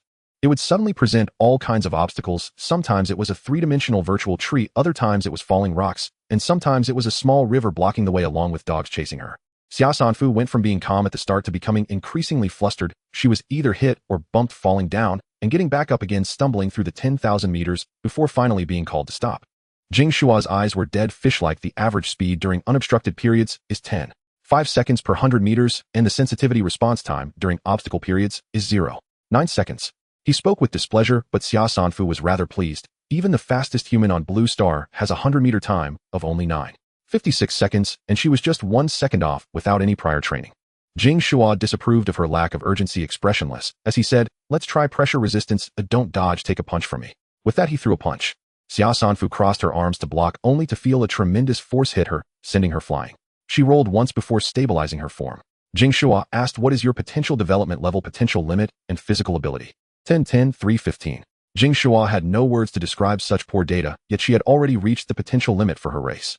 Just now the force of my punch was 380 kilograms, which is the maximum strength your right fist can exert. Currently your resistance level is roughly at this extent. It can basically be observed that your physical ability has not been fully unleashed. With a physical value of 315, theoretically you can exert 472.5 kilograms of strength, which is 1.5 times your physical value. 5 kilograms of strength, which is 1.5 times the physical value. Now I understand, thought Xia Sanfu. She could now break a person's neck with a single slap comparable to the strongest boxer on Blue Star. And this was without exerting her full physical ability, which seemed quite pathetic. Finally, let's test your defense capability. Jing waved his hand, and a bunch of sharp objects fell down: needles, small knives, cleavers, hammers, and awls. Xia Sanfu's eyelids twitched. How are we supposed to test this? Just scratch your skin. Don't worry, the medical station is on the first floor. They can treat both external and internal injuries. Is there really a need to test this? It will definitely break the skin. Xia Sanfu quickly stopped him. Jing widened his eyes. How would you know if you don't try? Xia Sanfu was not afraid of getting hurt or bleeding, but it felt a bit odd to hurt herself. She picked up a small knife and gently scratched her arm, creating a small cut. She quickly applied a band-aid over it. Jing said in a booming voice, "You just took my punch. I check if you have any bruises on your arm." Xia Sanfu turned her arm over and indeed saw a bruise. "Your bone, tendon, muscle, and skin strength are all too low. Next, I'll formulate a training plan for you." Jing took out a notebook. "Do you have any cultivation manuals?" "I have a manual for visualizing the 5 organs and a book called 100 Refinements for exercising the 5 organs and meridians." "Show me how you practice." "All right." Xia Sanfu sat cross-legged, visualizing the 5 organs. Jing's golden-brown eyes flashed with a hint of golden light as he saw the energy flow patterns within, pondering. "Okay." Xia Sanfu exited her visualization state and heard him say, "Your manual is quite interesting. Generally, energy manuals lead the Bodis energy flow through movements, while this one guides it through mental power. It is rare and valuable as it cultivates both energy and mental power simultaneously." Xia Sanfu explained her current cultivation method and demonstrated it to him. Essentially, while practicing the 100 refinements, she visualized the 5 organs, allowing her vital energy to linger in the organs being exercised, promoting their absorption of the energy. Jing nodded and shook his head. Practicing this way will enhance organ function in the short term, but over time the organs and joints will suffer from wear and tear. Your physique is not suited for this intensity of training, and moreover your body is not ready for foundational strengthening yet. Please teach me how to proceed. What level of training plan do you desire? Xia Sanfu replied without hesitation, "Since I've asked for your guidance, I naturally want the optimal plan. There will be additional costs. Feel free to mention them." Jing appreciated her straightforward attitude and said, "The 100 refinements can be paired with your manual, but the training duration and methods need to change. First, I will use a set of techniques to open your Bodis channels, helping you stretch your tendons and loosen your joints. Second, you'll take a medicinal bath once a day to nourish your organs, meridians, and bones, consolidating the effects of foundational strengthening. You'll need to soak for 7 sessions, which will incur additional charges, 7,000 points for 7 medicinal packs. This 100 refinements is indeed a body strengthening technique. Practicing it can also stretch and loosen your joints, but you'll at least need 20 days to seamlessly perform the movements and achieve proper stretching of your muscles and bones. With my techniques and medicinal baths, I can ensure your body reaches its optimal state for foundational strengthening within 7 days. On the 8th day, you can seamlessly practice the 100 refinements without any side effects. During this period, you can practice according to the active periods of your organs, promoting the absorption of medicinal effects, but each practice session should be shortened to half an hour. After 7 days, once you can perform the 100 refinements, seamlessly set aside an hour each morning to practice it several times, holding each movement for 3 to 5 breaths. This will awaken your body. It's primarily for health, so overdoing it is unnecessary. As for your energy manual, do not exceed 6 hours of practice per day. Until you have officially cultivated energy, your body will not be able to handle it. After you have cultivated energy, we can adjust according to your physical condition. Cultivation consumes a lot of energy, and a significant source of energy comes from external intake, so your diet is very important. They'll give you a dietary plan. Xia Sanfu watched him scribble notes in the notebook, silently remembering. As for her diet, she ordered from Shi Xian every day, ensuring a balanced intake of meat and vegetables so she shouldn't suffer from malnutrition. Jing finally asked, "Do you agree with this training plan?" "I agree. Spending 7,000 points on 7 medicinal packs to shorten the foundational strengthening time is quite worth it. Time is life. Completing foundational strengthening and laying a solid foundation is essential for her to learn combat techniques." Xia Sanfu immediately asked, "I currently have a long knife and a wolf fang club. Do you have any combat techniques to recommend? I can familiarize myself with them during the foundational strengthening period. Remember the test we just performed. Most of your physical ability is still untapped. Your limbs are unsteady. Playing with weapons will only hasten your demise. What is your suggestion, teacher?" Jing's gaze was sharp. "If you trust me, I will guide you from developing your physical abilities to using weapons in this round of training. I trust you." With her current strength, as long as she didn't enter a bronze-level instance, she should be safe on the roads. She could use these 30 days to learn. Jing nodded. "Come back to find me in 7 days. I'm going to open your body now. The opening process consists of 2 parts, opening the tendons and opening the joints. It will be a bit painful." He handed her a leaf. "Place it under your tongue. Your body is too fragile, though it will protect you from harm. By the way, this leaf costs 1,500 points. The leaf was a crystalline green with what seemed like light flowing within it. Placing it under her tongue felt cool, as if a refreshing current spread through every inch of her skin. "Here we go. Do not resist," Jing shouted, grabbing Xia Sanfu's arm. His fingers swiftly targeted her fingertips, palms, elbow pits, and shoulders, as if a knife was slicing through flesh and blood. Before she could react, she was thrown into the air, punches and kicks raining down on her, sometimes feeling like her flesh was being ripped off, other times like her joints were being severed, causing her to lose her voice from the pain. In a daze, she heard Jing say, "All right, time's up. Once I prepare the medicinal packs, they will be handed over by customer service. Pay attention to the notifications. Additionally, I advise you to remove the ice breath earrings. Do not wear them for extended periods. Your body needs to adapt to the environment." Xia Sanfu couldn't think at the moment, but she knew she had to transfer the points, so she sent him the 8,500 points he was owed. Why does it feel like spending money earned her a beating? The sound of drums filled Xia Sanfu's ears as she lay still for half an hour. The drum sound gradually faded and her thoughts returned. The leaf had already melted under her tongue, and the cool sensation eased the pain, restoring her senses. Xia Sanfu managed to stand up, moving her hands and feet, bending down, and performing the high-difficulty moves from the 100 refinements with remarkable ease. The flexibility of her body had undergone a qualitative change. The points spent were worth it. She settled the payment for the mentorship and confidentiality contract with the gorilla before hastily leaving the service area. After navigating through a round of the map, the players confirmed that once they passed the service area, even if they turned back, they could not return to the original path. Beyond the service area lies a new road and fresh scenery. This further solidified the players' conviction that it was a virtual game, as it was impossible for 3.5 billion people to not encounter one another. To ensure 3.5 billion people never meet, what a vast area that would require. This is impossible. Xia Sanfu questioned whether spiritual power and physical capabilities were real or mere fabrications. If it were fake, that would be terrifying. However, that was irrelevant, as she needed to clear the game, and she would treat the fake as real. Xia Sanfu suddenly remembered Jing's suggestion and took off her earrings. The car had no air conditioning, but luckily the sky was darkening and the temperature was beginning to drop. She felt a bit tired, propping one hand against the car window while steering with the other, driving at a leisurely pace, as if to relax. In the tranquility, she spotted a scorpion the size of a basin scuttling by carrying an ordinary treasure chest. The car came to a sudden stop, causing the scorpion to dart away even faster. Xia Sanfu ensnared it with a hunting net. Due to her butcher title, most magical beasts below level 10 would instinctively avoid her. Those above level 10 would first provoke her with some fleeing, and others charging, entirely dependent on their temperament. This scorpion was likely below level 10. With a swift strike, "Congratulations, player, you have slain a level 9 yellow path blood scorpion." Since it was her initiative to kill, she received no achievement points. Blood scorpion. Xia Sanfu felt a sense of familiarity rifling through her memories. If its toxin was utilized properly, could it not have various medicinal values, such as analgesic, dampness removal, anti-inflammation, hemostasis, and immunity enhancement? She wasn't in a hurry deciding against wasting points on identification. Instead, she transformed the item encyclopedia into a book and searched through the directory, finding the yellow path blood scorpion under the scorpion category, confirming its high medicinal value.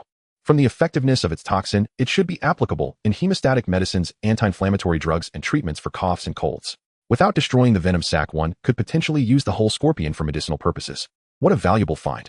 If it could be farmed, she could harvest its venom sustainably. Taking advantage of the scorpion's recent death, Xia Sanfu donned gloves, took out a glass vial, and scraped the venom secreted from its stinger after being provoked. Alongside, she opened the treasure chest, which surprisingly contained 10 ordinary cooling patches. Useful indeed. After securing her items, she climbed atop the car to survey her surroundings. To the northeast, there was a pile of rocks where, according to the habits of the blood scorpion, it was likely to cluster. Xia Sanfu decided to set up camp here. After having a meal, the first to arrive was Qi Zhaoyan for a teaching session. Today the lesson was on human meridians and acupoints. Xia Sanfu was very interested because Jing had mentioned the opening techniques seemed related to meridians and acupoints, but whether the principles aligned with traditional Chinese medicine remained uncertain. Qi Zhaoyan explained in a thorough yet straightforward manner without any tangents, and 2 hours passed in the blink of an eye. They did not engage in casual conversation focusing solely on professional content, and just as the time was up, Xia Sanfu called out to her. "May I ask Professor Qi, what profession did you choose?" "Physician and alchemist, both at a primary level. How does that compare to the medical and pharmaceutical knowledge of Blue Star?" "The basic content is mostly general knowledge. In terms of knowledge itself, there is about 80% similarity. The remaining 20% relates to mysterious powers such as Yuanli and spiritual energy. Although the knowledge of this 20% is quite new, it is understandable, or rather it is based on certain studies, since these powers originate from the human body, which we study as human energy. However, evidently while we are still in the research phase, it is already in use. The difficulty of obtaining primary titles in these two professions is not at the same level as those in planting, driving, or leather processing. The latter can be learned through experience and memorization, while the former seems like a foreign language." She had also been studying herbal medicine for a few days now. Despite her strong learning ability, it was still quite challenging, and she had only managed to get through half a book by now. However, Xia Sanfu's current focus was on Qi Zhaoyan's profession. She had a career planning book and knew what rewards awaited after obtaining primary titles in these two professions. The primary reward for alchemists is an ordinary pharmacy table. The primary reward for physicians is a basic medical equipment set. Having a pharmacy table means conditions for refined processing of medicinal materials. Xia Sanfu got straight to the point, sending over the data on the yellow path blood scorpion. "Is there any way to produce hemostatic medicine?" The sunset glow at 9 in the evening was still dazzling as Qi Zhaoyan read and reread the text. "It is the raw material for many medicines, but medicines need to be compounded. It cannot be made from just one material. Additionally, it can be processed for whole insect consumption, but the effect is significantly reduced, at best being a nutritional supplement. It is crucial to promptly extract the venom sac from the dead ones, dry it, and grind it into powder for preservation. The most valuable aspect of this scorpion is its toxin, allowing for its venom to be preserved." Xia Sanfu walked on the rough gravel, listening to the rustling sounds. Just as the teaching was about to wrap up, she specifically came to this pile of rocks to take a look and discovered traces of the yellow path blood scorpion. There was indeed a nest of scorpions here. Hence she had inquired with Qi Zhaoyan. Professor Qi should know the value of hemostatic medicine in this survival game. This type of blood scorpion is rare. If you can find other medicinal materials within 7 days and formulate hemostatic medicine, we can collaborate on a significant project. Xia Sanfu used long tongs to catch 3 tiny yellow path blood scorpions, placing them in a glass vial and listing them for trade, allowing Qi Zhaoyan to bid for research. These small blood scorpions were level 0, which was unfortunate. Even if there was a level 1, a single needle would shatter the glass vial. Xia Sanfu quietly approached the rock pile, leaving without disturbing the other blood scorpions. Whether or not she could formulate hemostatic medicine determined her approach to this scorpion nest, whether to capture them alive or to take an egg-laying hen. The scarcity of herbal resources made self-formulation quite challenging. The service area had finished medicines, but no raw materials. Moreover, the workbenches and blueprints in this game merely served as tools and recipes, relying entirely on the player's abilities. Qi Zhaoyan's ability to create an antidote for zombie poison was enough to prove her skill. If even a professional couldn't formulate hemostatic medicine, then she wouldn't waste her energy monitoring this. There were many other tasks she needed to attend to. Xia Sanfu happened to be busy with body refining and feared that capturing live scorpions might lead to their deaths, so she decided to wait here for 7 days, while also looking for ways to get an ecological bottle, as she needed more to keep the scorpions alive. The medicine packs had been delivered, each labeled with effects and precautions. She picked up the first health supplement pack, requiring 300 liters of hot water and steeping for 120 minutes. Xia Sanfu first went to the online trading area, searched for bathtubs and extra-large buckets, but found nothing. She then placed an order for a foldable bathtub at the life supplies store before lighting a fire to boil water. After working for over half an hour, she finally filled the bathtub. She placed the medicine pack in the water, and the clear hot water gradually turned deep green, the rich medicinal aroma wafting throughout. Xia Sanfu tested the water temperature, removed her clothing, and submerged herself. At first she felt warmth, but it gradually became hotter, causing a prickling pain throughout her body. In her carelessness, she accidentally broke the edge of the bathtub. This plastic folding bucket was too fragile. Xia Sanfu placed her hand in the water, clenched her fist, and struggled to control herself. Eventually, as the heat subsided, her body felt remarkably comfortable. When the time was up, Xia Sanfu emerged from the bathtub feeling energized. She practiced the 64 movements of the 100 refinements diagram one by one. Although not yet fluid, she could manage to complete them over the course of an hour. This tangible progress was indeed fulfilling, even if it was achieved through shortcuts. Points were incredibly important. The temperature had dropped to the low 20s, and players who had lain low all day were beginning to stir. "It's sweltering, my tire burst. For heaven's sake, changing one costs 600 points. 600 is for a normal tire. In this heat, you need heat-resistant anti-explosion tires. 120 points. Damn it, the starter vehicle has no air conditioning at all and going to be cooked alive. You at least have a car? Mine was scrapped on the last map. I'm walking now. I can barely move. Someone save me. I don't want to die. It's only day 2 and I've already run out of water. Who has water? He'll pay top price. Where's your rank 1 player? Didn't they say the top ranked would hand out points? Exactly. If rank 1 shows up and you still care about your reputation, they must save us. Makes sense. How could the top of the reputation board stand idly by while we suffer? Rank 1, where are you? Soon the players from the original H0074 zone began to stir, and upon learning they'd been merged into H0081, felt rather pleased. After all, H0081 had twin number 1s. Word had it they once distributed points to players in the same region. Being able to reach first on the reputation board surely won them loyalty. Clearly leaders who gave back. But so far they hadn't uttered a word. Only the Wuya Sheku crowed loudly at the fore. They of course refused to acknowledge the community's online trades and the bustling variety of players there as being helpful for survival. All they saw were overpriced water and food in the trading district that no one could snatch, paid posts in the curse forum tipping threads. Players trading their skills and output for points. Someone quickly pushed back. The big players said on their day off you can leave the highway and search the wild for supplies. Everybody knows how vital water and food are for survival. It's your fault for not stocking up on rest days. Instead of wasting time throwing shade from afar, learn desert survival from the community's veterans. If you've got urine, bottle it and drink it yourself. By the way, has anyone earned the novice blacksmith title yet? Is the protective suit it grants any good?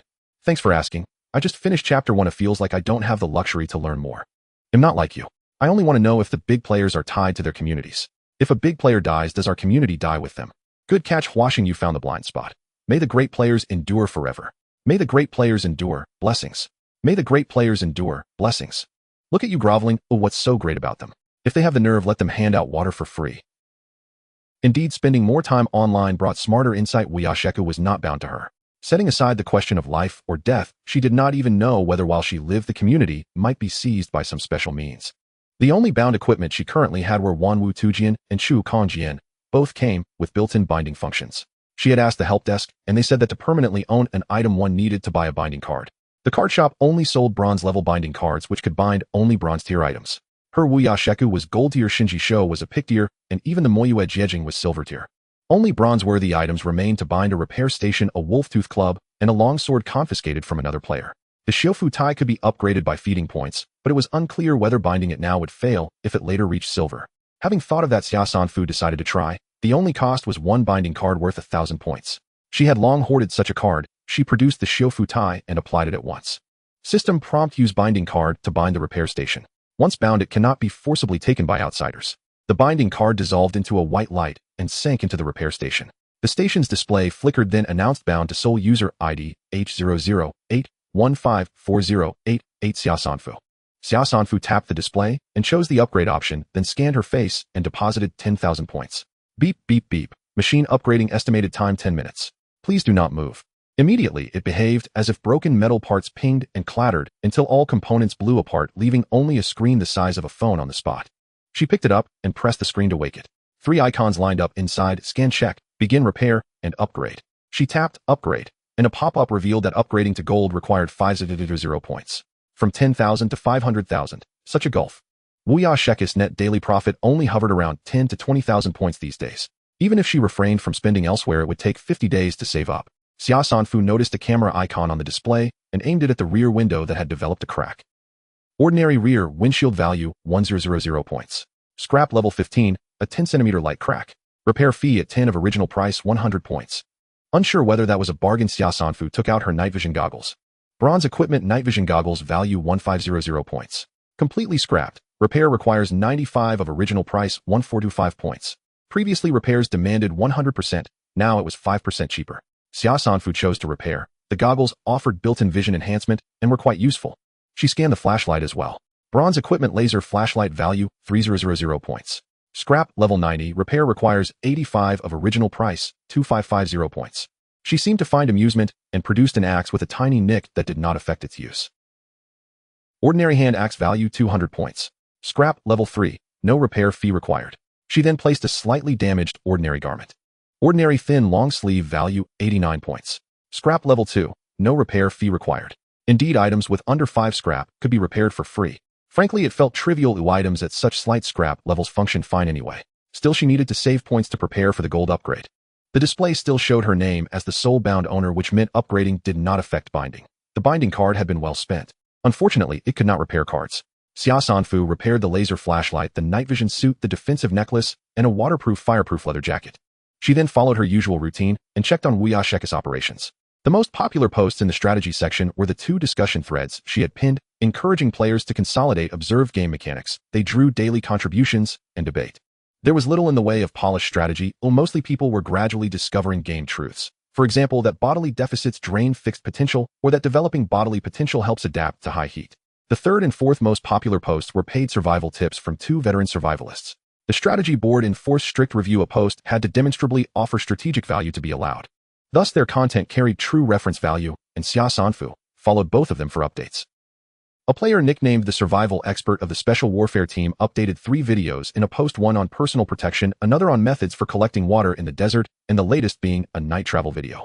Since the videos are in the first-person perspective, one can only tell from the voice that it's a man of few words, yet his actions are clean and efficient with practical survival skills featured in each video. He became popular mainly after the night travel video on the 2nd day, where he proposed a plan for finding temporary shelters, resting during the day, and traveling at night. To be honest, in high-temperature weather, players instinctively want to find shady spots to avoid heat stroke. Thus, his suggestion isn't particularly clever. However, he was the first to bring it up in temperatures exceeding 40 degrees, demonstrating how to find and set up temporary shelters, quickly becoming a backbone for many players, drawing in more spectators. Another relatively popular post was created by a woman called Finding Oasis.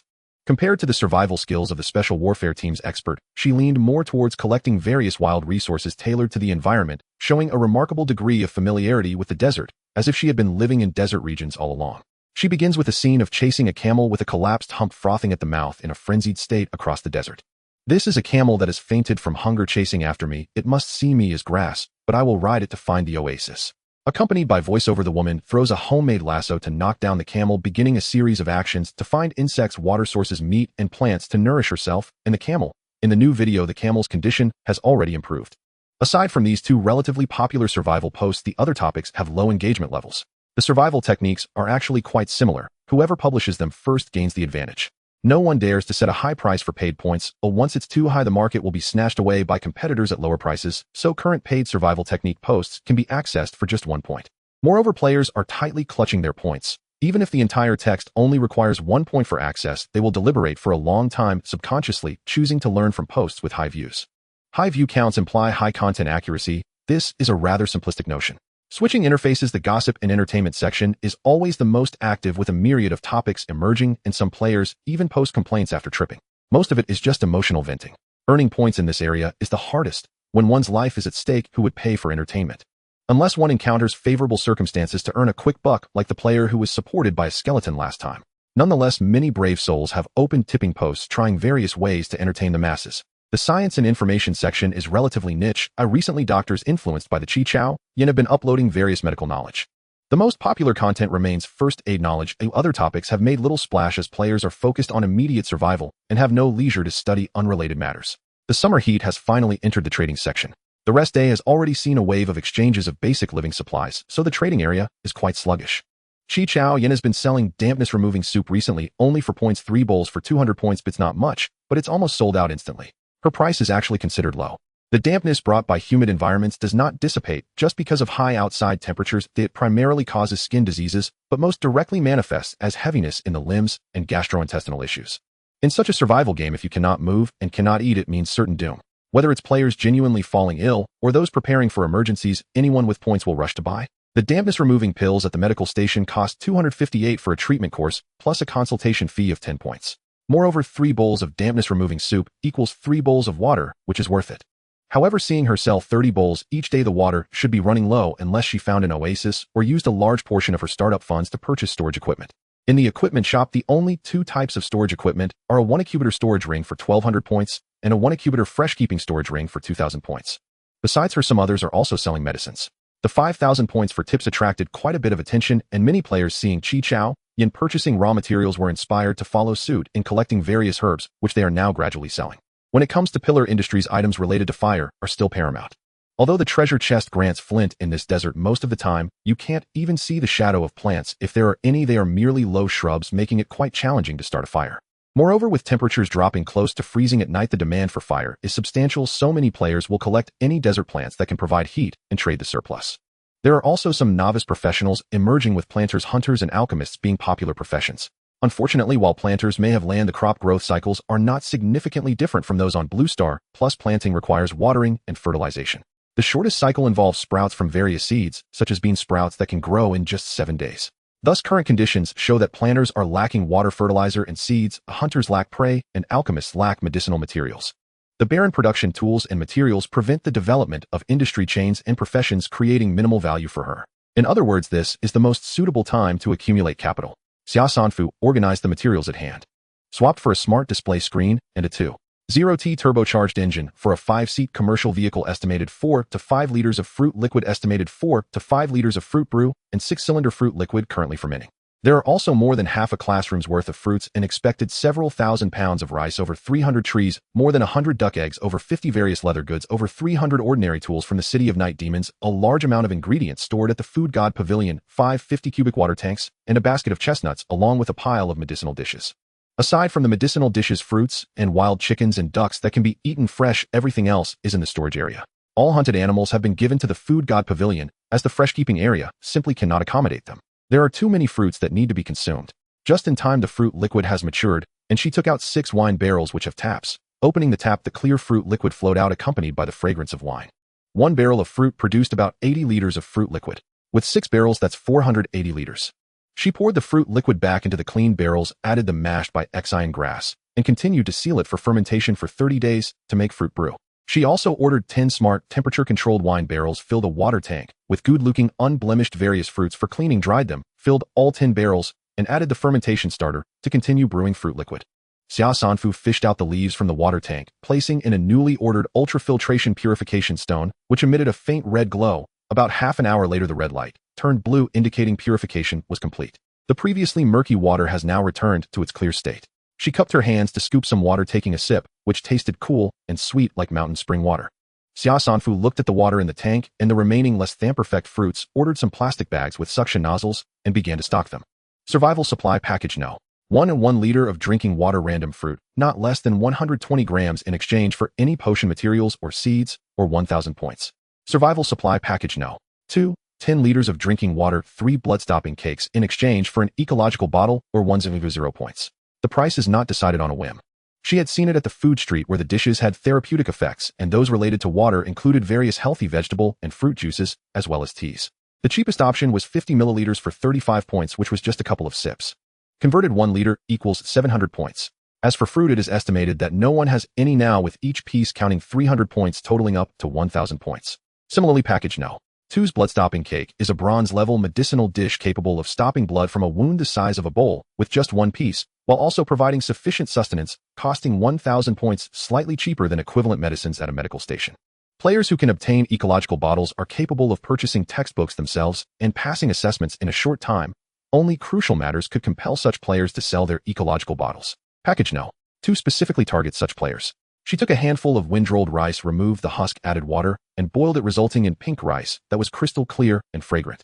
Xia Sanfu tasted a bite. It was just the right balance of soft and firm, chewy, with a pure sweetness characteristic of high-quality rice. After digestion, the refined energy produced was also considerable.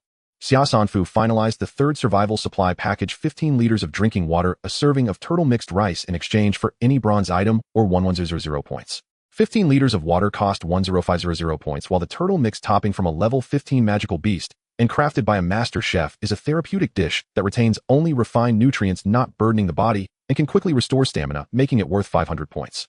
If you must nitpick, there are actually no discounts, as no one can produce such points.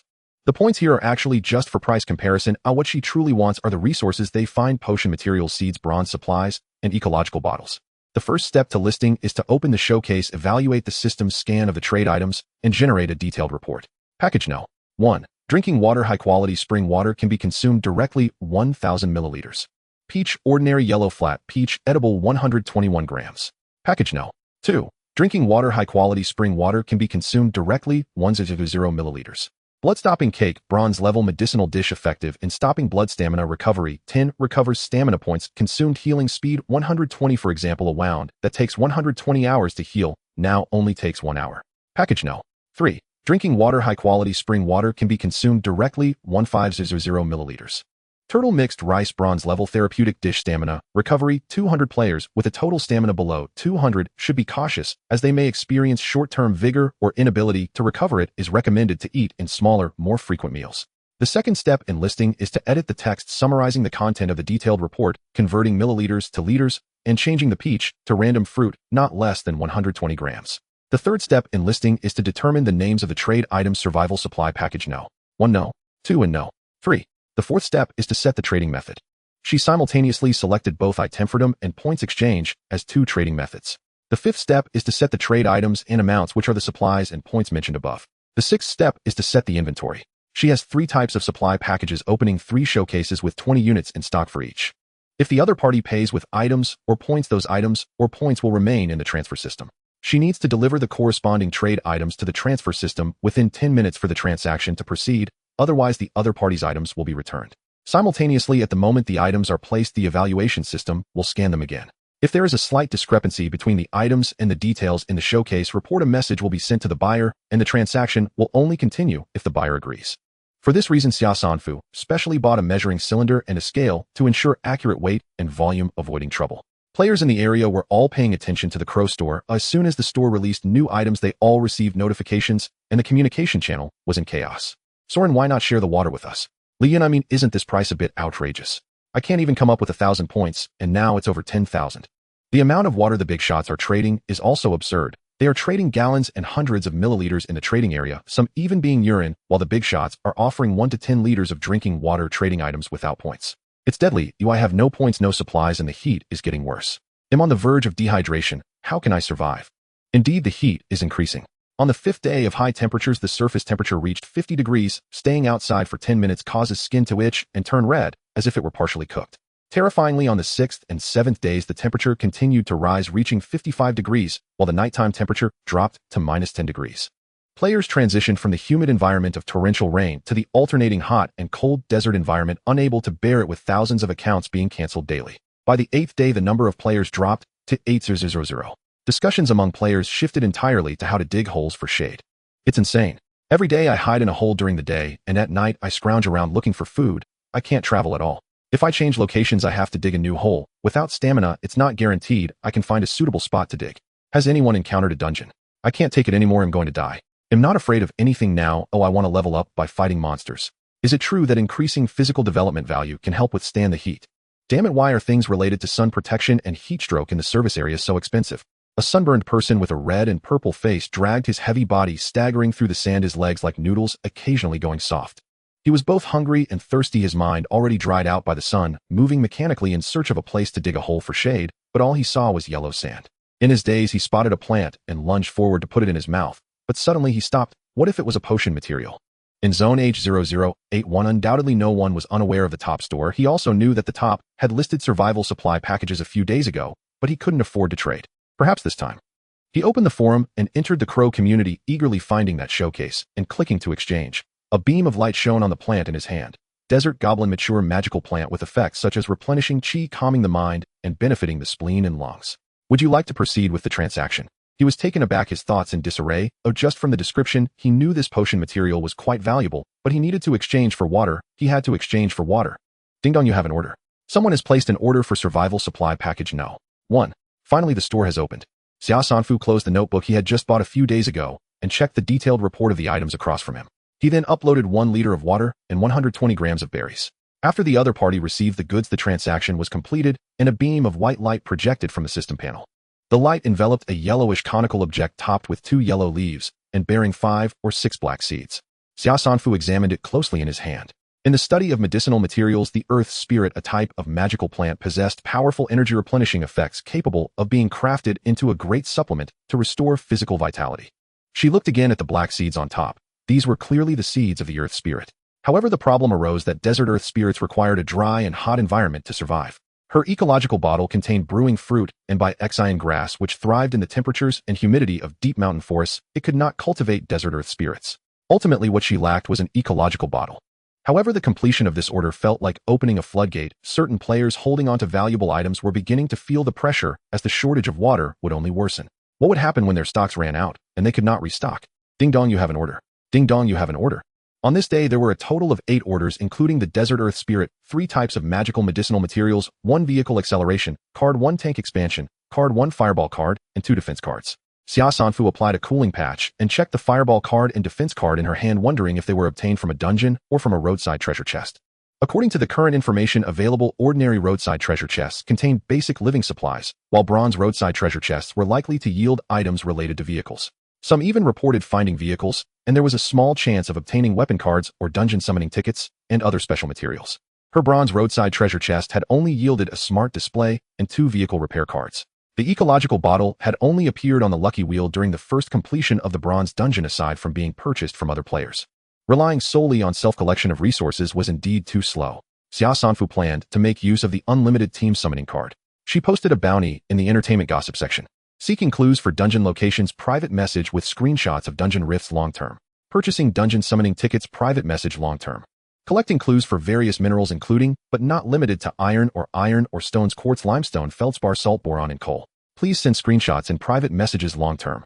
Collecting clues for oases, send screenshots in private messages long-term. Seeking experienced players in the fields of botany, biology, agriculture, and soil science. Players who have obtained the titles of planter and soil cultivator will be prioritized. Please send personal information screenshots in private messages showing ID, name, physical development value, brain, domain development value, achievement points, combat level, professional level within 6 hours. As soon as the post was made, it quickly became a hot topic. Are you looking to enter a dungeon? I encountered a bronze dungeon but didn't dare to enter. I passed by it. I haven't gone to the service area yet. I should be able to find it if I turn back right. Do you need materials for weapon and glass making? The latter seems to be raw materials for glass. What kind of rewards will you provide? Are you bringing teammates? Can I as an agriculture student? Xia Sanfu opened the screenshot sent by Qi Chaoyan, skipping the ID name. Physical development value 6 points, brain, domain development value 10 points, achievement points 3556, combat level 3, primary medical title, primary alchemist title. I must say her data was quite surprising. A level 3 mint, she had received 3 free attribute points. Xia Sanfu had 3 points in physical development and 8 points in brain domain development, totaling an initial value of 11 points. Her total initial value was at least 13 points. This was quite terrifying, after all the system's notes had previously mentioned that the average physical development value for Blue Star humans was 4 points, and Gaia stated that most Blue Star humans had only independently excavated 3 points in brain domain development. This means the average total initial value for Blue Star humans was 7 points. She was almost 1.5 times the average value. However, she was supposed to be making a hemostatic medicine. Xia Sanfu replied to her with a question mark. Qi Chaoyan, I am minoring in biology with a doctorate specializing in molecular biology, and I have some knowledge in genetics, biochemistry, microbiology, cytology, ecology, and botany. Do you need help? I am also skilled in martial arts, having practiced since childhood. What kind of protagonist script did you get? The diligent Qi Chaoyan wondered why she hadn't replied. Was it because her strength was too weak? My mental power has awakened as well. Currently it isn't of much use, but I have a good sense of danger. Good. This is what Gaia referred to as the genius who awakens mental power at 10 points. She awakened at 15 points. Xia Sanfu replied, Professor Qi, do you have a clue about the hemostatic medicine? Using ordinary medicinal materials for compatibility requires many materials, but since it itself is a magical insect, if I use magical medicinal materials for compatibility, I only need to find coagulation grass and cloud slices. This is the optimal formula provided by the hemostatic medicine blueprint. Someone brought coagulation grass out of the dungeon. I purchased 2 plants, but I still lack cloud slices. However, I estimate that there should also be some in that dungeon, as it revolves around the medicinal mountain, and the completion rewards allow 3 types of medicinal materials to be brought out. Additionally, I replaced them with other desert medicinal materials with similar effects and produced hemostatic powder. It does not meet the bronze grade, but is slightly better than ordinary hemostatic medicine. Xia Sanfu asked 3 questions in succession. Can the coagulation grass brought out of the dungeon survive? Is that person still near the dungeon? Is there a possibility of large-scale cultivation for the desert medicinal materials you found? It is a fresh whole plant, so there is a chance it can survive. Desert medicinal materials can be cultivated as long as there is land. I traded with that player the day before yesterday. I need to ask. After a moment, Qi Chaoyan sent another message. That player said that after clearing the dungeon rift disappeared. All I know is that it was a normal dungeon called Medicinal Mountain Horror. In general, dungeon rifts will randomly appear on the road, and whether one can encounter them depends on luck.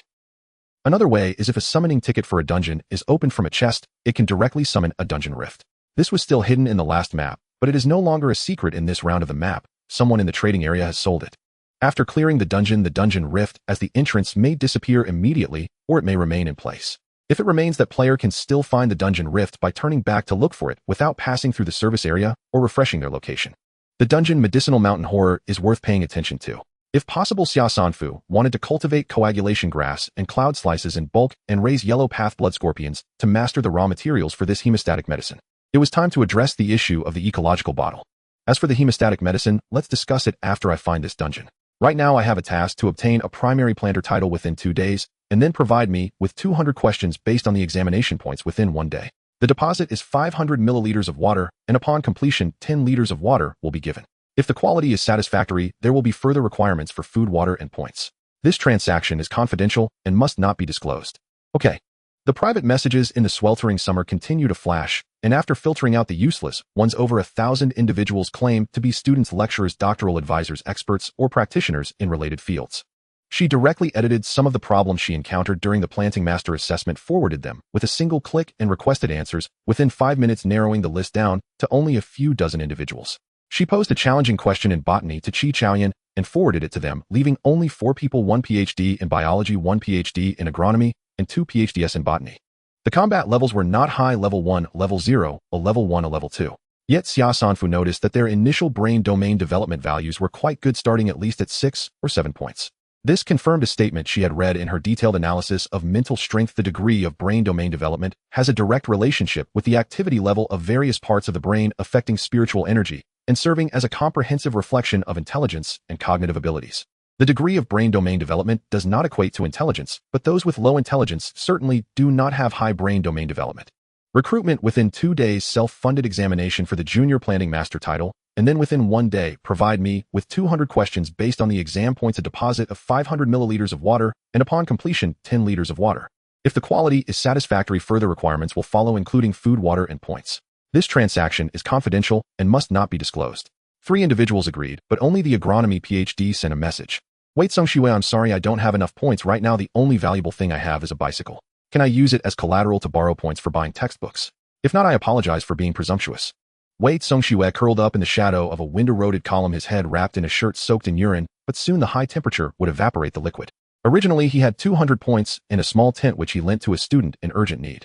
In the last round of the map, their friends, colleagues, and students in the same area encouraged each other to get this far, but now only he and 1 student remained. He could not abandon someone in need. Wei Songxue licked his chapped lips. His throat felt like dry wood. When he lent the items he had already prepared for death, their supplies could only sustain one of them. He stared at the private chat interface. Although he was prepared for death, who would easily give up hope? The bicycle is useless to me. I can help you buy textbooks. Oh, let's sign a contract. Unless unforeseen circumstances arise, you will have to offer me 18 hours of tutoring in agronomy, for which I will not provide additional compensation. Wei Songxue smiled wryly. Ooh, what's the harm in agreeing? Knowledge isn't worth much anymore, and anyway, aside from not being able to survive, he had plenty of free time. Not long after he agreed, a system message popped up. Player Xia Sanfu invites you to form a team. Do you accept? Was it that sudden? Wei Songxue quickly stood up, dusted off the sand from his clothes, and removed the urine-soaked shirt, saying, I accept. A white vortex appeared before him, and a figure materialized. A full-cover helmet, leather jacket, long pants, and black boots. His throat was hoarse, and he couldn't make a sound, so he stepped forward to nod in greeting. Signed the contract, received the textbooks and the water as a deposit. The other party's clear and calm voice made him, accustomed to leadership, feel uneasy. After signing the contract and receiving the textbooks and water, the person vanished, and the entire process took no longer than 3 minutes. Xia Sanfu tested the unlimited team summon card and took a quick glance at Wei Kong's actual situation. He was a middle-aged man with dark yellow skin. She removed the night demon helmet and wiped away the sweat.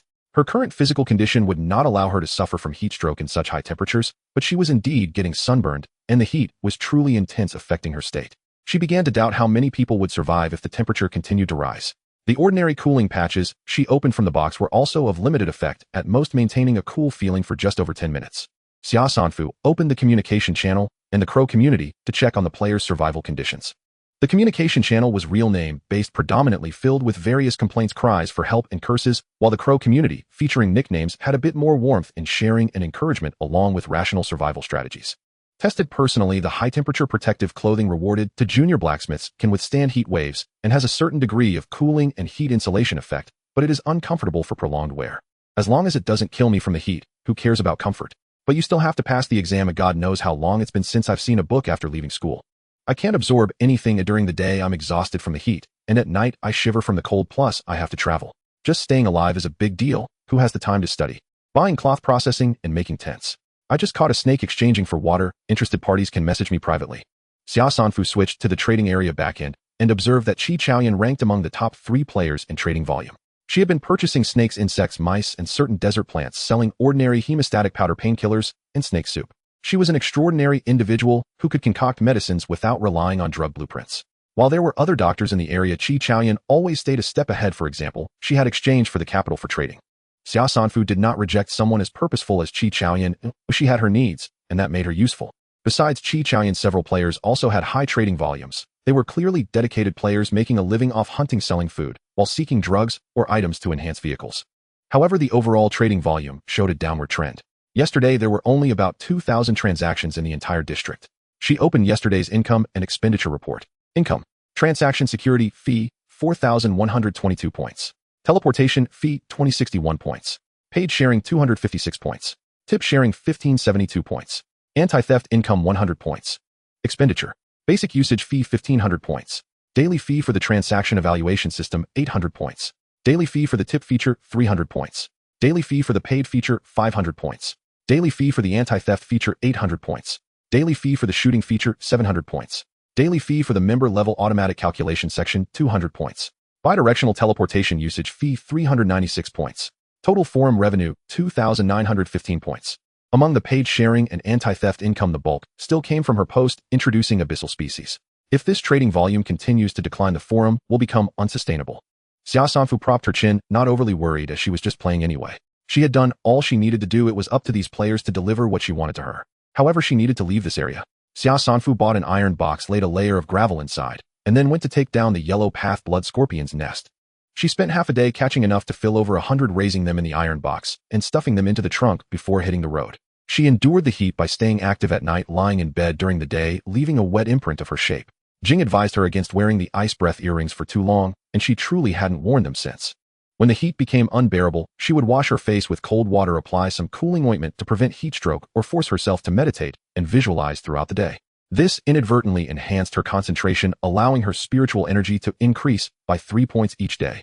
Moreover, after 7 days of health-preserving medicinal baths, she felt as if she had been reborn. Not only could she perform the 100 refinements diagram in continuity, but her physical condition also seemed to radiate new vitality, as though she had endless energy.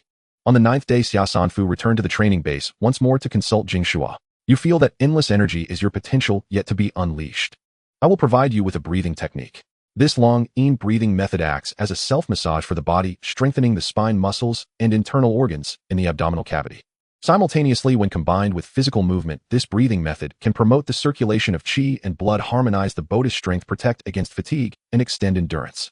The intensity of the 100 refinements diagram is quite high. I suggest you do a maximum of 6 sets each day, otherwise it may lead to hidden injuries. The long-in breathing method can be integrated into your daily breathing, treating it as a habit. Xia Sanfu diligently took notes, noting that the 100 refinements diagram also mentioned reducing the practice intensity after achieving a comprehensive understanding. Jing Shua continued, these two are for your overall training. Next, we'll focus on your various physical data. First, tell me, do you prefer the standard training method or the enhanced training method? What's the difference? One is cheap, the other expensive. One takes longer to show results, while the other shows results at least half as fast. Xia Sanfu pondered for a moment. I want the enhanced training method.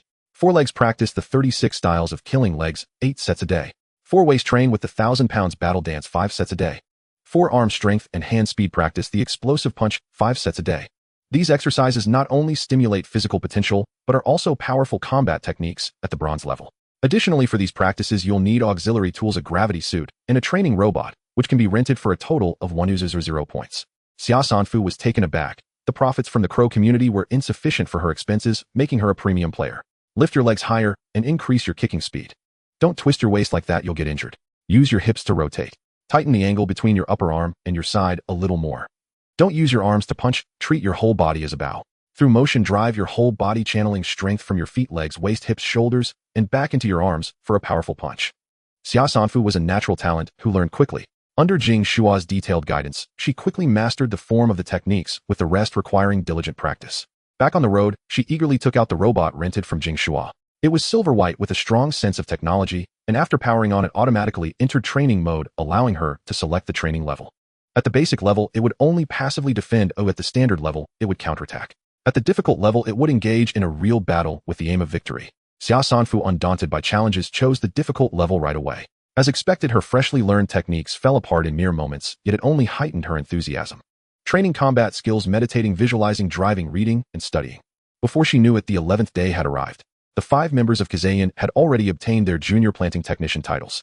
After all, they were professionals, and passing a junior exam within 2 days was not a problem. They also submitted the questions they compiled based on the textbooks to Xia Sanfu. 5 people, 1000 questions. After reviewing, Xia Sanfu sent them the next requirement: recruiting tutors, daily pay of 10 liters of water, and 1 gene of rice, responsible for several players seeking to obtain the junior planting technician title. Each player helped earns 50 points. Deadline 5 days, working hours from 8 p.m. to 3 a.m. Upon receiving the message, the 5 were baffled. The top player's thought process was peculiar. Was she starting a tutoring class, earning money from players for title exams? However, it seemed there was little potential in this. Those with ecological bottles knew how cumbersome they were. They required water, seeds, fertilizer, and grew very slowly. Even farming requires significant investment of both time and resources. It's not as simple as just planting seeds and expecting to eat in a few hours. This reality was disheartening. But they certainly needed that 10 liters of water and 1 gene of rice. Currently, water resources in the map were a hard currency. However, when an announcement to players surfaced, they realized their thinking was too simple. The top player was not offering help for title exams, but was seeking ecological bottles. In this perilous time, as humanity faced both natural disasters and the threat of betrayal from within, history also bore witness to the brilliance of human nature, illuminating every dark moment. I urge all compatriots, you may doubt anyone, be cautious of anything, act selfishly, but remember we share the same goal: to clear the game and return to Blue Star alive. Next is speculation about strength and professions. Currently, there are 2 known types of strength: elemental power and mental power. The premise is to accumulate battle achievements to earn free attribute points to unlock physical and mental potential, enabling the energy and mental bars, aiming for level 10, and purchasing corresponding secret manuals for study. In this regard, it relies on the player's strength and self-awareness, as others can only assist to a limited extent. What we can do is establish a player market to escape the high prices of the service area, expand the beneficiary group, and improve survival rates, relying on the thriving development of various professions. The first issue to address is the shortage of production materials. The resources obtained from the wild and dungeons are ultimately limited. I plan to initiate a pilot program to plant commonly used medicinal herbs, ensuring that there are medicines available for ailments. Currently, we lack ecological bottles, and I call upon players to obtain junior planting technician titles. Conditions for this call: 1. Party A will fund Party B to purchase junior textbooks in botany and provide 5 liters of water. 2. Party B needs to pass the junior planting technician exam within 5 days of receiving the textbook and return any unbound ecological bottles to Party A to receive an additional 20 liters of water as assistance. 3. If Party B fails to obtain the title within the stipulated time, they must return the textbook work to pay off the debt and compensate for the value of 5 liters of water.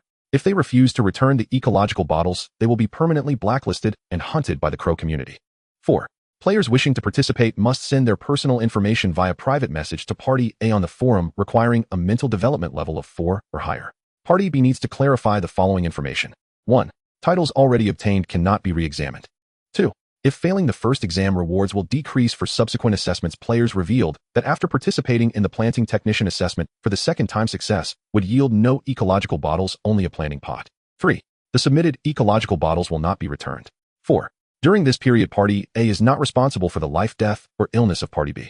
Slots are limited and registration will close at 6:30 a.m. on the 12th day of the scorching desert. If there are too many applicants, a second screening will take place. This call is targeted at players who cannot afford to purchase textbooks and are in the most difficult situations. Xia Sanfu posted this message in both the Crow community and the regional communication channel. Both sides erupted in excitement. Players, tormented by the heat, saw the word water, and their eyes lit up, consumed by nothing else. Some players, however, repeatedly questioned, "Are you trying to support the medical market, Big Shot? Ha ha ha, my alchemist training was not in vain. Big Shot, do you need fertilizer? Are you a devil? You want people to pass an exam in 5 days. Why are you excluding those with mental development below 4 points? Am I being discriminated against? If you have so much water, why not share it with everyone? Are you taking advantage of the situation?" The private messages on the forum kept ringing nonstop during the summer heat. She glanced at them and continued with her tasks. It wasn't until 6:30 a.m. on the 12th day of the scorching desert that she opened her messages. Over 6,000 private messages. Most were inquiries about registration, while some were asking for various news. Messages without personal information screenshots were discarded. Messages from those with a brain domain development score below 4 were eliminated. As always, brain domain development does not equate to intelligence, but those with low intelligence certainly have low brain domain development. The average brain domain development score for ordinary humans is only 3, while her initial score is 8, making her an exceptional case among humans. Based on her academic experience, a score of 3 indicates average learning ability. Perhaps one can make up for their shortcomings through hard work, but achieving success in a short time is impossible, such as memorizing and understanding introductory textbook content within 5 days. The assessment for the junior title can be completely memorized for the theoretical exam, but the practical aspect requires hands-on skills. However, it's not too difficult, just very straightforward tasks. Insurance starts at a brain domain development score of 4. After filtering, over 7,000 individuals remained. There were too many people. Her current points were just under 8,000 with a budget of 5,000. The introductory textbook costs 180 points, expecting 275 slots. She need not worry about water. Her foldable water pool contains 5,000 liters. For the second screening of players, Summer Sanfu only retained those with a development score above 6, leaving only a few dozen. It seems that as the development score increases, the number of participants decreases sharply. She then added 200 more players from those with a score of 5. A unified message was sent to the 275 players. Registrants must use the team summoning card to engage in concentrated learning from 8:00 p.m. to 3:00 a.m., receiving 1 liter of water per day over 5 days. During the concentrated learning period, no noise or unrelated discussions are allowed. Strict adherence to discipline is required, otherwise cooperation will be terminated. Please respond within 3 hours. Her unrestricted team summoning card has no limits on numbers, times, or space, but instances, service areas, and highway maps are considered 3 special spaces. On the highway, she cannot summon players from the other 2 areas, and in the service area, she cannot summon players from instances and the highway. Aside from that, there are no other restrictions. She plans to gather them on the highway. Concentrated learning means exposing one situation, leading some players with different intentions to hesitate. When the time came, only 255 players chose to agree. Summer Sanfu then added a few more players from the registrants to reach a total of 275 and informed them to prepare for their first concentrated study at 8 p.m. that day. At the same time, she created a paid post in the scientific information area, posting 100 questions, which the selected 275 players could browse for free, while the remaining players needed to pay 8 points. Summer Sanfu drove to a desolate area. Given that temperatures would drop at night, she needed to chop wood for a fire for light, and also finish filling the distributed water. This kept her busy until 7 p.m. with the sun still bright and temperatures dropping to over 30 degrees. Only a few commercial vehicles and several large bonfire piles remained on the highway. 7:30 p.m. Summer Sanfu changed into her manstone suit. The black, form-fitting, breathable, cut-resistant bodysuit combat pants designed to resist stabbing, chemical, and biological attacks, along with a vest-style outer armor, fingered gloves, wrist, knee, elbow, and shoulder guards, combat boots, a toxin-filtering hood, and an explosion-proof helmet equipped with a thermal imaging device and night vision goggles that can be attached to the helmet. Wearing this outfit gives off a vibe of a futuristic warrior. It appears heavy and offers high defense, yet it is surprisingly lightweight. Summer Sanfu held her shield in her left hand and picked up her wolf tooth club with her right hand, first summoning 5 instructors. The flickering white lights startled a passing lizard, and 5 figures appeared one by one. 3 men and 2 women. Having been in the survival game for over 40 days, it felt like a lifetime. Regardless of how glamorous they were before today, they appeared as unrecognizable refugees. Summer Sanfu said, "I am Summer Sanfu, please introduce yourselves." The first to speak was Wei Songshiwe, whose head was wrapped in cloth. "Call me Old Wei Songshiwe, a professor of agronomy at Agricultural University. Chi Chao Yin, a professor of traditional Chinese medicine at the Alliance Medical University." Summer Sanfu looked at the woman who spoke. Although wrapped in cloth, her slightly tanned face made it hard to discern her age, but her voice sounded youthful. Tao Defeng. Another woman with a weak voice spoke, researcher at the Plant Research Institute of District 15. "I am also a researcher at the Plant Research Institute of District 15 of Deng Boxian." Deng Boxian was the only one wearing high-temperature protective clothing. He unzipped it to reveal his head, his face dripping with sweat. Summer Sanfu glanced at him and looked at the last person. The last one was a mixed-race, middle-aged man with broken glasses hanging on his nose. "I am Li Zhao, a professor in the biology department of Gaoying University." Summer Sanfu pondered. Aside from Chi Chao Yin, the other 4 were from District 15, though it was also possible that Chi Chao Yin was in District 15 at that time. The game's areas are likely distributed based on real-world regions. You are all highly knowledgeable. I trust you know how to teach without my guidance. My requirements should be clear: a daily salary of 10 liters of water and 1 kilogram of rice. This time, 275 people will participate in learning, with each responsible for 55 individuals. The reward for passing is 50 points. How many points you earn from me depends on your skills. Summer Sanfu had already given each of them a liter of water in advance. Upon receiving the clear, cool spring water, they disregarded worldly formalities, some gulping it down, others sipping it slowly, moistening their throats. "There are 20 minutes left. Please adjust your states." Summer Sanfu continued to operate the team summoning card. Even inputting the IDs mentally took some time, with over 200 IDs. Seeing her busy, the group exchanged glances and greeted one another. They were all somewhat familiar in their fields, and in a way they knew each other. Tao Defeng, who was slightly older and the deputy director at the institute, took the lead. "Have you all thought about how to teach?" Li Zhao with a hoarse voice replied, in just 5 days we can only resort to rote learning. The 1000 questions in the post are meant for practice, right? If we have spare time, we could predict some questions. The theory and practical aspects of the junior certification aren't particularly difficult. Deng Boxian and Wei Songxue nodded in agreement. That's right, although we've heard that everyone has different exam papers, the textbook is the same and the knowledge points are finite. The only benefit of this game is that it has broadened my knowledge. Some of these knowledge points I've never encountered before, and I can't tell if they're true or false. Summer Sanfu clicked confirm. Ding dong, the 275 players received the system prompt and sat up in surprise. Player Summer Sanfu invites you to team up, do you accept? Some seemed to have grasped a lifeline and cried tears of joy, while others had their numb faces flicker slightly. Summer Sanfu lifted her wolf tooth club onto her shoulder, watching the players revealed in the white light. One by one they appeared weary and haggard, lacking spirit, resembling zombies. In such a state, they were even too numb to stir. I am pleased to see you all alive. Xia Sanfu scanned the crowd, capturing everyone's attention, and continued. Each of you has a brain development level of 5 points, which is already quite impressive. You just need an opportunity to turn things around. Now the opportunity is before you. I will assist you in obtaining a junior certification, providing you with water and a chance to continue living, although the final rewards will ultimately come to me. With the junior certification, you will have further possibilities along with a total of 25 units of water resources. After accounting for your own consumption, I believe you can make good use of it to seek new paths in this scorching desert. In addition, the rewards will include ecological plots rated from excellent to poor, determined by your assessment results. Those who turn in excellent plots will receive an additional 3 pounds of rice, 1 pound for good plots, while poor plots will not receive extra rewards. My rice is rich in energy and quickly restores stamina. On the food street it costs at least 100 points per bowl, so I hope everyone puts in some effort. Without further ado, maintain silence, line up in an orderly manner. 55 people per class, report your ID to receive the textbooks and 1 liter of water, then find a place to sit and study with your instructor. Complete the entire textbook within 5 days for a standardized assessment. Anyone who causes a disturbance, shoves, or fights will be disqualified from this registration. Now line up. Xia Sanfu produced a stack of textbooks and plastic water bags. Please have the instructors come forward in order to register IDs and distribute textbooks and water. Once the 55 people are done, they will follow along. She pointed to the 5 bonfire pits behind the van. Qi Chaoyan stepped forward first to distribute supplies to the waiting players. The appearance of the water bags stirred the crowd, but seeing Xia Sanfu approaching with a wolf fawn club, they quickly calmed down. The disparity in strength and morale between the two sides was too stark, making the scene resemble a space warrior enslaving the primitive, upright beings of ancient times. Xia Sanfu remained on high alert, preventing any potential unrest. Suddenly, someone in the line collapsed to the ground. She stepped forward to check, finding a pulse, likely suffering from heat stroke. She dragged the person into the shadow of the van and fed them some water before moving on. Someone spoke up. Are we just going to leave him like this? Help him. This remark stirred a small commotion. Yes, we are all compatriots. We. Xia Sanfu abruptly pounded the ground with her wolf fawn club, the dark brown stains making the gleaming weapon appear particularly fearsome. For a moment, there was complete silence. The announcement was clear from the start. I am not responsible for your life and death. I hope everyone maintains the spirit of the contract. I do not work with those who are untrustworthy.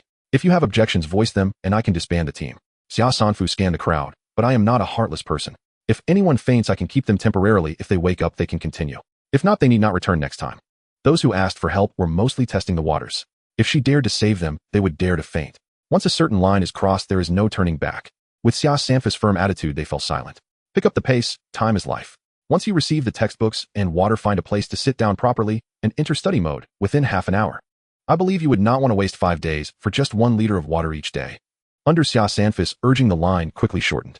Almost everyone eagerly drank from their water bags upon receiving them. Xia Sanfu had given them water in advance to alleviate their mental state. The 5 instructors did not slack off, but once they had finished drinking, they urged the players to review the textbooks and assign them today's tasks. Xia Sanfu listened attentively. The 5 instructors seemed to be on the same page with similar teaching methods. Players were required to focus on learning utilizing the most visual projection teaching mode in the textbooks. After completing a quarter of the material, they would self-study for 5 hours, followed by 2 hours of consolidation with the instructors. Practice questions would be reserved for the daytime and the 5th day. The instructors' primary roles would be to consolidate knowledge, answer questions, supervise, and prepare them for the exam. At 9 p.m. the sky gradually darkened and the temperature dropped rapidly. Xia Sanfu lit the bonfire, casting light upon the scholars on their survival journey. The scene felt somewhat discordant yet harmonious. Xia Sanfu, who had been meditating, visualizing, and exercising during the day, now opened her textbook. She was at the last part of herbal studies, planning to pass the junior alchemist assessment in the coming days. At 3 a.m. the teaching time was up. Xia Sanfu confiscated their textbooks, as opening these books would temporarily bind the ID. Completing the entire book would trigger the assessment prompt. Therefore, there was no need to worry about progress resetting unless the textbooks were sold and ownership was transferred. Some players felt discontent, but dared not confront her, instead speaking in a pleading tone. Let me take it back to study. Oh, I can keep learning all night and during the day. Xia Sanfu's action of confiscating textbooks was both to prevent players from dying unexpectedly and to avoid certain players reselling the textbooks and refusing to cooperate.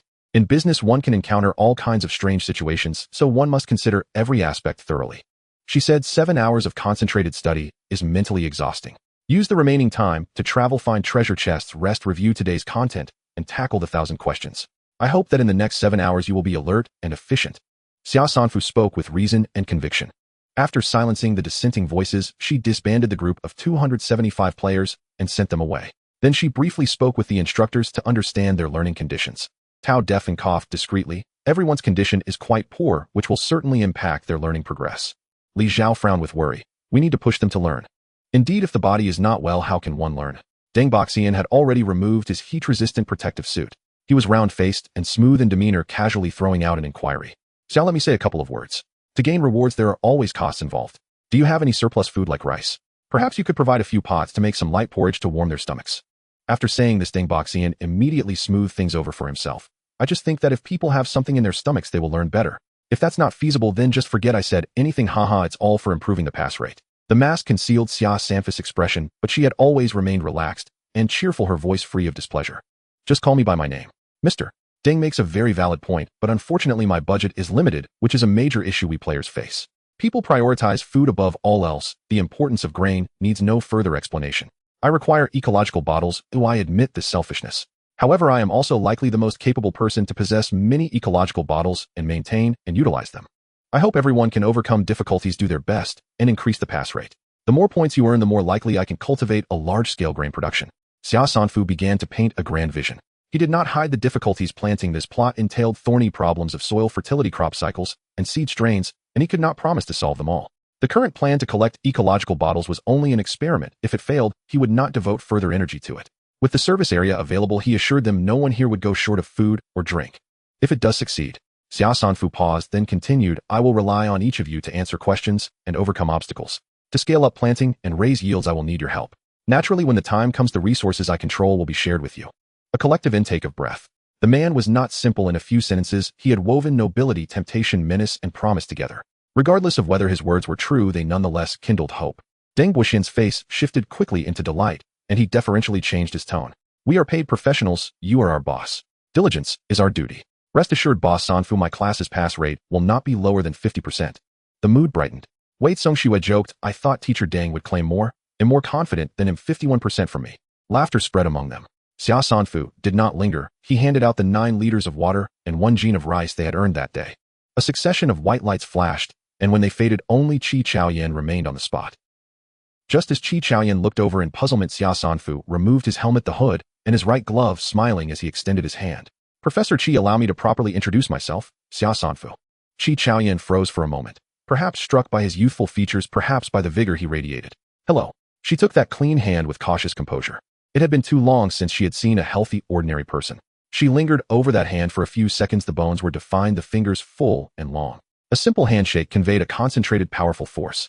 She had imagined all kinds of possibilities for the top-ranked player, timid and awkward when exposed, extraordinarily fortunate and unorthodox, cold and bloodless because of battle-hardened rank down to earth on the channel, rigorous and meticulous in online instruction, or the composed, sensible figure she met today. But when she truly looked into his eyes, every conjecture collapsed. He was a young rebel of spirit, polite, yet proud, self-assured, and brazen. He would not hesitate to place himself exposed to all possible calamities atop 3.5 billion people. He was arrogant and yet strangely serene about it. Professor, there's a lead on the Medicine Mountain horror instance. Xia Sanfu's words pulled Qi Chaoyan back. She asked, what do you need me to do? I cannot enter ordinary instances. If you are willing, make a bargain, you go in and clear it. If you succeed, bring me the Ning's Waco and Yunpian. The other rewards are yours alone. Qi Chaoyan considered for a moment, then nodded decisively. All right, give me time to prepare. 2 hours enough. Enough. Xia Sanfu disbanded the team and spent some time extinguishing the campfire. The unburned wood could be saved for later use. Taking advantage of the cool weather, Qi Chaoyan set off in her car to search the roadside treasure boxes. The game interface floated in a corner of her vision, and she checked it from time to time. Earlier, she had posted a string of requests on the forum. She gathered no fewer than 10 clues about instances, but regrettably, they were all ordinary instances beyond her level. Among them was the Medicine Mountain horror. She had exchanged 2 liters of water and the special-grade anti-heatstroke medicine the other party demanded for an opportunity to enter. At present, the ordinary clinic's basic anti-heatstroke medicine had surged from 100 points to about 500, and the basic remedy only worked for prodromal and mild heatstroke. The bronze tier's special anti-heatstroke medicine for severe cases had already leapt to 2,000 points. She had bought hers when it was still 999 points. If the instance had not contained something she needed, and if she had not purchased the special medicine beforehand, the cost would not have justified the returns. Late night was when players were most active. Deng Boxian opened a private chat, hesitated a moment, then sent a few words, "I'm back." The reply came at once, "See you at the service area, we'll meet up." At 4 in the morning in the service area parking lot, a bearded man waved to him. "Old Deng over here." Deng climbed into a 4-seater and saw a man and a woman in the front seats. The man introduced, "This is Major Qin Xiao." Deng noted Qin Xiao's resolute features and the air of a soldier about him. The man then pointed to the female passenger, Lu Yao. "She works at City Hall." The speaker was Sun Lu, a university lecturer and the intermediary for this meeting. Deng knew Sun. Sun knew Lu Yao, a Lu Yao's social circle, in turn knew Qin Xiao. They had long tried to reach Xia Sanfu, but private messages had failed, until Xia's recent call for talent in botany made contact possible. Through Sun Lu, they reached Deng Boxian and confirmed he had been recruited. They had even provided him with a set of high-temperature protective gear, so he could help gather intelligence on Xia Sanfu. The cramped cabin smelled sour and stale. Deng had accepted the gift, and without pretense recounted the day's events in rapid succession. Sun Lu listened impressed. This top-ranked player is no ordinary talent. Lu Yao kept asking to be sure the voice was young. "Are you certain it was female?" Deng nodded. "You know her." Lu Yao glanced at Qin Xiao. "It should be her." Sun Lu could not contain himself. Since they were from the same circle, why all the riddles? Lu Yao stopped dangling the mystery and explained, "She's the troublemaker of Gaoheng City. In recent years, she helped organize 2 large-scale demonstrations in the city. Because she was a minor back then, because of claimed psychological issues, and because a halo of regional and global competition accolades overlapped, the education authorities fiercely protected her. In the end, she received only 2 instances of school supervision." This. Deng Boxian and Sun Lu exchanged bewildered looks. Those labels together sounded confusing. Sun Lu suddenly remembered and asked, "Do you mean the 812 Protect Land movement and the 314 pollution protest?" Lu Yao bowed her head and nodded. "Yes. And you say she was a minor?" "Yes, she was underage at the time." Lu Yao added her mother was a member of the Regional Grain Industry Association. As you know, before the Fourth World War, much land was privately owned. After global realignment, regions were granted a degree of autonomy. Most regions preserved pre-war land policies and kept private ownership. Only Zhongzhou regions 9 to 18, owing to their historical circumstances, retained public ownership. As land resources grew ever more strained, some parties sought to seize control, to convert public land to private so it could be concentrated and developed.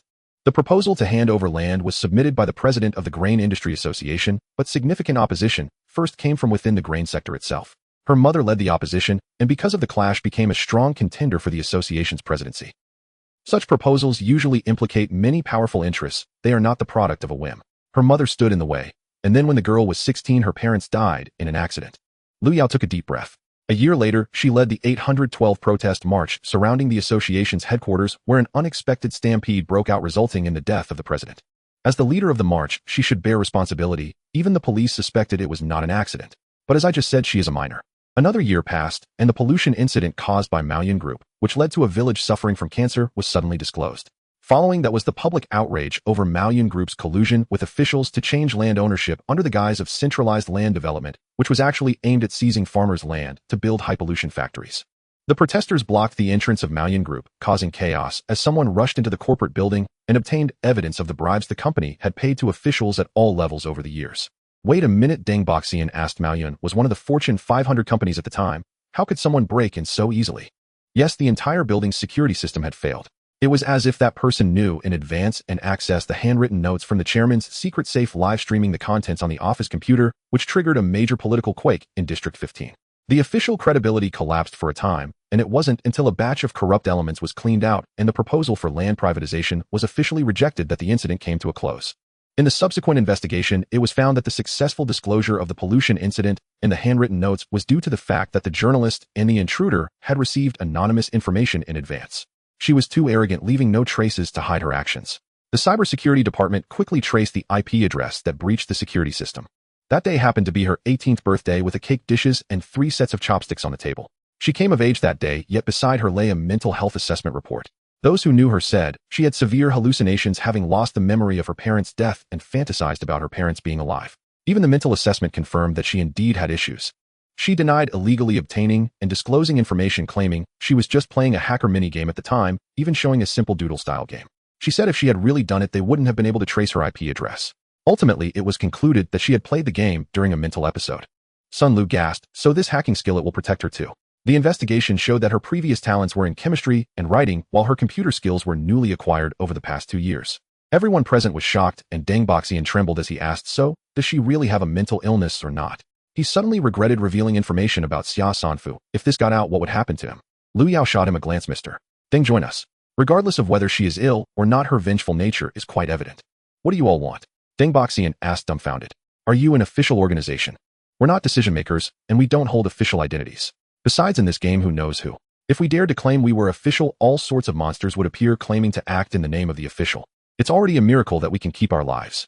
Initially, we wanted to collaborate with Xia Sanfu to establish an alliance to help players survive, but I have repeatedly voiced support for her in the channel, which could be seen as flattery, yet I haven't been able to get through the friend verification. She's truly impervious to both soft and hard approaches. If it turns out she is that person, it's better not to get too close. Her danger level is quite high, and she won't be obedient. Liu Yao persuaded Deng Boxian, we are just a small mutual aid group mostly consisting of acquaintances. The high-temperature protective suit we provided you was made by an engineer. Usually we just share resources. We've also created a team card to prove that this game will definitely have team collaboration projects. Who knows, there might be guild camps in the future. Don't you want to have reliable teammates? Qin Xiao, who had been silent, spoke up, setting aside immediate interests. We need a strong team to save ourselves. Xia Sanfu, being the top player, is a ticking bomb. If her mental state is unstable, she could easily go to extremes or end up harming herself. Without the temporarily stabilizing presence of the Crow community, survival will become even more difficult. Deng Boxian anxiously wanted to smoke. He didn't want to offend either side, yet he wanted to keep his options open. I can agree to join you, but I, Deng Boxian, have a sense of public duty. I am currently working for Xia Sanfu, which is a verbal agreement that cannot be disclosed. However, my situation was too dire at the time. I didn't want to die, so I accepted your protective suit. After this, I won't disclose any progress regarding Xia Sanfu to you. Liu Yao nodded. Relax, we are not playing a spy game. The reason we are seeking information from you is to verify her identity, not for espionage. Collaborating to conduct a background check is a normal thing. Look at what I found. Xia Sanfu excitedly shuffled her position. At the end of the light, a large snake the same color as the sand coiled on a bronze treasure chest. The desert horn viper, adorned with 2 spiny scales on its head, is a highly venomous snake species. With a diameter of a bowl and a length of 10 meters, it was likely a level 10 or above magical beast. She needed just over 1,000 combat points to reach level 16, which was just right to get it. The sudden light had already awakened it, and it shook its head slightly, rising its body. She needed to let it attack first to earn combat points. Xia Sanfu got out of the vehicle and cautiously approached. The snake was fierce that charged towards her quickly, without her needing to lure it, moving in an S pattern. Xia Sanfu spread her wings and soared into the sky. Several wind blades disrupted its movements, activating the hunting net, which descended upon it, capturing it in one fell swoop. The snake sprayed a large amount of venom, visibly corroding and cracking the hunting net. What it has evolved to have corrosive venom. Taking advantage of the moment when its head emerged from the net, Xia Sanfu drew her knife and struck, but the blade only penetrated 3 inches into its flesh. The hard scales absorbed most of the force, creating a strong sense of sluggishness. She immediately withdrew and flew up to dodge the snake's twisting head, launching a laser net at it. Its scales were undoubtedly very hard. It was still struggling within the laser. In just a second or two, it broke free from the hunting net, and with its mangled head burrowed into the sand to escape rapidly. The desert horned viper moved quickly. Once it burrowed into the sand, it was like a fish in water, making it hard to trace. But Xia Sanfu had a thermal imaging device. She closely pursued the large snake moving in the sand. The snake, having sustained severe injuries, slowed down after a few minutes and lay motionless in the sand. Xia Sanfu did not approach recklessly. She turned on her flashlight again, casting a laser at it. The large snake writhed in pain, kicking up a cloud of sand, and only after a long while did it return to calm. Congratulations to the player for defeating the level 15 mutated desert horn viper, gaining 1,500 achievement points. Congratulations to the player for reaching 700 achievement points, advancing to level 16, and receiving a promotion gift pack. 1 free attribute point, 1 source stone fragment, and 160 points. The points awarded are quite meager. Xia Sanfu allocated the free attribute point to her brain domain. The brain domain development value rose to 20 points. The higher the brain domain development value, the more agile her senses and thoughts became. In particular, after adding this attribute value, it seemed a qualitative change occurred, giving her a sense of enlightenment.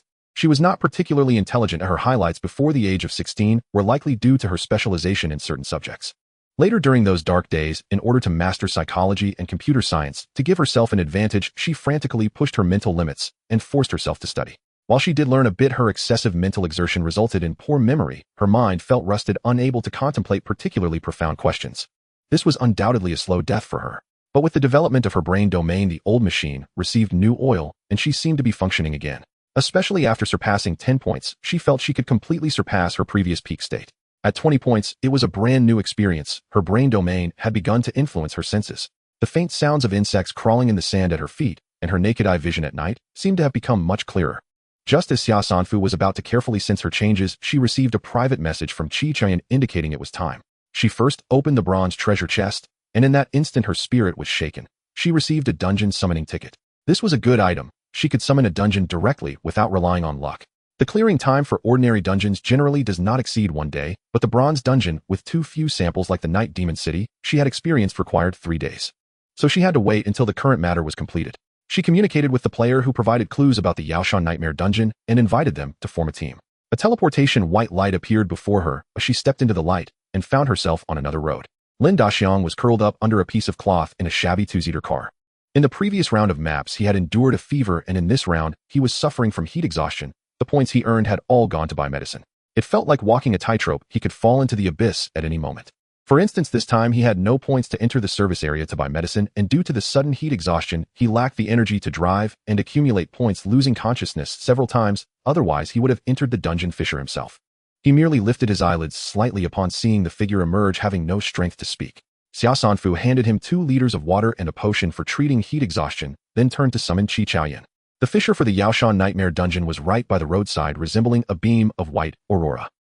Qi Qiaoyan said, "I bought some accurate information. This dungeon is a professional dungeon, and the main quest is to survive for 6 hours.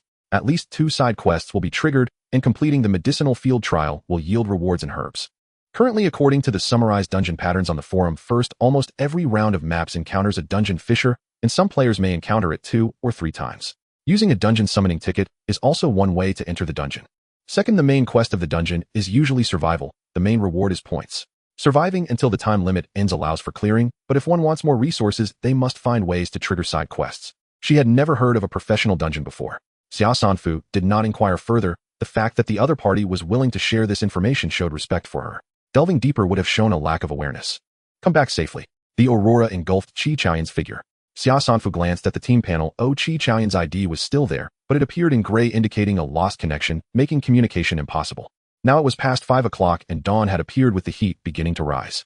Xia Sanfu could not afford to wait idly. She left the road and ran out to explore the surroundings.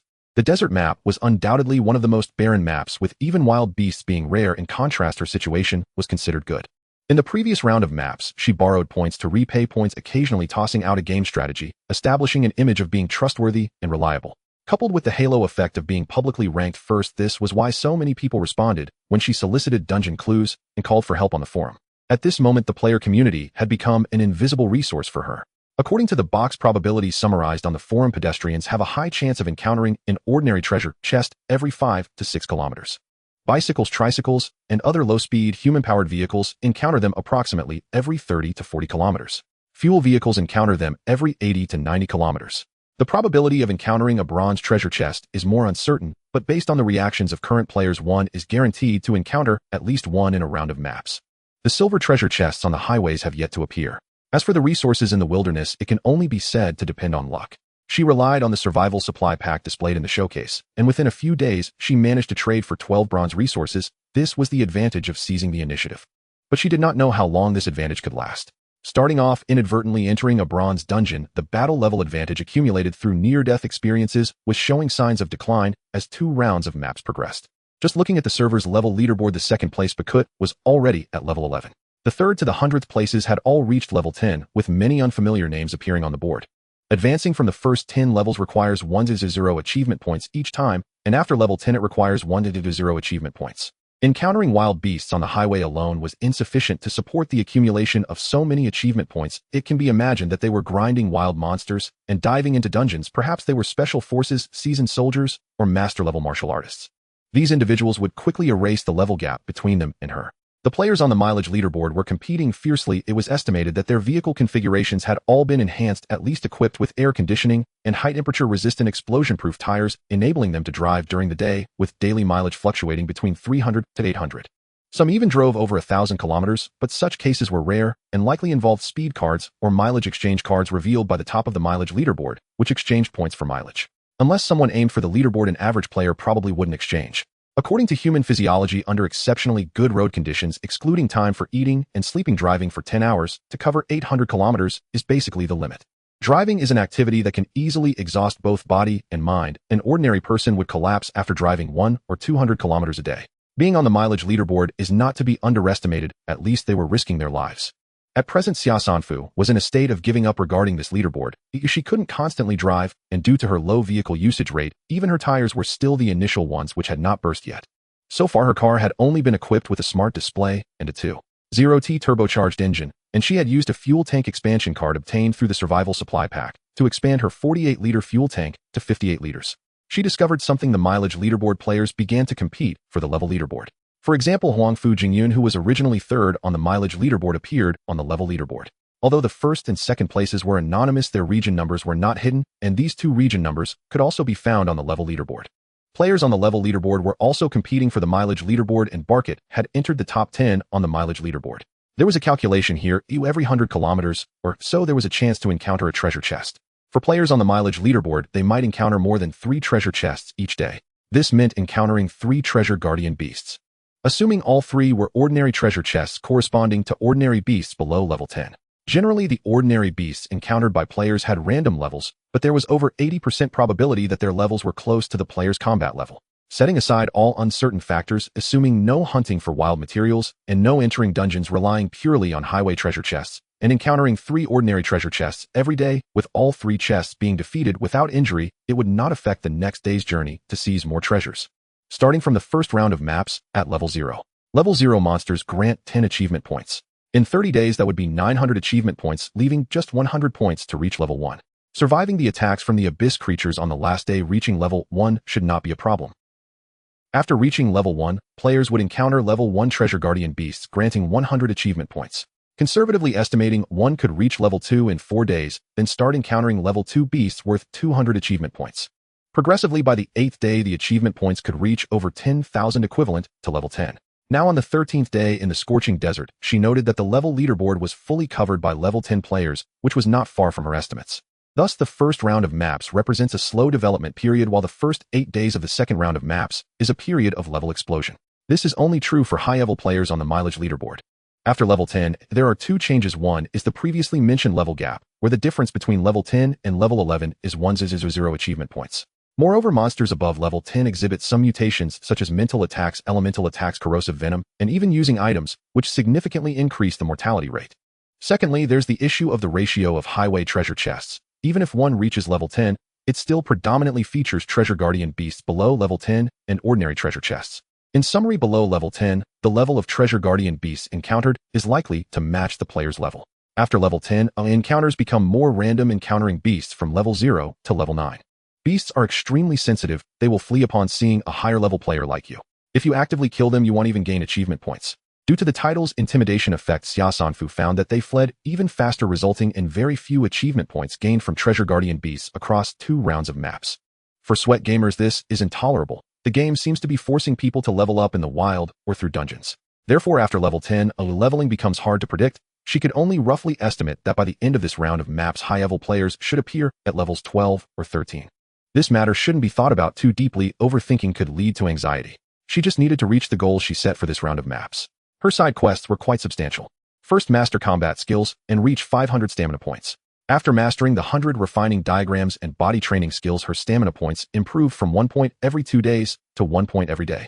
She sensed that once she fully mastered these body training techniques combined with the organ visualization method, she could increase her stamina points by 5 or 6 each day. Currently, she had 325 points, and with 17 days remaining, the task was urgent. Moreover, from her last conversation with Jing, she learned that only after reaching 500 stamina points would her body energy meet the prerequisites for cultivating yuan power. Secondly, reach 500 mental power points to learn mental skills. Compared to stamina points, mental power increases even faster, primarily through dark meditation methods supplemented by organ visualization techniques, developing brain regions that support the source of mental power. Books such as Dark Theory Bottom Philosophy detailed explanation of mental power basic mental power theory and mental power tactical framework thinking helped her understand the essence of mental power, instructing her on how to cultivate it along with a magical drawing board as a tool to enhance focus. In the past 2 days, she had been able to increase her mental power by 8 or 9 points a day. Currently at 336 points, if she could maintain that rate, or even improve, she would be able to officially learn mental skills by the end of this round of maps. Third, utilize the available water resources to maximize ecological bottles. Fourth, clear at least 2 bronze dungeons. Fifth, achieve the titles of Junior Alchemist and Junior Tailor. Sixth, study the aforementioned books, having completed over half of the basic Yuan power theory. Qi Chaoyan spent 6 hours inside, while Xia Sanfu circled around catching a few common snakes in the desert and skinned them along with a level 15 desert horn viper. The snake skin, gallbladder, and venom could be kept as materials for clothing and alchemy, while the snake meat would be given to the food god restaurant during the next stop. After finishing, she practiced her combat skills, read for an hour, processed 2 new orders that had come in, and glanced at the information on the forum only to feel that time had flown by. Xia Sanfu returned to the highway 10 minutes early. The blazing sun made the road feel like a hot iron plate steaming. Lin Daxiang was hiding in a makeshift tent made of cloth. Through a gap, he saw Xia Sanfu returning and quickly crawled out, kneeling with a thud. Big shot, do you need a subordinate? Give me a chance, I can do anything. If you tell me to go east, I won't dare go west. If you tell me to kill, I will not just set fire. I might not have much skill, but I can take it. Oh, Xia Sanfu asked, what was your previous job? Lin Daxiang suddenly reddened his eyes as if sentenced to death. Stammering, he answered truthfully, I worked on a construction site. He relied on strength for his livelihood, but lacked significant skills. After repeated fevers in the first round, his constitution had been depleted, and now he was weak, frequently falling ill and lacking strength. Xia Sanfu did not dismiss him. Well, at least you have a vehicle. Stay hidden during the day and act at night. Choose a profession that earns quickly and easily. This game requires a profession. I learn a skill, trade supplies with others, and secure your meals. Lin Daxiang's eyes dimmed, but then suddenly brightened. He dove back into the tent and pulled out a cloth bag, opening it to reveal 2 small jars. They contained his stockpile of salt and sugar. He lacked foresight, but hoarding salt was ingrained in his genes. Working construction emphasized the need to replenish salt and sugar. So whenever he had the chance, he stockpiled these items. The quantities were small, only 200 or 300 grams each, yet they were the best he could offer. Lin Daxiang knocked his head twice, saying, please guide me, big shot. This person did not cling on allowing Xia Sanfu to take a good look at him. Xia Sanfu accepted his offering and asked, what's your development value? Lin Daxiang quickly replied, physical development value is 49, mental domain development value is 399, combat level is level 1. Did your potential value drop, eh? Yes, it was originally 510, but later dropped to 39. I used attribute points to raise it to 49, but my foundation is damaged and my immunity is very poor. Lin Daxiang couldn't stop regretting. He had started with a car and things had gone smoothly at first, but after getting caught in the rain a few times, he caught a cold and fever. He kept thinking it would pass if he just endured, as he used to rely on his body to recover from such minor illnesses. As a result, in trying to save a little money, he made a big mistake, and it was too late for regret. Xia Sanfu said, learn cooking, but it might be useful for you. Lin Daxiang didn't ask why and knocked his head again. As Lin Daxiang kowtowed fervently, auroral light flickered, and a figure materialized. Xia Sanfu effortlessly hoisted him upright, strode toward Qi Chaoyan, and caught her swaying form just before she collapsed. 3 deep, bloodied claw marks gashed across her back, oozing an unnatural bone-deep chill. What kind of wound is this? Uncanny. Can you treat it? Qi Chaoyan felt as though she stood within a glacial vault, the penetrating cold seeping into her marrow, freezing her limbs, numbing her tongue. Service zone. Clearly she was in no condition to drive to the medical pod, or even swallow hemostatic medication. Remember to repay me. Xia Sanfu tapped open his diamond VIP card. Having encountered specters herself before, she had since immersed herself in medical station archives, studying countermeasures and pharmaceuticals for abyssal species afflictions, and immediately ordered exorcising powder and hemostatic injectables. The exorcising powder filled a small vial, crystalline fine and ash gray. Xia Sanfu sprinkled a handful onto her wounds. Qi Chaoyan stifled a low groan. The label says efficacy begins within 5 minutes. Tell me when you feel relief. I'll administer the hemostatic injection. Blood would not cease flowing until the lingering, uncanny force embedded in the wound was purged. After a while, Qi Chaoyan's ashen lips regained a faint flush. The creeping cold gradually receded. She administered the injection herself, halting the hemorrhage temporarily, but the wounds remained unhealed and required bandaging. Xia Sanfu gave Lin Daxiang some firewood and rice, enlisted his help to kindle a blaze, and Cook Kanji borrowed his tent and carefully wrapped Qi Chaoyan's injuries with clean bandages. After tying a flawless bow, Xia Sanfu surveyed her handiwork with quiet satisfaction. Her field bandaging technique had markedly improved since Night Demon City.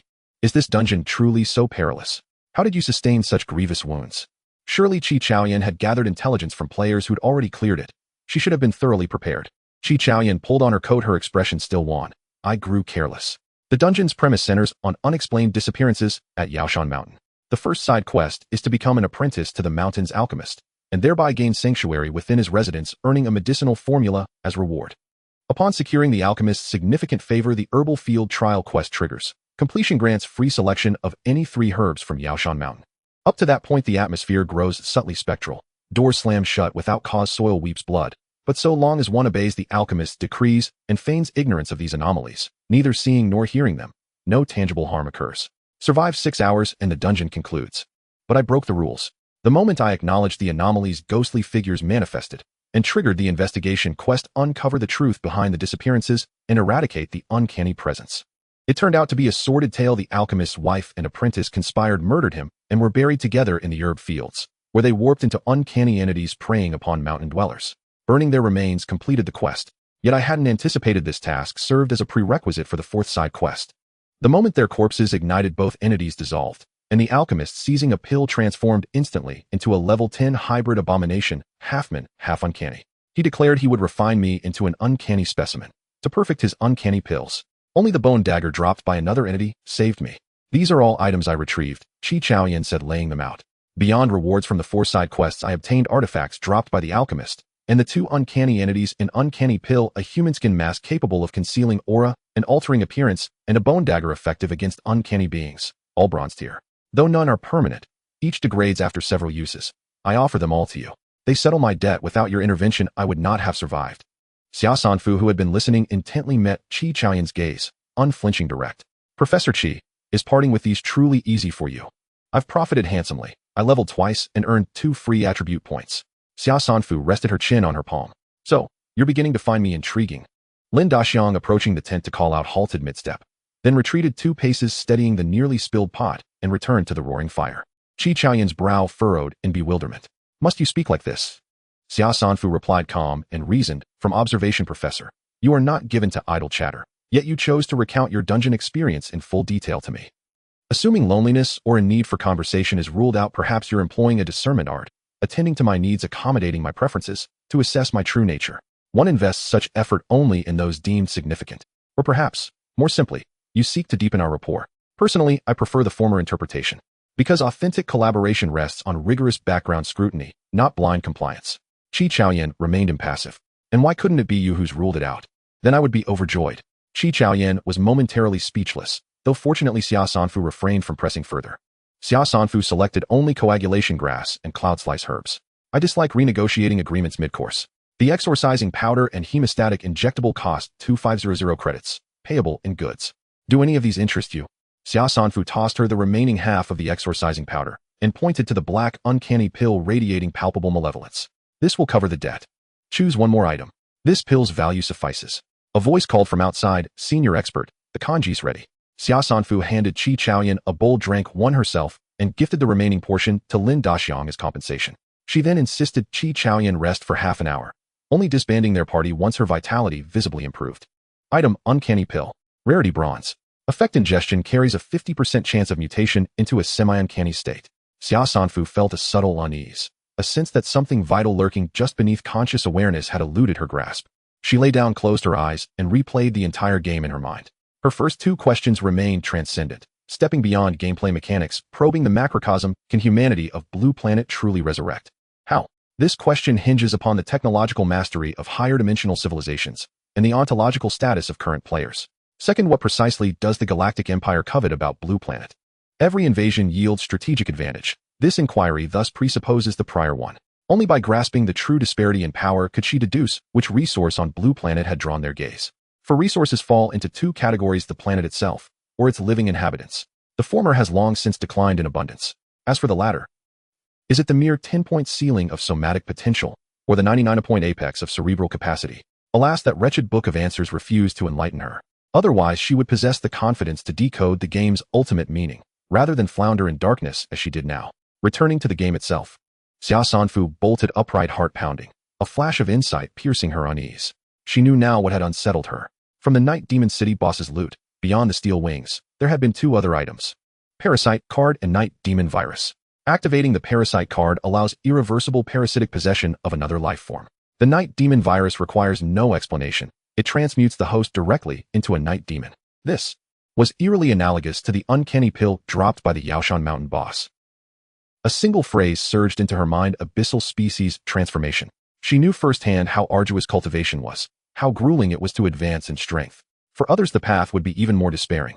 If dungeon bosses consistently dropped such items, nothing could prevent desperate players from descending into the abyss. How does one transcend mortality and immortality? With the emergence of these anomalous artifacts, some players would inevitably undergo abyssal transformation. Raising a deeper question: is dungeon completion truly beneficial? Are players transformed into abyssal species alive or dead? What precisely defines life and death? And if they clear the dungeon, does that constitute a successful clearance for Blue Planet? Xia Sanfu had assumed the game was already grotesquely twisted, only to discover it could grow infinitely more perverse, a masterful manipulator of human psychology. She laughed bitterly, her composure finally shattered. Fine. Very well. Let's play this way. Whether human or abyssal, her objective had expanded. She would attain the power to annihilate all living beings. Strategically, she held them in contempt. Tactically, she remained vigilant. Xia Sanfu configured forum keyword tracking, flagging terms like ghoul, pill, nightmare, virus, and parasite. She would also monitor loot from future dungeon final bosses to further verify her hypothesis. Xia Sanfu trained with extraordinary rigor. Upon completing her intensive study phase, she resolved to enter a dungeon without delay. Elsewhere inside a large green tent, a pharmaceutical workstation and countless vials containing serpents, insects, rodents, and vermin filled every inch of available space. Qi Chaoyan sat cross-legged upon a cushion, eyes closed in quiet meditation, holding two identical small vials, each filled with crystalline grayish granules. One vial was half empty. She exhaled slowly, opened her game interface, and contacted the other four mentors. Idle hours are wasted hours. Let's set practice exams. Already this intense, in earning points is never shameful. The 5 mentors first reviewed their original pool of 1,000 questions, then compiled 5 provisional exam sets, posting them under Xia Sanfu's thread. They directed their respective students to prioritize those sets, submit answers via private message to prove diligence. Students endured relentless pressure, supervised through daytime drills, monitored during evening study, and handed new sets the moment they finished the last 5. Though none collapsed from heatstroke, several fainted mid-exam. Day 17 in the scorching desert marked the day of the centralized assessment. Of the 275 enrolled players, 218 attended. Xia Sanfu glanced at the 5 mentors. Aside from those who had perished, most students had simply broken down, refusing outright to continue learning. The 5 mentors avoided her gaze, staring instead at the sky or the ground. Ladies and gentlemen, the moment of truth has arrived. Begin the assessment. Nervously, students flipped their textbooks to the final page where an assessment prompt appeared. One by one, they tapped confirm and entered the assessment realm. The mentors cared even more deeply about the results than Xia Sanfu did. Even as the sun dipped westward and temperatures cooled, they felt only stifling heat. At last, the first student completed the assessment. It was a student from Wei Songshue's cohort. Before Wei Songshue could approach, the youth erupted into manic laughter. I passed. I passed. Wei Songshue rushed forward. What grade of farmland did you obtain? Fine grade, and excellent. Excellent. And the two embraced and wept uncontrollably. Qi Chaoyan, Tao Duffing, Deng Boxian, and Li Zhao exchanged glances. If you two descend into such frenzy, what are we supposed to do? Xia Sanfu beckoned him over to submit his ecological flask and claim his reward: 20 liters of water and 1 gene of rice. Gradually, more students completed the assessment. The site erupted in chaos. Laughter and tears intermingled until the 5 mentors jointly restored order. Each reward claimed meant 1 student released from obligation. In the end, 68 students remained unqualified. The pass rate stood at approximately 68.81. They collected 31 fine-grade ecological flasks, 44 standard-grade flasks, and 75 inferior-grade flasks, 150 in total. Xia Sanfu could not decide whether to rejoice or sigh. Given only 5 days, the outcome was remarkably impressive, both in pass rate and quality. Yet each ecological flask offered merely 4 square meters, yielding a mere 600 square meters of total arable land. Cultivating even a modest plot proved extraordinarily difficult. The remaining players grew increasingly anxious. Per agreement, failure to earn certification required returning all textbooks and reimbursing the 5 liters of water they'd consumed. Xia Sanfu had instituted this rule precisely to deter idleness and negligence. Retrieving the textbooks, she said, "We'll assign work tasks later. I'll contact you directly. Rest assured, I recognize your efforts and will not impose undue hardship." She then disbanded the group of 68. Next came mentor compensation, 50 points awarded per certified student. Qi Chaoyan's cohort, 55 students, 35 certified. N Tao Diffing, 33 certified. N Wei Songshue, 30 certified. N Deng Boxian, 28 certified. Li Zhao, 24 certified. In total, 7,500 points. Let's collaborate again soon. Xia Sanfu bid each mentor farewell, adding, "Your tutoring experience holds commercial value. consider offering instruction to players seeking the cultivator certification within community forums. The practice exams posted in my premium thread are yours to use freely. And indeed, several mentors had entertained similar ideas, but hesitated fearing they might encroach upon Xia Sanfu's domain. Now that she had proactively extended the invitation, they felt reassured. Thus, the Ecological Flask Initiative concluded. Xia Sanfu selected 2 ecological flasks containing fine-grade farmland adjusted temperature and illumination, tilled the soil and transplanted coagulation herbs and cloud slice moss respectively. She prepared 3 additional flasks with inferior-grade soil replicating desert conditions to attempt desertification, intending to cultivate desert sprites and breed yellow path blood scorpions.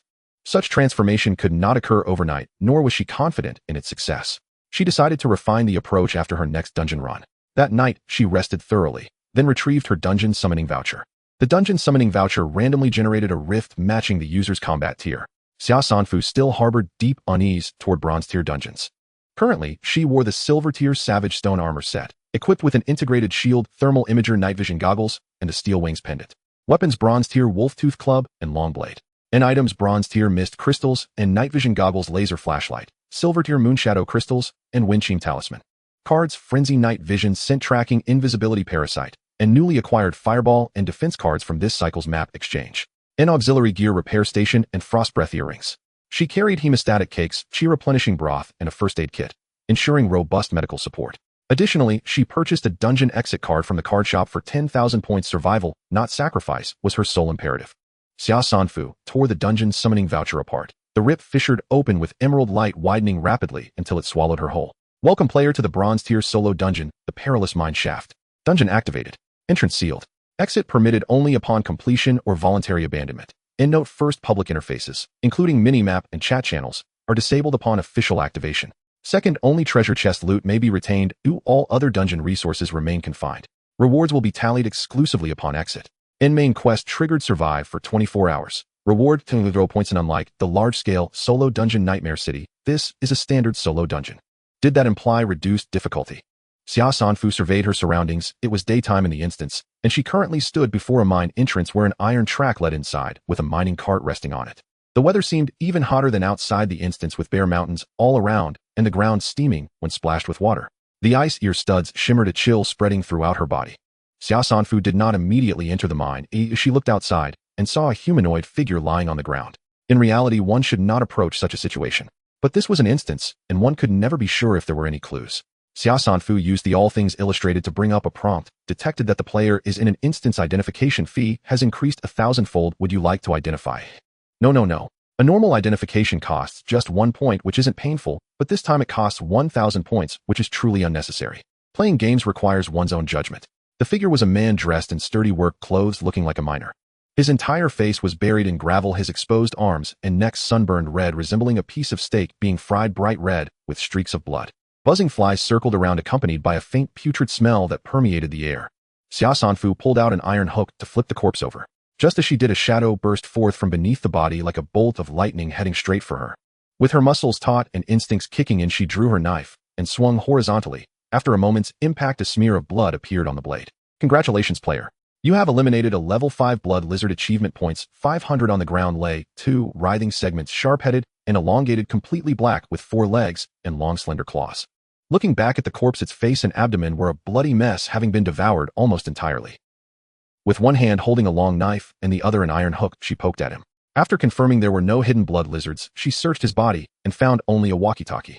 She turned around and saw some vehicles and mining equipment. As she approached the mine's exit, she bumped into an invisible barrier. She could see the desert outside, but could not get out. It seemed that the map of this instance was quite limited, unlike Night Demon City, where one could travel from the main city to a suburban base several kilometers away. Xia Sanfu climbed into the mining cart's bed and pressed the start button nearby, though it began to rumble loudly. TSK. She quickly turned it off, got out, and chose to walk instead. The noise was too loud and unsafe. The mine passage was supported by iron frames, growing darker the deeper she went. She turned on her flashlight and ventured further, occasionally hearing scuttling sounds beyond the light, catching glimpses of a black tail. It was a carnivorous blood lizard. After moving 300 to 400 meters, the stench of decay intensified, and she stumbled upon a second corpse which had been gnawed down to bones. Following the line of this corpse the further she went, the more bodies she encountered sprawled haphazardly. Some appeared to have died a long time ago, while others seemed to have only recently perished, wearing different clothing, including bulletproof vests, and there were even firearms on the ground. Though she didn't know how to use them, she casually picked up a couple. The light seemed to disturb the blood lizards that were feeding. The corpses trembled as one after another crawled out, trying to hide from the light, while cautiously approaching. Their heads were sharp, and they possessed remarkable jumping ability capable of burrowing into flesh from the outside in. She realized this when she saw many corpses with penetrating wounds. Moreover, they were small. Without good knife skills, one could hardly strike them. Xia Sanfu turned the flashlight to its maximum brightness, and the shadows retreated like a tide. She then adjusted the light to a dim setting, and the scuttling sounds quickly approached. She brightened the light again, and the dense shadows retreated once more. It seemed these creatures were increasing in number, lurking in the darkness, ready to launch an attack at any moment. Xia Sanfu took out a pile of fresh wild chickens and ducks, doused them in their own blood, then quickly turned off the light, lowered the night vision goggles from the barbarian helmet, and aimed the monocular thermal imager at her left eye. As she turned, a chill ran down her back, almost causing her to curse. Under the thermal imager, they blended in with the corpses. In her field of vision, blood lizards surged from the depths along the walls, overwhelming the blood food. In an instant, she activated the laser net, and amid the faint screams, the kill notifications echoed continuously. 10, 100, 10, 10. All low-tier ones dropping 2 ordinary treasure chests. But they were tough to deal with, being too small and nimble. Some of the faster ones vanished in the blink of an eye. Xia Sanfu chased deeper for 100 meters, releasing another pile of blood food, and waited for several minutes. Once again, movement sounded around her. These blood lizards had clearly become more cautious, lingering for a while. Only after the first brave blood lizard ventured into the bloody food did the others swarm in. Xia Sanfu unleashed another laser net, slicing them into pieces, dropping an ordinary treasure chest. Without a glance, she automatically picked it up and chased after a few that got away, slicing one down. Suddenly, a blood lizard with an arm's length crawled out from the tunnel's ceiling. Its eyes were blood red, filled with sharp teeth, its body covered in fine scales, and it was scanning the area as if searching for something. A beam of laser shot out. Xia Sanfu widened the laser range to prevent it from escaping, but unexpectedly its speed was faster than lightning. Xia Sanfu only saw a severed tail drop from above, not witnessing how it disappeared. In an instant, an alarm blared, and a loud thud was heard. Something struck her helmet, and as she rolled back, she saw the lizard with the severed tail lingering where she had been. Cautiously, she stepped back, the pebbles underfoot crunching, and the blood lizard instantly leaped towards her. Xia Sanfu nimbly dodged and threw a wild duck at it. At the moment it lunged to seize the duck, she shot out the laser net. Congratulations, player. You have eliminated the level 10 blood lizard leader. Achievement points 1000. Dropped a bronze treasure chest. Xia Sanfu touched her helmet. It had to be of silver quality, as there were no signs of impact. She first opened the bronze treasure chest. Instant teleport card. Instantly teleport to a designated location within 100 meters, limited to 3 uses. It could be used for escaping.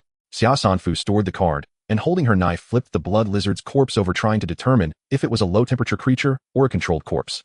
Fresh blood soaked the ground, and the muscles in its legs still twitched, confirming it was a living creature. That's good. Xia Sanfu prodded its head again, intending to examine its cranial structure, as it had the lowest temperature. At that moment, a soft white worm the size of a fingernail crawled out from its eye socket. Xia Sanfu instinctively stabbed it with the knife's tip, causing green pus to ooze out. Congratulations, player.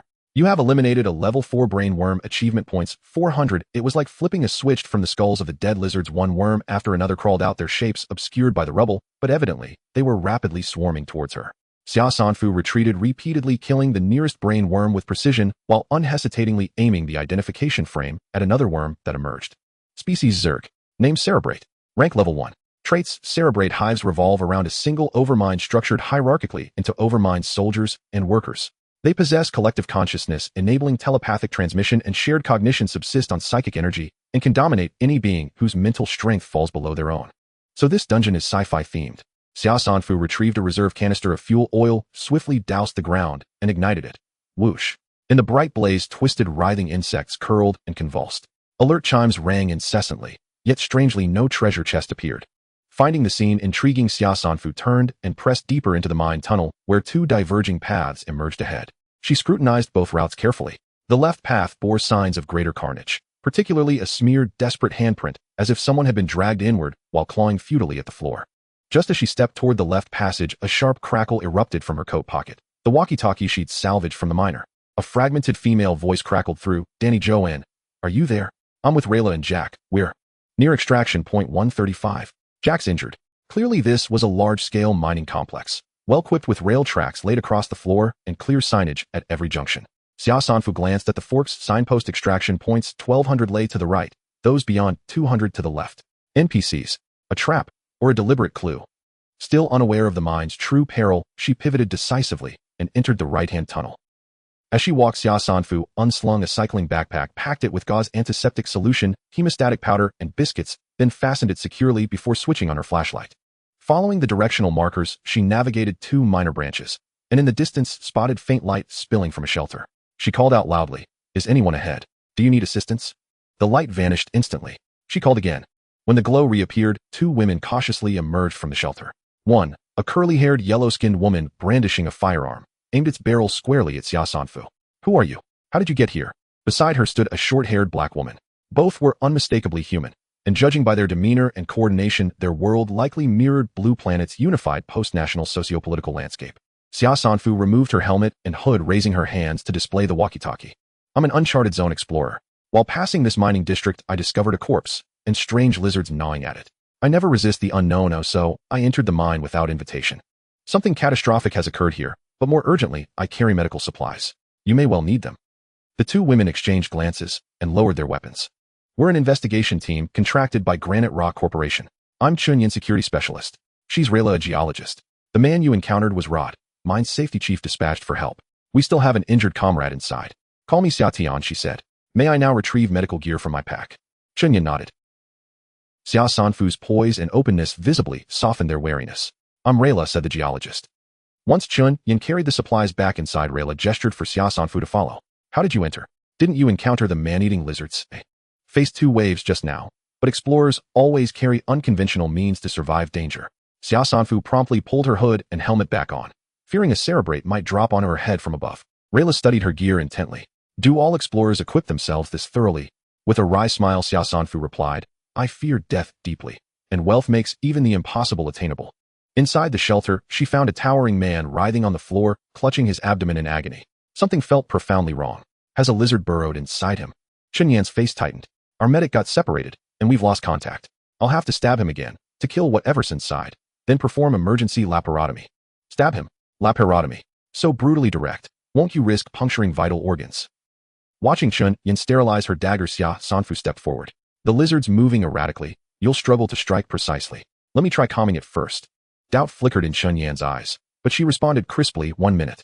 Xia Sanfu reached into her pack, but secretly drew forth the soothing incense from her beginner beast tamer's gift pack. Blood lizards and cerebrates triggered distinct kill notifications. The fresh blood confirmed the lizard remained alive. In theory, the incense paralyzed reptilian nervous systems, inducing deep slumber. Yet cerebrates were sophisticated collective intelligence entities. Its efficacy against them remained uncertain.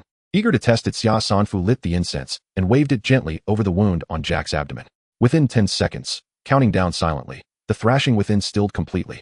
Chunyin sliced open Jack's abdomen, plunged her hand inside, and withdrew a creature, cleaving it cleanly in 2. Xia Sanfu's brow twitched. Would infection not claim him now? Even with the lizard removed, survival seemed unlikely. Visceral trauma is severe. Chunyan's expression offered no comfort.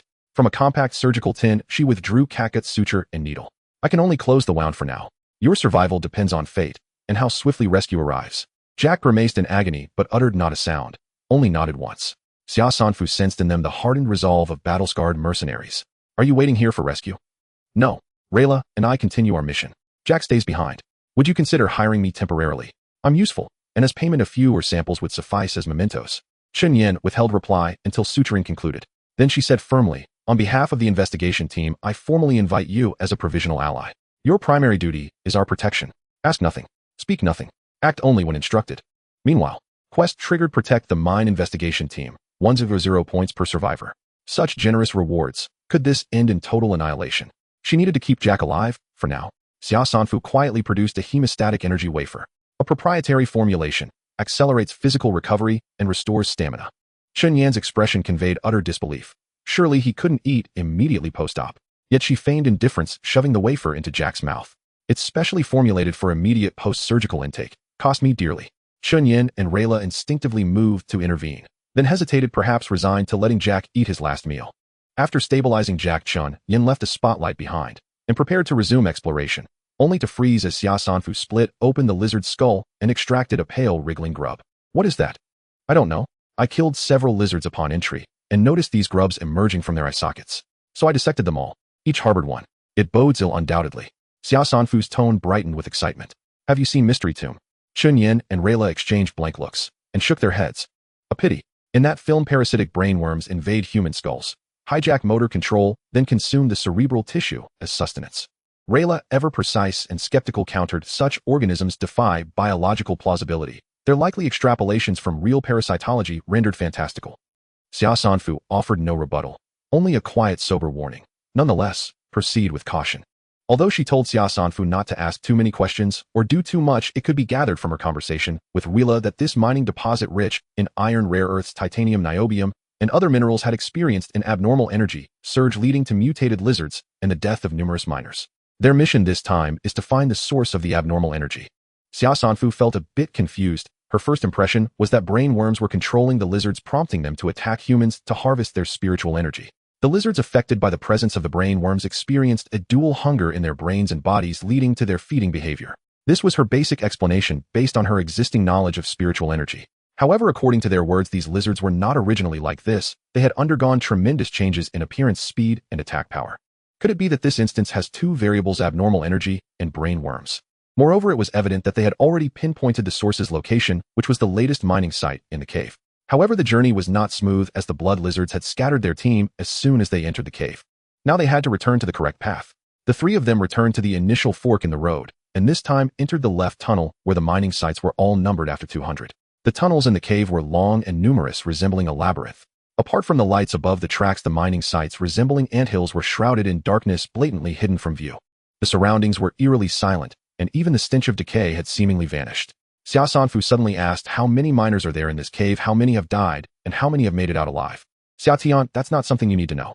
Xia Sanfu wanted to say something more, but her ears twitched as the sound of crawling began to emerge from the tunnels behind them. She quickly pushed the two of them, saying, the blood lizards are coming. Run quickly, you'll hold them off. Chun Yin did not hesitate, urging Rayla to go first. They'll come with you. As she spoke, she turned around, gun in hand, retreating while paying attention to the situation. As soon as the blood lizard appeared, bullets poured out. Xia Sanfu looked at her in astonishment. She was a sharpshooter. Even against such slender and swift blood lizards, she could shoot them accurately in the head. However, this did not stop the nearly overwhelming swarm of blood lizards which crawled toward them like a tide of darkness from the ground, tunnel walls, and ceiling. Chun Yan's barrage limited her movements. Fortunately, Chun Yin could not hold them off for long. Xia Sanfu glanced back. The tunnel sloped downward, and Rayla had already disappeared below the horizon. Determining the cause of the lizard mutations is crucial. They fear bright light. They'll hold them off. You two go and complete the mission quickly. Xia Sanfu turned her flashlight to the highest setting, and indeed the blood lizards hesitated for a moment, but her gaze changed slightly. This time Chun Yin was not stubborn, as she understood that the mission came first. She left with a warning, be careful, it'll follow right behind you, and dashed toward the direction Rayla had gone. Xia Sanfu retreated cautiously, listening to Chun Yan's footsteps fading away while observing the lizards.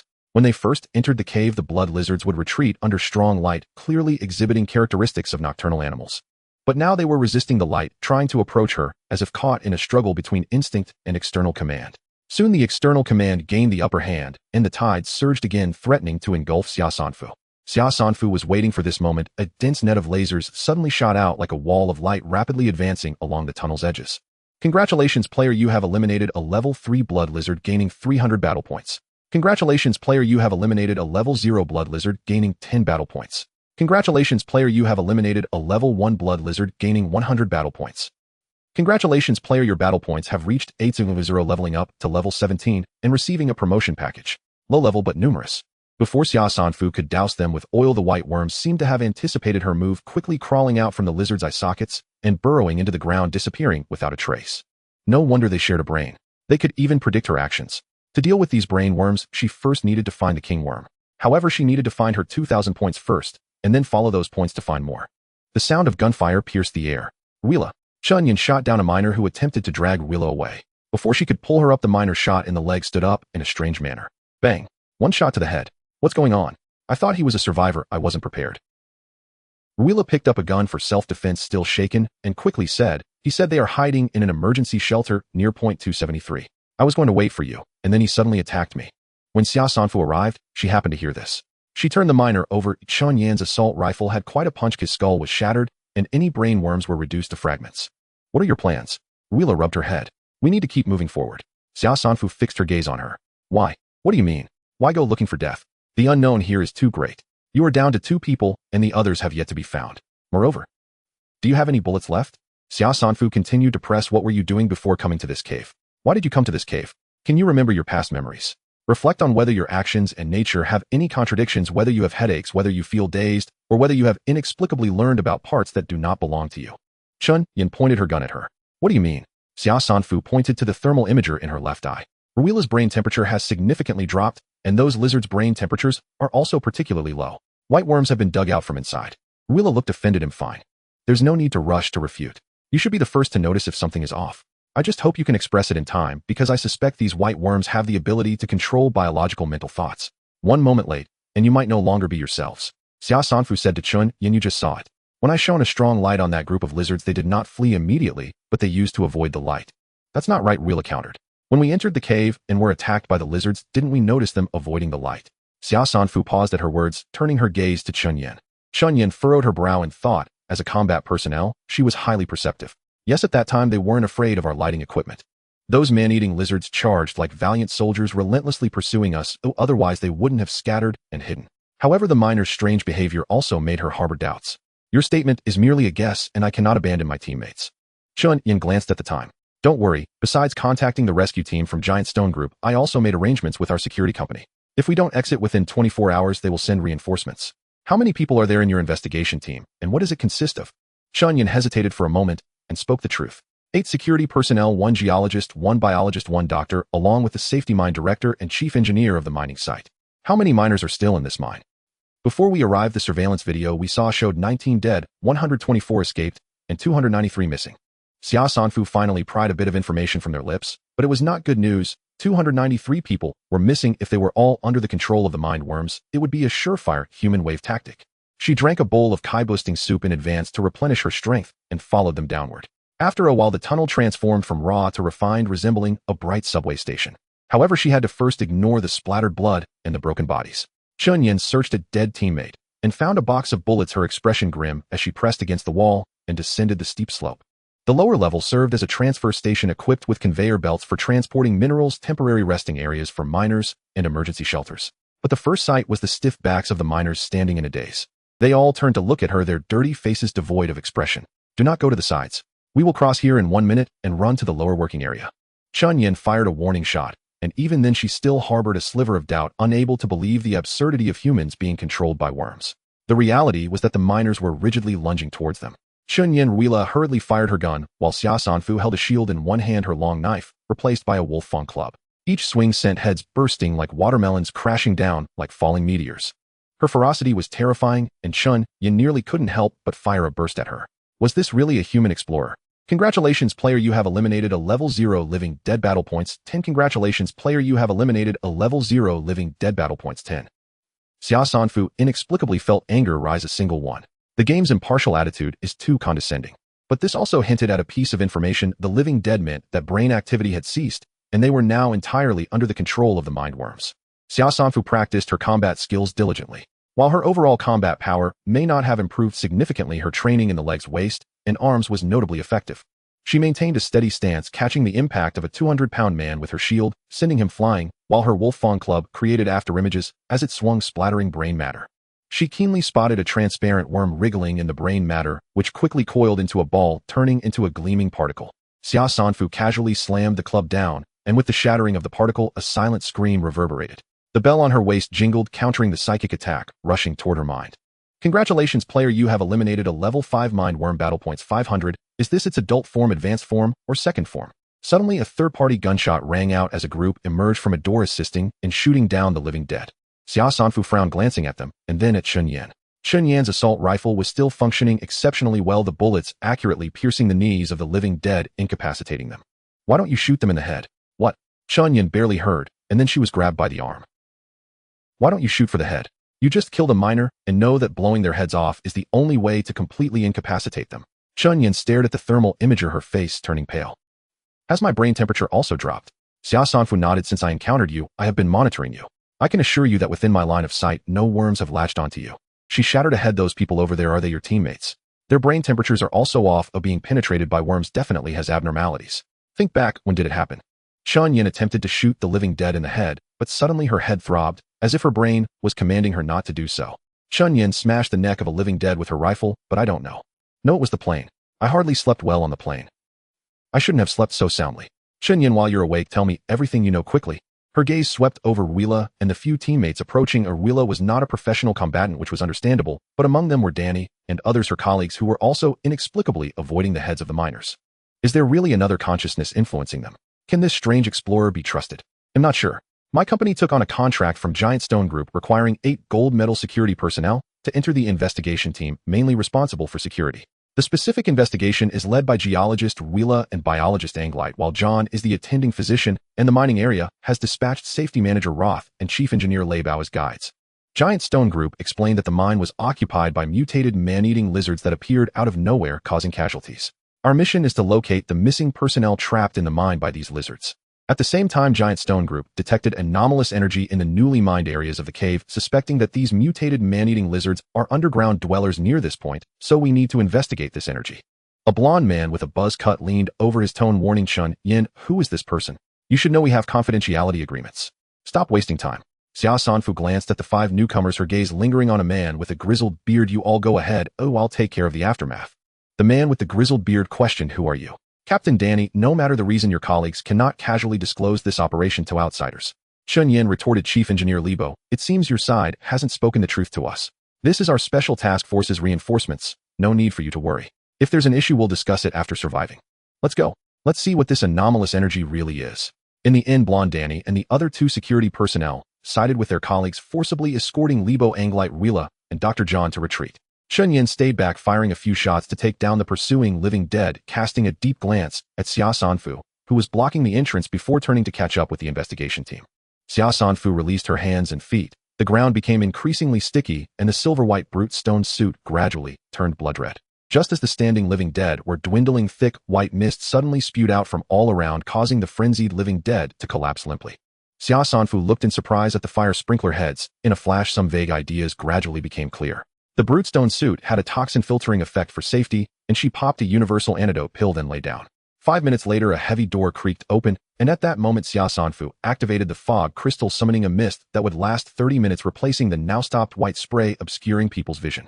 She was naturally unaffected. She saw a group of armed security personnel wearing gas masks enter the space. The mist would blur their memories, weaving illusions. Taking advantage of this, Xia Sanfu switched to night vision goggles and used a 10-minute duration invisibility card, quickly running back along the path they had taken.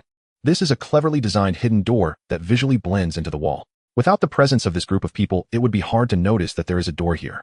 Behind the door is a long corridor with rooms on both sides, featuring large glass windows, all in a pristine white color. Laboratory personnel are coming and going, their steps hurried. Occasionally, one can hear snippets of conversation leaking from the opening and closing doors. Subject A215 has died. This was an adult brainworm. What a waste. What is the recovery team doing? Hurry up and collect the deceased experimental subjects. What about the clearing team? Why are they so slow? Didn't the opponent just set off a smoke bomb? The condition of subject A1 is deteriorating. Keep monitoring, this time it must succeed. Xia Sanfu listened for a while, her gaze quickly drawn to the door at the end of the corridor. Through the perspective effect, she could see behind that door 3 huge screens. The central screen displayed monitoring footage from various angles, while the screens on the left and right showed virtual 3D avatars, each flickering with different lights. On the left, there were 13 avatars, clearly belonging to 13 members of the investigation team. Among them, 4 avatars had red crosses, while 9 were in a normal state. On the right, there were 300 to 400 avatars, nearly half of which were lizard avatars, most of which had red crosses. The red crosses likely indicated that the parasites had died or lost their ability to move, while the light colors in their brains represented the state of the brainworms. White, deep blue, black, gray.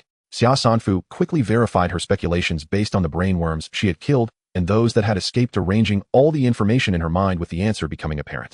Combining the different forms of brainworms, the most probable conclusion was that white light represented the white brainworms, which generally have a weak control over individuals, are of lower rank, and are most likely to be immature larvae with the highest base number. Deep blue represented the transparent brainworms, or rather should be referred to as adult brainworms. Among the investigation team, the one with the lowest brain temperature was the chief engineer Leibau, whose avatar was marked with deep blue light, while the other members had white light. The black light should indicate the crystalline state of adult brainworms. Their transformation into crystals seems to be an emergency response to crises.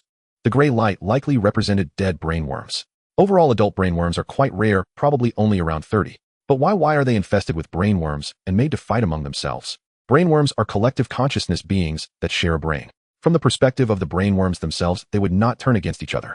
These speculations flashed through her mind in mere seconds as she approached the door at the end of the corridor. She felt there were clues about the kingworm inside. Now to save Chen Yin and others, she could only try the tactic of capturing the king to catch the thief. However, Xia Sanfu was unaware that just as she was about to approach a laboratory personnel's tablet displayed a line of text, "She is behind the door. Open fire. Open fire." The hurried voices of the laboratory personnel echoed simultaneously in the control room and the intercoms of the two security guards at the door. The two security guards, without questioning why, immediately began to spray bullets, showering the entire corridor with a rain of bullets, leaving the ground ceiling and walls riddled with bullet holes. Personnel in the rooms on both sides were startled and huddled under their desks, covering their heads. "Report, the corridor is under attack." Bang, bang, bang. The first two shots were fatal, and the third was the sound of the door being smashed. Control room requesting backup. Control. The laboratory personnel before the massive screen saw the bank vault-level bulletproof door being breached, quickly pushing aside an oval chair to open a hidden door and escape. Before they could swipe open the hidden door, a cold, dense fog swept in. Xia Sanfu kicked open the bulletproof door, and the mist rolled in behind her, enveloping all the panicked personnel and merging with the fog that was seeping in from the other end of the corridor. Her time was running short. Inside the control room, 5 laboratory personnel were pacing back and forth, some crying, some laughing, clearly entrapped in the illusion woven by the fog. Her first glance fell upon the oval chair resembling a massage chair, where an elderly man with closed eyes lay reclined, wearing a helmet-like device snugly against his scalp. On the screen, Chen Yin and her 7 companions were battling against several blood lizards the size of crocodiles, while guarding them was a large, bloated female lizard that seemed unable to move. Xia Sanfu noticed the data screen on the control panel. Although she could not comprehend the data on it, it was clearly a comparison of 2 sets of data. She swiped up, revealing 2 models. It was precisely the female lizard and the elderly man in the control room. She quickly swiped through the data screen, checking page after page, and soon figured out part of the details of this experimental project. Brainworms are alien life forms resurrected from extraterrestrial meteors by the Giant Stone Laboratory. After aiding in the reproduction of brainworms, they discovered that brainworms possess a complete spiritual network, sharing brain information while also having a hierarchy. There are 3 levels: kingworm, soldier, and worker worm. The kingworm is responsible for reproduction and has no combat power, while soldiers are responsible for plundering spiritual energy to nourish the kingworm's eggs. Some soldiers also take on the role of worker worms, responsible for nesting, protecting the kingworm, and aiding in reproduction. When there is no kingworm in the group, worker worms will differentiate into kingworms. However, Giant Stone Group focuses on how to control the brainworm's spiritual network, referring to this experiment as the God-making project. They attempted to mimic the spiritual body of the kingworm to command the brainworm group. After numerous experimental failures, they finally discovered that brainworms would never turn against each other. This species, adept at plundering spiritual energy, is inherently parasitic.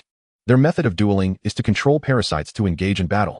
The project leader used a spiritual signal simulator created at great cost to simulate the spiritual body of the kingworm, drawing away some weakly spirited larvae from the kingworm, letting them believe they were the true kingworm, thus bringing them into their camp and parasitizing them in the investigation team's brains. By utilizing the investigation team's high combat power and intelligence, they artificially manufactured this battle between kingworms and kingworms. This internal battle for the throne is also quite polite. Once a parasite dies, the brainworm within that parasite will concede defeat and instead support the victor. Looking at the avatars on the large screen in the camp of the true kingworm, only the worker worms guarding the kingworm remained after the losses. Xia Sanfu did not want to admit that she had contributed a significant portion of this effort. In the surveillance, Chen Yin and her companions seemed to grow increasingly anxious, using tactical knives when they ran out of bullets, toppling one blood lizard after another that was parasitized by worker worms, seemingly close to resolving the kingworm issue. And here lay another false kingworm. With a single strike, she could bring an end to it. Xia Sanfu raised her spiked club and stepped forward. Just as she was about to lift the club, the night vision goggles momentarily flickered and the perspective effect vanished. Xia Sanfu felt as if she had been splashed with a bucket of icy water, disbelief washing over her as she took off her night vision goggles. The night vision goggles were only meant for 3 uses each for 1 hour, but they could be used continuously for 3 hours, with the reboot time being negligible. Why then did they malfunction at this moment? She had clearly only used them for 12 minutes. Something was off. Suddenly, Xia Sanfu realized there was a problem with her memory. Ever since entering the instance, she had been trying to recall, and the first few attempts were fine, but by the third, she felt a strange sense of hesitation. There was definitely something wrong. Think again. She was accustomed to thinking from a macro perspective, and the night vision goggles' X-ray function was remarkably powerful. Logically, once she entered the mine, she would have used the X-ray function to map out the functional areas, route distributions, and danger points within the mine. Xia Sanfu suddenly looked at the surveillance video. There were many visible cameras in the tunnel, all operational. This possibility added weight to her concerns, as she would definitely be interested in the monitoring room. Yet her memory suggested that this was the first time she had taken out the night vision goggles, and the act of wearing them hadn't required much thought. It was purely muscle memory. Grasping at a point of doubt, her memory felt like a rusted iron door locked with chains. Every inch she pushed forward was met with a heavy clanging sound. No, it wasn't just her memory. Her consciousness seemed to have been obscured as well. She repeatedly reminded Rhaenyra and Chunyin to examine their own abnormalities, which was driven by multiple factors, including side quest rewards, gaining trust, and exploring NPC utilities. However, knowing that the brain worms shared brain information directly reminding them was akin to loudly declaring in front of the brain worms, "I know you are," in their heads. Given this uncertainty, even if she hadn't directly killed them to eliminate the threat, she should have controlled them. Rather than reminding them, it was more like her subconscious was reminding herself to examine her own abnormalities. Clang. The rusted iron door, slightly ajar, was blocked by chains. No matter how much she pushed, only the sound of the chains tightening echoed in response. Brainworms parasitic in the brain. She knew brainworms could parasitize. So how could she possibly not check her own brain? The chains finally snapped. Xia Sanfu recalled. Race insectoid. Name juvenile brainworm. Level 1 characteristics. The brainworm collective centers around the kingworm, divided into kingworm soldiers and worker worms possessing collective consciousness, capable of mental transmission, sharing brain information, feeding on spiritual energy, and able to control or obscure organisms with lower spiritual energy. Among brainworms, the kingworms are responsible for reproduction, and command soldiers are tasked with extracting spiritual energy to nourish the kingworms, and worker worms are responsible for nesting, assisting in reproduction, and protecting the kingworms. Juvenile brainworms are soft and white, reliant on absorbing biological spiritual energy to grow, unable to fully execute the kingworm's commands. Adult brainworms are transparent and will metamorphose into crystals when facing lethal danger, entering a dormant state. Brainworms excel in mental control but are not adept at mental attacks. However, when they suffer a lethal blow in a dormant state, they will self-destruct, using all their spiritual energy to launch a mental shock. Moreover, if the kingworm dies, the brainworms will also initiate a self-destructive attack, leaving only a small number of adult brainworms to enter dormancy underground, initiating the next cycle of reproduction. This was the complete information displayed when she first identified the brainworm. After reading the information, she burned the brainworm that had crawled out of the blood lizard's body and entered a meditative state, using her mental strength to sense the condition of her brain, and indeed discovered the brainworm residing in her head. It was still close to being an adult brainworm. During the main survival quest, she thought the initial small fry were of low level, not realizing the danger was already lurking within her mind. Xia Sanfu attempted to use her mental power to expel or suppress it, but despite its juvenile status, it had a mental network. The brainworm sensed danger, and the other brainworms fed it part of their spiritual energy unexpectedly, accelerating its maturation. Xia Sanfu had no choice but to halt her attack on it, realizing that if she couldn't kill it, she might fall into the predicament of being mentally controlled. Thus, she repeatedly gave herself psychological suggestions, reminding herself to inspect her own abnormalities whenever she thought of the brainworm, while leaving as many marks as possible, using the last 12 minutes of her night vision goggles as one of them. In fact, she had also written reminders on her arm, but later, under the brainworm's mental control, she became blind to various information, hearing nothing. Previously, she had taken advantage of the brainworm's interference, not yet affecting her, using the night vision goggles to trace the laboratory's whereabouts. When she first chose between the left and right forks, she actually entered the left side, but quickly came under fire from the Rock Laboratory's extermination team. In hindsight, that attack was not solely aimed at eliminating anomalies. Considering the battle with the kingworm, the brainworm in her head should belong to the true kingworm faction. The false kingworm feared she would be controlled by the true kingworm, so it took the initiative to strike first. Yet unexpectedly, she, clad in silver armor, withstood the firepower attack, ultimately eliminating that extermination team. At that time, the true kingworm likely sensed her danger, enhancing the power of the brain worm in her mind. Soon she felt a heavy weight in her head, experiencing intense mental control. Although her mental strength was not high, she held her ground against it with sheer will. In this tug-of-war, she was controlled by the brainworm back to the identification site, suppressing most of her memories related to the brainworm, but managing to retain the clarity of her main consciousness. Thus came her second arrival at the fork in the road, where she unexpectedly heard voices from the intercom and chose the right tunnel, encountering Chunyin and others. As the mist parted to reveal a clear sky, the overlooked anomalies became starkly apparent. The firepower of the cleansing team failed to breach the defenses of the silver suit, yet upon closer inspection, traces of bullets were evident on the outer armor and the blast helmet. The card tracking was in cooldown, clearly having been used. Although the bodies of the cleansing team and certain obvious traces in the left tunnel skirmish had been removed, some omissions remained due to haste, such as the bloodstains left by dragging during her second choice between the left and right paths. And most conspicuously, the system's kill record and side quest notifications. Congratulations to the player for eliminating a level 1 armed human, achievement points 100. Congratulations to the player for eliminating a level 2 armed human, achievement points 200. Dropped a common treasure chest. She had killed nearly 30 armed humans, ultimately dropping a bronze treasure chest and acquiring a super electromagnetic cannon. 2 triggered side quests also emerged. the first being a task triggered upon the initial discovery of brain worms to track their traces and eliminate the king worm rewarded with the skill book memory magic. The second was a task triggered upon encountering the cleansing team to explore the truth of the mind rewarded with the bronze equipment of a brain domain defense headband. All this information flashed through Xia Sanfu's mind, amplifying a message concerning life and death. Once the king worm died, the brain worms would initiate a self-destructive attack. Xia Sanfu believed she had been set up by the true king worm. It had merely concealed information related to the brain worms, ensnaring her in a massive information trap. Whether to kill the true king worm first or the false king worm, the other king worm would possess all the brain worms from the previous wave of team battles. If they all perished, the brain worms would self-destruct, taking everything down with them. The ice silence earrings could not extinguish the heat rising within Xia Sanfu as the mist dispersed. A chasm lay beneath. Xia Sanfu fixed her gaze on the experimental operation text on the data screen, noting that the user had to bind their mental signal simulator, requiring prior input of their own mental signal. In other words, even if she forcibly seized the simulator, she could not use it to disguise herself as a king worm. There had to be another way. Xia Sanfu suddenly recalled a phrase that had come through their walkie-talkie during the security sweep of the corridor. "She is behind the door." This statement was made by an experimental staff member. It hinted that there was a brain worm in her mind. Even if she used the invisibility card, her movements were still being monitored. However, at that moment, still under the influence of the brain worm, the phrase had passed through her ears without registering in her mind. Xia Sanfu approached the experimental staff member, who was silly with laughter, snatching a tablet from his hands, which displayed a chat box. She glanced at the elderly man in the oval chair, the experimental head Miller, who had taken the lead. Once he donned the simulator, his mental consciousness entered the brain worm's mental network, unable to communicate directly with the outside world except through this special chat room akin to a backdoor into the brain worm's mental network. The chat room connected to the brain worm's mental network through Miller's mental signal, translating all communication from the brain worms into text that appeared in the chat room. From their communication records, there was a sense that individuals housed two personalities. They were aware of each other's existence, of all the information each possessed, yet they sought to expel one another.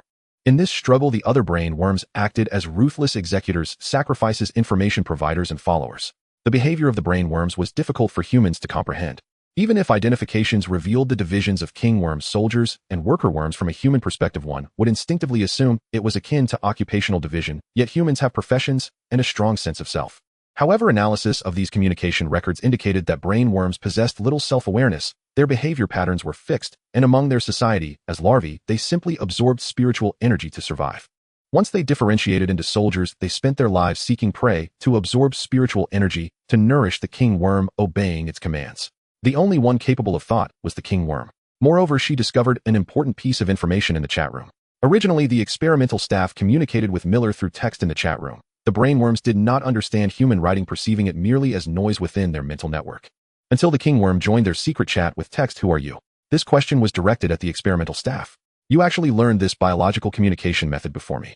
This statement was directed at Miller. From then on, the experimental staff dared not utter a word in the chat room. A spark of realization ignited in Xia Sanfu's eyes. She had found it. She looked at the surveillance video where Chun Yin and others had already taken down all the blood lizards inhabited by worker worms and began to target the king worm. The king worm must not die. Xia Sanfu seized Miller and sprinted out. At this moment, the first wave of mist was about to dissipate, and the armed personnel lost within it, affected by the remnants of the illusion, had fallen into a deep slumber. What caught her attention first was the crystalline brain worms in the blood, each one restoring its larval form, spreading its transparent small wings, and wobbling into the air. The king worm was summoning them. Xia Sanfu swiftly summoned another mist, using the mist crystal to block the tunnel, running without pause. In the last 300 meters, she used the teleport card 3 times in a row, and as the chief engineer Labua took advantage of Chun Yin and Danny distracting the king worm to launch a surprise attack, she threw out her long knife, severing his hand. Yet he, as if possessed, disregarded everything and picked up the gun with his other hand. The expressions on Chun Yin and the others' faces turned blank, as if they were fighting puppets without regard for their lives. Xia Sanfu threw Miller aside, charged forward, and incapacitated them by smashing their arms. Taking advantage of their loss of combat ability, Xia Sanfu restrained the lizard inhabited by the king worm, took out her tablet, and sent a message. "I am right in front of you. Let's make a deal. You command the brain worm in my head to leave, and I will help you deal with another king worm." In the chat room, a follow-up message appeared. "Why should I? You are cunning." The king worm let out a fierce roar through the lizard. The king worm was clever. How could it not suspect another mental signal that was identical to its own? But the imposter took its larvae, pretending to be their mother, raising them and bringing them back to the group, causing chaos within the community. Brain worms discern their kind through mental signals. In their consciousness, they had 2 kings. According to clan rules, the 2 kings needed to lead 2 teams to duel. Whichever king won would remain, and the losing king would be expelled. However, due to the stronger presence of the true king worm's maternal aura and Miller, this false king worm had been hiding in the impenetrable control room to avoid revealing its true identity. Thus, apart from the brain worms raised by Miller, the majority of the remaining brain worms sided with the true king worm fighting for it. This war should have had no suspense that was unfair from the very beginning. On the true kingworm side, its carriers were lizards and ordinary people, while the false kingworm side comprised highly skilled armed personnel equipped with firepower. Xia Sanfu struck at its weak point. You have no choice. The other kingworm is here, disguised as a human. I can kill you immediately, and he will become the only king completely controlling your clan. No, I command you to kill. The kingworm once again transmitted mental energy to the brain worm in Xia Sanfu's mind. Xia Sanfu immediately took out the bronze treasure chest reward from her suppressed memories, the electromagnetic cannon. A small silver-black tube-like weapon the size of a small bowl appeared in her hand, releasing a directed microwave energy field within a 10-meter radius, enveloping the mother lizard. In an instant, the lizard's skin showed signs of burns, and its eyes lost their sparkle. The microwave energy field has strong penetrating power, generating a heating process that can destroy brain tissue, inner ears, and vision, causing mental confusion. For this reason, its radiation wave is also a nemesis to spiritual energy. The energy transmission of the kingworm was immediately disrupted. Driven by survival instincts, it twisted and struggled within the lizard's head, trying to escape. After killing 30 armed personnel, as she wielded this weapon, she was immediately subjected to intense suppression from the brain worm. The enemy understood who their nemesis was. At the moment she lifted the memory restrictions, she did not realize the power of the electromagnetic cannon. Being somewhat uneducated, she couldn't immediately grasp the principles of a high-frequency microwave weapon. Only after browsing through some older records in the chat room did she see that Miller and the researchers emphasized that if the experiment went out of control, it was necessary to use high-temperature fire and sound interference to regain control. Microwaves act the fastest and most directly with the greatest binding force. Xia Sanfu took out her tablet and continued typing cooperate or be enslaved by humanity for generations. She did not wait for the kingworm to respond, but slowly put away the tablet and unleashed another microwave energy field. Gurgle, gurgle, a crystalline worm rolled out awkwardly from the lizard's ear, writhing and stiffening on the ground, as if it might die at any moment. This was the true kingworm. Xia Sanfu lifted the electromagnetic cannon for the third time, feeling a strange sensation in her head. She tilted her ear to listen, and a nearly transparent worm fell down. She crushed the worm underfoot.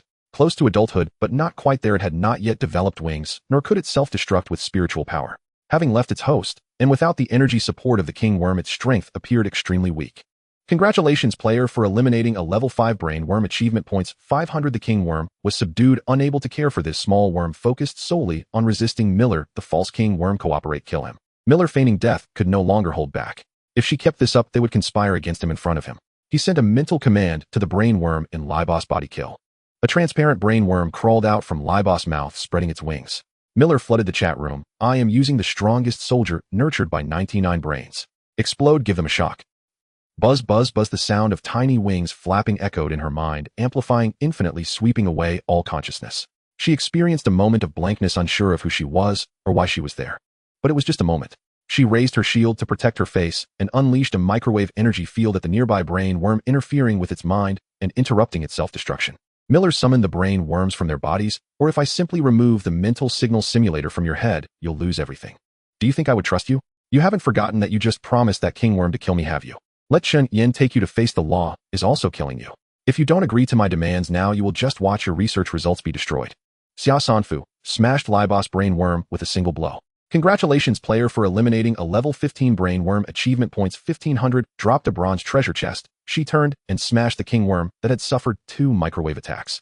Congratulations, player, for eliminating a level 18 kingworm. Achievement points 1800. Dropped a silver treasure chest. Miller rejoiced. The kingworm's mental signal disappeared, and he was the only kingworm left. Where are all the worms? Come on, kill her. The command of the false kingworm echoed in the mental network.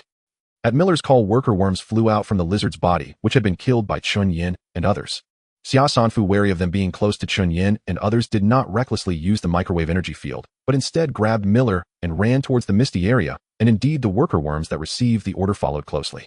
Once far from Chun Yin and others, she immediately unleashed another microwave energy field.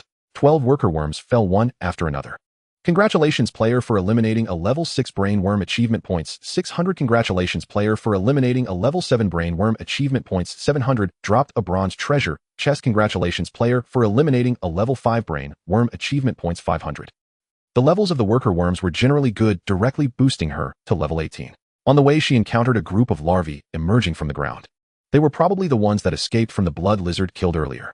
Miller screamed in the chat room, "What are you doing? Where are the adult worms? Where did they go?" The larvae wriggled their small, tender bodies, unsure of what the king wanted, neither coming nor going. Xia Sanfu kindly made a choice for them, pouring a bucket of oil. Rest in peace. 10 points of achievement, 100 points of achievement, none too little. In the misty area, a group of brain worms awakened by the true king worm were still lost.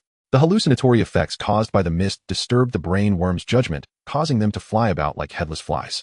2 microwave energy fields from Xia Sanfu overlapped, radiating in a 20-meter radius, encompassing all the fallen armed personnel, living, dead, and brain worms. More than a dozen adult brain worms suffered lethal mental interference, losing consciousness and falling down, while even more juvenile brain worms lay stiffly in the shattered flesh. Xia Sanfu crushed one, and Miller cursed, "If you dare to kill them, I will command the brain worms in the investigation team's members to drain all their spiritual energy, turning them into idiots. Whatever, I'm suddenly not very keen on saving them. The giant stone group will hunt you down globally. You won't live to get out. What am I afraid of with you as my company in the grave?" Xia Sanfu replied, while stepping casually, killing an armed personnel who had fallen into a deep coma. "Let's negotiate. If you take me back to the laboratory and hand me over to my colleagues, it'll give them a chance to live." Xia Sanfu no longer even looked at the tablet. The mist was about to disappear, and she was afraid they would recover and self-destruct, hastening the clearing process. Achievement points continued to accumulate. Finally, congratulations, player achievement points reached 100,000. Promoted to level 19, received a promotion gift package. I feel like you won't shed a tear until you see the coffin. Xia Sanfu entered the experimental area where the dense fog had already dissipated for over 10 minutes. A number of people lay sprawled in disarray in the laboratories on both sides. "You didn't think your colleagues could escape with the experimental data, did you? I'm sorry to inform you that those who cannot actively walk out of the mist will have their consciousness trapped in an illusion, possibly falling into a coma for several hours a day, several days, or even a lifetime." Xia Sanfu took out several homemade Molotov cocktails from the storage area. She had fireball cards, but she didn't use them. Bang, bang, bang, various instruments caught fire. She finally arrived at the control room, where the big screen displayed only a few remaining live brain worms. "Do you know what I'm doing? I'm watching your experimental data in the control room. I'm going to start smashing things. Once I'm done with the control room, I'll delete the chat room, burn the tablet, and destroy the simulator on your head." Miller was on the verge of madness. As the brain worms died one by one, the mental network fell into silence. Without removing the simulator, he could not free himself from the brain worm's mental network. "I promise you, take me to judgment. The experimental data cannot be lost." Xia Sanfu watched the monitoring screen as several larvae left the heads of Chun, Yin Ruila, Dr. Chiao, and biologist on Li Tai Danny, and 2 other security personnel.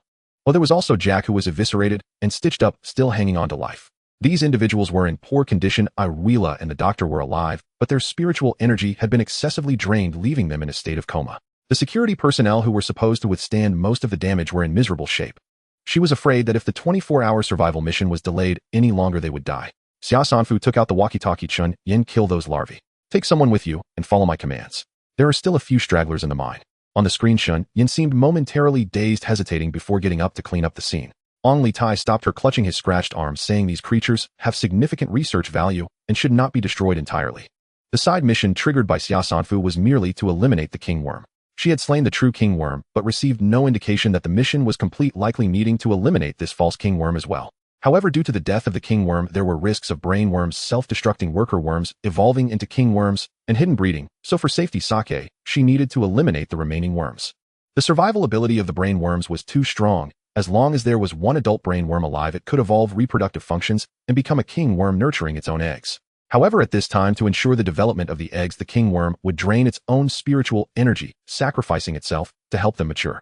Among the mature brain worms, the strongest would differentiate into a new king worm, while the secondary ones would take on the role of worker worms, and others would serve as soldiers. Under the protection of the worker and soldier worms, the brain worm population would rapidly expand. Even if only a solitary larva remained, as long as it was given the chance to come into contact with a living organism, it could attach itself, and by continuously siphoning the spiritual energy of various beings, grow into an adult, forming a colony. These worms are not a power you can control right now. Once they are released, it will be a crisis for humanity. Upon hearing the words from the walkie-talkie, Chun Yin chose to kill the larva. Xia Sanfu informed her of the locations of the other larvae in the mine, one near Jack, which had burrowed into the ground to hide, after leaving Jack, not very deep. Several others were in the tunnel, likely just gathered by Miller, who had missed the last call. There was also a hidden breeding chamber in the laboratory. Miller probably gambled on her not discovering it, feigning compromise with her. In fact, she had spotted its existence through night vision goggles the first time she entered this area.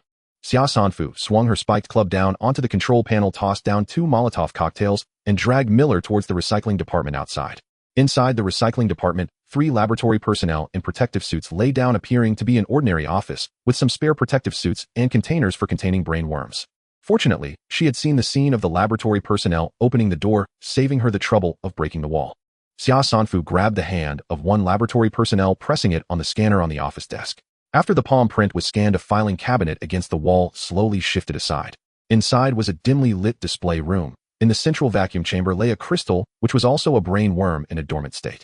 Along the wall was a row of individual glass boxes, each containing a larva. Further inside was a glass wall behind, which was an irregularly shaped black silver stone. Xia Sanfu had seen its picture in the data screen. This was the extraterrestrial meteorite that carried the brain worm. It still had specks of white substances on it, which were the worm eggs. The giant stone laboratory determined that this meteorite possessed special energy that could aid in the reproduction of brainworms, so they kept the king worm here for breeding. Xia Sanfu saw a control panel nearby, pressed the extermination button, and with a roar, countless fire dragons erupted from behind the glass wall, incinerating the worm eggs. The adult brain worm in crystal form was not afraid of ordinary fire. Xia Sanfu found a button and opened the vacuum chamber. You broke the contract, you destroyed everything. The gods should grind you into powder and mix you with the earth to be trampled on. Miller raged impotently in the spiritual network. He only knew that a second ago he was working with the king worm and the next he killed it. His words held no credibility, yet he did not realize she was completely uninvolved. He had just compromised to let the investigation team go, and now she was abandoning him. I'll just die. In a vacuum, adult brain worms would enter a crystalline dormant state. The vacuum posed a threat to them. Once they regain air, they begin to awaken. Miller once again commanded the brain worm to self-destruct its spiritual power. But before it could fully stretch its body, Xia Sanfu struck down with her club, crushing its body, instantly causing a mental shock that was intercepted by Zhang Fengling. The electromagnetic cannon had 2 functions. The first, with a microwave energy field, could only be used 6 times and had already been exhausted, unable to preemptively interfere with its spiritual energy. Fortunately, Zhang Fengling could resist mental attacks. Congratulations, player. You have eliminated a level 12 brain worm. Battle points 1200, dropped a bronze treasure chest. Xia Sanfu continued to kill the other larvae without pause, then finally had time to look at the tablet and couldn't help but smile. The brainworm colony could be said to come from the same mother. They wouldn't go for each other's throats, even in a fight for the king.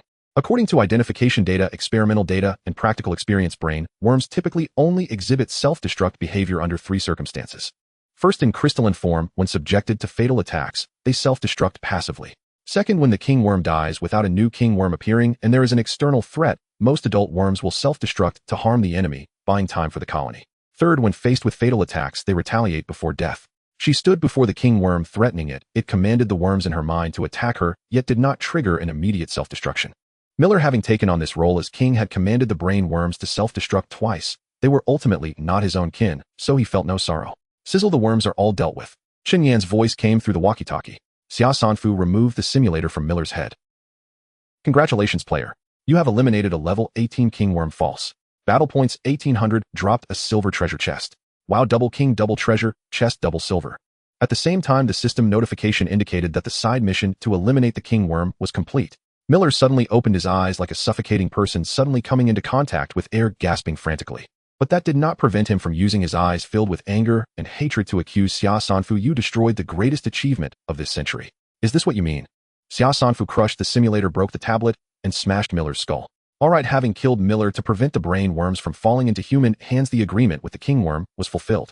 As for Miller, after repeatedly attacking her, finally unable to endure, he removed the brain worm threat from Chunyan and the others. Was that called an agreement? Was that called cooperation? That was clearly a one-sided goodwill. She had the right not to accept it. Yet there were still survivors from the investigation team, and Miller's experimental results had witnesses. Xia Sanfu was quite satisfied with herself. Today was yet another day of having a spirit of contract. Congratulations to the player for completing the side quest to track the brain worms and eliminate the king worm. The reward is the skill book Memory Magic, which will be distributed after the instance ends. Congratulations to the player for completing the side quest to explore the truth of the mind. The reward is the bronze equipment Mind Domain Defense Headband, which will be distributed after the instance ends. Congratulations to the player for completing the hidden quest to seal the truth and maintain peace. The reward is the Peace Medal, which will be distributed after the instance ends. Is there really a hidden quest? Is it because she destroyed everything related to the brain worms? The system prompts that the player has eliminated the deadly danger and can end the main quest early. Should she end it early? Of course, Xia Sanfu chose to end it early. If she waited any longer, what if those who were seriously injured in the investigation team died? After all, they were the ones who gifted her points. Xia Sanfu picked up the intercom and said goodbye, Chun Yin. It was a pleasure to meet you during this adventure. Farewell. Congratulations to the player for completing the side quest to protect the mine investigation team with 8 survivors. The reward is 8,000 points, which will be distributed after the instance ends. Congratulations to the player for completing the main quest to survive for 24 hours. The reward is 2,000 points, which will be distributed after the instance ends. Congratulations to the player for clearing the desperate mine. The instance is being settled, and you will soon be teleported out. Congratulations to the player for achieving the first kill in the instance desperate mine with extra rewards of 1,000 points, 1 silver quality card spirit bomb, and 1-star meteorite.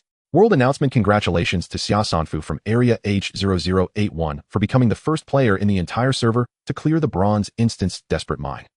Day 18 in the scorching desert 1723. Xia Sanfu was spit out by the instance crack, and the scorching sandstorm hit her heaten. She glanced at the time. This instance took less than 10 hours, but the mental exhaustion felt as if she had experienced 3 days and nights. Her mental power points had dropped below 100. She deployed a mobile house, took off her rough stone armor, filled the bathtub with water, and submerged herself. The cold water washed away some of her fatigue, and her tense body and mind gradually relaxed. 10 minutes later, Xia Sanfu poked her head out of the water, brushed her wet hair back, and leaned against the edge of the bathtub to empty her mind. When the cold water was heated to boiling, she lathered up with soap, cleaned herself, and changed into a loose outfit. Xia Sanfu sat cross-legged on the ground and poured herself a glass of mixed fruit juice. The refreshing low-alcohol fruit wine felt like drinking chilled sparkling water. She tapped the customer service of the Food God Pavilion, and a large portion of barbecue fell out of the white light vortex, the overwhelming aroma dispelling her last bit of vigilance. Having eaten and drunk her fill, Xia Sanfu began to hold the magical drawing board to sketch and review the desperate mine instance. The magical drawing board is a 20-inch drawing tablet that requires the accompanying patch to be placed on the side of the temple while in use. It can detect the user's mental fluctuations and determine whether they are focused. If distracted, it will give corrective reminders and cannot leave marks on the board. Xia Sanfu analyzed the characteristics of desperate mine using the pressure-sensitive pen on the board. The greatest threat in this instance was the brain worm that had existed in her mind from the very beginning. All actions were under the surveillance of the brain worm. Its mental control manifested in concealment, obscuring consciousness, masking memories, and controlling biological behavior. The mental influence had existed from the start. In less than half an hour into the game, 3 points of her mental power had been drained, yet she remained completely unaware, not even considering checking her personal information. According to her habits in the City of Night Demons, after killing a wave of blood lizards, she would usually check the increase in her personal information's battle points. The reality was that only after seeing the external brain worms and identifying them did she consciously check her mind, realizing that her mental power was declining. Then she mobilized her mental power to expel the brain worms, which attracted the energy support of the brain worm group, accelerating its growth. Upon careful reflection, she realized that when she hadn't particularly attacked the worms in her mind, those brain worms were merely in their juvenile stage, only absorbing mental power without posing a significant threat to her memories. It was only after she actively attacked them that she inadvertently allowed them to grow rapidly. If that's the case, the quickest way to clear the instance would be to pretend not to notice the parasitic brain worms, kill enough armed personnel, use the electromagnetic cannon, seize the opportunity to force out the parasitic brain worms, and then go on a killing spree. It is important to distinguish whether the parasitic brain worms belong to the real Kingworm faction or the false Kingworm faction. This can also be discerned through conversations with Chun Yin and the others. According to Chun Yin and Wheela, they were attacked by blood lizards as soon as they entered the mine. The blood lizards did not show any light-averse characteristics and attacked fiercely. However, when she encountered the blood lizards, they exhibited light-averse behavior, indicating that their instincts were dominant, and the brain worms parasitizing them did not intend to attack her. It is evident that she was being regarded as part of the real Kingworm faction. However, there is a deep pit here. It is natural for players to kill monsters, but killing blood lizards and brain worms here would equate to betraying the real Kingworm faction. The false Kingworm would also resent her for destroying his experimental materials and seek to eliminate her. If she doesn't kill, the instinctual blood lizards will also attack her. If she stands with the investigation team, once they are completely controlled by the false Kingworm's brain worms, they might unexpectedly stab her in the back. Xia Sanfu casually sketched the electromagnetic cannon on the board. This weapon could be said to be the only chance given by Desperate Mine. If she didn't have this weapon, or if under the interference of the brain worms she failed to recall this weapon, how would she deal with the self-detonation of the brain worms? Zhan Fengling only has 3 opportunities to resist mental attacks. She cannot bear the damage from the parasitic brain worms, abandon the side quest, and hold on for 24 hours.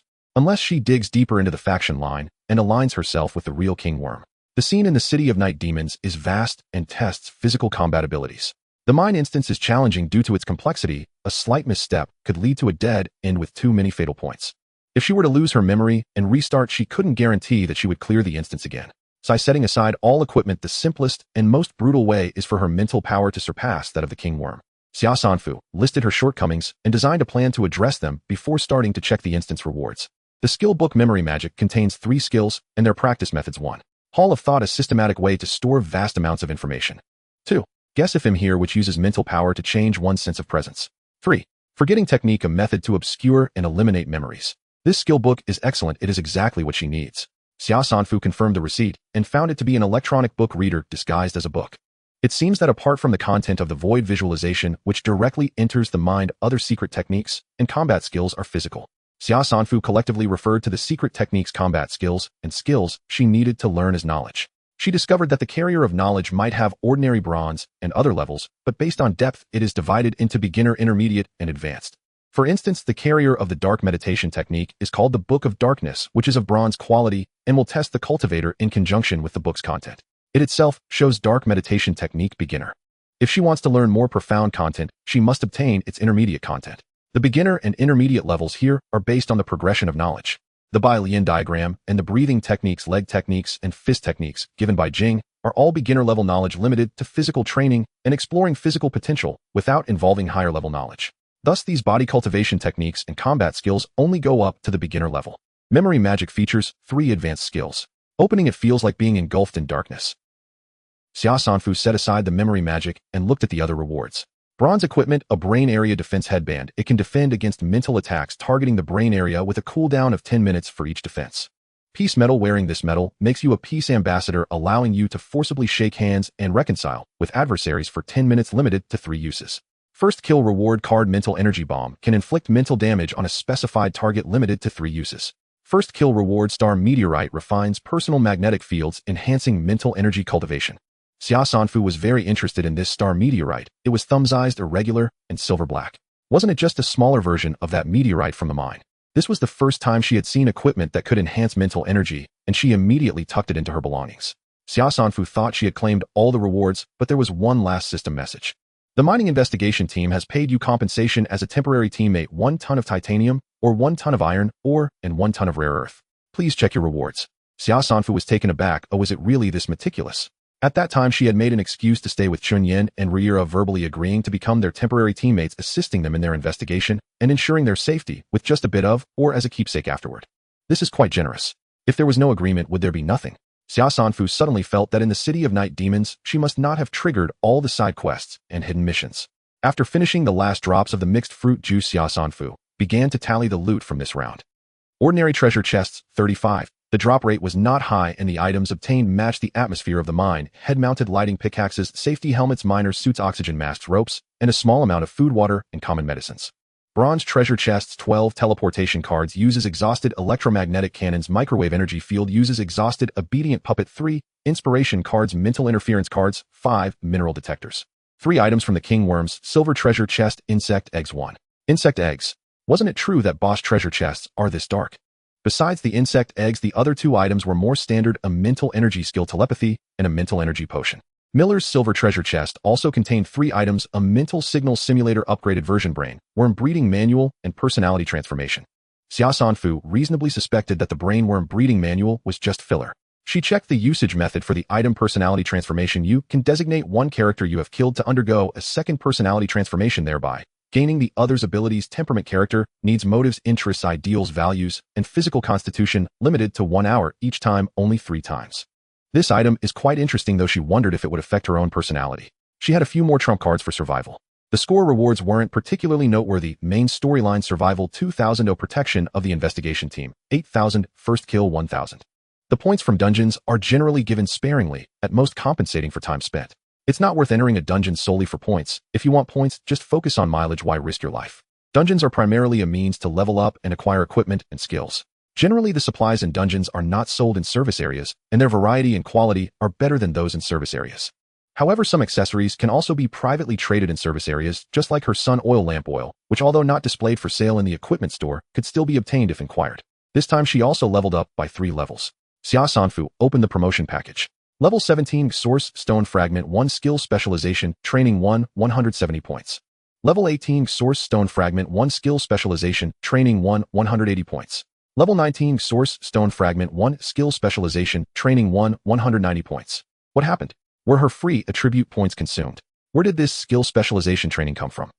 Xia Sanfu clicked on personal information. ID H0081540888. Player name, Xia Sanfu. Title, Butcher. Body development value 1010. Physical strength 1 star 327. Brain area development value 2099. The brain area development value has reached the original limit of human tolerance, and no more free attribute points will be granted. Mental energy 1 star. Mental energy has not fully recovered. Willpower 1 star. Battle record points 103900110000. Combat level 19. Cumulative mileage 10152.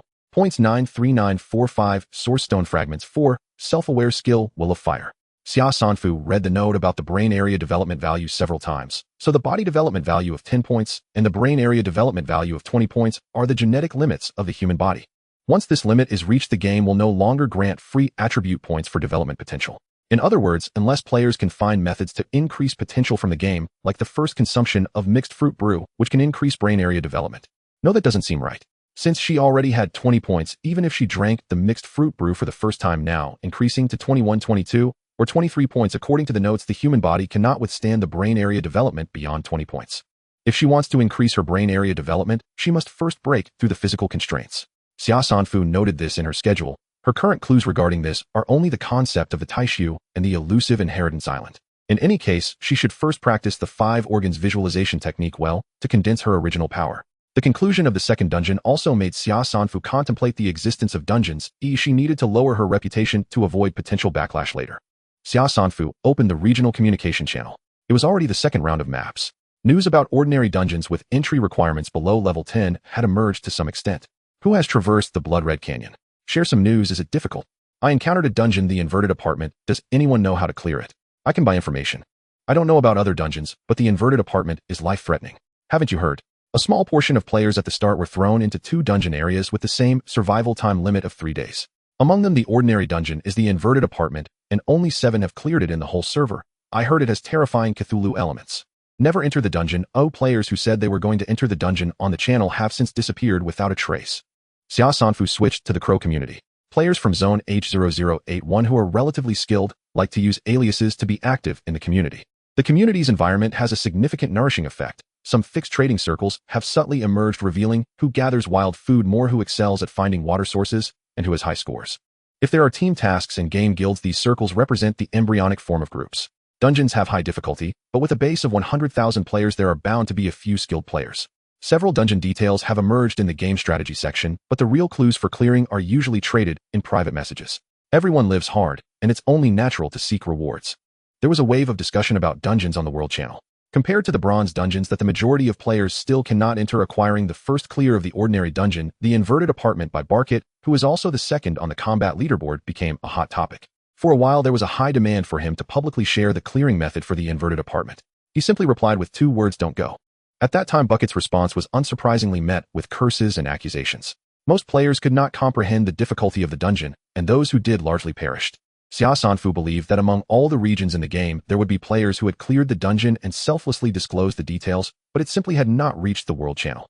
However, she still advised ordinary players to gather resources in the highway and wilderness following a professional path.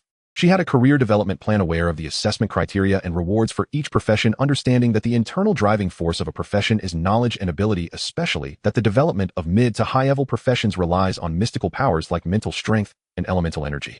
If a profession does not develop, players will remain at the bottom. This bottom level refers not only to living conditions, but also to the foundation of civilization. Currently, she was the only one in the entire server who had cleared 2 bronze dungeons, and the system announcement stirred a ripple in the area and world channels, with players almost elevating her to the status of a dungeon deity. Yet at this moment, Xia Sanfu publicly suggested to players on the world channel delay the dungeon clearance and focus on developing your profession first. Some players who had previously praised her were now on the verge of breaking down. Zone C1521, clearing the dungeon is a matter of utmost importance for humanity. Since the top player has already cleared 2 bronze dungeons, they should have proactively disclosed a strategy. Zone B0695, Keluadia, the frontline players have already reached level 10. A strategy for the bronze dungeon is urgently needed. Players on the leaderboard are humanity's hope, not just the top player. All who have cleared dungeons should share their details, especially the top player who needs to take the lead. Zone B1475, Shinju Tai, our area's big shot, was once ranked 3rd on the battle leaderboard and cleared the death dungeon, called the Upside Down Apartment, but died yesterday in the City of Night Demons. The top player bears full responsibility. It was her who made humanity's hope one less. The 3rd place is dead. The third place was anonymous, only showing the zone number, and was not paid much attention to. Many players did not even notice the change in the third place. This sparked a huge uproar. It further tightened the nerves of many players focused on leveling up. The City of Night Demons had already been cleared. Since someone could clear this dungeon at the beginning, it indicates that it is not particularly difficult among the bronze dungeons. So how could the third place have perished? It can only be said that there exists a significant information gap here. In the Rainforest map, Zone H0081 suffered nearly half of its players lost, and this death rate also reflected in the total number of players on the World Channel. By the end of the first round of the map, only 2.7 billion players remained with 800 million deceased. 30 days of torrential rain surely devastated the newcomers, but this death rate was too high. Xia Sanfu collected a round of data and confirmed that each player would encounter a dungeon rift once during a round of the map, and most would excitedly enter the dungeon, then disappear from the communication channel. Later, after personally observing the ordinary dungeon clearance situation of Qichao, Yanxi confirmed the daily death rate, attributing half of the blame to the dungeons. Strategies are not important, what matters is strength. Unfortunately, whether it is game knowledge from Blue Star or the leaderboard, many players subconsciously believe that dungeons are a sanctuary that can turn them around and make them rich overnight. Yet in such a disastrous map, most players find it challenging to maintain a good physical and mental state to deal with dungeons that require constant consumption of physical and mental energy. Even after more than 40 days, players vaguely knew that clearing the dungeon was difficult, yet it did not stop them from attributing the difficulty of the dungeon to the lack of strategies from various first clearers. Many first clearers probably did not step forward because they realized that the strategies for these dungeons were hard to summarize. Even if they did summarize, without stable mental fortitude, they would struggle to replicate them. The number of deaths would only increase. The risks they had to bear were too great, so they preferred to trade privately. Yet if a free strategy was available, anyone would take a look at it. The death of the third place was like a hole stirring up those who wanted to profit or manipulate the situation, all wanting to elevate Xia Sanfu as the selfless first person. For a time, all regional channels were discussing the verbal clash on the World Channel, and public opinion fermented. They seemed to believe that as long as Xia Sanfu took the lead, subsequent dungeon strategies would be guaranteed. On the reputation leaderboard, Xia Sanfu's name ranked first, shining brighter than ever. With such adoration, many players, like ordinary internet users, were oblivious to the truth, unaware of the realities, merely feeling that dungeon strategies benefited everyone, thus following the trend and viewing Xia Sanfu as their savior. Xia Sanfu looked at the information on the channel without responding immediately. Things were going more smoothly than she had anticipated. The adoration stemming from the dungeon appeared to her as a thunderstorm. Not because she couldn't bear it, but because their expectations of her were misplaced. Once they linked her with the dungeon, if any issues arose in the future, she would be the first to face criticism. Moreover, Xia Sanfu truly did not believe that most players had the strength to tackle the dungeon. Xia Sanfu personally disenchanted herself. Zone H0081, Xia Sanfu, the difficulty of the highway is less than that of the wilderness, which is less than that of the dungeon. Players who cannot cope with the highway are advised not to enter the dungeon. The only strategy is strength. I hope everyone does not have unrealistic fantasies about the dungeon. If you must go in, I suggest level 10 for normal dungeons and level 20 for bronze dungeons. Next, I will release a guide on profession combinations. To enhance strength, start with your profession. This only led to more people breaking down. I'm going to be dried out here, and you're talking to me about professions. Aren't you just trying to fool us into being fodder? You started from the dungeon, and now you're saying the dungeon is unrealistic. Damn, I want learn. Do you think I don't want to learn? What good is a profession? There's nothing in the Great Desert. You want us not to enter the dungeon because you're afraid we'll outpace you on the first kill. A little over an hour later, Xia Sanfu fell off the reputation leaderboard. Their curses did not hinder Xia Sanfu's glowing speech frame from being pinned to the top. Entry-level difficulty of 1 star, no relevant experience can be learned, leatherworker, tailor, chef, hunter, driver, gatherer. Entry-level difficulty of 2 stars, relevant experience can be learned, alchemist, beastmaster, planter, engineer, blacksmith, repairman. Entry-level difficulty of 3 stars, professionals can learn doctor, psychologist, musician, soil cultivator. Entry-level difficulty of 4 stars, players with strong will foundation and high initial physical stats can prioritize warrior. Entry-level difficulty of 5 stars, players with stable emotions, keen thinkers, and high initial mental stats can prioritize mental control specialist. Note the entry requirement for a warrior is to condense elemental energy reaching level 11 and collecting shards from gift packs to exchange for the secret manual. The same goes for mental control specialists. Basic profession combination, leatherworker, hunter, to hunt beasts and craft armor with opportunities to create high defense equipment later. Hunter chef can cook high energy food with chances to create health restoring dishes later. Gatherer tailor achieves clothing freedom and has opportunities to create clothes with special effects. Alchemist chef can create medicinal dishes with dual effects. Hunter-gatherer is beneficial for exploring maps and finding various survival resources. Discussions about professions certainly abound across regional channels. But much like university admissions, without clear qualification thresholds or tangible career milestones, aspirants rush blindly toward popular fields. Xia Sanfu did not publicly disclose the evaluation criteria or rewards for each professional title. Instead, she synthesized available information to reveal the long-term achievements attainable through dedicated vocational development. A truth borne out by reality: no profession is inherently worthless. Every vocation contributes meaningfully to survival. Career planning is best begun early. Delay invites irreversible setbacks in later progression. Xia Sanfu had long intended to offer timely structured guidance at an appropriate moment.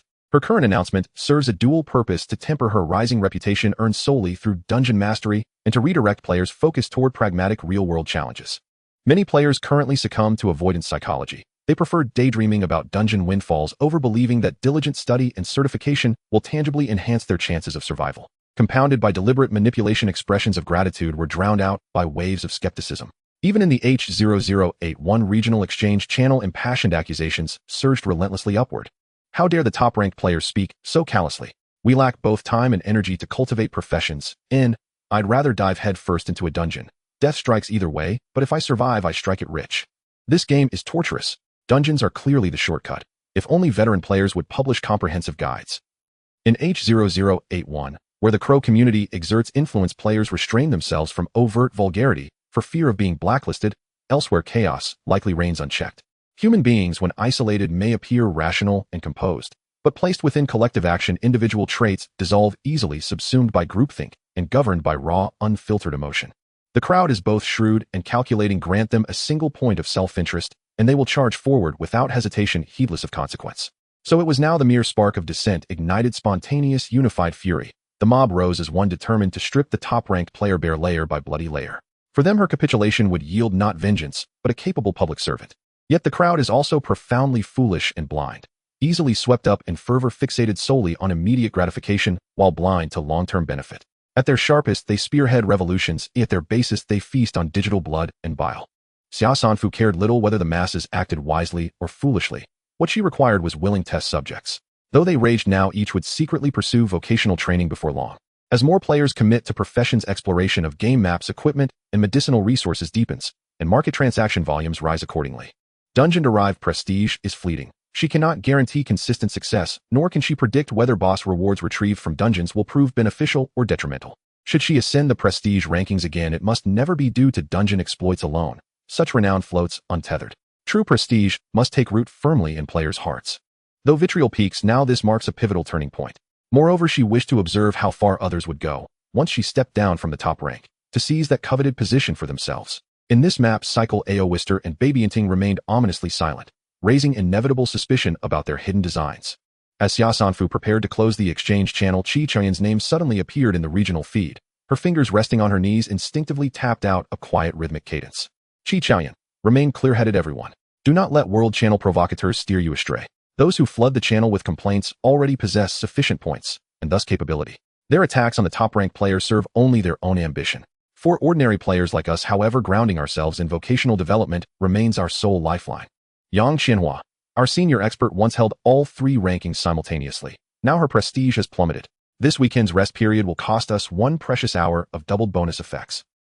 Senior expert, ignore those fools from other regions. We're your true treasures. Lu Yao, recall life before the Crow community existed. Entering service zones felt like storming a battlefield. We've already gained immense convenience. We may grumble at the game or at the Galactic Empire, but never at those who genuinely aid us. The vocational insights shared by the top-ranked player are invaluable. Let us actively engage in professional discourse, avoid missteps, and chart the optimal vocational path suited to each of us. Lin Daxiang, she's truly kind-hearted. Whatever she says must hold merit. In Yao Jianya, you've all been deceived. She is a demon. Yao Jianya, don't you know she killed them all? My brother Zhao Chuanyo, his mother, and Lin Quan. Dead, everyone. Yao Jianya, she is a merciless fiend, one who sheds blood without blinking. In a dim corner of a parking garage, Yao Jianya heaved ragged breaths, fingers flying across his interface in agitated fury, while a coarse hair sprouting from a mole twitched in sync with his cracked, taut skin. Yang Qianhua. I remember now. Weren't you the one who led the witch hunt against our senior expert under the banner of the Holy Light Society? That was pure karma. What possessed you to grow such audacity? Worthless scum. Worthless scum. Yao Jianya trembled violently, slamming his fist against the wall, his severely destabilized mental state rendering coherent typing impossible. He tightened the rag wrapped tightly around his body, then jerked his head left and right in paranoid vigilance, lifting one foot repeatedly, unable to bear weight for long. His vehicle had been destroyed days earlier on a highway, his remaining points exhausted, he could only walk. Blacklisted and hunted by the Crow community, he dared not set up stalls in service zones or trade openly, fearing others might claim his head as bounty to redeem points from Xia Sanfu. Desperate, he contacted a seller advertising water and food in exchange for bronze resources in the regional channel, and arranged a midnight transaction in a secluded corner of the parking garage's first level. A bicycle shot passed him into the underground level. He flinched like a startled bird retreating deeper into shadow. His most valuable possession now was a windshield reinforcement card, the very currency he'd traded for water and sustenance. It must not be lost. Eyes scanning warily, he watched a hooded youth emerge from the underground exit, cradling a bundle. Mistaking him for the buyer, Yao Jianya watched as the youth darted lightly toward the pedestrian corridor, two small objects slipping unnoticed from his arms and clattering onto the ground. Seeing no one nearby, Yao Jianya crept cautiously from the garage and snatched them up, tiny tomato-like fruits. He shoved one into his mouth instantly, then spotted another nearby and lunged forward like a starved hound. 1, 2, 3. In he crossed the pedestrian corridor. Another step would place him at the threshold of the free trade plaza, where scattered stalls stood spaced far apart. Rumors claimed initiating online trades required a minimum of 3 points. Many walkers unwilling to spend them instead conserved mileage and ventured into service zones under cover of night to barter meager resources. Yao Jianya spotted the youth vanish into the integrated building, no other stalls nearby. He rushed forward, scooped up another fallen fruit, and before swallowing felt a sudden icy chill in his throat as blood erupted. GHK. He collapsed, unwilling, uncomprehending. In the entertainment gossip section of the Crow community, a bounty post has been updated with a new picture reply. One shows a severed head, and the other is a screenshot of the system's kill notification. Immediately someone commented, someone really came to claim the bounty. Isn't this a bit cruel? After all, it's a life. Hey, do you want to see what you're saying? This person was actively advocating and participating in the hunt. Are you scared because you feel guilty? How was the person lured out? I've tried to bait him too, but he hid tighter than a turtle. The severed head of Yao Jianya brought a wave of shock to many players, and even the accusations in the communication channel cooled down. They suddenly realized that the Crow community and the powerful entity behind it had fangs. Smart players had begun to sense that Xia Sanfu was not an ordinary person, as she seemed to be harvesting hearts without bloodshed, binding those with common interests, and initially revealing a blend of mercy and coldness that was intimidating. It was destined to be a sleepless night. On the other side, the anonymous player who claimed the head contacted Xia Sanfu through private messages on the forum. Xia Sanfu listed a reward of 1,000 points for the head of Yao Jianya, which the other party purchased. Registering on the forum required real name authentication, so as the holder of the Crow community, she could naturally check the ID and real name of the other party, a player named Shi Jingqian. After noting the name, she examined the severed head she had obtained and remembered that he was the player who had identified her as the top player in the equipment store. She initially thought it was a scam, but looking at the chat records Yao Jianya left in the regional channel, it was clear that he recognized the mother and son who had used a fake transaction to lure her out. It was even possible that he was among the panicked crowd when she killed that mother and son. But none of that mattered anymore. Xia Sanfu casually dug a hole to bury the head and checked other IDs that had bounties. She had placed bounties on 7 people when she started, and only one player named Sun Fuchen remained whose ID had not yet been cancelled. The gossip in the communication channel did not affect her. She reposted suggestions for class combinations into the game strategy area. In the desert map, she recommended blacksmiths for their high-temperature protective gear due to the urgency, but fundamentally, she preferred the hunter-gatherer combination.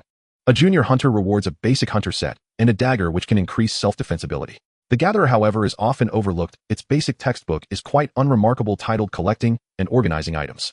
Just looking at the title, who would know it would trigger the gatherer profession? Who would know that its junior title reward is a 1 cubic meter storage backpack and an information collector?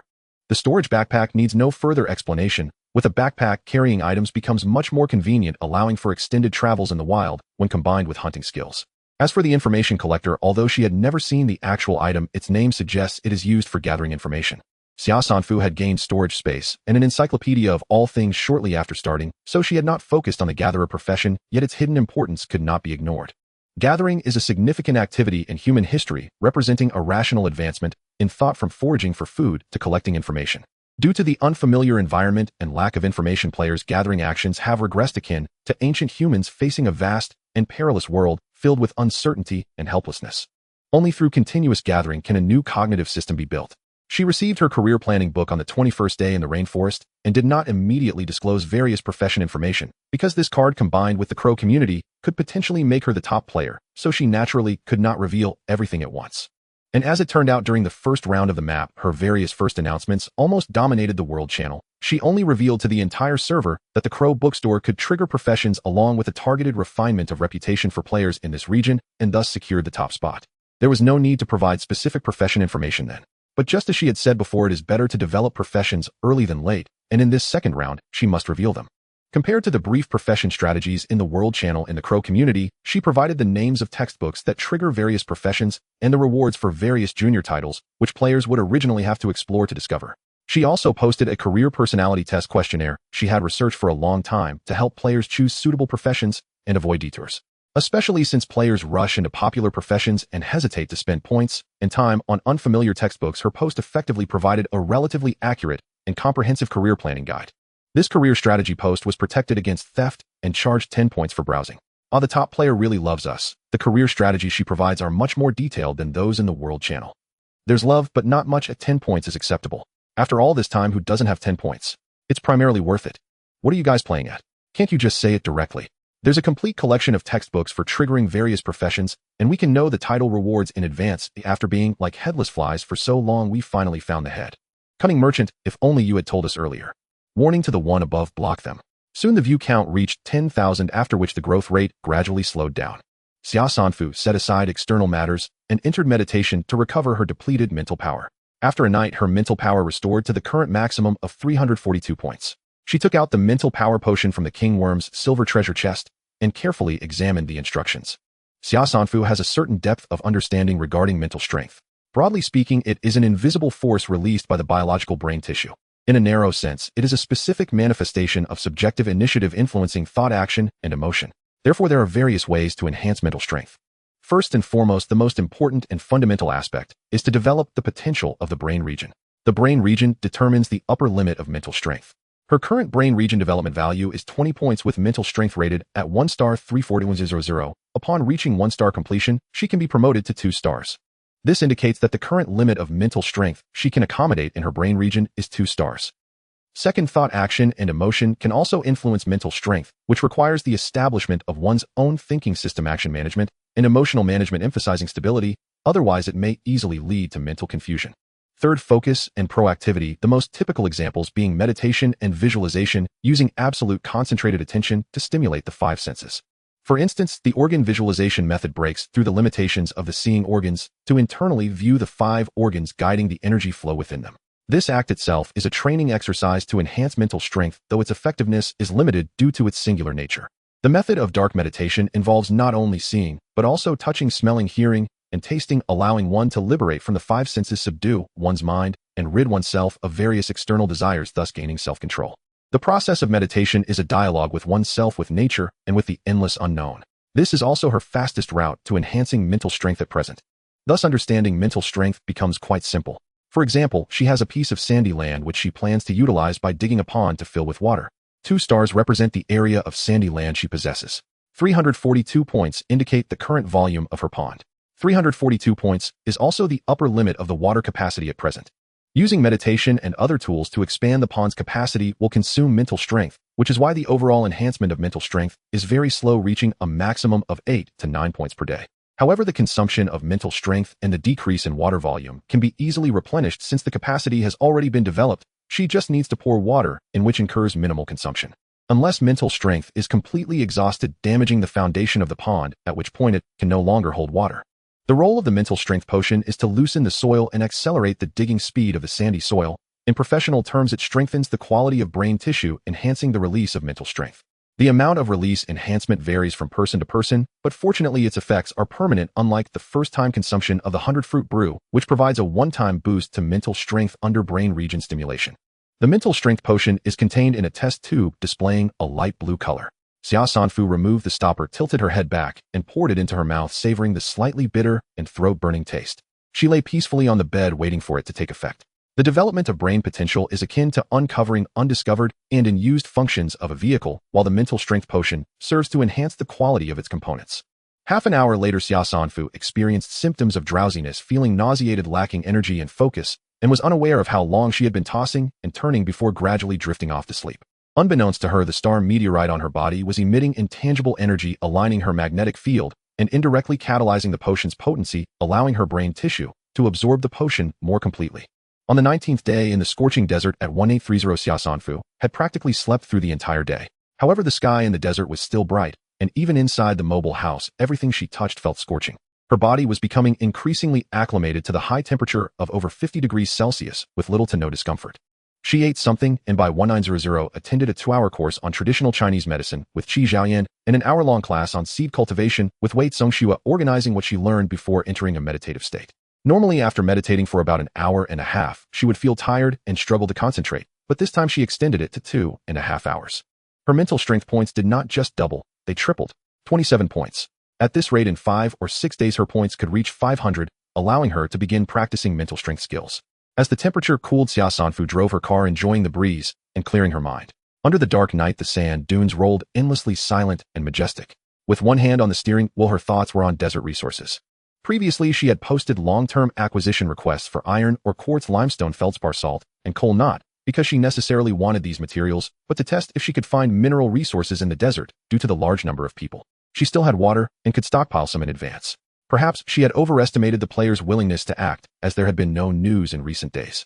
However, she had extracted a bronze-level mineral detector from the desperate mine, with a detection range of 1,000 meters and a depth of 1,000 meters, officially adding the exploration of mineral resources to her agenda. On one side of her view, a red flashed on the communication channel of the game panel. She clicked it open. In the world channel, Oviste was the first to take action. It was unclear how he persuaded the players in his area to obtain clearing information for 3 dungeons, which he then disseminated, garnering a following. In addition, he established a relief organization. In the previous round of the map, he merely called for players to voluntarily form a relief organization, but this time, he presented a charter. The first item was a list of names granted the right to create the relief organization. It was no small feat for him to recall the names of district leaders, deputy leaders, generals of at least major rank, and alliance members from over 200 districts of Blue Star, totaling about 4,000 people. The second item detailed the creation process of the relief organization, including mechanisms for public elections, execution, and supervision, adapting the existing power structure of Blue Star. The third item emphasized the organization's mission, centered around ensuring the survival of more players, promising to publicly share clearing strategies and game tactics without charge. This provision also imposed a stringent requirement for future organizations that bore the title Relief Organization in various regions. Additionally, Oviste would serve as the president and leader. Not to mention the benefits and drawbacks within, just his release of clearing information for 3 dungeons elevated him to a pedestal among players, significantly boosting morale. The old powers of Blue Star, whether for the greater good or out of self-interest, were unwilling to remain dormant. Oviste, acting in the capacity of Deputy Secretary General of the Alliance, provided a pretext for them to act with legitimacy. It seems that the influence of the relief organization will rise rapidly across various regions. Overall, this is a positive development, at least providing hope to players and serving as a constraint on the Holy Light Association. Xia Sanfu tapped a rhythm on the steering wheel when suddenly the dashboard emitted an alarm indicating that the right rear tire was low on air. She got out to check the tire. The right rear tire was a bit flat, possibly a puncture, but it was not severe and could still be driven for a while. Xia Sanfu applied to enter the service area, driving her car through the aerial corridor between the parking building and the comprehensive building into the vehicle maintenance shop. She circled to the opposite side of the lake, replicating the process, and arranged for the second batch of working players. The date palm forest occupies a small area of about 40 acres. However, the date palm trees here are generally quite tall, typically reaching 20 to 30 meters, making harvesting somewhat dangerous. Thus, during the grouping, they divided into a picking group and a transportation group. Each picking group was given a rope to secure their waists, for climbing assistance a tablecloth, and the 4 members took turns climbing, while the remaining 3 were responsible for pulling up the tablecloth to catch the fallen dates and keep count. Players in poor physical condition handled ground operations, transporting dates from various places to a designated location for sorting into fresh dates and dried dates. The players relied on water resources to make money, driven by dreams of changing their fates, filled with vigor. Most of these players were quite young and rather obedient, or one might say well-disciplined. Otherwise, it would be hard to explain why those with an initial brain domain value of 5 or 6 points could end up struggling to survive. Certainly, there were factors like natural disasters and vehicles, but mainly they lacked life experience, survival skills, and had poor stress resistance. From previous interactions, many of them adhered to rules and did not engage in outrageous behavior, being so conservative that they found it difficult to step outside the boundaries, for example, leaving the road. Their circle was clean and simple. Perhaps before this they never believed anyone could curse or rob openly. The good thing was that they still retained their morals and hope for humanity. Xia Sanfu was willing to give them a chance, and finding such people to work with was worry-free. Teresa was awakened by the noise early in the morning. She had spent several hours filling water yesterday, and her arms were too sore to lift. Xia, are we contracting the water resources behind to them? Teresa saw so many players gathering outside the service area for the first time, feeling somewhat awkward. But then she realized that teammates were forbidden from attacking one another, which put her mind at ease. Not all of it. There are still over 1,000 people behind. So many. Xia Sanfu countered. How much water can you fill in an hour? About 100 bags of 500 milliliter water storage bags. This lake is slightly larger than a standard soccer field with an average depth of over 30 meters, enough to supply over 1,000 people to sell water. Moreover, if we provide more water each day, the price will automatically decrease, and within 2 or 3 days we can ensure that all 50,000 people in the district can drink water daily. Teresa pondered seriously, saying, "Xia, your heart is as warm as your name." "Thank you for the compliment. If you could help me a little more, my heart would be even warmer." "Oh, feel free to give orders." Xia Sanfu explained the specific water resource selling plan to her, assigning her to supervise the entire process. What Xia Sanfu didn't mention was that water resources would extract points from the players' pockets. Buyers, in order to preserve their points, and sellers, in order to sell water, would engage in bartering. Sellers accumulated a batch of miscellaneous goods, naturally promoting the rise of general stores, further integrating essential living resources for players. Perhaps one day they would no longer have to pin their daily hopes of survival on treasure chests. As the sun rose higher, the temperature in the oasis was about 10 degrees cooler than outside, yet it was still over 30 degrees, causing the players to feel dizzy. Xia Sanfu insisted they stop working, only to be countered by them. "Don't mind me, I'm feeling incredibly strong right now." "Don't worry, boss, we can wet our clothes and put them on our heads to cool down." Right. We work for 1 hour and rest for 1 hour. If I faint, make sure to wake me up. I will thank your 8 ancestors." Indeed, some people fainted from the heat, but thankfully they rested in the shade and rehydrated, waking up safely.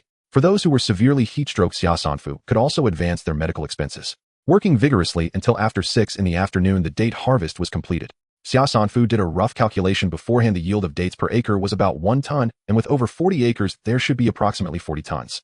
Looking at the heaps of dates taller than a person, it was visually close to the estimate. "Thank you all for your hard work. Your tenacious willpower is impressive. This is a fight for survival for yourselves and for Blue Star. Just living is a source of pride. The world needs you. Now you have nothing, but that's okay. I hope this sale of water resources will allow you to accumulate something, and you can actively equip yourselves with professional knowledge and tools, explore the map, and strengthen yourselves. I believe there will come a day when we can defeat this game. Tell me, can you live to see that day?" The ragged players stared at the top-ranked player carrying a wolf-tooth club ahead, their eyes filled with confusion and helplessness. Xia Sanfu asked once more, "Speak up, can you?" Can Shout it out, can you?" A faint, hesitant voice gradually merged, transforming from self-doubt into a wild roar. Kinte. Teresa was moved from shock and also joined in this inexplicable roar. It was quite relieving. At this moment, the accumulated fears and despair of recent days were released. Blood surged in their hearts. Some sobbed uncontrollably, while others laughed madly, and their gazes towards the top-ranked player were tinted with a filter. After raising their morale, Xia Sanfu announced the contracting rules. "Every day from 8 to 9 a.m., I will summon you for teams. I will also provide water pumps, folding water pools, and purification stones. You will have 1 hour to pack and sell. Bring your own containers. Each 500 milliliters of purified water must not exceed 300 points. Remember, what you sell must be purified lake water. Regardless of whether you profit or lose, whether you earn points or resources, you must pay 3500 points every hour. On the first day you can settle after selling, but starting the second day, you must pay first before selling." Someone raised an objection. "Filling the water pool takes quite some time. 1 hour is simply not enough. Before you leave, turn on the water pump to empty the pool. Next time you come, you will see a full water pool. Additionally, to facilitate sales, I will enable the consignment function in the online trading area these days, allowing you to store items in the consignment warehouse, with the system automatically accepting orders and shipping." Upon hearing this, everyone lost their concerns. By saving time on each sale, they could fill countless containers. While they were picking dates, Xia Sanfu and Teresa had already filled 20 water pools in advance, giving them half an hour to purchase water storage containers from the trading area. Then they started a 1-hour countdown. The players rushed towards the water pools like wolves. If only this energy were used for testing as planters. They sold happily, and an hour later Xia Sanfu and Teresa were also happy collecting points. 357000. Xia Sanfu provided various tools, but when it came to water resource profits, he split the earnings 50-50 with Teresa, the Oasis discoverer. Teresa looked at the 178500 in her account, feeling as if she were dreaming. Adding in the 40 to 50,000 she earned from selling water, she had unexpectedly become rich overnight and topped the wealth rankings across the server. "Xia, let me bow to you, otherwise I will feel anxious," Teresa exclaimed with a strong accent, jumping and dancing in place. Even more crazily, others were already tearing off their clothes and beating their chests. This time, players sold according to the standard of 500 milliliters for 300 points, easily making thousands. However, Xia Sanfu knew that this price would soon drop. The brown bear waved its paws in rapid denial. "I do not even need to assay the quality of your materials to know they will not suffice. This vehicle is silver grade. Its body is made from more than 2 kinds of materials. Even if I do not extract your materials as payment, I would at least have to charge twice what you propose to cover the value of the body. What you have is, or it must be smelted into steel and titanium, then alloyed into titanium alloy. The labor alone will cost 30,000. To smelt titanium and steel, one can use the smelting furnace awarded to the forging title, but synthesizing alloys requires the refining processing furnace granted by an intermediate title.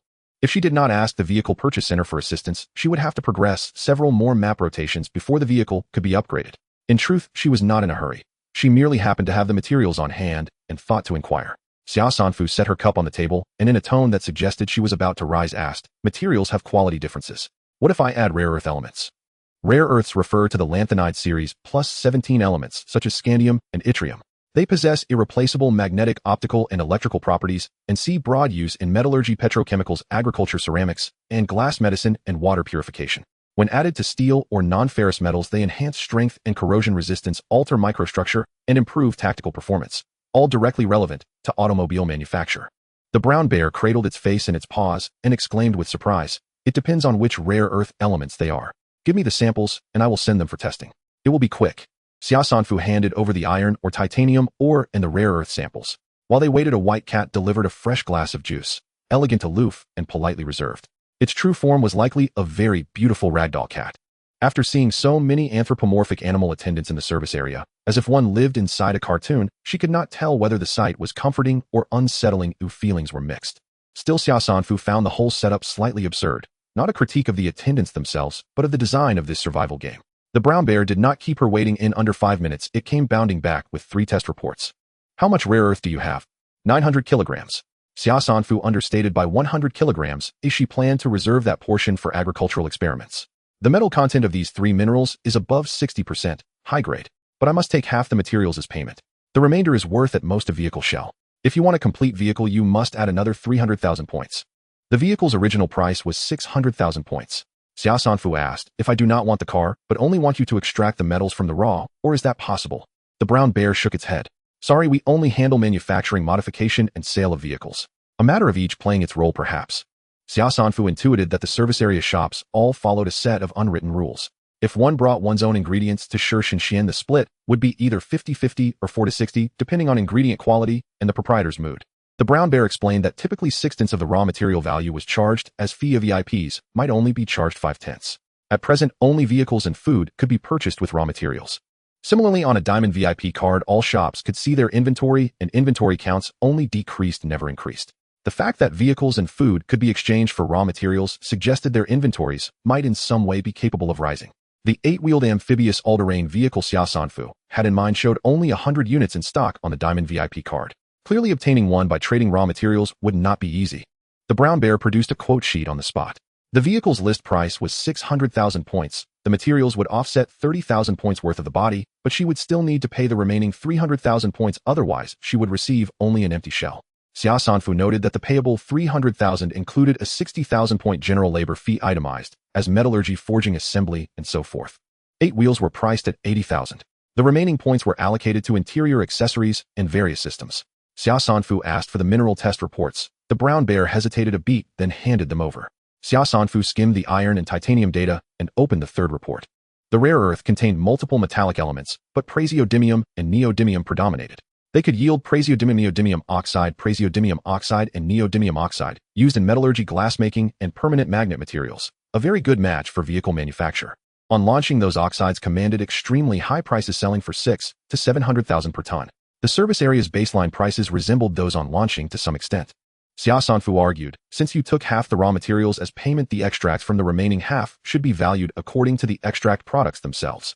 On the quote, the remaining half was expected to yield 300 kilograms of pig iron at 200 points per kilogram, totaling 600 points, and 300 kilograms of pure titanium at 300 points per kilogram, totaling 900 points. She asked whether further refining into titanium alloy would command a higher value. Praseodymium and neodymium are crucial in vehicle bodies, glass, and electronic components. You only accounted for them as praseodymium neodymium oxide, estimating 270 kilograms at 580 points per kilogram, which is 156,600 points. The aggregate would be 306,600 points, enough to cover a vehicle shell.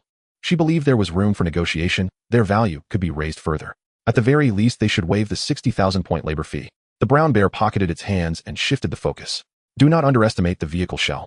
Other materials are added into the shell and coated for anti-corrosion, wear resistance, and improved sealing. Its safety rating is silver. Xia Sanfu would not be deflected. "I mean the output value of that half of the materials. It is more than 300,000. You need to recalculate." Of course you may refuse.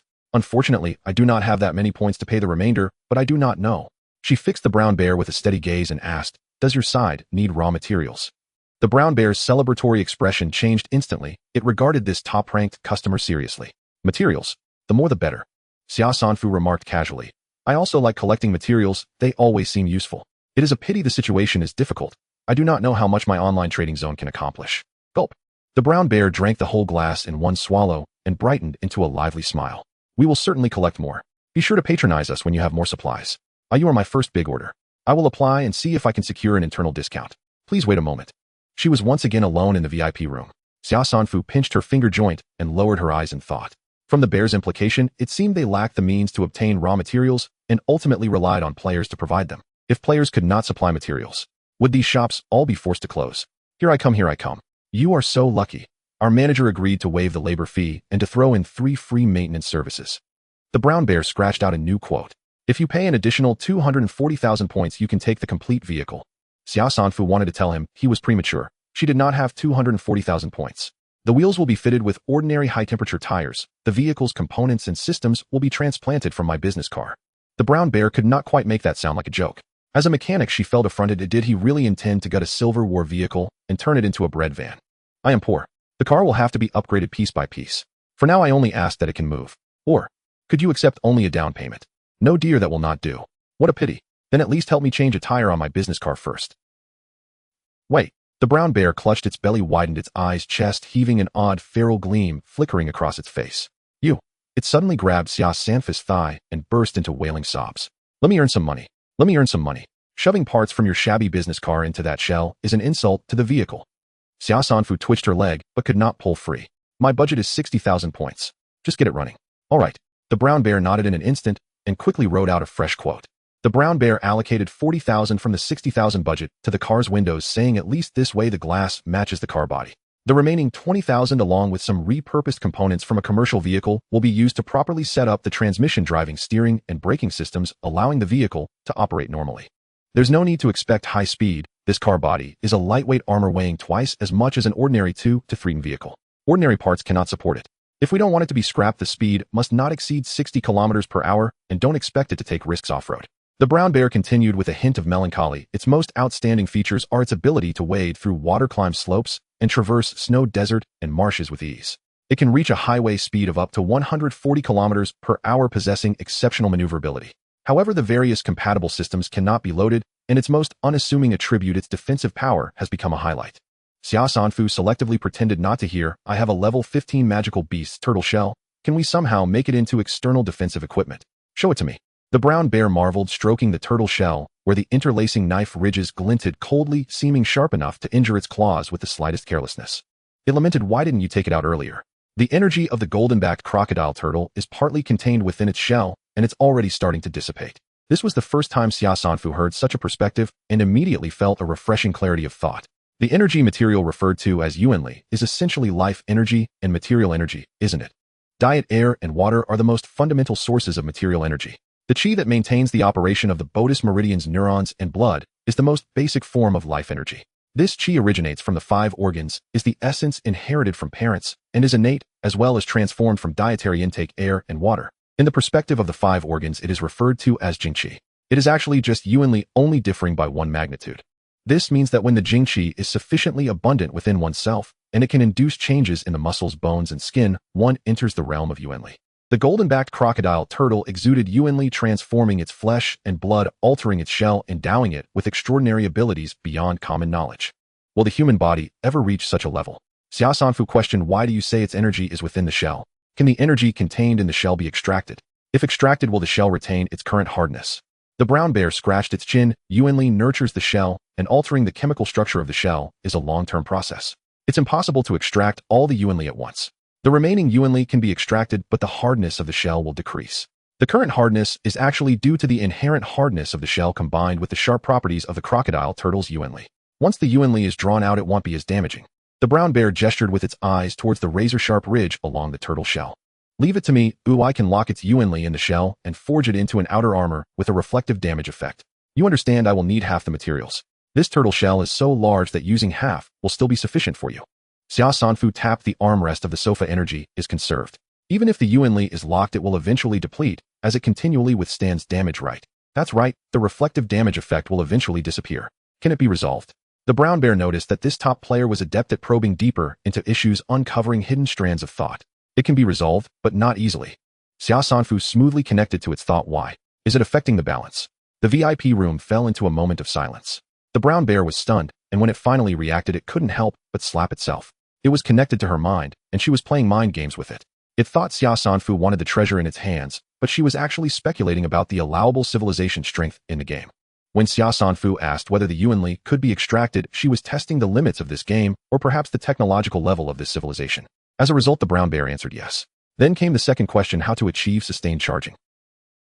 This question was quite terrifying. If it could be solved, it would indicate a profound mastery of Yuanli technology, revealing even a hint would lead to crushing level slaughter of players. In a flurry, the brown bear handed a piece of cake to her. Try it, is it good?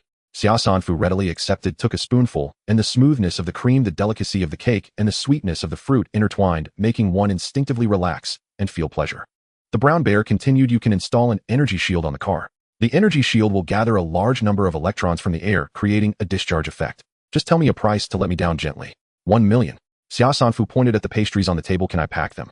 Of course. The brown bear's voice instantly became cheerful, as if it were about to send off an annoying relative. It enthusiastically took a preservation box to pack for Xia Sanfu. When she offered to help, it excitedly said, no way. How can my esteemed friend do such rough work? Hee, safe travels. You should be able to pick up the vehicle in about 2 days. The customer service will contact you. Then the brown bear waved its handkerchief, watching Xia Sanfu ride away, then turned around, slumping its shoulders, dragging its bulk, and complained to the white cat, Sheen, is your drink and snack mixed with something? They didn't make the customers cute at all. I almost broke the rules and revealed content from the advanced version. Whether we can survive until then is another matter. The white cat elegantly wiped the cup, calm and unhurried. The cold wind was refreshing, blowing away the tangled thoughts as Xia Sanfu rode her bicycle, planning the next round of ecological bottle collection. Compared to mineral resource collection, planting was evidently more reliable, as the ecological bottles were still too few. With 11 days left until the current round of the map, and she decided to increase the number of recruits. Xia Sanfu first communicated with 5 former counselors, still offering each person a daily salary of 10 liters of water and 1 kilogram of rice, with an additional reward of 50 points for passing an exam. Once the 5 counselors agreed, she began screening private messages, looking for players who had previously shared their personal information with her, with a brain domain development value of 5 points, but had not been selected. After removing those who had gone mad from not being selected, and those who had canceled their accounts, over 1,000 people remained. Xia Sanfu sent a uniform message: second round of the ecological bottle plan recruitment. Focused learning, bring your own materials. Each person will receive 2 liters of water daily for 5 days full-time. Those who pass the qualification will submit their ecological bottles to receive an additional 30 liters of water. Registration will close at noon on the 20th day of the high-temperature desert. This time there were 3 changes. First, she would provide the materials, changing to students bringing their own. Second, the daily water supply increased from 1 liter to 2 liters. Third, the originally planned 7 hours in the evening would now be full-time. Full-time means that progress cannot be rushed and is aimed at improving learning effectiveness, as well as filtering out players who want to audit the classes. Counselors do not need to be full-time. They only need to be present during the more comfortable hours from 8 p.m. to 3 a.m. to provide concentrated guidance. At that time, if the number exceeds 300, she would need to recruit more people to help manage the crowd. After the last round of the ecological bottle project concluded, 150 players obtained the junior title of planter, and each received 20 liters of water. Naturally, some sought to exchange it for urgently needed supplies, leading to a small wave of trading water for goods in the online trading zone. In the desert where moisture evaporates at every moment, players who had stockpiled water resources during their rest days quickly consumed their supplies. Moreover, with limited capacity, no one could hoard too much. The last 10 days would be the hardest to endure. Even the slightest movement regarding water would cause a great stir. Players receiving private messages calling for action instinctively swallowed hard. It was laughable. There was no saliva, only a painful dryness like a knife scraping the throat. Most players kept tight-lipped about the news, fearing it might leak and trigger a scramble for slots, jeopardizing their own positions. But with so many voices, some directly shouted the news in the service zone. Faced with individuals whose personal information was invisible once this person shouted, they fled, igniting a wave of requests for water in the community. Initially, pleas for help gradually turned into fierce accusations. Aoister is the true light of humanity. They are selfless. The Xia family doesn't care about our lives, having so much water, yet not saving us. A supply pack with 1 liter of water and a piece of fruit costs 1,000 points, hardly cheaper than drinks at the service zone. Would someone like that be worth sending to take a title and receive an ecological bottle? It's obvious they wouldn't give back to the public, a profiteer. Why is there another uproar? After surviving this long, can't you understand that you must rely on yourself? I've survived by eating lizards and drinking snake blood, and I've leveled up. You can complain about their pricing, but it's not more expensive than the service zone. Online trading can happen anytime without fear of being scammed or robbed. Be content. In the face of disaster, having the ability, but not contributing, is the greatest selfishness. Is there not a high official in our area? Step up, we need a relief committee. Yes, we need a relief committee. Hiss. Liu Yao, who was originally just observing, felt a prickling sensation upon seeing this message. Hurriedly private messaging several familiar players. You are not the one behind this, are you? Don't joke, I'm not on the AOister list. There are no deputy district heads or public officials above major in this area, right? Haven't we searched for this already? Should we step in to help? The Crow community mustn't have any incidents. Former public officials from Gaohang City feared that Xia Sanfu would go mad from stress, pulling off outrageous stunts. Survival was already so difficult, and they truly did not want to confront a madman who held the invisible lifeblood of the area. Let's wait a bit longer. The main figure isn't anxious. Xia Sanfu was not anxious. Her reputation had dropped, and did she fear public opinion? She merely went to the back end to set community guidelines. Originally, this was a free community with various invisible posting and trading rules to follow. She did not care about their mental states or foul language. However, as the game progressed, she indeed needed to clarify her stance, assimilating the tone of the entire area to create an environment conducive to cooperation. Community Guidelines 1. Self-reliance, self-improvement, and self-love. Always maintain vigilance and rationality. Adhere to the spirit of contracts and conduct community activities based on equality and voluntariness. 2. Strongly advocate for learning professional knowledge, acquiring professional equipment, and possessing skills to contribute to building a healthy and positive living environment. 3. Consciously abide by community posting rules, engage in civil transactions, prohibit the dissemination of obscene, pornographic, abusive, or suicidal content, disrupt community order, undermine community stability, and maliciously attack others and groups. 4. Actively maintain community order, purify the community environment, ensure the normal conduct of activities such as game strategies, gossip, scientific information, and online trading, and assist the Crow community in fulfilling its role as an information platform. Xia Sanfu opened the report button, contribution list, and exclusive honor badges, setting relevant conditions. If a statement receives over 500 reports, it will be automatically reviewed by the system and found to violate community guidelines, resulting in a first offense ban of 12 hours and the message being hidden, a second offense banning speech and online trading for 3 days, and a third offense resulting in a permanent ban from the community. Once a report is successful, the reporter gains 1 point of contribution value. High-quality content that receives over 1,000 likes earns 1 point of contribution value for every 1,000 likes. Applying for exclusive community honor badges earns corresponding contribution values. Exclusive community honor badges can be customized. Xia Sanfu set them as various professional titles. After players obtain their titles, they can apply for corresponding honor badges. Junior titles grant 10 contribution points, intermediate titles grant 100 points, and senior titles grant 1,000 points. The top 100 on the contribution list can exchange contribution values for points in the form of special items at the Crow shop. The forum interface suddenly displayed the community guidelines marked as officially effective from this day onward, along with announcements regarding the report button, contribution list, and badges. What the hell? How did the grass grow so tall? I'll eat it tonight. Don't worry, ordinary foul language will automatically be replaced with asterisks and won't be reported. Haha, I've long disliked these things that ruin my mood all day. Report, just report. Good, I'm good too. Every time a peaceful discussion just begins, it's inexplicably followed by 100 insults, each one like wild dogs rushing to eat. Bad money, driving out good. Players who genuinely want to speak have grown cold-hearted. Isn't it better to manage oneself? Who wants to bear the pressure of being a saint? It's high time to clean up the network. New special items are available. 2 contribution points plus 200 points can exchange for 500 milliliters of water. I'm going to rush for the list. They are deleting comments. At that moment, the community was filled with smoke. One side was busy deleting comments, another side was busy reporting, while others regretted speaking too much, deleting slowly one by one. Meanwhile, some complained about the community preaching fairness. At this time, how much time would it waste to select report reasons? Once the number of reports exceeds 500, the statement will be automatically locked, awaiting review. The previously loud players became increasingly desperate as they saw the next statement being locked, turning to the communication channel and cursing. However, most players were busy scrambling for the contribution list. The contribution list changed in real time, settling every 24 hours. As long as they made it into the top 100, they could obtain a purchasing slot with competition, neither too large nor too small. Yet in the blink of an eye, the list that originally contained only 1 or 2 contribution points surged with a batch of players possessing 10 contribution points, or even more. Their nicknames were all adorned with titles: Planter, Alchemist, Healer, Blacksmith, Hunter, each more astonishing than the last. Did this blow up the big shots? There are hundreds of people sharing the same rank with just 10 contribution points. Does the shop even have that much water for sale? Rush, there are only 1,000 units of special-priced water in stock. Xia Sanfu spent some time in advance packing 1,000 special-price water supplies. This trading system has a drawback. After initiating a trade, one must accept and ship the order within 10 minutes or the trade will be canceled. It requires constant vigilance, or one might easily miss the order acceptance notification. On the positive side, multiple orders can be accepted simultaneously, allowing for the scanning and uploading of several items at once, which necessitates preparation of the goods in advance. There is actually a consignment feature where sellers can scan items in advance and send them to the consignment warehouse. The system will automatically accept orders and ship items. However, the daily fee for activating the consignment feature is quite high. With all community functions combined, the daily usage fee is around 5,000, and including the newly activated community agreement, exclusive name tags, report button, and contribution leaderboard, it has exceeded 6,005. The consignment feature, however, costs 3,000 points each day. With the current market downturn, the total trading volume is low and profits are limited. Activating this feature means one would not earn anything. Therefore, when it comes to hard work, one must still put in the effort honestly. Xia Sanfu finished packing the last bag of water, and the sun had already risen high. By the time the leaderboard is settled, that midnight sales can officially begin. Ding dong, you have an order.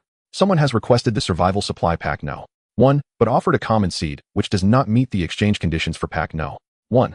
This made Xia Sanfu's eyes narrow, for it was a sea date seed. The sea date is a plant that thrives in warm and humid conditions. She looked at the buyer's nicknames, searching for the oasis. Did this person actually find the oasis? Xia Sanfu accepted the order and uploaded 1 liter of water and an apple.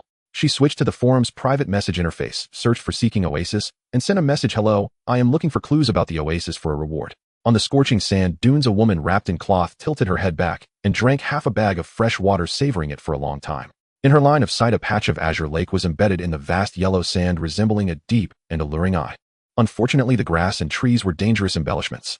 She saw the private message but did not reply. After glancing at her surroundings, she slid down the sand dune, calling out Africa as she approached the edge of the oasis. A grazing camel poked its head out to enthusiastically greet her, nearly toppling the pot set up nearby. Xia Sanfu was not anxious despite not receiving a reply. The player seeking the oasis had gained notoriety in the game strategy section after the desert heat map was activated, regularly posting videos on how to find water sources and food. Her posts garnered high view counts, and as the only player in the entire district known to have tamed a camel, she carried the hopes of many players. Her videos also featured 1 or 2 small waterholes, demonstrating her strong survival skills. Xia Sanfu did not believe that using a common sea date seed to exchange for a supply pack was merely begging for water. Daylight dragged on, and Xia Sanfu busied herself in the mobile house, feeling inexplicably energetic, often wishing to stretch 1 minute into 2. As she crossed off tasks on her schedule, it blinked to 6 in the afternoon. Finally, she tidied up and decided to take a short nap. After checking her private messages for the 10th time, confirming that the other party was not urgently questioning her, she felt a little more stable about her position on the leaderboard and resolved to reply. "Yes, I have found the oasis image. I hope we can collaborate. I believe this oasis can play a significant role in the current map. Are you there? I don't necessarily have to collaborate with you, but you might need this oasis more than I do. Why haven't you replied? I might seek someone else." All right, however you want to collaborate, I will listen to you. Do you think what I posted was just a mirage? The player seeking the oasis, expressionless, poked at the private message for an hour when suddenly a system notification sound popped up. Player Xia Sanfu invites you to form a team. Do you agree? I agree. The sudden appearance of the teleportation light made both the person and the camel step back cautiously as a figure clad in silver-white armor emerged from the light. In the first second, Xia Sanfu's gaze was drawn to the long-awaited green forest. In the second, she sensed a change in temperature. The lush and tall sea date trees cast patches of shade, and the temperature inside dropped to at least 30 degrees. In the third second, her gaze fell upon the woman before her. She was a black woman. Under such high temperatures, a typical person would suffer severe skin damage, developing layers of scabs appearing as though they had aged by 10 to 20 years. However, she seemed to have adapted to this hot weather, tall and slender with a delicate face resembling a black pearl. Hello, Xia Sanfu. Seeking oasis, Teresa. Xia Sanfu got straight to the point. Congratulations on finding the treasure in the desert, and I am honored to be your choice. How would you like to collaborate? Teresa stroked the camel beside her, but did not respond immediately. In fact, she had found this oasis 3 days ago. It is undeniable that she had her own selfish motives. The first thing she did was explore the oasis, gather supplies, and recuperate. She considered selling water, but was afraid of provoking players' uproar and upsetting the interests of the leaderboard, as the resources in the top pack and the recruitment of players for the title of planting master were all based on water.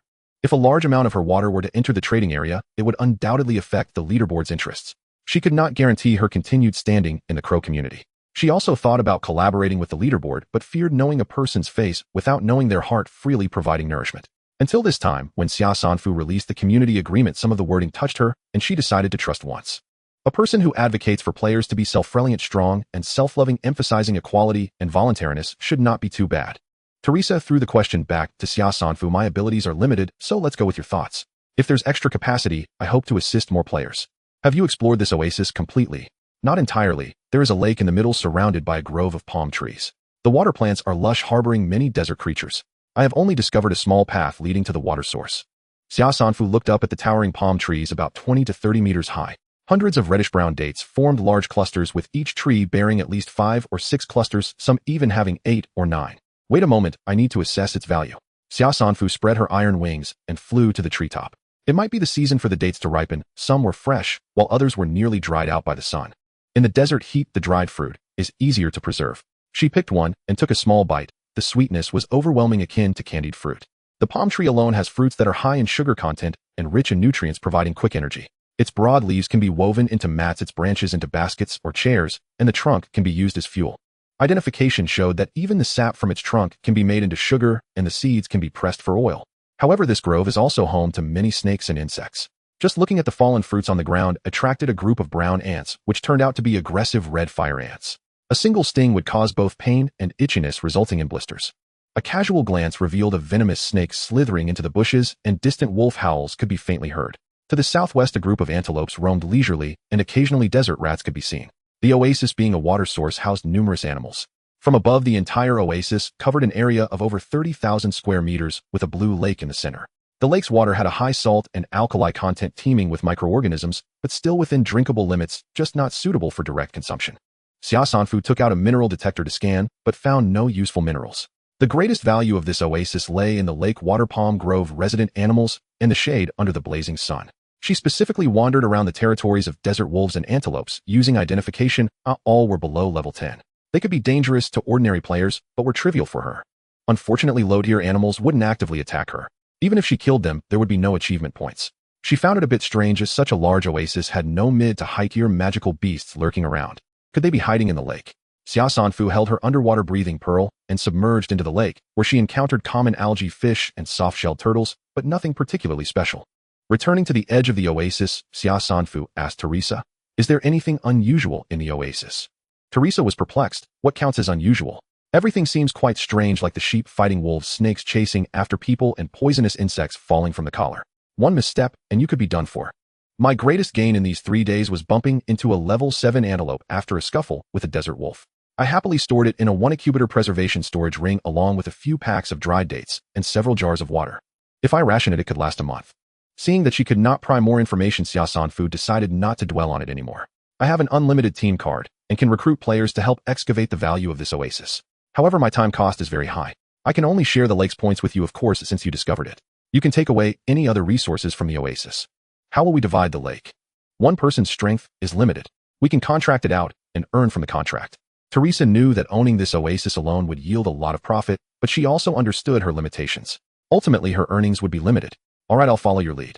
As the daylight began to fade, Xia Sanfu quickly made a plan. She posted her first benefit thread in the member area: team up to level up by defeating monsters, explore outdoor resources with multiple small to medium-sized beasts under level 10 present. The resources are relatively abundant. Private message your ID to register for a fee with a 1-hour delay before closing.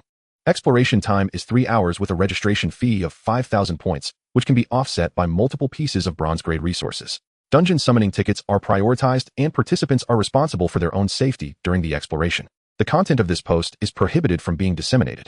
Any violations will result in being blacklisted. There are currently 16 players in the Crow community who are level 1 members. Level 1 members need to sell 500 items personally, or their post views, likes, and earnings must meet the required proportions. This also invigorated the community and earned her money. Moreover, this group of individuals could stand out in the community, possessing formidable combat power and survival skills. Meeting them and gauging their personalities might prove useful in the future. Teresa was a level 1 member and followed Xia Sanfu's community account, so she received the message as soon as the post was made. Noticing Teresa's surprised expression, Xia Sanfu said, "This group can help eliminate the hazards in the oasis, making it easier for the next batch to contract the water resources. Of course, their fees are not included in the agreement." "I understand." Teresa swallowed the words that followed. She suddenly felt very confident about earning points. At that moment, Xia Sanfu asked, "Do you have enough storage for your supplies?" "I have enough," Teresa replied, patting the large bundles on the ground. "I can't carry more. You can buy a storage ring for me. The ordinary one costs 1,300 points, while the preservation one is 2,100. Teresa excitedly asked, "Do you have a bigger storage ring?" "How could you think that?" 1 cubic meter. The original price for the equipment store was 1,202,000. I just happened to buy 2 more. I was the one who was confused, Teresa nodded. I really need it, but I have to wait. I don't have that many points. I am a pedestrian starting from the rainforest map, focusing on collecting outdoor resources and hunting monsters. My points mainly come from exchanges and post rewards. With a little savings I buy medical supplies and equipment, so I'm quite strapped for cash. Teresa asked, can I sell water resources now? But if I do that, they will easily guess that I found the water source, and it might stir up trouble again. In times of hardship, it is difficult for people to remain rational. Even if they know how unreasonable and despicable their actions are, they will try every means to shift the blame onto you or cry and cling to you for hope. Teresa had not paid attention to the communication channel and the discussions under her posts for a long time because it truly affected her mood, like a lump of anger stuck in her chest, shocked by the obscurity of human nature and feeling pity for this shared fate mired in mud. Thus, deep down, she admired Xia Sanfu, astonished that she could publicly stand on the leaderboard while withstanding all the slander and mistrust. If Xia Sanfu knew her thoughts, she would surely say, if you care about others' opinions, then it's over. Just as she initially chose to go public on the leaderboard, it was simply because she understood that a person is a resource in itself, and this resource must be utilized effectively from a high position. As a user of resources, how could one care about the thoughts of the resources themselves? Xia Sanfu had once worried, but that was only about her ability to utilize this resource properly. She didn't care if others viewed her as a resource. Even if she were a resource, she was still something everyone wanted to attach themselves to. You sell it, just don't mention the oasis for now. I will take a look around nearby. After receiving Xia Sanfu's approval, Teresa let go and posted in the Crow community looking for someone to buy disposable water bags. To sell water, one needs a container. The disposable water bags from the Life Supply store costing 10 points for 10 bags are a good choice. Cheap and capable of holding water. The nickname Oasis has a certain level of recognition, and now that she is explicitly looking for such an item, the post quickly gained traction. Did sister find a water source? Is there a lot of water? Are you selling it? Can it be sold cheaper? Teresa quietly breathed a sigh of relief. Thankfully, these were just normal inquiries. Soon someone privately messaged her about the purchasing fee. She found 7 or 8 people buying a couple of hundred from each, paying them 3 points as a purchasing fee. She also knew that drinking directly from this lake could lead to problems. However, those about to die of thirst wouldn't care about such details, but since there was a desire to help players survive, she had to make the transaction successful. So she privately messaged a player who often exchanged supplies, asking him to help buy an ultra-filtration purification stone worth 1,200 points, effectively investing all her points. This player was sharp and joked, rich lady sister wants a lift. Teresa chose him, indicating from another perspective that he had the financial means to assist in purchasing high-priced items. Unfortunately, however, the number of trades he initiated did not reach the first-level membership threshold.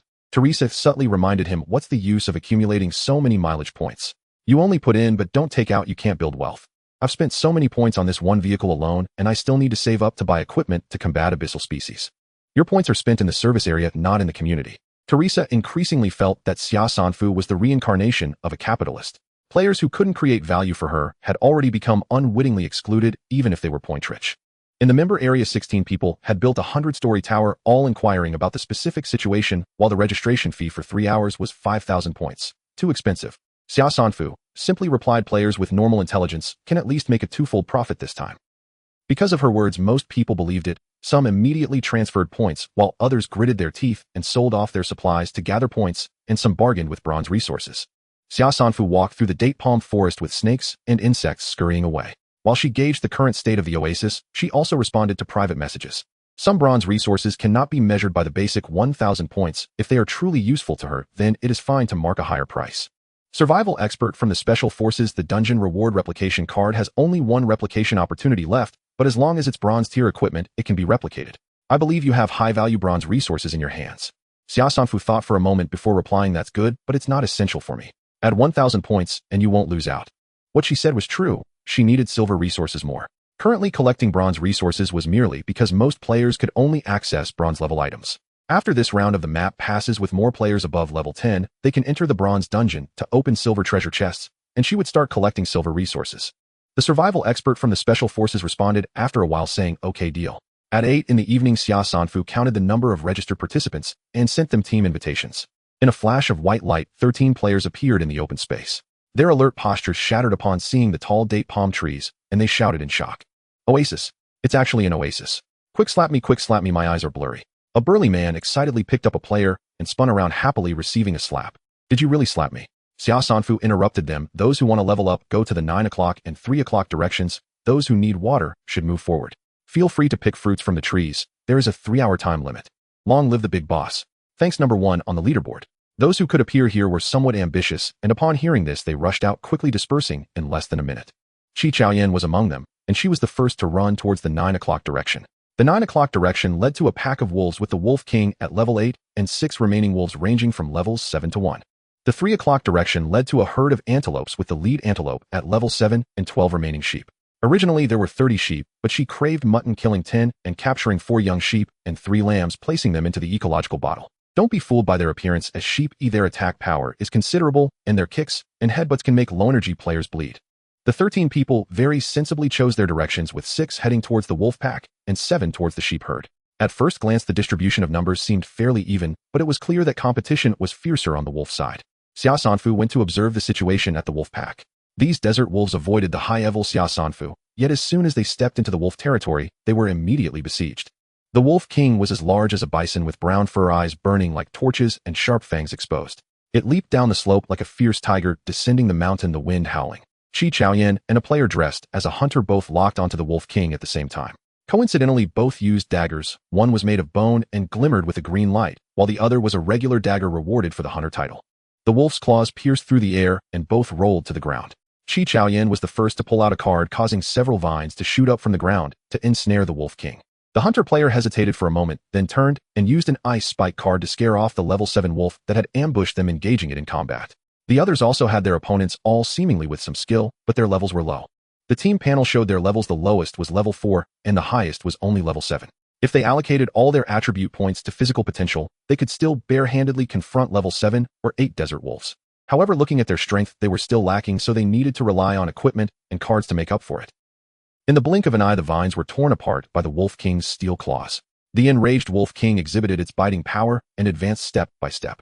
Qi Chaoyan primarily relied on agile dodging, and within a minute the Wolf King slowed down, having its throat pierced by a knife. Her bone knife was an anomalous item. While the Wolf King was ensnared by the vines, she managed to slice it once, causing it to suffer an impact. However, Xia Sanfu noticed that its wound was turning black and its body was twitching slightly. It seemed that the wound was not only affected by the anomalous power, but the knife must also have been poisoned. She gained 800 battle points, and Qi Chaoyan's level had already risen to level 7 on the panel. After the novice protection period, the promotion package from level 1 to 10 included free attribute points and 1,000 points multiplied by each level. If she could smoothly promote to level 10, just the accumulated points from 10 promotion packages would amount to 5500, enough to exchange for an ordinary vehicle, though whether she could afford it was another matter.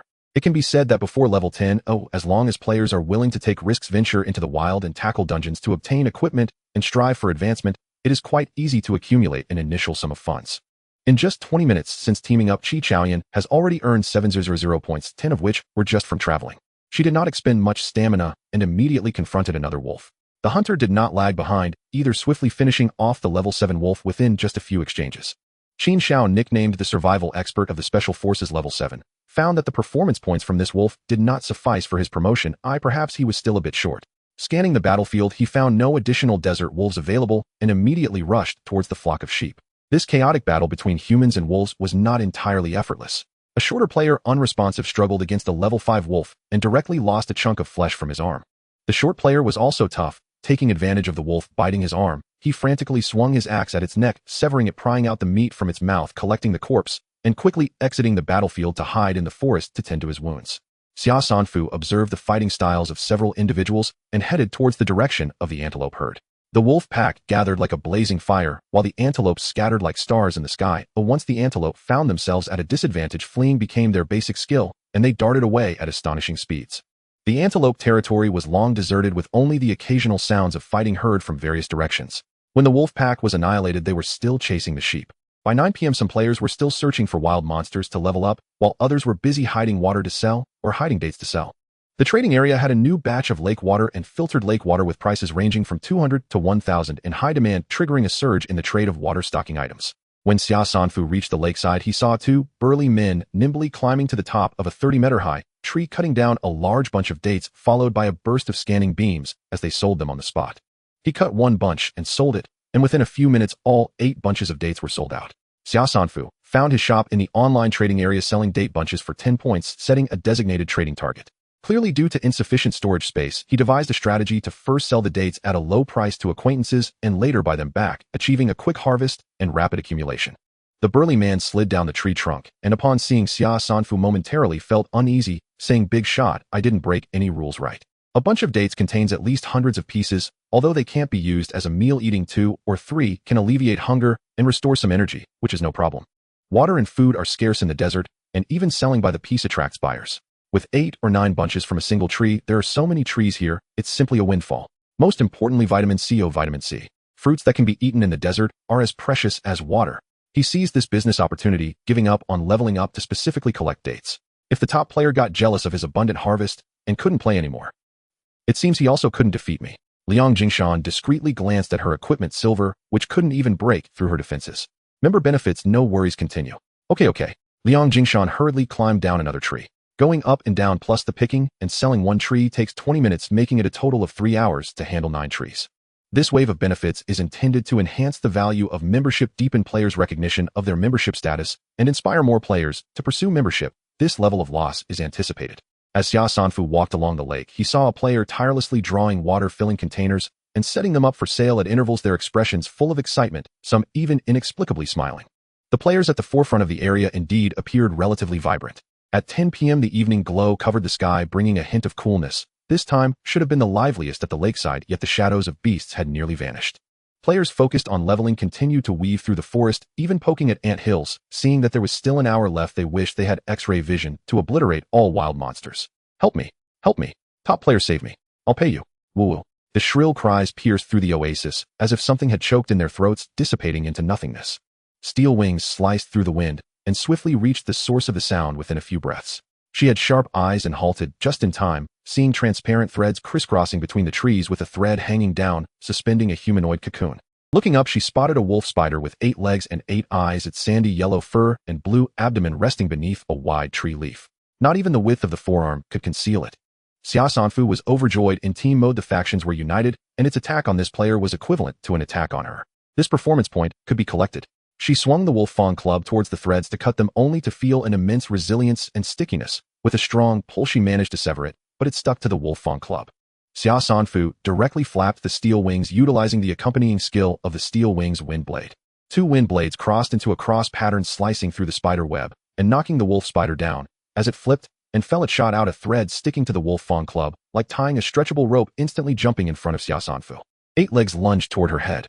Xia Sanfu struck it away with a club, but unexpectedly it bounced back the next second, a large handful of spider silk splattering all over her. Xia Sanfu raised her shield to block and quickly rolled to pin it down, switching her other hand to a bronze long knife, thrusting it into the ground. A squelching sound echoed as the fluid burst out. The violent thrashing beneath the shield gradually subsided.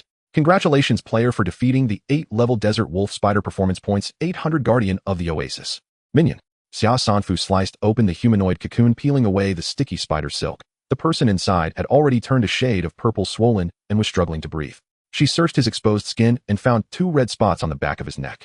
Xia Sanfu immediately opened her diamond VIP card, bought an anti-spider venom serum from the medical station, injected it into him, and sent a warning in the team channel. High-level desert wolf spiders have appeared in the oasis. They are poisonous, and their threads have strong binding properties. Numbers unknown. Stay alert. The lock status has been lifted. If you are outmatched, feel free to leave the team. I'm not the only one encountering this. Those spider threads are too difficult to deal with. I tried to burn them, but it didn't clean up, so I temporarily retreated. Did we lure out a big monster? I think I saw a spider too, a really big one. Warning: the wolf spider's venom is severe. Getting bitten will quickly incapacitate you. If you find yourself outmatched, actively withdraw immediately. I've issued 2 warnings and conveniently picked up some spider silk. Seeing the player who was affected by the spider venom gradually awaken, I immediately said anti-spider venom serum is 1 points, rescue is 800. You won't be able to act normally for a while. I recommend withdrawing from the team. A layer of shadow seemed to linger above the silent oasis. When you spot a cockroach, the darkness has already been filled with them. This phrase applies here as well. The desert wolf spider, like a ghost in the forest, struck the player with a close-range kill, causing screams to erupt around as 2 people left the party in the blink of an eye. Xia Sanfu flew into the air, surveying the battlefield. This was a hunting ground for the desert wolf spiders against the players, and it wasn't just the high-level spiders. There were also clusters of fist-sized spiders, adept at group attacks, which would ensnare your limbs with silk and crawl all over your body. She swiftly rescued someone using a card to track the spider's aura, which converged towards a single source. She pursued closely, leaving the oasis behind. Beneath the evening glow, the dark golden sand dunes rolled continuously as the wind gradually erased the faintest traces upon the surface, yet the tension grew heavier.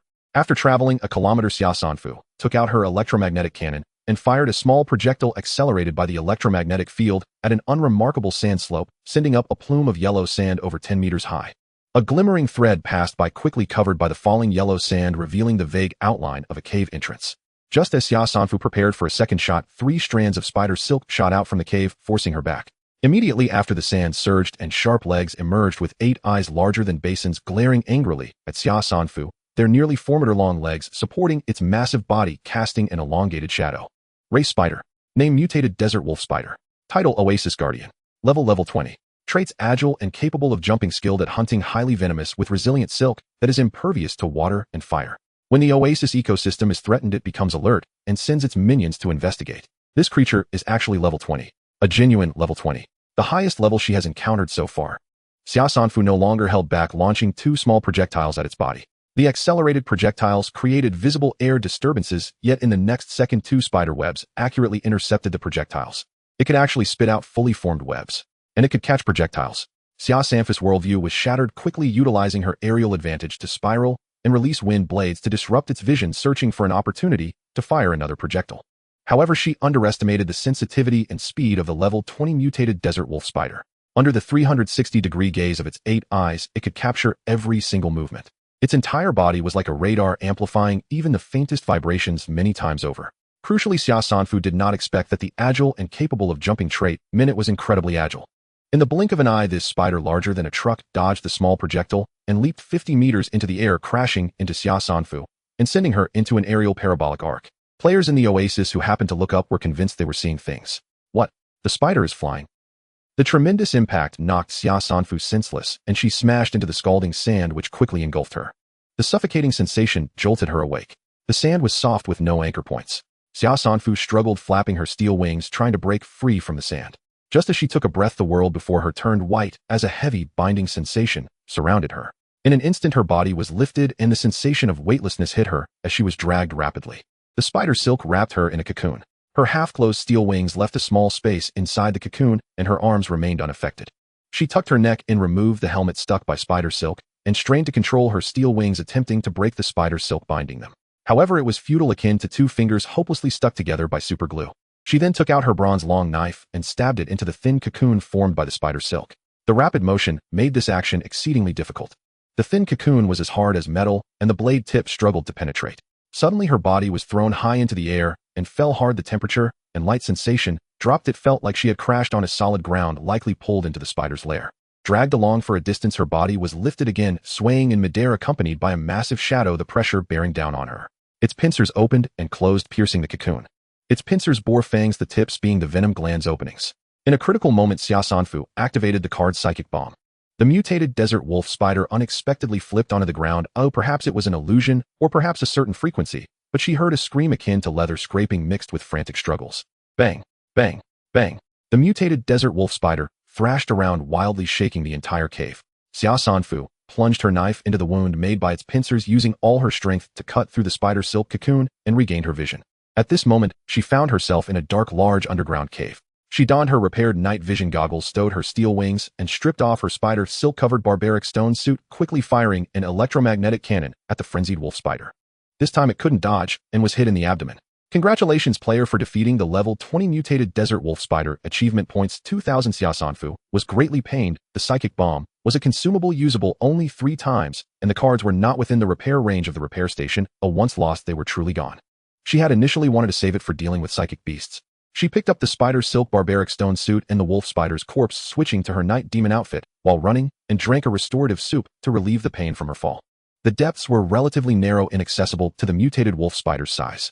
Under the night vision goggles, she could clearly see a bronze treasure chest stuck there, wedged into a crack, with an underground dark river on the other side. The violent tremors caused by the wolf spider's collisions had already shifted the treasure chest slightly, and water began to seep into the cave. Possibly the treasure chest had become part of the cave's rock wall, making it impossible for her to retrieve it directly. She could only hold her underwater breathing pearl and cautiously loosen the rocks around the treasure chest, forcefully pulling it out. The dark river's water then collapsed the entire rock wall. Xia Sanfu was swept away by the water flow, crashing chaotically, and was pushed to the exit. She surfaced, crawled onto the shore, removed her full-cover night demon helmet, and poured out the water. To guard a mere bronze treasure chest at level 20 was rather lacking in style. Xia Sanfu opened the chest, took out its contents, and silently retracted her earlier complaints. Alright then, not a loss. Item Weather Manipulator Level Bronze Upgradable Function Manipulate the weather including, but not limited to sunny, rainy, overcast, thunder, lightning, etc. Usage conditions establish a psychic connection with the weather manipulator. Charging upgrading method Source Stones specific consumption depends on the actual situation. The first use of Source Stones is as currency, allowing for the exchange of manuals. Now a second use has emerged, providing energy for equipment. Xia Sanfu fiddled with the compass-shaped weather controller in her hand, its potential value astonishing. If used properly, it could render one immune to map disasters, but upgrading it was quite challenging due to the scarcity of Source Stones. Moreover, Xia Sanfu found an energy storage unit with the Source Stone fragments for the promotion package being purple hexagonal shards, while this energy storage unit was shaped like a hexagonal prism containing a red hexagonal prism inside. She needed to inquire about the difference between Source Stones and Source Stone fragments. Xia Sanfu shook off the Night Demon helmet and put it back on. By the time she returned to the Oasis, the time limit for the level 1 members was approaching. The Oasis was quite large, but she had not seen the conditions of all member players in person. She only learned from the team panel that 5 people had voluntarily exited the team. Other players clustered together, some were injured, but no one had died. In fact, a few players dedicated to monster hunting teamed up to kill a level 10 desert wolf spider, sharing 1,000 battle points. On her way back, the desert wolf spiders in the Oasis had either been killed or had fled, and peace returned to the Oasis. After 3 hours, more than half of the players had leveled up, with 4 of them leveling up twice. The exploration time is nearing its end. The team will be disbanded in 10 minutes. Please prepare accordingly. Thank you, esteemed one, for the opportunity. Do you have other plans for this Oasis? If you need assistance, I am at your service no matter the peril. Thank you for leading us, so I hope you keep a friend slot open. Xia Sanfu responded, the water source in the Oasis is the hope of this round's map. I will consider using it to benefit more players, and will inform you in a day. The team channel was bustling with excitement, and once the team disbanded, they shifted to the member area for lively discussion. I exited the exploration early, not staying for the full 3 hours. Shouldn't we get some of our points back? Well said. Next time, don't complain about it. The top rank collects a registration fee. If you paid for a graduate exam and scored 0, do you think the organizers will refund you? Being able to access this resource point in such a barren desert is already fortunate. There's no need to bring your grievances from the graduate exam into the survival game. Moreover, this resource point is not a loss at all, so just wait for the new benefits in a day. Bitter about having spent more than half an hour less than others, Liao Qi soon changed his tone, praising the generosity of the top rank. Some trees had fallen in parts of the Oasis due to fighting. Xia Sanfu was surprised to find that all the fruits from the fallen trees had been picked clean, yet no one had collected the spider silk. Who was this careless unfortunate? However, spider silk was indeed difficult to gather, easily sticking to one's hands, and she currently lacked the tools to manage it. She had collected the spider silk for its toughness, as she had just enough space to store it. Xia Sanfu picked up the spider silk and made a round of inspection through the Oasis, casually finding a spot to sit down and prepare to handle the orders for the discounted water. After 11 p.m., the desert sky, which had been slow to darken, suddenly dawned the night, and the temperature plummeted to 12 degrees. Today, the online trading area had more water resources available than in the past 20 days. Some were anxious while others were excited, all inquiring about the source. In the early morning, the community contribution list was finalized, with the top 100 earning the right to purchase discounted water. There were 1,899 individuals in the top 100, with 80 holding junior titles. More players were unable to make the list solely based on their titles. The highest contribution point was 85, while the lowest was 15. Players with over 50 contribution points were rare. These players usually had posts with over 10,000 likes, earning 1 contribution point for every 1,000 likes. The majority of those tied were concentrated around 15 to 20 contribution points, consisting of 10 points from junior titles plus points earned from successful reports. The 1899 individuals who earned the right surged into the crow's shop to snatch up discounted water. Xia Sanfu only stocked 1,000 portions, which sold out in seconds. Players who did not manage to grab any would retain their slots. Even so, there was a chorus of complaints. At the very least, the contents of the community convention had been promoted. As for the discounted supplies, she would periodically list them for purchase, depending on the situation. She had ideas regarding the discounted supplies, but still lacked some conditions and could not finalize them for now.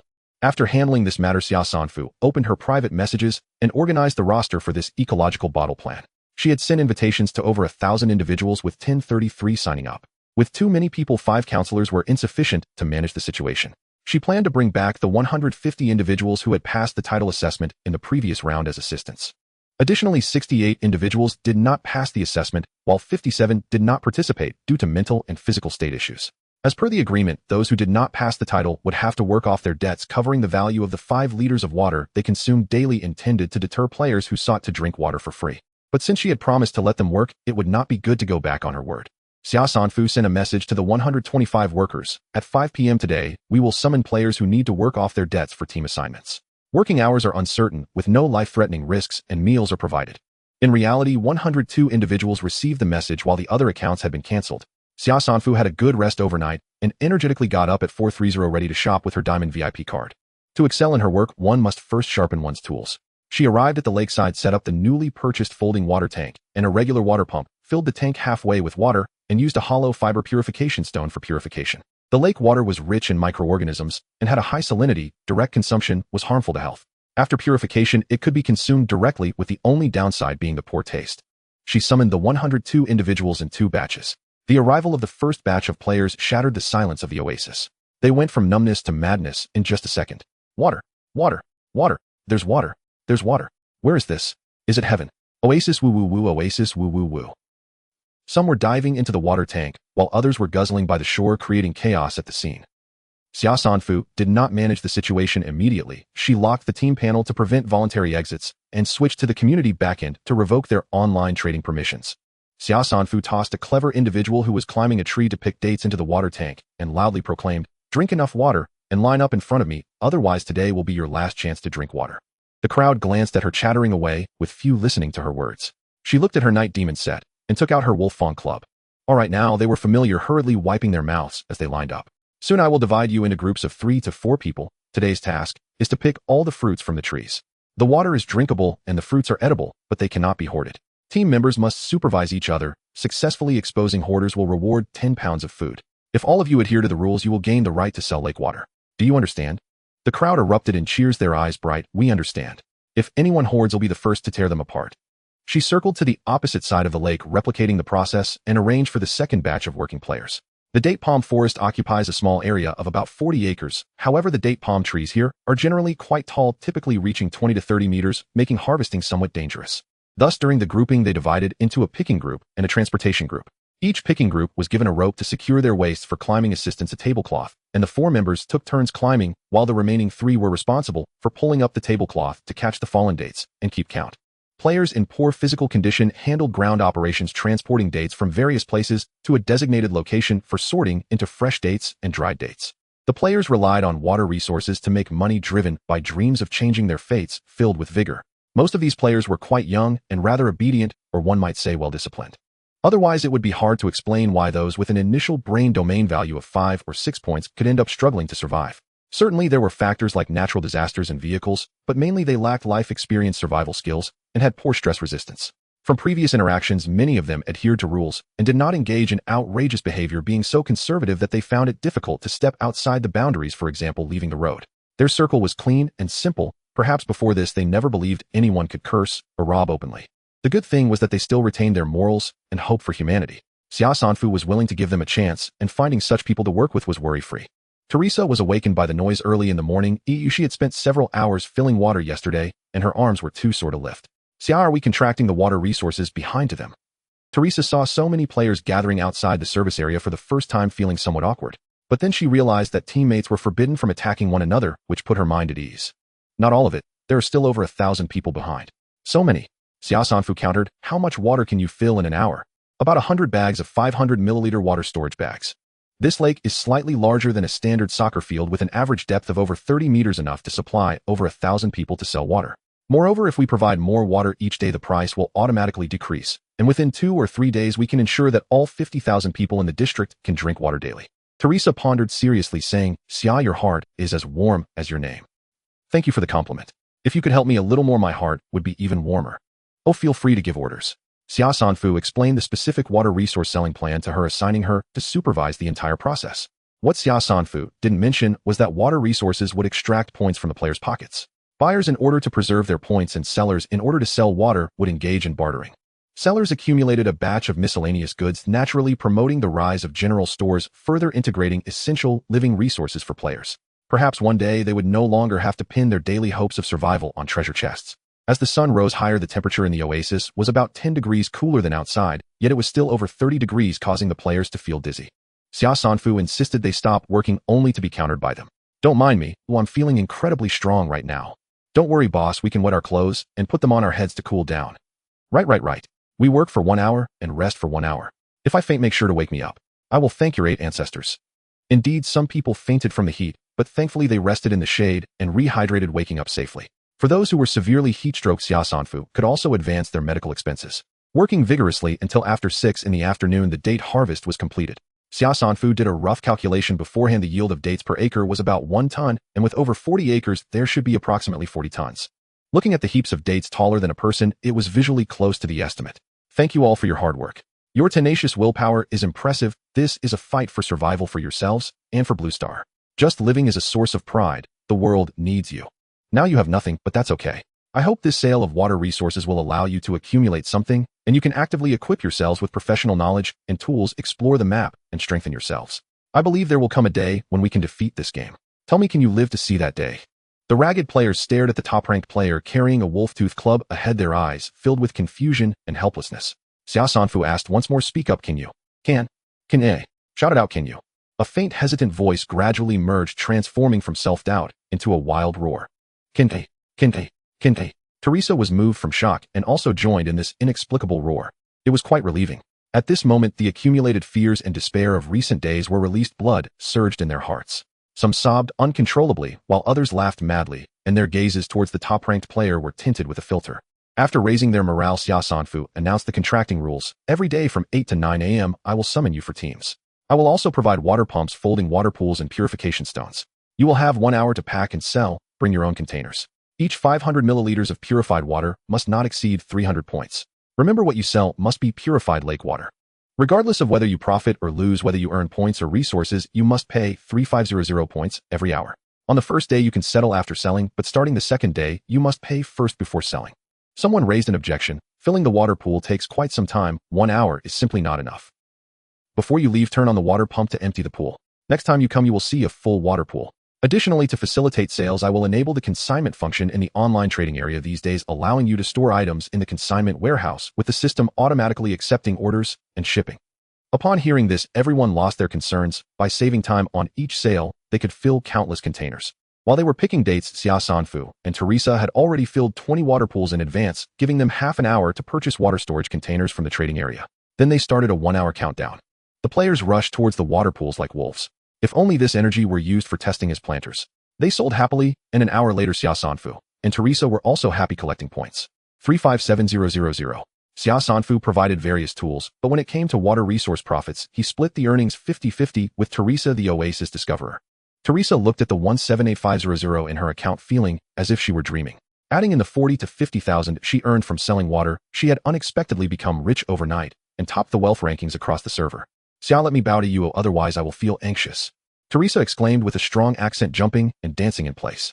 Even more crazily, others were already tearing off their clothes and beating their chests. This time, players sold according to the standard of 500 milliliters for 300 points, easily making thousands. However, Xia Sanfu knew that this price would soon drop. After sending off this batch of players, Xia Sanfu opened the membership area. As expected, with this wave of water resources emerging in the market, the members became anxious, flooding the screen with inquiries about when they could participate. The water resource selling rights will be available for purchase tomorrow at 12 p.m. A fee of 3,000 points is required for 1 hour of access, down from the original 3,500 points. Interested parties can register via private message. After sending the message, Xia Sanfu left the oasis and walked to the cave of the desert wolf spider. The cave was already filled with water from an underground river, forming a very deep well. The water level had dropped significantly compared to yesterday, and the water quality was slightly better than that of sunbaked lake water with relatively low salinity, but it was still undrinkable. Xia Sanfu pondered whether to go down. The underground river belonged to a karst landform typically found in limestone erosion channels. Limestone can be used in various fields, including alkali production, fertilizers, glass, and solvents. What if there are stalactites? Stalactites are indeed a valuable medicinal ingredient. Hypothetically, if you see a deep hole, wouldn't you have the urge to explore it? Xia Sanfu scratched his hair. No, this underground river connects with the lake and the oasis. If a collapse were to occur, the water wouldn't be sellable. First, I need to sell the water. Xia Sanfu returned to the oasis and summoned 5 counselors and 138 players who had passed the title assessment in the last round.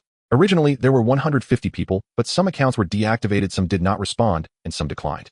The players expected to appear on the highway, but instead, am I hallucinating due to the heat? An oasis, it's actually an oasis. Is the water resource in the trading area coming from here? I knew at the top ranked the one and only God.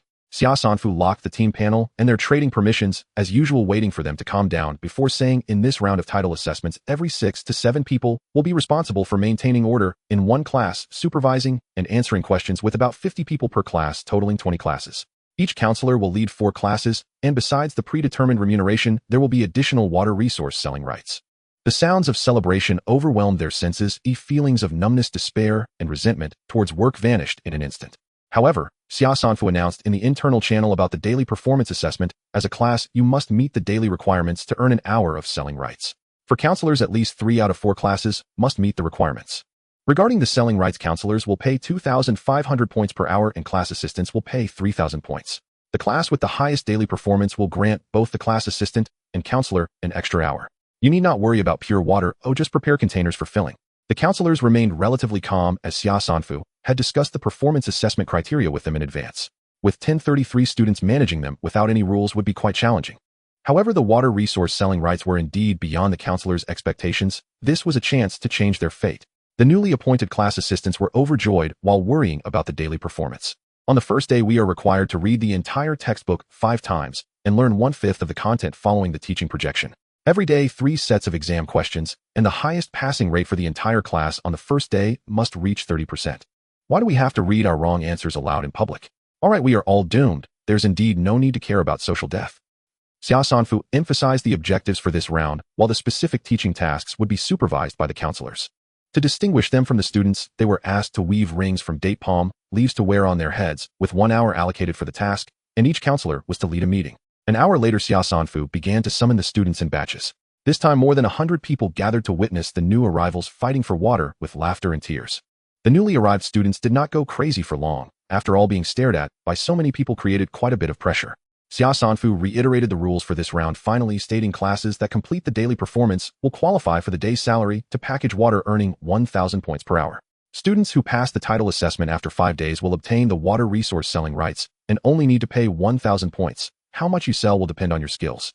The students were overjoyed, shaking off their fatigue, their spirits lifted, swearing to seize this opportunity. The counselors and class assistants exchanged strange glances. By comparison, they seemed to have struck it rich. The whole place shared a single thought: study, study hard, study to the death. Xia Sanfu asked one of the class assistants to step forward and lead them to the activity area of Class 1 for learning. By the time all 20 classes were summoned and arranged, night had fallen. The date palm trees could not be cut down now, so Xia Sanfu assigned each class a tree from the storm forest map to chop for firewood and warmth. With water to moisten their throats, they were willing to speak up. The sound of reading echoed endlessly while vultures circled above. Teresa gazed at the flames in the forest, suddenly covering her mouth. With tears, it feels like returning to normal life. I'm so touched, Xia. You focus on being moved. Tomorrow is the official first day, and I need to prepare some things. Teresa quickly wiped away her tears. Do you need my help? Of course, just go to the water pool.